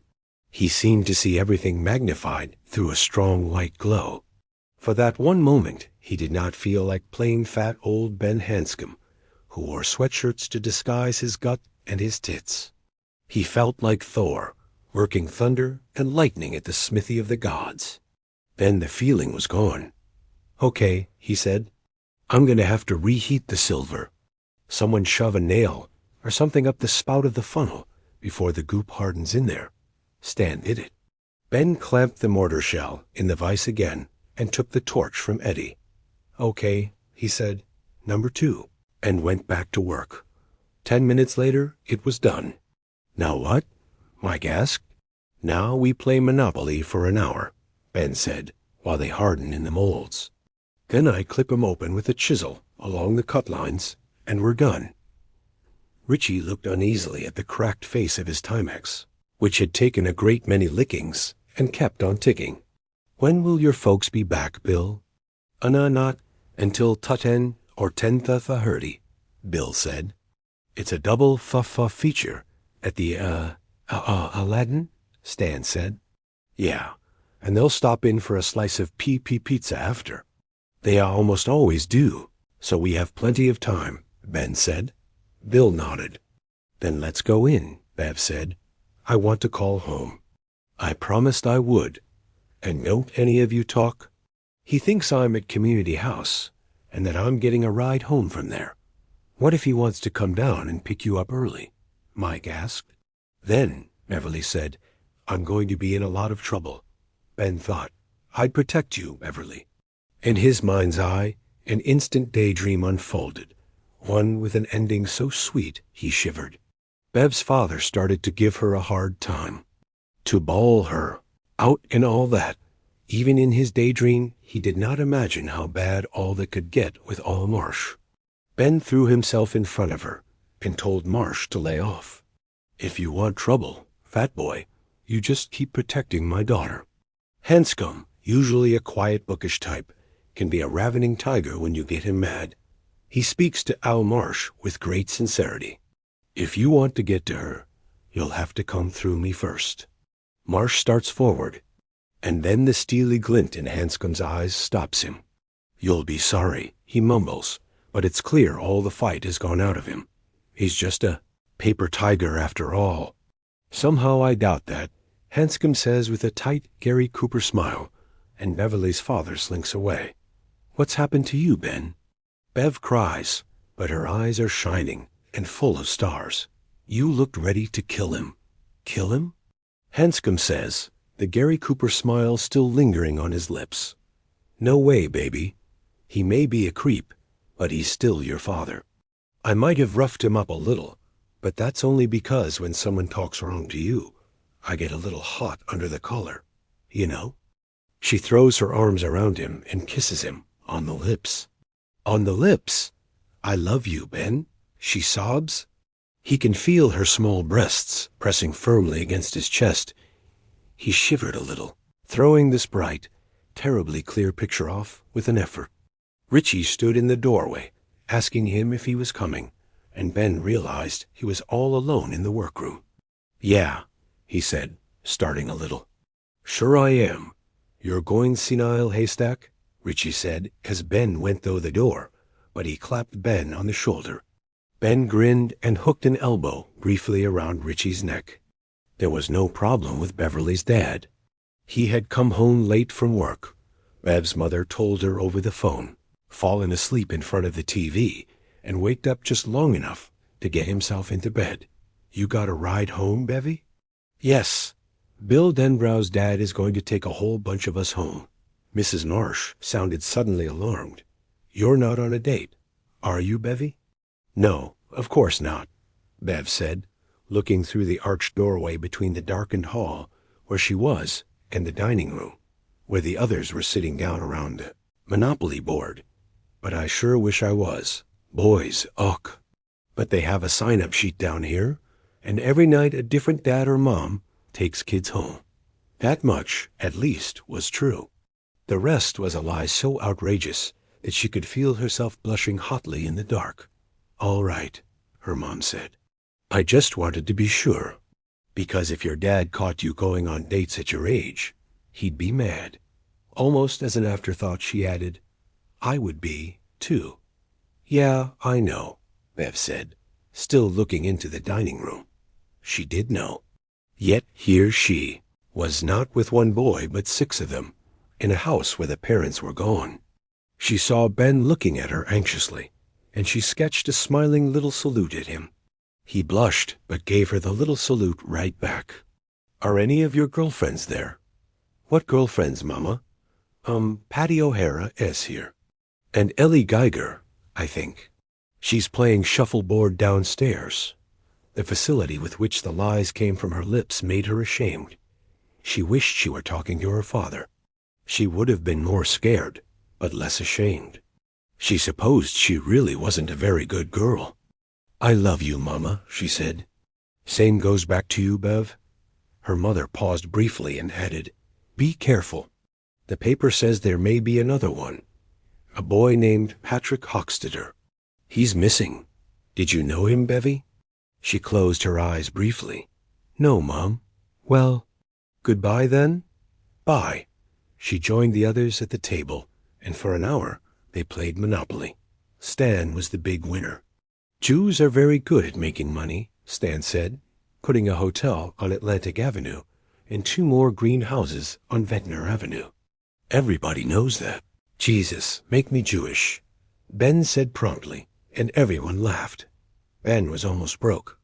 Beverly glanced across the table from time to time at Bill, noting his clean hands, his blue eyes, the fine red hair. As he moved the little silver shoe he was using as a marker around the board, she thought, if he held my hand, I think I'd be so glad I'd probably die. A warm light seemed to glow briefly in her chest, and she smiled secretly down at her hands. The evening's finale was almost anticlimactic. Ben took one of Zach's chisels from the shelf and used a hammer to strike the molds on the cut lines. They opened easily. 2 small silver balls fell out. In one they could faintly see part of a date, 925. In the other, wavery lines Beverly thought were the remnants of Lady Liberty's hair. They looked at them without speaking for a moment, and then Stan picked one up. "Pretty small," he said. "So was the rock in David's song when he went up against Goliath," Mike said. "They look powerful to me." Ben found himself nodding. "They did to him as well? Or all done?" Bill asked. "All done," Ben said. "Here." He tossed the second slug to Bill, who was so surprised he almost fumbled it. The slugs went around the circle. Each of them looked closely at both, marveling at their roundness, weight, actuality. When they came back to Ben, he held them in his hand, and then looked at Bill. "What do we do with them now?" Give them to Beverly." "No." He looked at her. His face was kind enough, but stern. "But, Bev, we've been through this already, and it'll do it," she said. "I'll shoot the goddamn things when the time comes, if it comes. I'll probably get us all killed, but I'll do it. I don't want to take them home, though. One of my parents might find them. Then I'd be in Dutch. Don't you have a secret hiding place?" Richie asked. "Criminy, I got 4 or 5. "I've got a place," Beverly said. There was a small slit in the bottom of her box spring where she sometimes stashed cigarettes, comic books, and just lately, film and fashion magazines. But nothing I'd trust for something like this. "You keep them, Bill. Until it's time, anyway. You keep them." "Okay," Bill said mildly, and just then lights splashed into the driveway. Holy crow, they're early. Let's get out of here. They were just sitting down around the Monopoly board again when Sharon Denbrow opened the kitchen door. Richie rolled his eyes and mimed wiping sweat from his forehead. The others laughed heartily. Richie had gotten off a good one. A moment later she came in. "Your dad's waiting for your friends in the car, Bill." "Oh, okay, Mom," Bill said. "We were just finishing, anyway. Who won?" Sharon asked, smiling bright-eyed at Bill's little friends. The girl was going to be very pretty, she thought. She supposed in another year or 2 the children would have to be chaperoned if they were going to be girls instead of just the regular gang of boys. But surely it was still too soon to worry about sex rearing its ugly head. "Saint Stan won," Bill said. "Jews are very good at making money. Bill, she cried, horrified and blushing. And then she looked around at them, amazed, as they roared with laughter, Stan included. Amazement turned to something like fear, although she said nothing of this to her husband later, in bed. There was a feeling in the air, like static, electricity, only somehow much more powerful, much more scary. She felt that if she touched any of them, she would receive a walloping shock. What's happened to them? She thought, dismayed, and perhaps she even opened her mouth to say something like that. Then Bill was saying he was sorry, but still with that devilish glint in his eye, and Stan was saying that was all right. It was just a joke they laid on him from time to time, and she found herself too confused to say anything at all. But she felt relieved when the children were gone, and her own puzzling, stuttering son had gone to his room and turned off the light. The day that the Losers Club finally met it in face-to-face combat, the day it almost had Ben Hanscom's guts for garters, was July 25th, 1958. It was hot and muggy, and still. Ben remembered the weather clearly enough. It had been the last day of the hot weather. After that day, a long spell of cool and cloudy had come in. They arrived at 29 Neibolt Street around 10 that morning, Bill riding Richie double on Silver, Ben with his ample buttocks spilling over either side of the sagging seat on his Raleigh. Beverly came down Neibolt Street on her girl's Schwinn, her red hair held back from her forehead by a green band. It streamed out behind her. Mike came by himself, and about 5 minutes later, Stan and Eddie walked up together. How's your arm? Eddie? Not too bad. Hurts if I roll over on that side while I'm sleeping. Did you bring the stuff? There was a canvas-wrapped bundle in Silver's bike basket. Bill took it out and unwrapped it. He handed the slingshot to Beverly, who took it with a little grimace, but said nothing. There was also a tin secrets box in the bundle. Bill opened it and showed them the 2 silver balls. They looked at them silently, gathered close together on the balding lawn on 29 Neibolt Street, a lawn where only weeds seemed to grow. Bill, Richie, and Eddie had seen the house before. The others hadn't, and they looked at it curiously. The windows looked like eyes, Stan thought, and his hand went to the paperback book in his back pocket. He touched it for luck. He carried the book with him almost everywhere. It was M.K. Handy's Guide to North American Birds. They looked like dirty blind eyes. It stinks, Beverly thought. I can smell it, but not with my nose, not exactly. Mike thought, it's like that time out where the ironworks used to be. It has the same feel, as if it's telling us to step on in. This is one of its places, all right, Ben thought. One of the places like the Morlock holes, where it goes out and comes back in. And it knows we're out here. It's waiting for us to come in. Yeah, you all still want to? Bill asked. They looked back at him, pale and solemn. No one said no. Eddie fumbled his aspirator out of his pocket and took a long whooping gasp at it. Give me some of that, Richie said.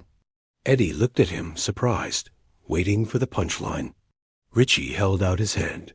No fake, Jake. Can I have some? Eddie shrugged with his good shoulder, an oddly disjointed movement, and handed it over. Richie triggered the aspirator and breathed deep. Needed that, he said, and handed it back. He was coughing a little, but his eyes were sober. Me too, Stan said. Okay? So one after another, they used Eddie's aspirator. When it came back to him, Eddie jammed it in his back pocket, with a nozzle stuck out. They turned to look at the house again. Does anybody live on this street? Beverly asked in a low voice. Not this end of it, Mike said. Not anymore. I guess there are still bums sometimes. Guys that come through on the freights. They wouldn't see anything, Stan said. They'd be safe. Most of them, anyway. He looked at Bill. Can any grown-ups at all see it? Do you think, Bill? I don't know, Bill said. There must be some. I wish we could meet one, Richie said glumly. This really isn't a job for kids, you know what I mean? Bill knew. Whenever the Hardy boys got into trouble, Fenton Hardy was around to bail them out. Same with Rick Brant's dad in the Rick Brant Science Adventures. Shit, even Nancy Drew had a father who would show up in the nick of time if the bad guys tied her up and threw her into an abandoned mine or something. Ought to be a grown-up along, Richie said, looking at the closed house with its just peeling paint, its duty windows, its shadowy porch. He sighed tiredly. For a moment, Ben felt their resolution falter. Then Bill said, "Cook home around here. Look at this." They walked around to the left side of the porch, where the skirting was torn off. The brambly run to the wild roses were still there, and those it had touched when it climbed out were still black and dead. It just touched them, and it did that? Beverly asked, horrified. Bill nodded. Are you guys sure? For a moment, nobody replied. They weren't sure. Even though all of them knew by Bill's face that he would go on without them, they weren't sure.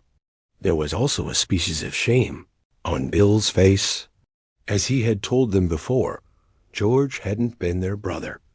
But all the other kids, Ben thought. Betty Ripsome, Cheryl LaMonica, that Clemens kid, Eddie Corcoran, maybe Ronnie Grogan, even Patrick Hockstetter. It kills kids, goddammit kids. I'll go, Big Bill, he said. Shit, yeah, Beverly said. Sure, Richie said.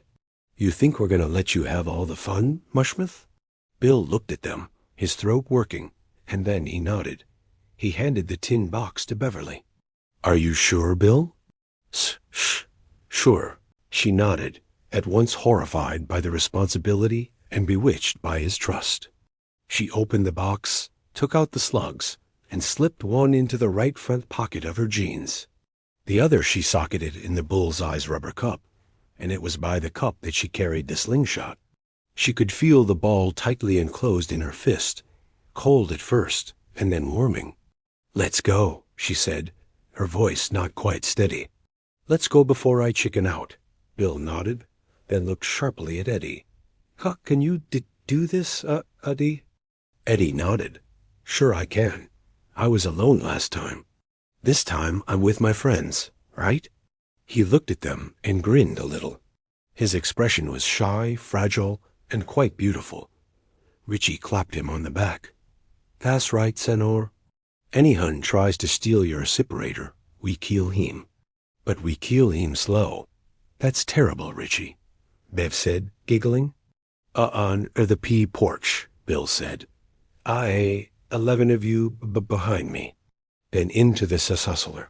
If you go first and that thing jumps you, what do I do?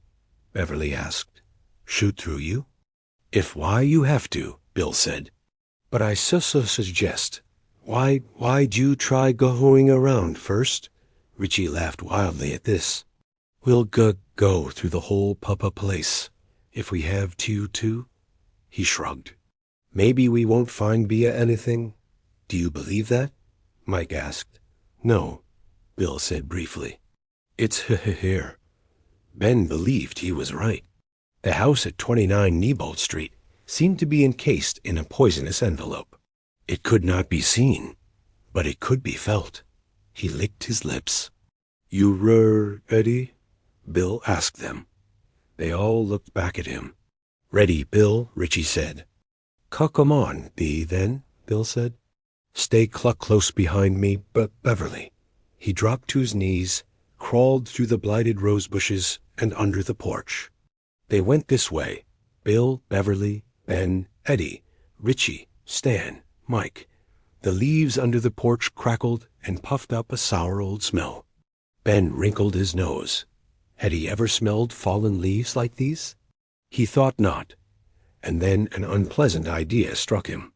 They smelled the way he imagined a mummy would smell, just after its discoverer had levered open its coffin. All dust and bitter ancient tannic acid. Bill had reached the broken cellar window and was looking into the cellar. Beverly crawled up beside him. You see anything? Bill shook his head. But that doesn't mean nothing's there. Look, there's the key coal pile me and R. Ritchie used to get out. Ben, who was looking between them, saw it. He was becoming excited as well as afraid now, and he welcomed the excitement, instinctively recognizing the fact that it could be a tool. Seeing the coal pile was a little like seeing a great landmark about which you had only read or heard from others. Bill turned around and slipped lithely through the window. Beverly gave Ben the bullseye, folding his hand over the cup and ball nestled in it. "Give it to me the second I'm down," she said. "The second. Got you." She slipped down as easily and lithely as Bill had before her. There was, for Ben at least, one heart-stopping instant when her blouse pulled out of her jeans and he saw her flat white belly. Then there was the thrill of her hands over his as he handed the slingshot down. "Okay, I've got it. Come on." Ben turned around himself and began to wriggle through the window. He should have foreseen what happened next. It was really inevitable. He got stuck. His fanny bound up against the rectangular cellar window, and he couldn't go in any further. He started to pull himself out and realized, horrified, that he could do it, but was very apt to yank his pants, and perhaps his underpants as well, down to his knees when he did. And there he would be, with his extremely large ass practically in his beloved's face. "Hurry up," Eddie said. Ben pushed grimly with both hands. For a moment he still couldn't move, and then his butt popped through the window hole. His blue jeans dragged painfully up into his crotch, squashing his balls. The top of the window rucked his shin all the way up to his shoulder blades. Now his gut was stuck. "Suck in, haystack," Ritchie said, giggling hysterically. "You better suck in, or we'll have to send Mike after his dad's chainfall to pull you out again." "Beep, beep, Ritchie," Ben said through gritted teeth. He sucked his belly in as much as he could. He had never really realized just how big his stupid stomach was until this supremely embarrassing moment. He moved a little further, then stopped again. He turned his head as far as he could, fighting panic and claustrophobia. His face had gone a bright, sweaty red. The sour smell of the leaves was heavy in his nostrils, cloying. "Bill, can you guys pull me?" He felt Bill grasp one of his ankles, Beverly the other. He sucked his belly in as far as he could. A moment later, he came tumbling through the window. Bill grabbed him. Both of them almost fell over. Ben couldn't look at Bev. He had never in his life been as embarrassed as he was at that moment. Why, you okay, Maman?" "Yeah." Bill laughed shakily. Beverly joined him, and then Ben was able to laugh a little too, although it would be years before he could see anything remotely funny in what had happened. "Hey," Ritchie called down. "Eddie needs help, okay?" Oh, okay." Bill and Ben took up positions below the window. Eddie came through on his back. Bill got his legs just above the knees. "Watch what you're doing," Eddie said in a querulous, nervous voice. "Unticklish. Raymond is plenty ticklish, senor," Ritchie's voice called down. Ben got Eddie around the waist, trying to keep his hand away from the cast and the sling. The two of them manhandled Eddie through the cellar window like a corpse. Eddie cried out once, but that was all. Eddie?" "Yeah," Eddie said. "Okay." No big deal, but large drops of sweat stood out on his forehead, and he was breathing in quick rasps. His eyes darted around the cellar. Bill stepped back again. Beverly stood near him, now holding the bullseye by the shaft in the cup, ready to fire if necessary. Her eyes swept the cellar constantly. Ritchie came through next, followed by Stan and Mike. Both of the latter moved with a smooth grace that Ben deeply envied. Then they were all down in the cellar where Bill and Ritchie had seen it only a month before. The room was dim, but not dark. Dusky light shafted in through the windows and pooled on the dirt floor. The cellar seemed very big to Ben, almost too big, as if he were witnessing an optical illusion of some sort. Dusty rafters crisscrossed overhead. The furnace pipes were rusty. Some sort of duty white cloth hung from the water pipes in dirty strings and strands. The smell was down here too. A dirty yellow smell. Ben thought, "It's here. All right." "Oh, yeah." Bill started toward the stairs. The others fell in behind him. He halted at their foot and glanced underneath. He reached under with one foot and kick-pawed something out. They looked at it wordlessly. It was a white clown glove, now streaked with dirt and dust. Upstairs," he said. They went up and emerged into a dirty kitchen. One plain, straight-backed chair stood marooned in the center of the humped, hillocky linoleum. That was it for furniture. There were empty liquor bottles in one corner.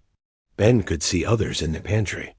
He could smell booze, wine, mostly, and old stale cigarettes. Those smells were dominant, but that other smell was there too. It was getting stronger all the time. Beverly went to the cupboards and opened one of them. She screamed piercingly as a blackish-brown Norway rat tumbled out almost into her face.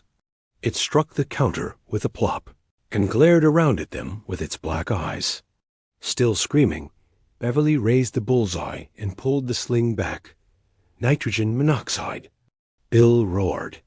She turned her pale, terrified face toward him. Then she nodded and relaxed her arm, the silver ball unfired, but Ben thought she had been very, very close. She backed up slowly, ran into Ben, jumped. He put an arm around her, tight. The rat scurried down the length of the counter, jumped to the floor, ran into the pantry, and was gone. "It wanted me to shoot at it," Beverly said in a faint voice. "Use up half of our ammunition on it." "Yes," Bill said. "It's low like the FBI training our range at Cuckoo Quantico in a wow way. They send you down this F-hake street and pop up targets. If you shoot any honest citizens, instead of just crooks, you lose points." "I can't do this, Bill," she said. "I'll mess it up. Here, you." She held the bullseye out, but Bill shook his head. "You have to, Beverly." There was a mewling from another cupboard. Richie walked toward it. "Don't get too close." Stan barked. "It might." Richie looked inside, and an expression of sick disgust crossed his face. He slammed the cupboard shut with a bang that produced a dead echo in the empty house. "A litter." Richie sounded ill. "Biggest litter I ever saw. Anyone ever saw, probably." He rubbed the back of his hand across his mouth. "There's hundreds of them in there." He looked at them, his mouth twitching a little on one side. Their tails. They were all tangled up, Bill. Knotted together, he grimaced. "Like snakes." They looked at the cupboard door. The mewling was muffled, but still audible. "Rats," Ben thought, looking at Bill's white face, and over Bill's shoulder, Mike's ashy gray one. "Everyone's scared of rats. It knows it, too." Come on," Bill said. "Here on Nunnawnebolt Street, the Fafon just never stops." They went down the front hall. Here the unlovely smells of rotting plaster and old urine were intermixed. They were able to look out at the street through dirty panes of glass and see their bikes.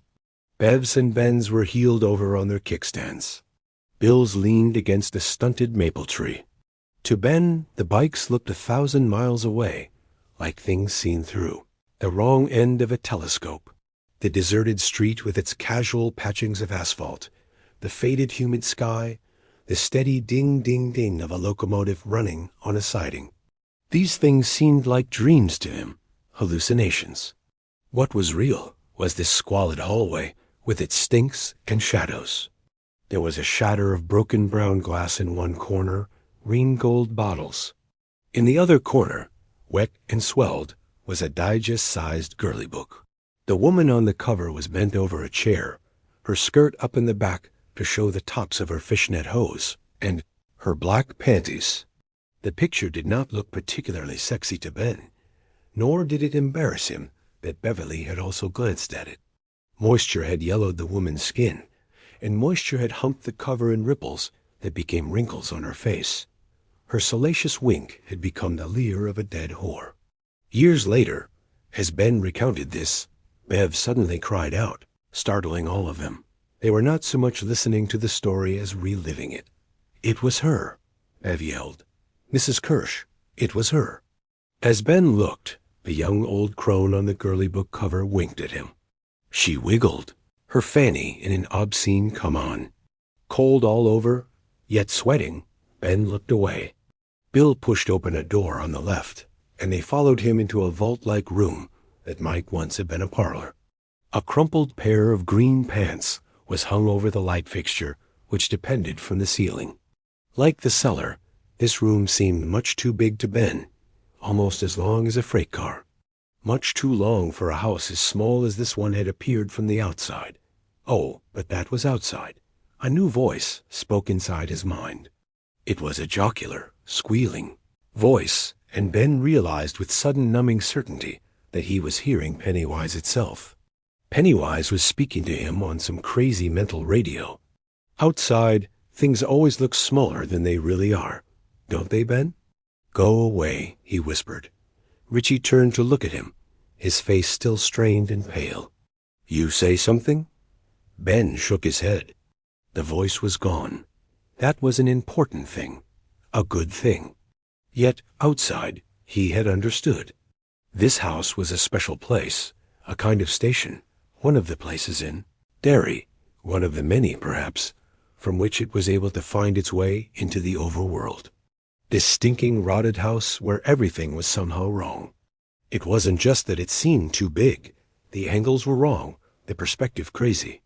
Ben was standing just inside, the door between the parlor and the hallway, and the others were moving away from him across a space that now looked almost as big as Bassey Park. But as they moved away, they seemed to grow larger instead of smaller. The floor seemed to slope, and Mike turned. Ben, he called, and Ben saw alarm on his face. Catch up, we're losing you.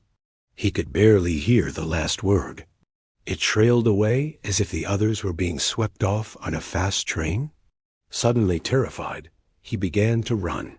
The door behind him swept shut with a muffled bang. He screamed, and something seemed to sweep through the air just behind him, ruffling his shirt. He looked back, but there was nothing there. That did not change his belief, however, that something had been. He caught up with the others. He was panting, out of breath, and would have sworn he had run half a mile at least. But when he looked back, the parlor's far wall was not 10 feet away. Mike grasped his shoulder hard enough to hurt. You scared me, man, he said. Richie, Stan, and Eddie were looking at Mike questioningly. He looked small, Mike said. Like he was a mile away. Bill looked back. We gotta make sure everybody stays close, Ben panted. This place, it's like the funhouse in a carnival or something. We'll get lost. I think it wants us to get lost. To get separated. Bill looked at him for a moment, lips thin. All right, he said. We all stay CL hose. No stragglers. They nodded back, frightened, clustered outside the hall door. Stan's hand groped at the bird book in his back pocket.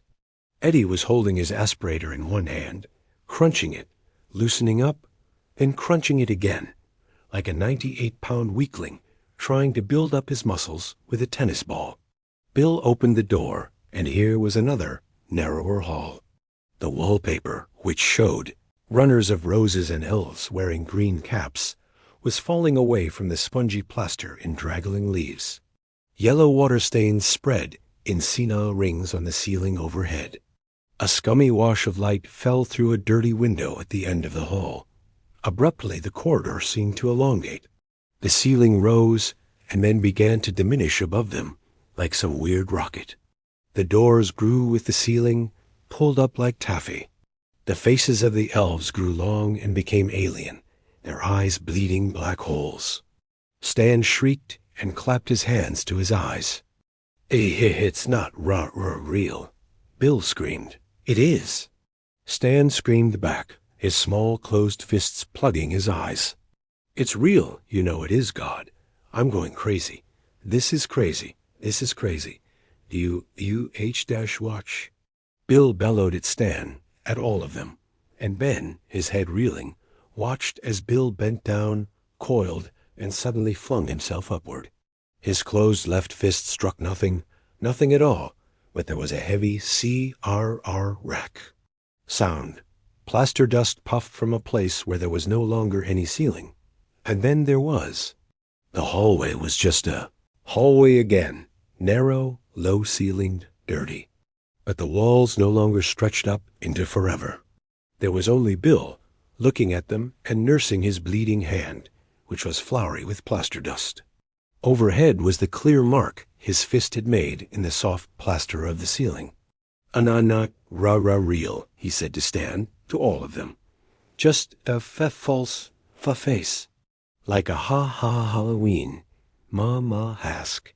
To you, maybe," Stan said dully. His face was shocked and horrified. He looked around as if no longer sure where he was. Looking at him, smelling the sour reek coming out of his. Poor's Ben, who had been overjoyed at Bill's victory, got scared all over again. Stan was close to cracking up. Soon he would go into hysterics, begin to scream. Perhaps, and what would happen then? They looked. The parlor was now almost black. It was not smoke, nor any kind of gas. It was just blackness, a nearly solid blackness. The air had been robbed of its light. The blackness seemed to roll and flex as they stared into it, to almost coalesce into faces. Come on. They turned away from the black and walked down the hall. 3 doors opened off it, 2, with dirty white porcelain doorknobs. The third with only a hole where the knob's shaft had been. Bill grabbed the first knob, turned it, and pushed the door open. Bev crowded up next to him, raising the bullseye. Ben drew back, aware that the others were doing the same, crowding behind Bill like frightened quail. It was a bedroom, empty save for one stained mattress. The rusty ghosts of the coils in a box spring long departed were tattooed into the mattress's yellow hide. Outside the room's one window, sunflowers dipped and nodded. "There's nothing," Bill began, and then the mattress began to bulge in and out rhythmically. It suddenly ripped straight down the middle. A black sticky fluid began to spill out, staining the mattress and then running over the floor toward the doorway. It came in long ropey tendrils. "Shut it, Bill." Richie shouted, "Shut the fucking door." Bill slammed it shut, looked around at them, and nodded. "Come on." He had barely touched the knob of the second door, this one on the other side of the narrow hall, when the buzzing scream began behind the cheap wood. Even Bill drew back from that rising, inhuman cry. Ben felt the sound might drive him mad. His mind visualized a giant cricket behind the door, like something from a movie where radiation made all the bugs get big. The beginning of the end, maybe, or the black scorpion, or that one about the ants in the Los Angeles storm drains. He could not have run even if that buzzing Rugo's horror had splintered the panels of the door and begun caressing him with its great hairy legs. Beside him, he was dimly aware that Eddie was breathing in hacking gasps. The scream rose in pitch, never losing that buzzing insectal quality. Bill fell back another step. No blood in his face now, his eyes bulging, his lips only a purple scar below his nose. "Shoot it, Beverly," Ben heard himself cry. "Shoot it through the door. Shoot it before it can get us." And the sun fell through the dirty window at the end of the hall, a heavy, feverish weight. Beverly raised the bullseye like a girl in a dream as the buzzing scream rose louder, louder, louder. But before she could pull the sling back, Mike was shouting, "No! No, don't, Bev." "Oh, gosh, I'll be dipped." And incredibly, Mike was laughing. He pushed forward, grabbed a knob, turned it, and shoved the door open.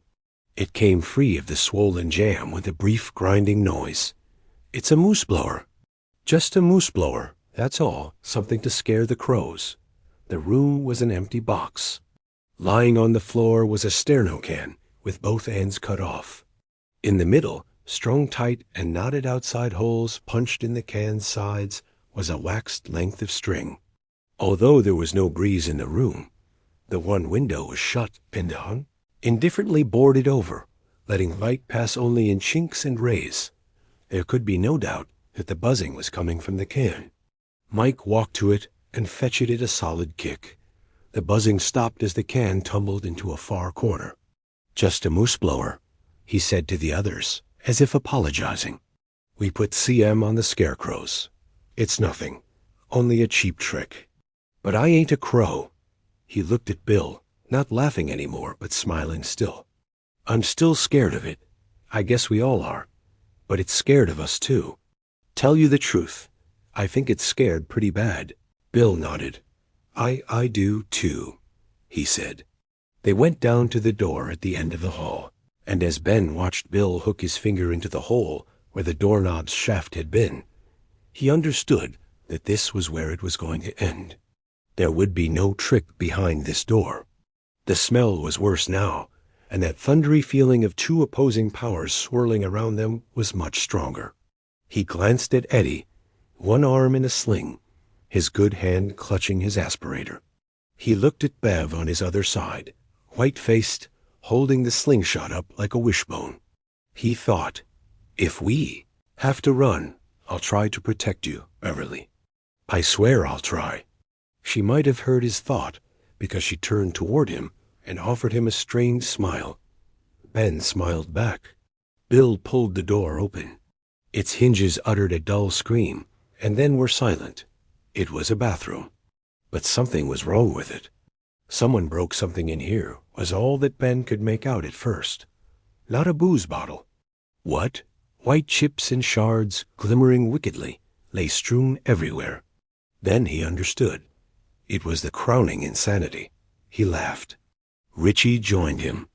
"Somebody must have let the granddaddy of all farts," Eddie said, and Mike began to giggle and nod his head. Stan was smiling a little. Only Bill and Beverly remained grim.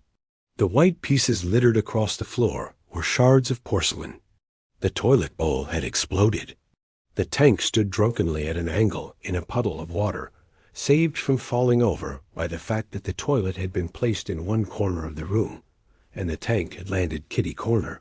They crowded in behind Bill and Beverly, their feet gritting on bits of porcelain. Whatever it was, Ben thought, it blew that poor toilet right to hell. He had a vision of Henry Bowers dropping 2 or 3 of his M80s into it, slamming the lid down, then bugging out in a hurry. He couldn't think of anything else short of dynamite that would have done such a cataclysmic job. There were a few chunks, but damned few. Most of what was left were wicked-looking slivers like blowgun darts. The wallpaper, rose runners, and capering elves, as in the hall, was peppered with holes all the way around the room. It looked like shotgun blasts, but Ben knew it was more porcelain, driven into the walls by the force of the explosion. There was a bathtub standing on claw feet, with generations of grimy toe jam between each blunt talon. Ben peeked into it and saw a tidal flat of silt and grit on the bottom. A rusty showerhead glared down from above. There was a basin and a medicine cabinet standing ajar above it, disclosing empty shelves. There were small rust rings on these shelves where bottles had once stood. "I wouldn't get too close to that, Big Bill," Richie said sharply, and Ben looked around. Bill was approaching the mouth of the drain hole in the floor, over which the toilet had once sat.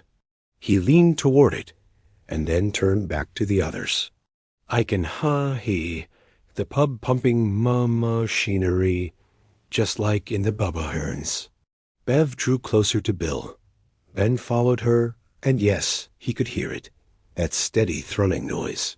Except, echoing up through the pipes, it didn't sound like machinery at all.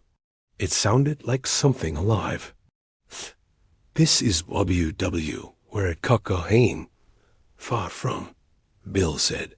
His face was still deadly, pale, but his eyes were alight with excitement.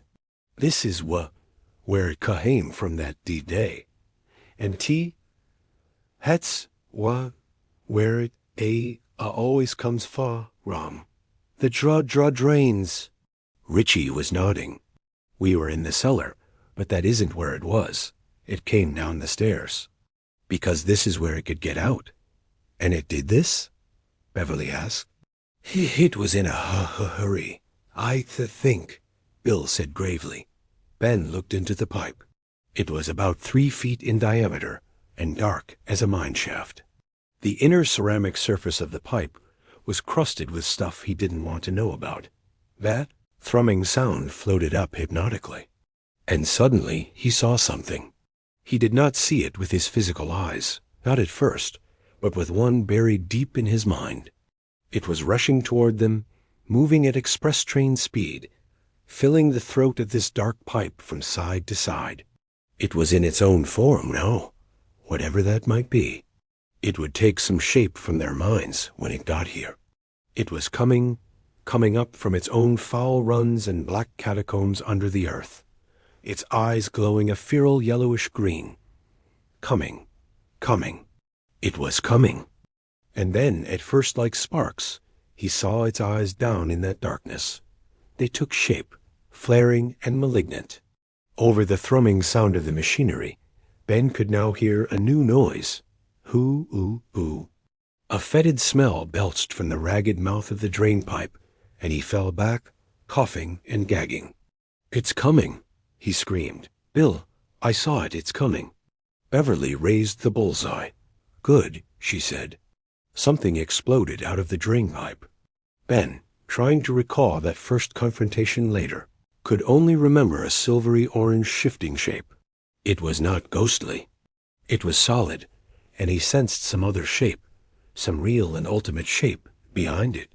But his eyes could not grasp what he was seeing, not precisely. Then Richie was stumbling backward, his face a scrawl of terror, screaming over and over again. "The werewolf! Bill, it's the werewolf!" The teenage werewolf. And suddenly the shape locked into reality. For Ben, for all of them. Richie's it became their it. The werewolf stood poised over the drainpipe, one hairy foot on either side of where the toilet had once been. Its green eyes glared at them from its feral face. Its muzzle wrinkled back and yellowish white foam seeped through its teeth. It uttered a shattering growl. Its arms pistoned out toward Beverly, the cuffs of its high school letter jacket pulling back from its fur-covered arms. Its smell was hot and raw and murderous. Beverly screamed. Ben grabbed the back of her blouse and yanked so hard that the seams under the arms tore. One clawed hand swept through the air where she had been only a moment before. Beverly went stumbling backwards against the wall. The silver ball popped out of the cup of the bullseye. For a moment, it glimmered in the air. Mike, quicker than quick, snatched it and gave it back to her. "Shoot it, baby," he said. His voice was perfectly calm, almost serene. "You shoot it right now." The werewolf uttered a shattering roar that became a flesh-freezing howl. Its snout turned up toward the ceiling. The howl became a laugh. It lunged at Bill as Bill turned to look at Beverly. Ben shoved him aside, and Bill went sprawling. "Shoot it, Bev," Richie screamed. "For God's sake, shoot it." The werewolf sprang forward, and there was no question in Ben's mind, then or later, that it knew exactly who was in charge here. Bill was the one it was after. Beverly drew and fired. The ball flew, and again it was off the mark, but this time there was no saving curve. It missed by more than a foot, punching a hole in the wallpaper above the tub. Bill, his arms peppered with bits of porcelain and bleeding in a dozen pieces, uttered a screaming curse. A werewolf's head snapped around. Its gleaming green eyes considered Beverly. Not thinking, Ben stepped in front of her as she groped in her pocket for the other silver slug. The jeans she wore were too tight. She had donned them with no thought of provocation. It was just that, like the shorts she had worn on the day of Patrick Hockstetter and the refrigerator, she was still wearing last year's model. Her fingers closed on the ball, but it squirted away. She groped again and got it. She pulled it, turning her pocket inside out and spilling 14 cents, the stubs of 2 Aladdin tickets, and a quantity of pocket lint onto the floor. The werewolf lunged at Ben, who was standing protectively in front of her and blocking her field of fire. Its head was cocked at the predator's deadly questing angle, its jaws snapping. Ben reached blindly for it. There seemed to be no room in his reactions now for terror. He felt a clear-headed sort of anger instead, mixed with bewilderment and a sense that somehow time had come to a sudden unexpected screech halt. He snagged his hands in. Tough matted hair. The pelt, he thought. I've got its pelt, and he could feel the heavy bone of its skull beneath. He thrust at that wolfish head with all of his force, but although he was a big boy, it did no good at all. If he had not stumbled back and struck the wall, the thing would have torn his throat open with its teeth. It came after him, its greenish-yellow eyes flaring. It growled with each breath. It smelled of the sewer and something else, some wild yet unpleasant odor like rotten hazelnuts. Its heavy paws rose, and Ben skittered aside as best he could. The paw, tipped with heavy claws, ripped bloodless wounds through the wallpaper and into the cheesy plaster beneath. He could dimly hear Richie bellowing something, Eddie howling at Beverly to shoot it, but Beverly did not. This was her only other chance. It didn't matter. She intended that it be the only one she would need. A clear coldness she never saw again in her life fell over her sight. In it everything stood out and forward. Never again would she see the 3 dimensions of reality so clearly denned. She possessed every color, every angle, every distance. Fear departed. She felt the hunter's simple lust of certainty and oncoming consummation. Her pulse slowed. The hysterical trembling grip in which she had been holding the bullseye loosened, then firmed and became natural. She drew in a deep breath. It seemed to her that her lungs would never fill completely. Dimly, faintly, she heard popping sounds. Didn't matter, whatever they were. She tracked left, waiting for the werewolf's improbable head to fall with cool perfection into the wishbone beyond the extended V of the drawn-back sling. The werewolf's claws descended again. Ben tried to duck under them, but suddenly he was in its grip. It jerked him forward as if he had been no more than a ragdoll. Its jaws snapped open. Bastard! He thrust a thumb into one of its eyes. It bellowed with pain, and one of those claw-tipped paws ripped through his shirt. Ben sucked his stomach in, but one of the claws pulled a sizzling line of pain down his chest and stomach. Blood gushed out of him and splattered on his pants, his sneakers, the floor. The werewolf threw him into the bathtub. He thumped his head, saw stars, struggled into a sitting position, and saw his lap was full of blood. The werewolf whirled around. Ben observed with that same lunatic clarity that it was wearing faded Levi Strauss blue jeans. The seams had split open. A snot-caked red bandana, the sort a train man might carry, hung from one back pocket. Written on the back of its silver and orange high school jacket were the words Derry High School Killing Team. Below this, the name Pennywise, and in the center, a number, 13. It went for Bill again. He had gotten to his feet, and now stood with his back to the wall, looking at it steadily. "Shoot it, Beverly." Richie screamed again. "Beep, beep, Richie," she heard herself reply from roughly 1,000 miles away. The werewolf's head was suddenly there, in the wishbone.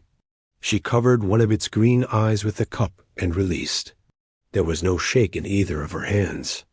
She fired as smoothly and naturally as she had fired at the cans in the dump on the day they had all taken turns to see who was the best. There was time for Ben to think, "Oh, Beverly, if you miss this time, we're all dead, and I don't want to die in this dirty bathtub, but I can't get out." There was no miss. A round eye, not green but dead black, suddenly appeared high up in the center of its snout. She had aimed for the right eye and missed by less than half an inch. Its scream, an almost human scream of surprise, pain, fear, and rage, was deafening. Ben's ears rang with it. Then the perfect round hole in its snout was gone, obscured by freshets of blood. It was not flowing. It gouted from the wound in a high-pressure torrent. The freshet drenched Bill's face and hair. Doesn't matter, Ben thought hysterically. Don't worry, Bill. Nobody will be able to see it anyway when we get out of here. If we ever do. Bill and Beverly advanced on the werewolf, and behind them, Richie cried out hysterically, "Shoot it again, Beverly. Kill it. Kill it," Mike screamed. "That's right. Kill it," Eddie chimed in. "Kill it." Bill cried, his mouth drawn down in a quivering bow. There was a whitish yellow streak of plaster dust in his hair. "Kill it, Beverly. Don't let it get away." No ammo left, Ben thought incoherently. We're slugged out. What are you talking about? Kill it. But he looked at Beverly and understood. If his heart had never been hers before that moment, it would have flown to her then. She had pulled the sling back again. Her fingers were closed over the cup, hiding its emptiness. "Kill it," Ben screamed and flopped clumsily over the edge of the tub. His jeans and underwear were soaked against his skin with blood. He had no idea if he was hurt badly or not. Following the original hot sizzle, there hadn't been much pain, but there sure was an awful lot of blood. The werewolf's greenish eyes flickered among them, now filled with uncertainty as well as pain. Blood poured down the front of its jacket in freshets. Bill Denbrough smiled. It was a gentle, rather lovely smile, but it did not touch his eyes. "You shouldn't have started with my brother," he said. "Send the fucker to hell, Beverly." The uncertainty left the creature's eyes, it believed. With lithe, smooth grace, it turned and dove into the drain. As it went, it changed. The Derry high jacket melted into its pelt, and the color ran out of both. The shape of its skull elongated, as if it had been made of wax, which was now softening and beginning to run. Its shape changed. For one instant, Ben believed he had nearly seen what shape it really was, and his heart froze inside his chest, leaving him gasping. "I'll kill you all." A voice roared from inside the drainpipe. It was thick, savage, not in the least human. "Kill you all. Kill you all. Kill you all." The words faded back and back, diminishing, washing out, growing distant, at last joining the low throbbing hum of the pumping machinery floating through the pipes. The house seemed to settle with a heavy subaudible thud. But it wasn't settling, Ben realized. In some strange way it was shrinking, coming back to its normal size. Whatever magic it had used to make the house at 29 Neibolt Street seem bigger was now withdrawn.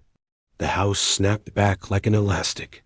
It was only a house now, smelling damp and a little rotten, an unfurnished house where wenos and hobos sometimes came to drink and talk and sleep out of the rain. It was gone. In its wake, the silence seemed very loud. "We got to get out of this place," Bill said. He walked over to where Ben was trying to get up and grabbed one of his outstretched hands. Beverly was standing near the drain. She looked down at herself, and that coldness disappeared in a flush that seemed to turn all her skin into one warm stocking. It must have been a deep breath indeed.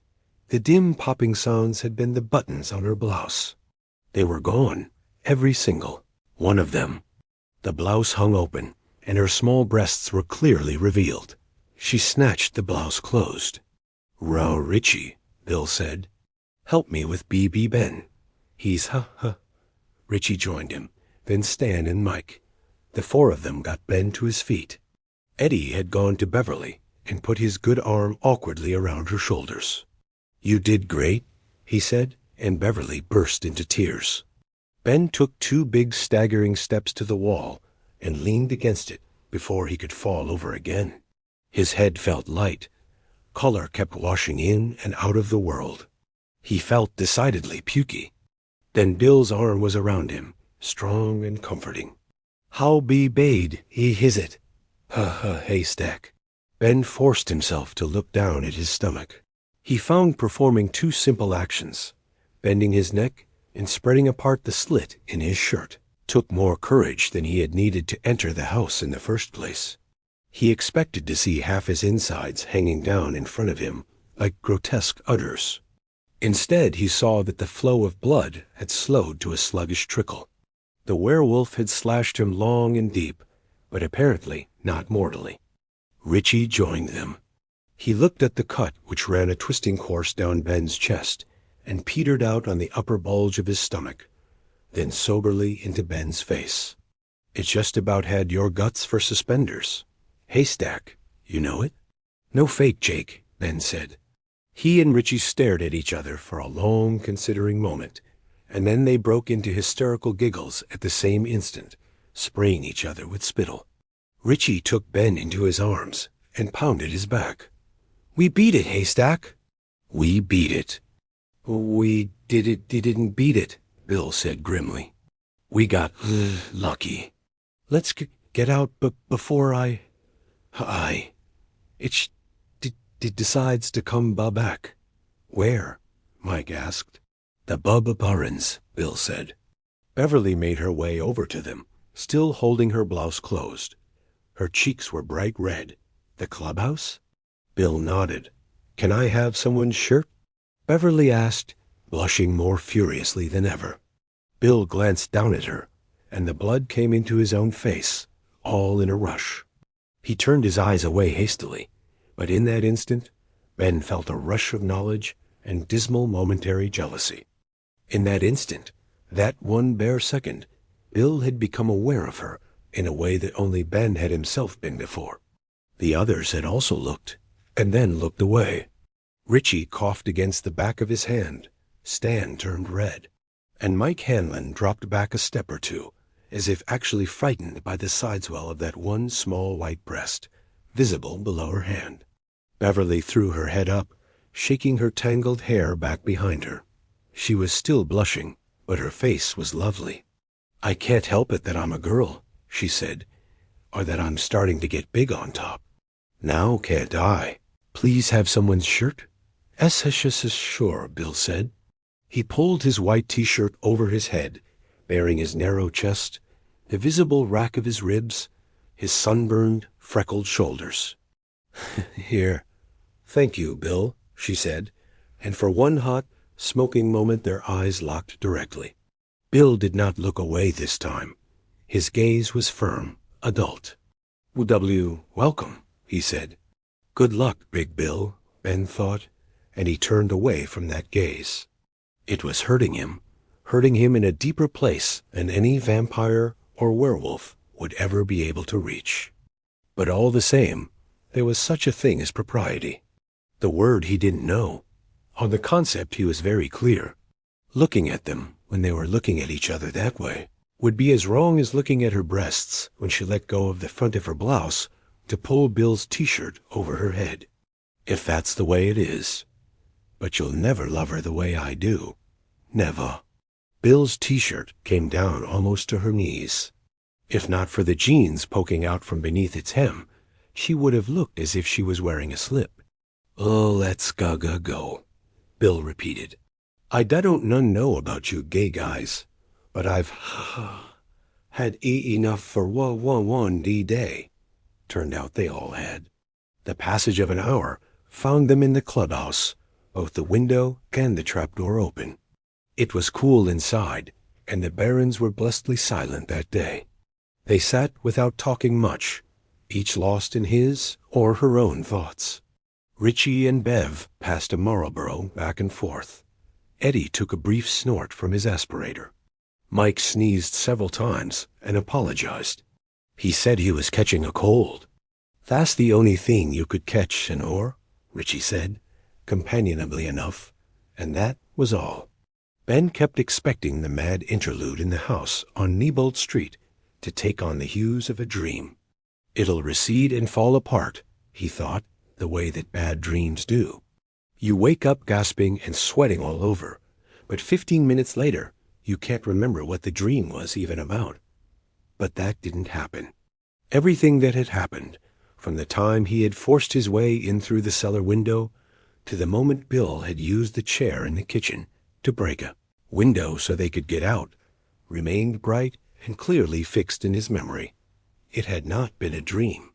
The clotted wound on his chest and belly was not a dream, and it didn't matter if his mom could see it or not. At last Beverly stood up. "I have to go home," she said. "I want to change before my mom gets home. If she sees me wearing a boy's shirt, she'll kill me." "Kill you, Senorita," Richie agreed. "But she will kill you slow." "Beep, beep, Richie." Bill was looking at her gravely.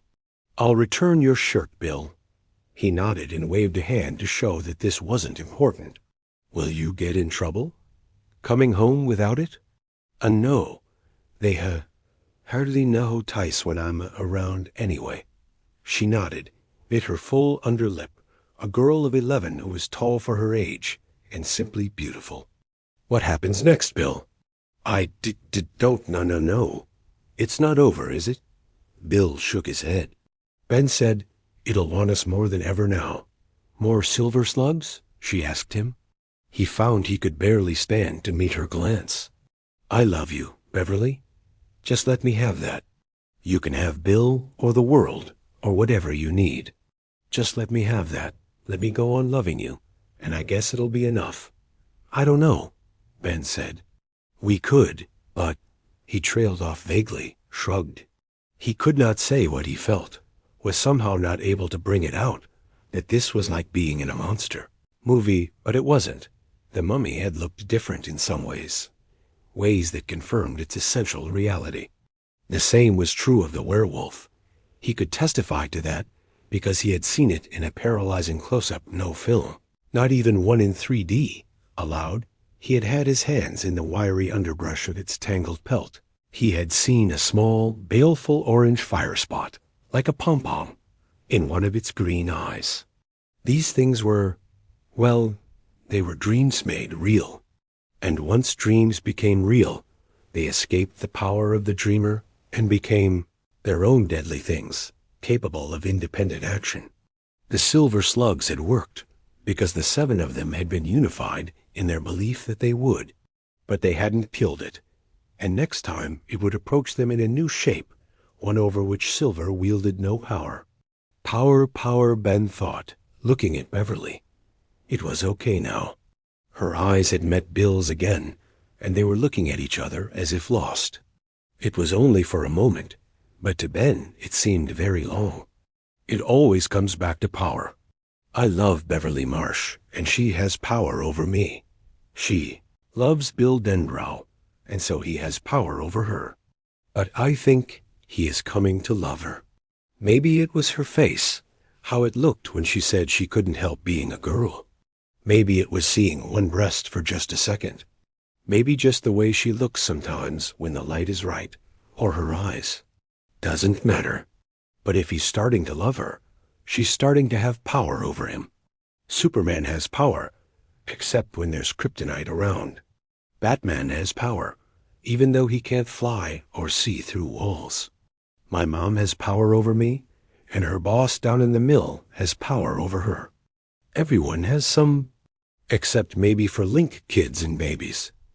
Then he thought that even little kids and babies had power. They could cry until you had to do something to shut them up. "Ben?" Beverly asked, looking back at him. "Cat got your tongue?" "Huh? No. I was thinking about power. The power of the slugs." Bill was looking at him closely. "I was wondering where that power came from," Ben said.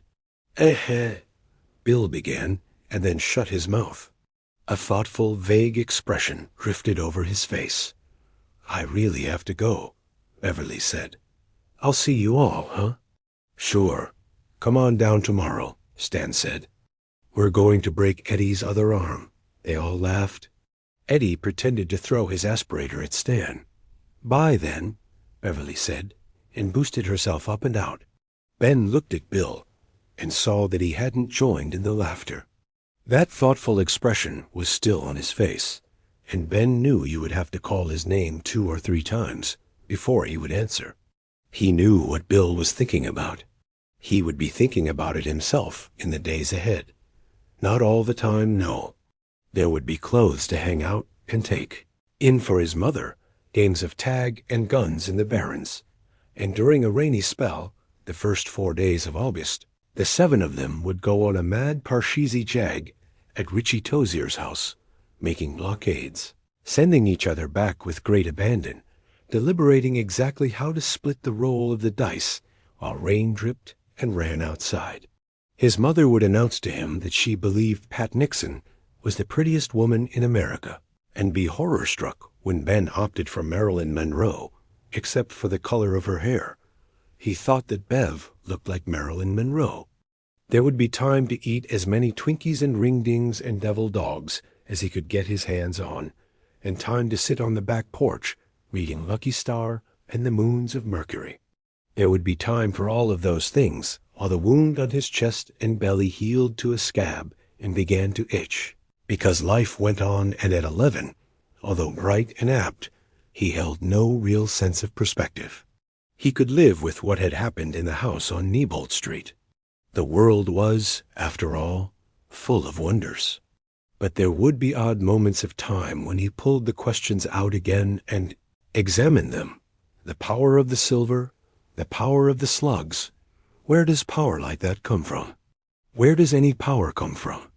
How do you get it? How do you use it? It seemed to him that their lives might depend on those questions. One night, as he was falling asleep, there rained a steady lulling patter on the roof and against the windows.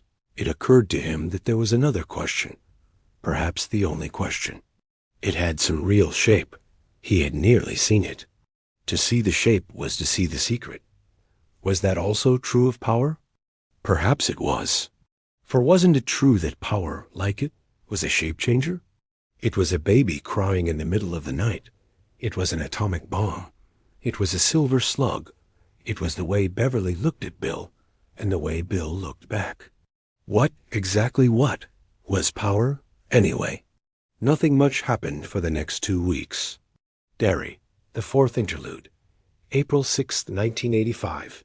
Tell you what, friends and neighbors, I'm drunk tonight. Fuck drunk. Rye whiskey. Went down to Wally's and got started. Went to the Greenfront down on Center Street half an hour before they closed and bought a 5th of rye. I know what I'm up to. Drink cheap tonight, pay dear tomorrow. So here he sits, one drunk nigger in a public library after closing, with this book open in front of me and the bottle of Old Kentucky on my left. Tell the truth and shame the devil. My mom used to say, but she forgot to tell me that sometimes you can't shame Mr. Splitfoot sober. The Irish know, but of course they're God's white niggers, and who knows, maybe they're a step ahead. Want to write about drink and the devil. Remember Treasure Island? The old sea dog at the Admiral Benbow. We'll do him yet, Jackie. I bet the bitter old fuck even believed it. Full of rum or rye, you can believe anything. Drink and the devil. Okay. Amuses me sometimes to think how long I'd last if I actually published some of this stuff I write in the dead of night. If I flashed some of the skeletons in Derry's closet. There is a library board of directors, 11 of them.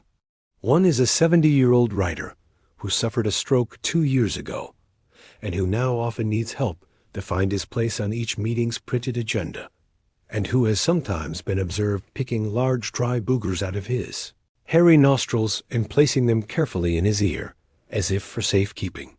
Another is a pushy woman who came here from New York with her doctor husband, and who talks in a constant, whiny monologue about how provincial Derry is, how no one here understands the Jewish experience, and how one has to go to Boston to buy a skirt one would care to be seen in. Last time this anorexic babe spoke to me without the services of an intermediary was during the board's Christmas party about 1.5 years ago. She had consumed a pretty large amount of gin and asked me if anyone in Derry understood the black experience. I had also consumed a pretty large amount of gin and answered, Mrs. Gladry, Jews may be a great mystery, but niggers are understood the whole world round. She choked on her drink, whirled around so sharply that her panties were momentarily visible under her flaring skirt. Not a very interesting view. Would that it had been Carol Danner. And so ended my last informal conversation with Mrs. Ruth Gladry. No great loss. The other members of the board are the descendants of the lumber barons.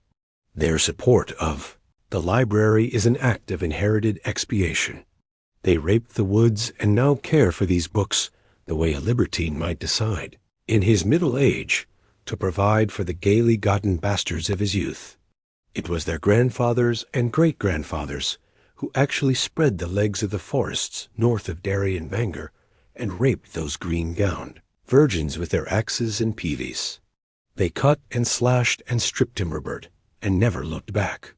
They tore the hymen of those great forests open when Grover Cleveland was president and had pretty well finished the job by the time Woodrow Wilson had his stroke. These lace-ruffled ruffians raped the great woods, impregnated them with a litter of slash and junk spruce, and changed Derry from a sleepy little shipbuilding town into a booming honky-tonk, where the gin mills never closed and the whores turned tricks all night long. One old campaigner, Egbert Thorogood, now 93, told me of taking a slat-thin prostitute in a crib on Baker Street, a street which no longer exists. Middle-class apartment housing stands quietly where Baker Street once boiled and brawled. I only realized after I spent mispunking her that she was laying in a pool of jism maybe an inch deep. Stuff had just about gone to jelly. "Girl," I says, "ain't you never cared for yourself?" She looks down and says, "I'll put on a new sheet if you want to go again." There's two in the kubod down the hall, I think. I knows pretty much what I'm layin' in until 9 or 10, but by midnight my cunt's so numb it might's well be in Ellsworth. So that was Derry right through the first 20 or so years of the 20th century. All boom and booze and bawling. The Penobscot and the Kengaskeag were full of floating logs from ice out in April to ice in November. The business began to slacken off in the 20s without the Great War or the hardwoods to feed it, and it staggered to a stop during the Depression. The lumber barons put their money in those New York or Boston banks that had survived the crash and left Derry's economy to live or die on its own. They retreated to their gracious houses on West Broadway and sent their children to private schools in New Hampshire, Massachusetts, and New York, and lived on their interest and political connections. What's left of their supremacy 70-some years after Egbert Thorogood spent his love with a dollar whore in a spermie? Baker Street bed are empty wildwoods in Penobscot and Aroostook counties, and the great Victorian houses which stand for 2 blocks along West Broadway. And my library, of course. Except those good folks from West Broadway would take my library away from me in jig time. Pun definitely intended. If I published anything about the Legion of Decency, the fire at the Black Spot, the execution of the Bradley Gang, or the affair of Claude Heroux and the Silver Dollar. The Silver Dollar was a beer joint, and what may have been the queerest mass murder in the entire history of America took place there in September of 1905. There are still a few old-timers in Derry who claim to remember it, but the only account that I really trust is Thorogood's. He was 18 when it happened. Thorogood now lives in the Paulson nursing home. He's toothless, and his St. John's Valley Franco downcast accent is so thick that probably only another old Mainer could understand what he was saying if his talk were written down phonetically. Sandy Ives, the folklorist from the University of Maine, whom I have mentioned previously in these wild pages, helped me to translate my audio tapes. Claude Heroux was, according to Thorogood, "unbat Canuck Sinofahor Widden Eye that a roll ad you like a marts in dem light." Translation: one bad Canuck son of a whore with an eye that would roll at you like a marais in the moonlight. Thorogood said that he, and everyone else who had worked with Heroux, believed the man was as sly as a chicken-stealing dog, which made his hatchet-wielding foray into the Silver Dollar all the more startling. It was not in character. Up until then, lumbermen in Derry had believed Heroux's talents ran more to lighting fires in the woods. The summer of '05 was long and hot, and there had been many fires in the woods. The biggest of them, which Heroux later admitted, he set by simply putting a lighted candle in the middle of a pile of wood chips and kindling, happened in Haven's Big Injun Woods. It burned 20,000 acres of prune hardwood and you could smell the smoke of it 35 miles away as the horse-drawn trolleys breasted up Mile Hill in Derry. In the spring of that year, there had been some brief talk about unionizing. There were 4 lumbermen involved in organizing. Not that there was much to organize.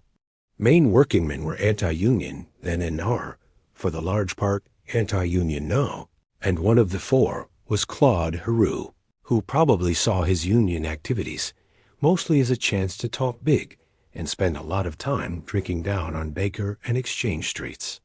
Heroux and the other 3 called themselves organizers. The lumber barons called them ringleaders, a proclamation nailed to the cooksheds and lumber camps from Monroe to Haven Village to Sumner, plantation to Millennicket, informed lumbermen that any man overheard talking union would be fired off the job immediately. In May of that year, there was a brief strike up near Trefon Notch, and although the strike was broken in short order, both by scabs and by town constables, and that was rather peculiar, you understand, since there were nearly 30 town constables swinging axe handles and creasing skulls, but before that day in May, there hadn't been so much as a single constable in Trefon Notch, which had a population of 79 in the census of 1900, so far as anyone knew. Heroux and his organizing friends considered it a great victory for their cause.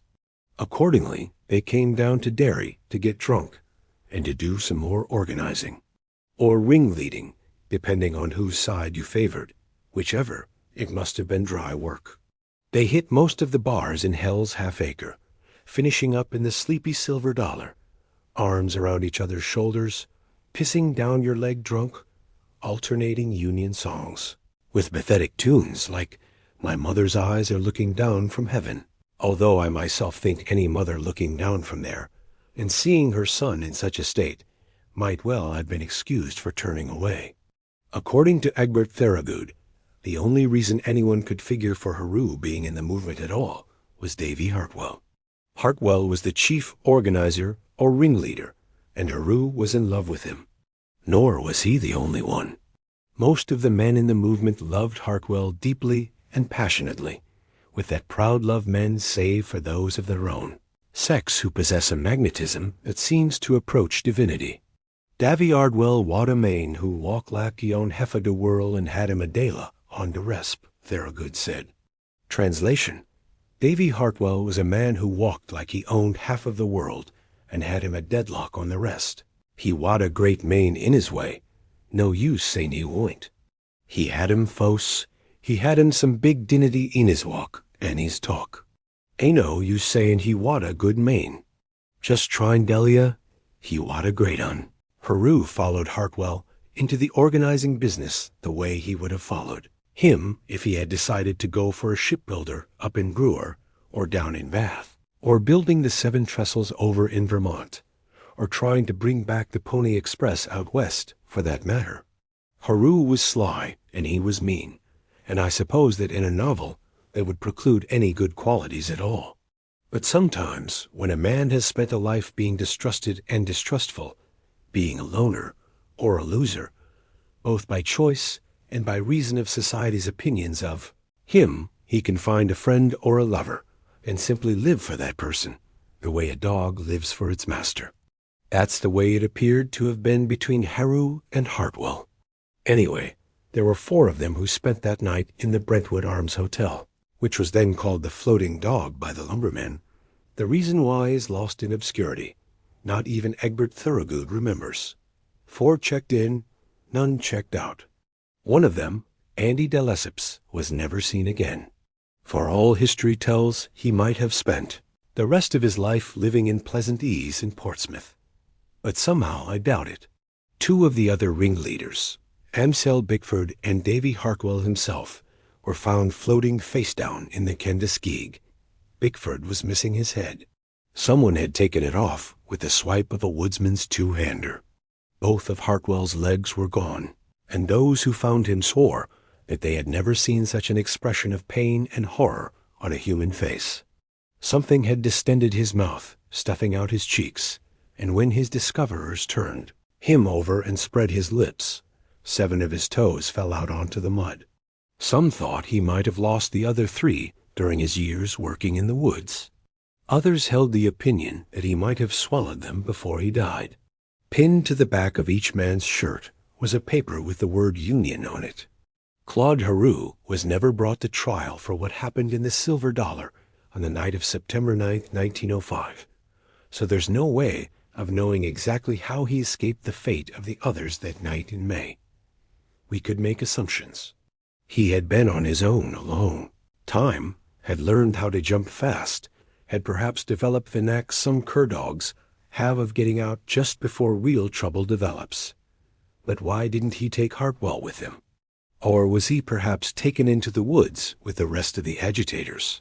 Maybe they were saving him for last, and he was able to get away even well. Hartwell's screams, which would have grown muffled as they jammed his toes into his mouth, were echoing in the dark and scaring birds off their roosts. There's no way of knowing, not for sure, but that last feels right to my heart. Claude Heroux became a ghost man. He would come strolling into a camp in the St. John's Valley, line up at the cook shed with the rest of the loggers, get a bowl of stew, eat it, and be gone before anyone realized he wasn't one of the topping gang. Weeks after that, he'd show up in a Winterport beer joint, talking Union and swearing he'd have his revenge on the men that had murdered his friends. Hamilton Tracker, William Mueller, and Richard Bowie were the names he mentioned the most frequently. All of them lived in Derry, and they're gabled. Gambreled cupolaed houses stand on West Broadway to this day. Years later, they and their descendants would fire the black spot. That there were people who would have liked Claude Heroux put out of the way cannot be doubted, particularly after the fire started in June of that year. But although Heroux was seen frequently, he was quick and had an animal's awareness of danger.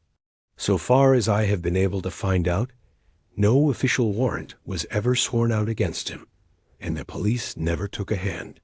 Maybe there were fears about what Heroux might say if he was brought to trial for arson. Whatever the reasons, the woods around Derry and Haven burned all that hot summer. Children disappeared. There were more fights and murders than usual, and a pall of fear, as real as the smoke you could smell from the top of Up Mile Hill, lay over the town. The rains finally came on September 1st, and it rained for a solid week. Downtown Derry was flooded out, which was not unusual, but the big houses on West Broadway were high above downtown, and in some of those big houses there must have been sighs of relief. Let the crazy Canuck hide out in the woods all whiter, if that's what he wants, they might have said. His work's done for this summer, and we'll get him before the roots dry next June. Then came September 9th. I cannot explain what happened. Thorogood cannot explain it. So far as I know, no one can. I can only relate the events which occurred. The sleepy Silver Dollar was full of loggers drinking beer. Outside, it was drawing down toward misty dark. The Kenduskeag was high and silver sullen, filling its channel from bank to bank, and according to Egbert Thorogood, a fallish wind was blowing. The Kinney dat alms find a hole in you paints, and blow straight up a crack o' yo eyes. The streets were quagmires. There was a card game going on at one of the tables in the back of the room. They were William Muller's men. Mueller was part owner of the GS and WM rail line, as well as a lumber potentate who owned millions of acres of prime timber. And the men who were playing poker around an oilcloth-covered table in the Dollar that night were part-time lumbermen. Part-time, railroad bulls, and full-time trouble. Two of them, Tinker McCutcheon and Floyd Calderwood, had done jail time. With them were Lathrop Rounds. His nickname, as obscure as the Floating Dog Hotel, was Al Katook. David Stugley Grenier, and Eddie King, a bearded man whose spectacles were almost as fat as his gut. It seems very likely that they were at least some of the men who had spent the last 2.5 months keeping an eye out for Claude Heroux. It seems just as likely, although there is not a shred of proof, that they were in on the little cutting party in May when Hartwell and Bickford were laid low. The bar was crowded, Thorogood said. Dozens of men were bellied up there, drinking beer and eating bar lunches, and tripping onto the sawdust-covered dirt floor. The door opened, and in came Claude Heroux. He had a woodsman's double-bitted axe in his hand. He stepped up to the bar and elbowed himself a place. Egbert Thorogood was standing on his left.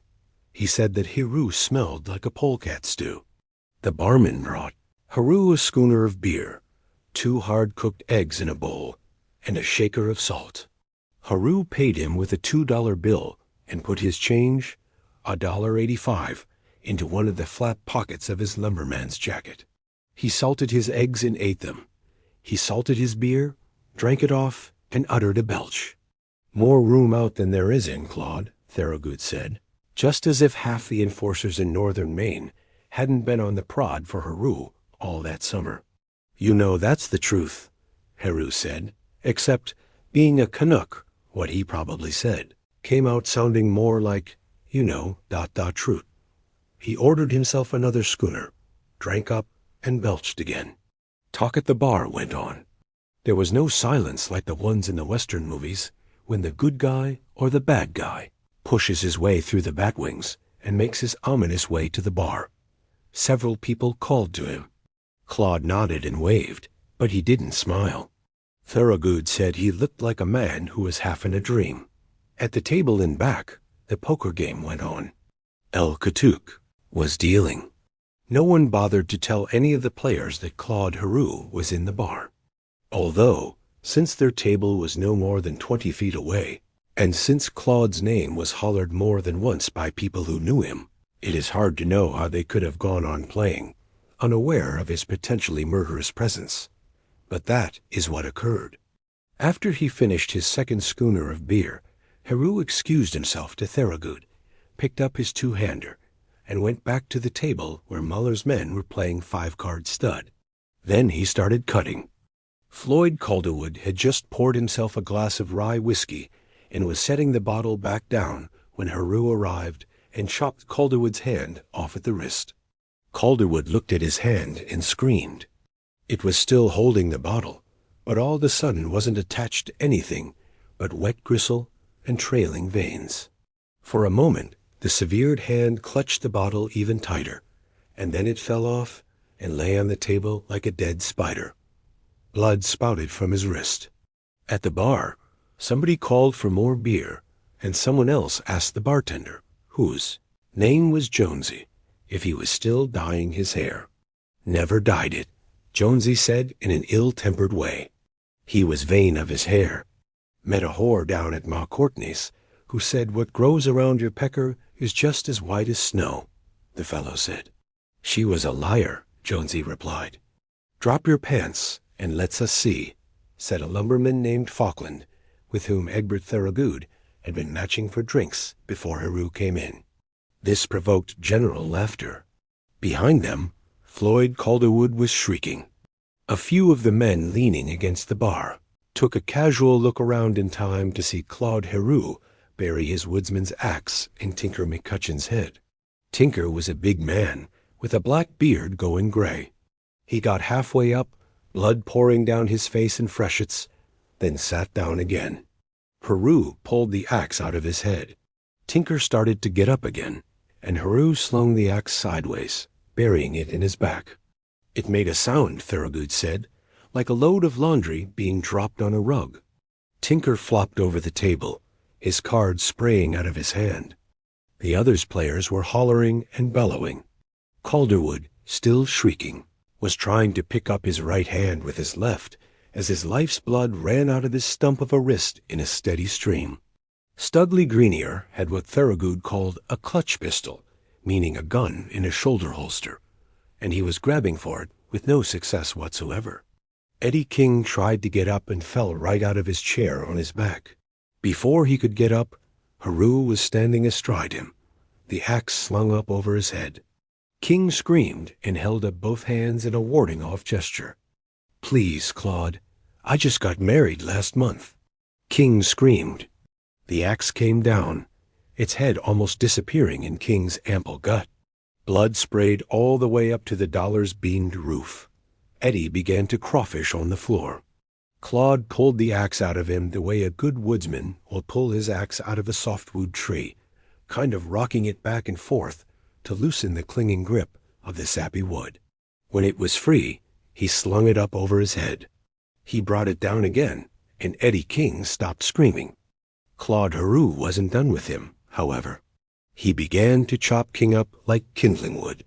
At the bar, conversation had turned to what sort of winter lay ahead. Viron Stanchfield, a farmer from Palmyra, claimed it would be a mild one. Fall rain uses up winter snow was his scripture.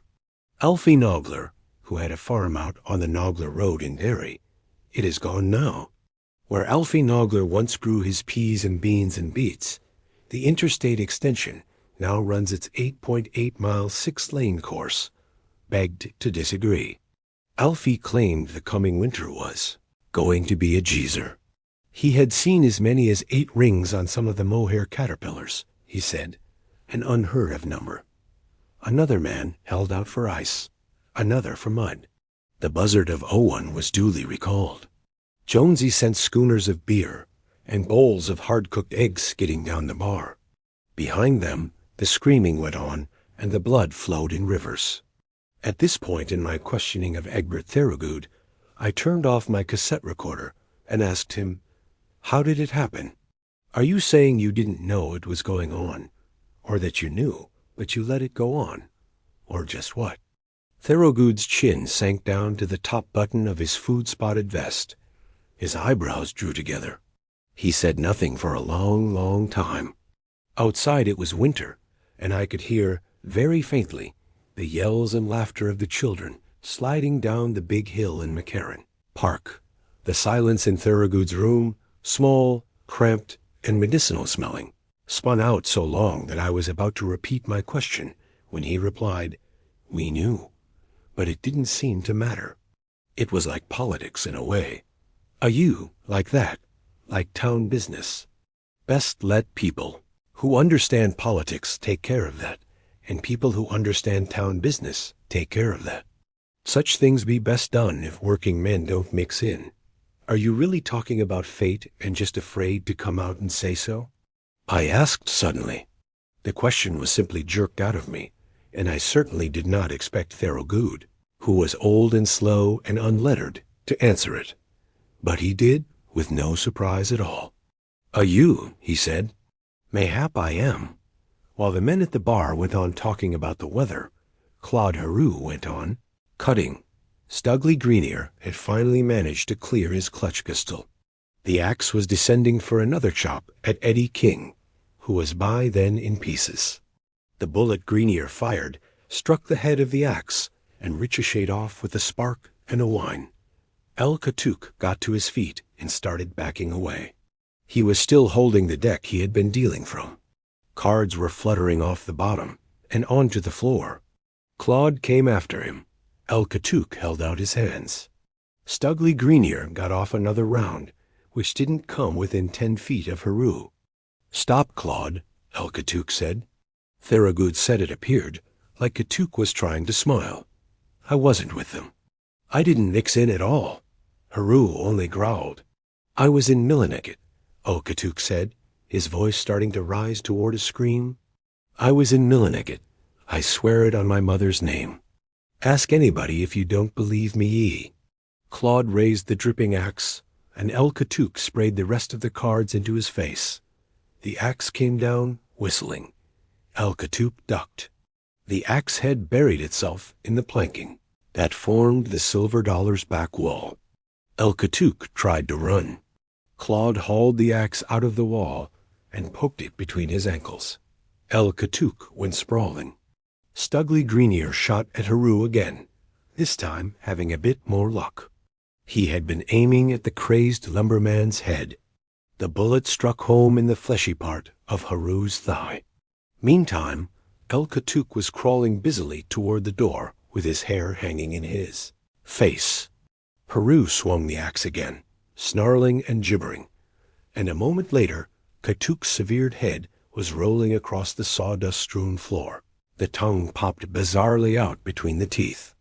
It rolled to a stop by the booted foot of a lumberman named Varney, who had spent most of the day in the dollar, and who, by then, was so exquisitely slopped that he didn't know if he was on land or at sea. He kicked the head away without looking down to see what it was, and hollered for Jonesy to run him down another beer. El Katook crawled another 3 feet, blood spraying from his neck in a high-tension jet, before he realized he was dead and collapsed. That left Stugley. Haru turned on him, but Stugley had run into the outhouse and locked the door. Haru chopped his way in, hollering and blabbering and raving, slobber falling from his jaws. When he got in, Stugley was gone, although the cold, leaky little room was windowless. Haru stood there for a moment, head lowered, powerful arms slimed and splattered with blood, and then, with a roar, he flipped up the lid of the 3-holer. He was just in time to see Stugley's boots disappearing under the ragged board skirting of the outhouse wall. Stugley Grenier ran screaming down Exchange Street in the rain, besheted from top to toe, crying that he was being murdered.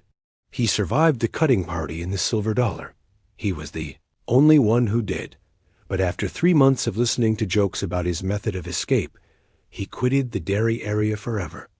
Haru stepped out of the toilet and stood in front of it like a bull after a charge, head down, his axe held in front of him.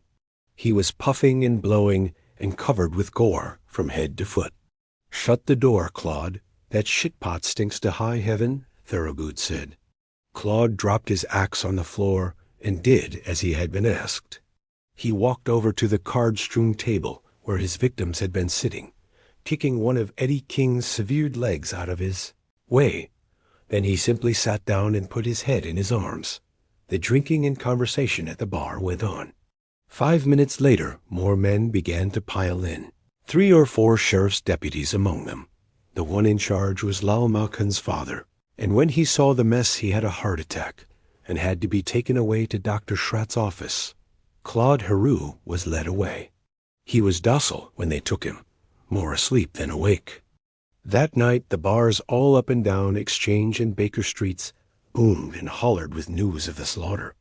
A righteous drunken sort of fury began to build up, and when the bars closed, better than 70 men headed downtown toward the jail and the courthouse. They had torches and lanterns. Sonic were carrying guns. Some had axes, some had peavies. The county sheriff wasn't due from Bangor until the noon stage the next day, so he wasn't there, and Goose Mahin was laid up in Dr. Schratt's infirmary with his heart attack. The 2 deputies who were sitting in the office, playing cribbage, heard the mob coming and got out of there fast. The drunks broke in and dragged Claude Haru out of his cell. He didn't protest much. He seemed dazed, vacant. They carried him on their shoulders like a football hero. Down to Canal Street they carried him, and there they lynched him from an old elm that overhung the canal. He was so far gone that he didn't kick but twice, Egbert Thorogood said. It was, so far as the town records show, the only lynching to ever take place in this part of Maine, and almost needless to say, it was not reported in the Derry news. Many of those who had gone on drinking unconcernedly while Haru went about his business in the Silver Dollar were in the necktie party that strung him up. By midnight, their mood had changed. I asked Thorogood my final question. Had he seen anyone he didn't know during that day's violent activities? Someone who struck him as strange, out of place, funny, even clownish? Someone who would have been drinking at the bar that afternoon? Someone who had maybe turned into one of the rabble-rousers that night as the drinking went on and the talk turned to lynching? Mayhap there was, Thorogood replied. He was tired by then, trooping, ready for his afternoon nap. It were a long time ago, mister. Long and long. But you remember something, I said. I remember thinking that there must be a county fair up Bangor way, Thorogood said. I was having a beer in the Bloody Bucket that night. The bucket was about 6 doors from the Silver Dollar. There was a fella in there. Comical sort of fella, doing flips and rollovers, juggling glasses tricks. Put 4 dimes on his forehead, and they'd stay right there. Comical, you know. His bony chin had sunk to his chest again. He was going to sleep right in front of me. Spittle began to bubble at the corners of his mouth, which had as many tucks and wrinkles as a lady's change purse. Seen him a few now and then since, Thorogood said. Figure maybe he had such a good time that night that he decided to stick around. Yeah, he's been around a long time, I said. His only response was a weak snore. Thorogood had gone to sleep in his chair by the window, with his medicines and nostrums lined up beside him on the sill, soldiers of old age at muster. I turned off my tape recorder and just sat looking at him for a moment, this strange time traveler from the year 1890 or so, who remembered when there were no cars, no electric lights, no airplanes, no state of Arizona. Pennywise had been there, guiding them down the path toward another gaudy sacrifice, just one more in Derry's long history of gaudy sacrifices. That one, in September of 1905, ushered in a heightened period of terror. That would include the Eastertide explosion of the Kitchener Ironworks the following year. This raises some interesting, and for all I know, vitally important questions. What does it really eat, for instance? I know that some of the children have been partially eaten. They show bite marks, at least. But perhaps it is we who drive it to do that. Certainly we have all been taught since earliest childhood that what the monster does when it catches you in the deep wood is eat you. That is perhaps the worst thing we can conceive. But it's really faith. That monsters live on, isn't it? I am led irresistibly to this conclusion. Food may be life, but the source of power is not food but faith. And who is more capable of a total act of faith than a child? But there's a problem. Kids grow up. In the church, power is perpetuated and renewed by periodic ritualistic acts. In Derry, power seems to be perpetuated and renewed by periodic ritualistic acts too. Can it be that it protects itself by the simple fact that, as the children grow into the adults, they become either incapable of faith or crippled by a sort of spiritual and imaginative arthritis? Yes, I think that's the secret here. And if I make the calls, how much will they remember? How much will they believe? Enough to end this horror once and for all, or only enough to get them killed? They are being called. I know that much. Each murder in this new cycle has been a call.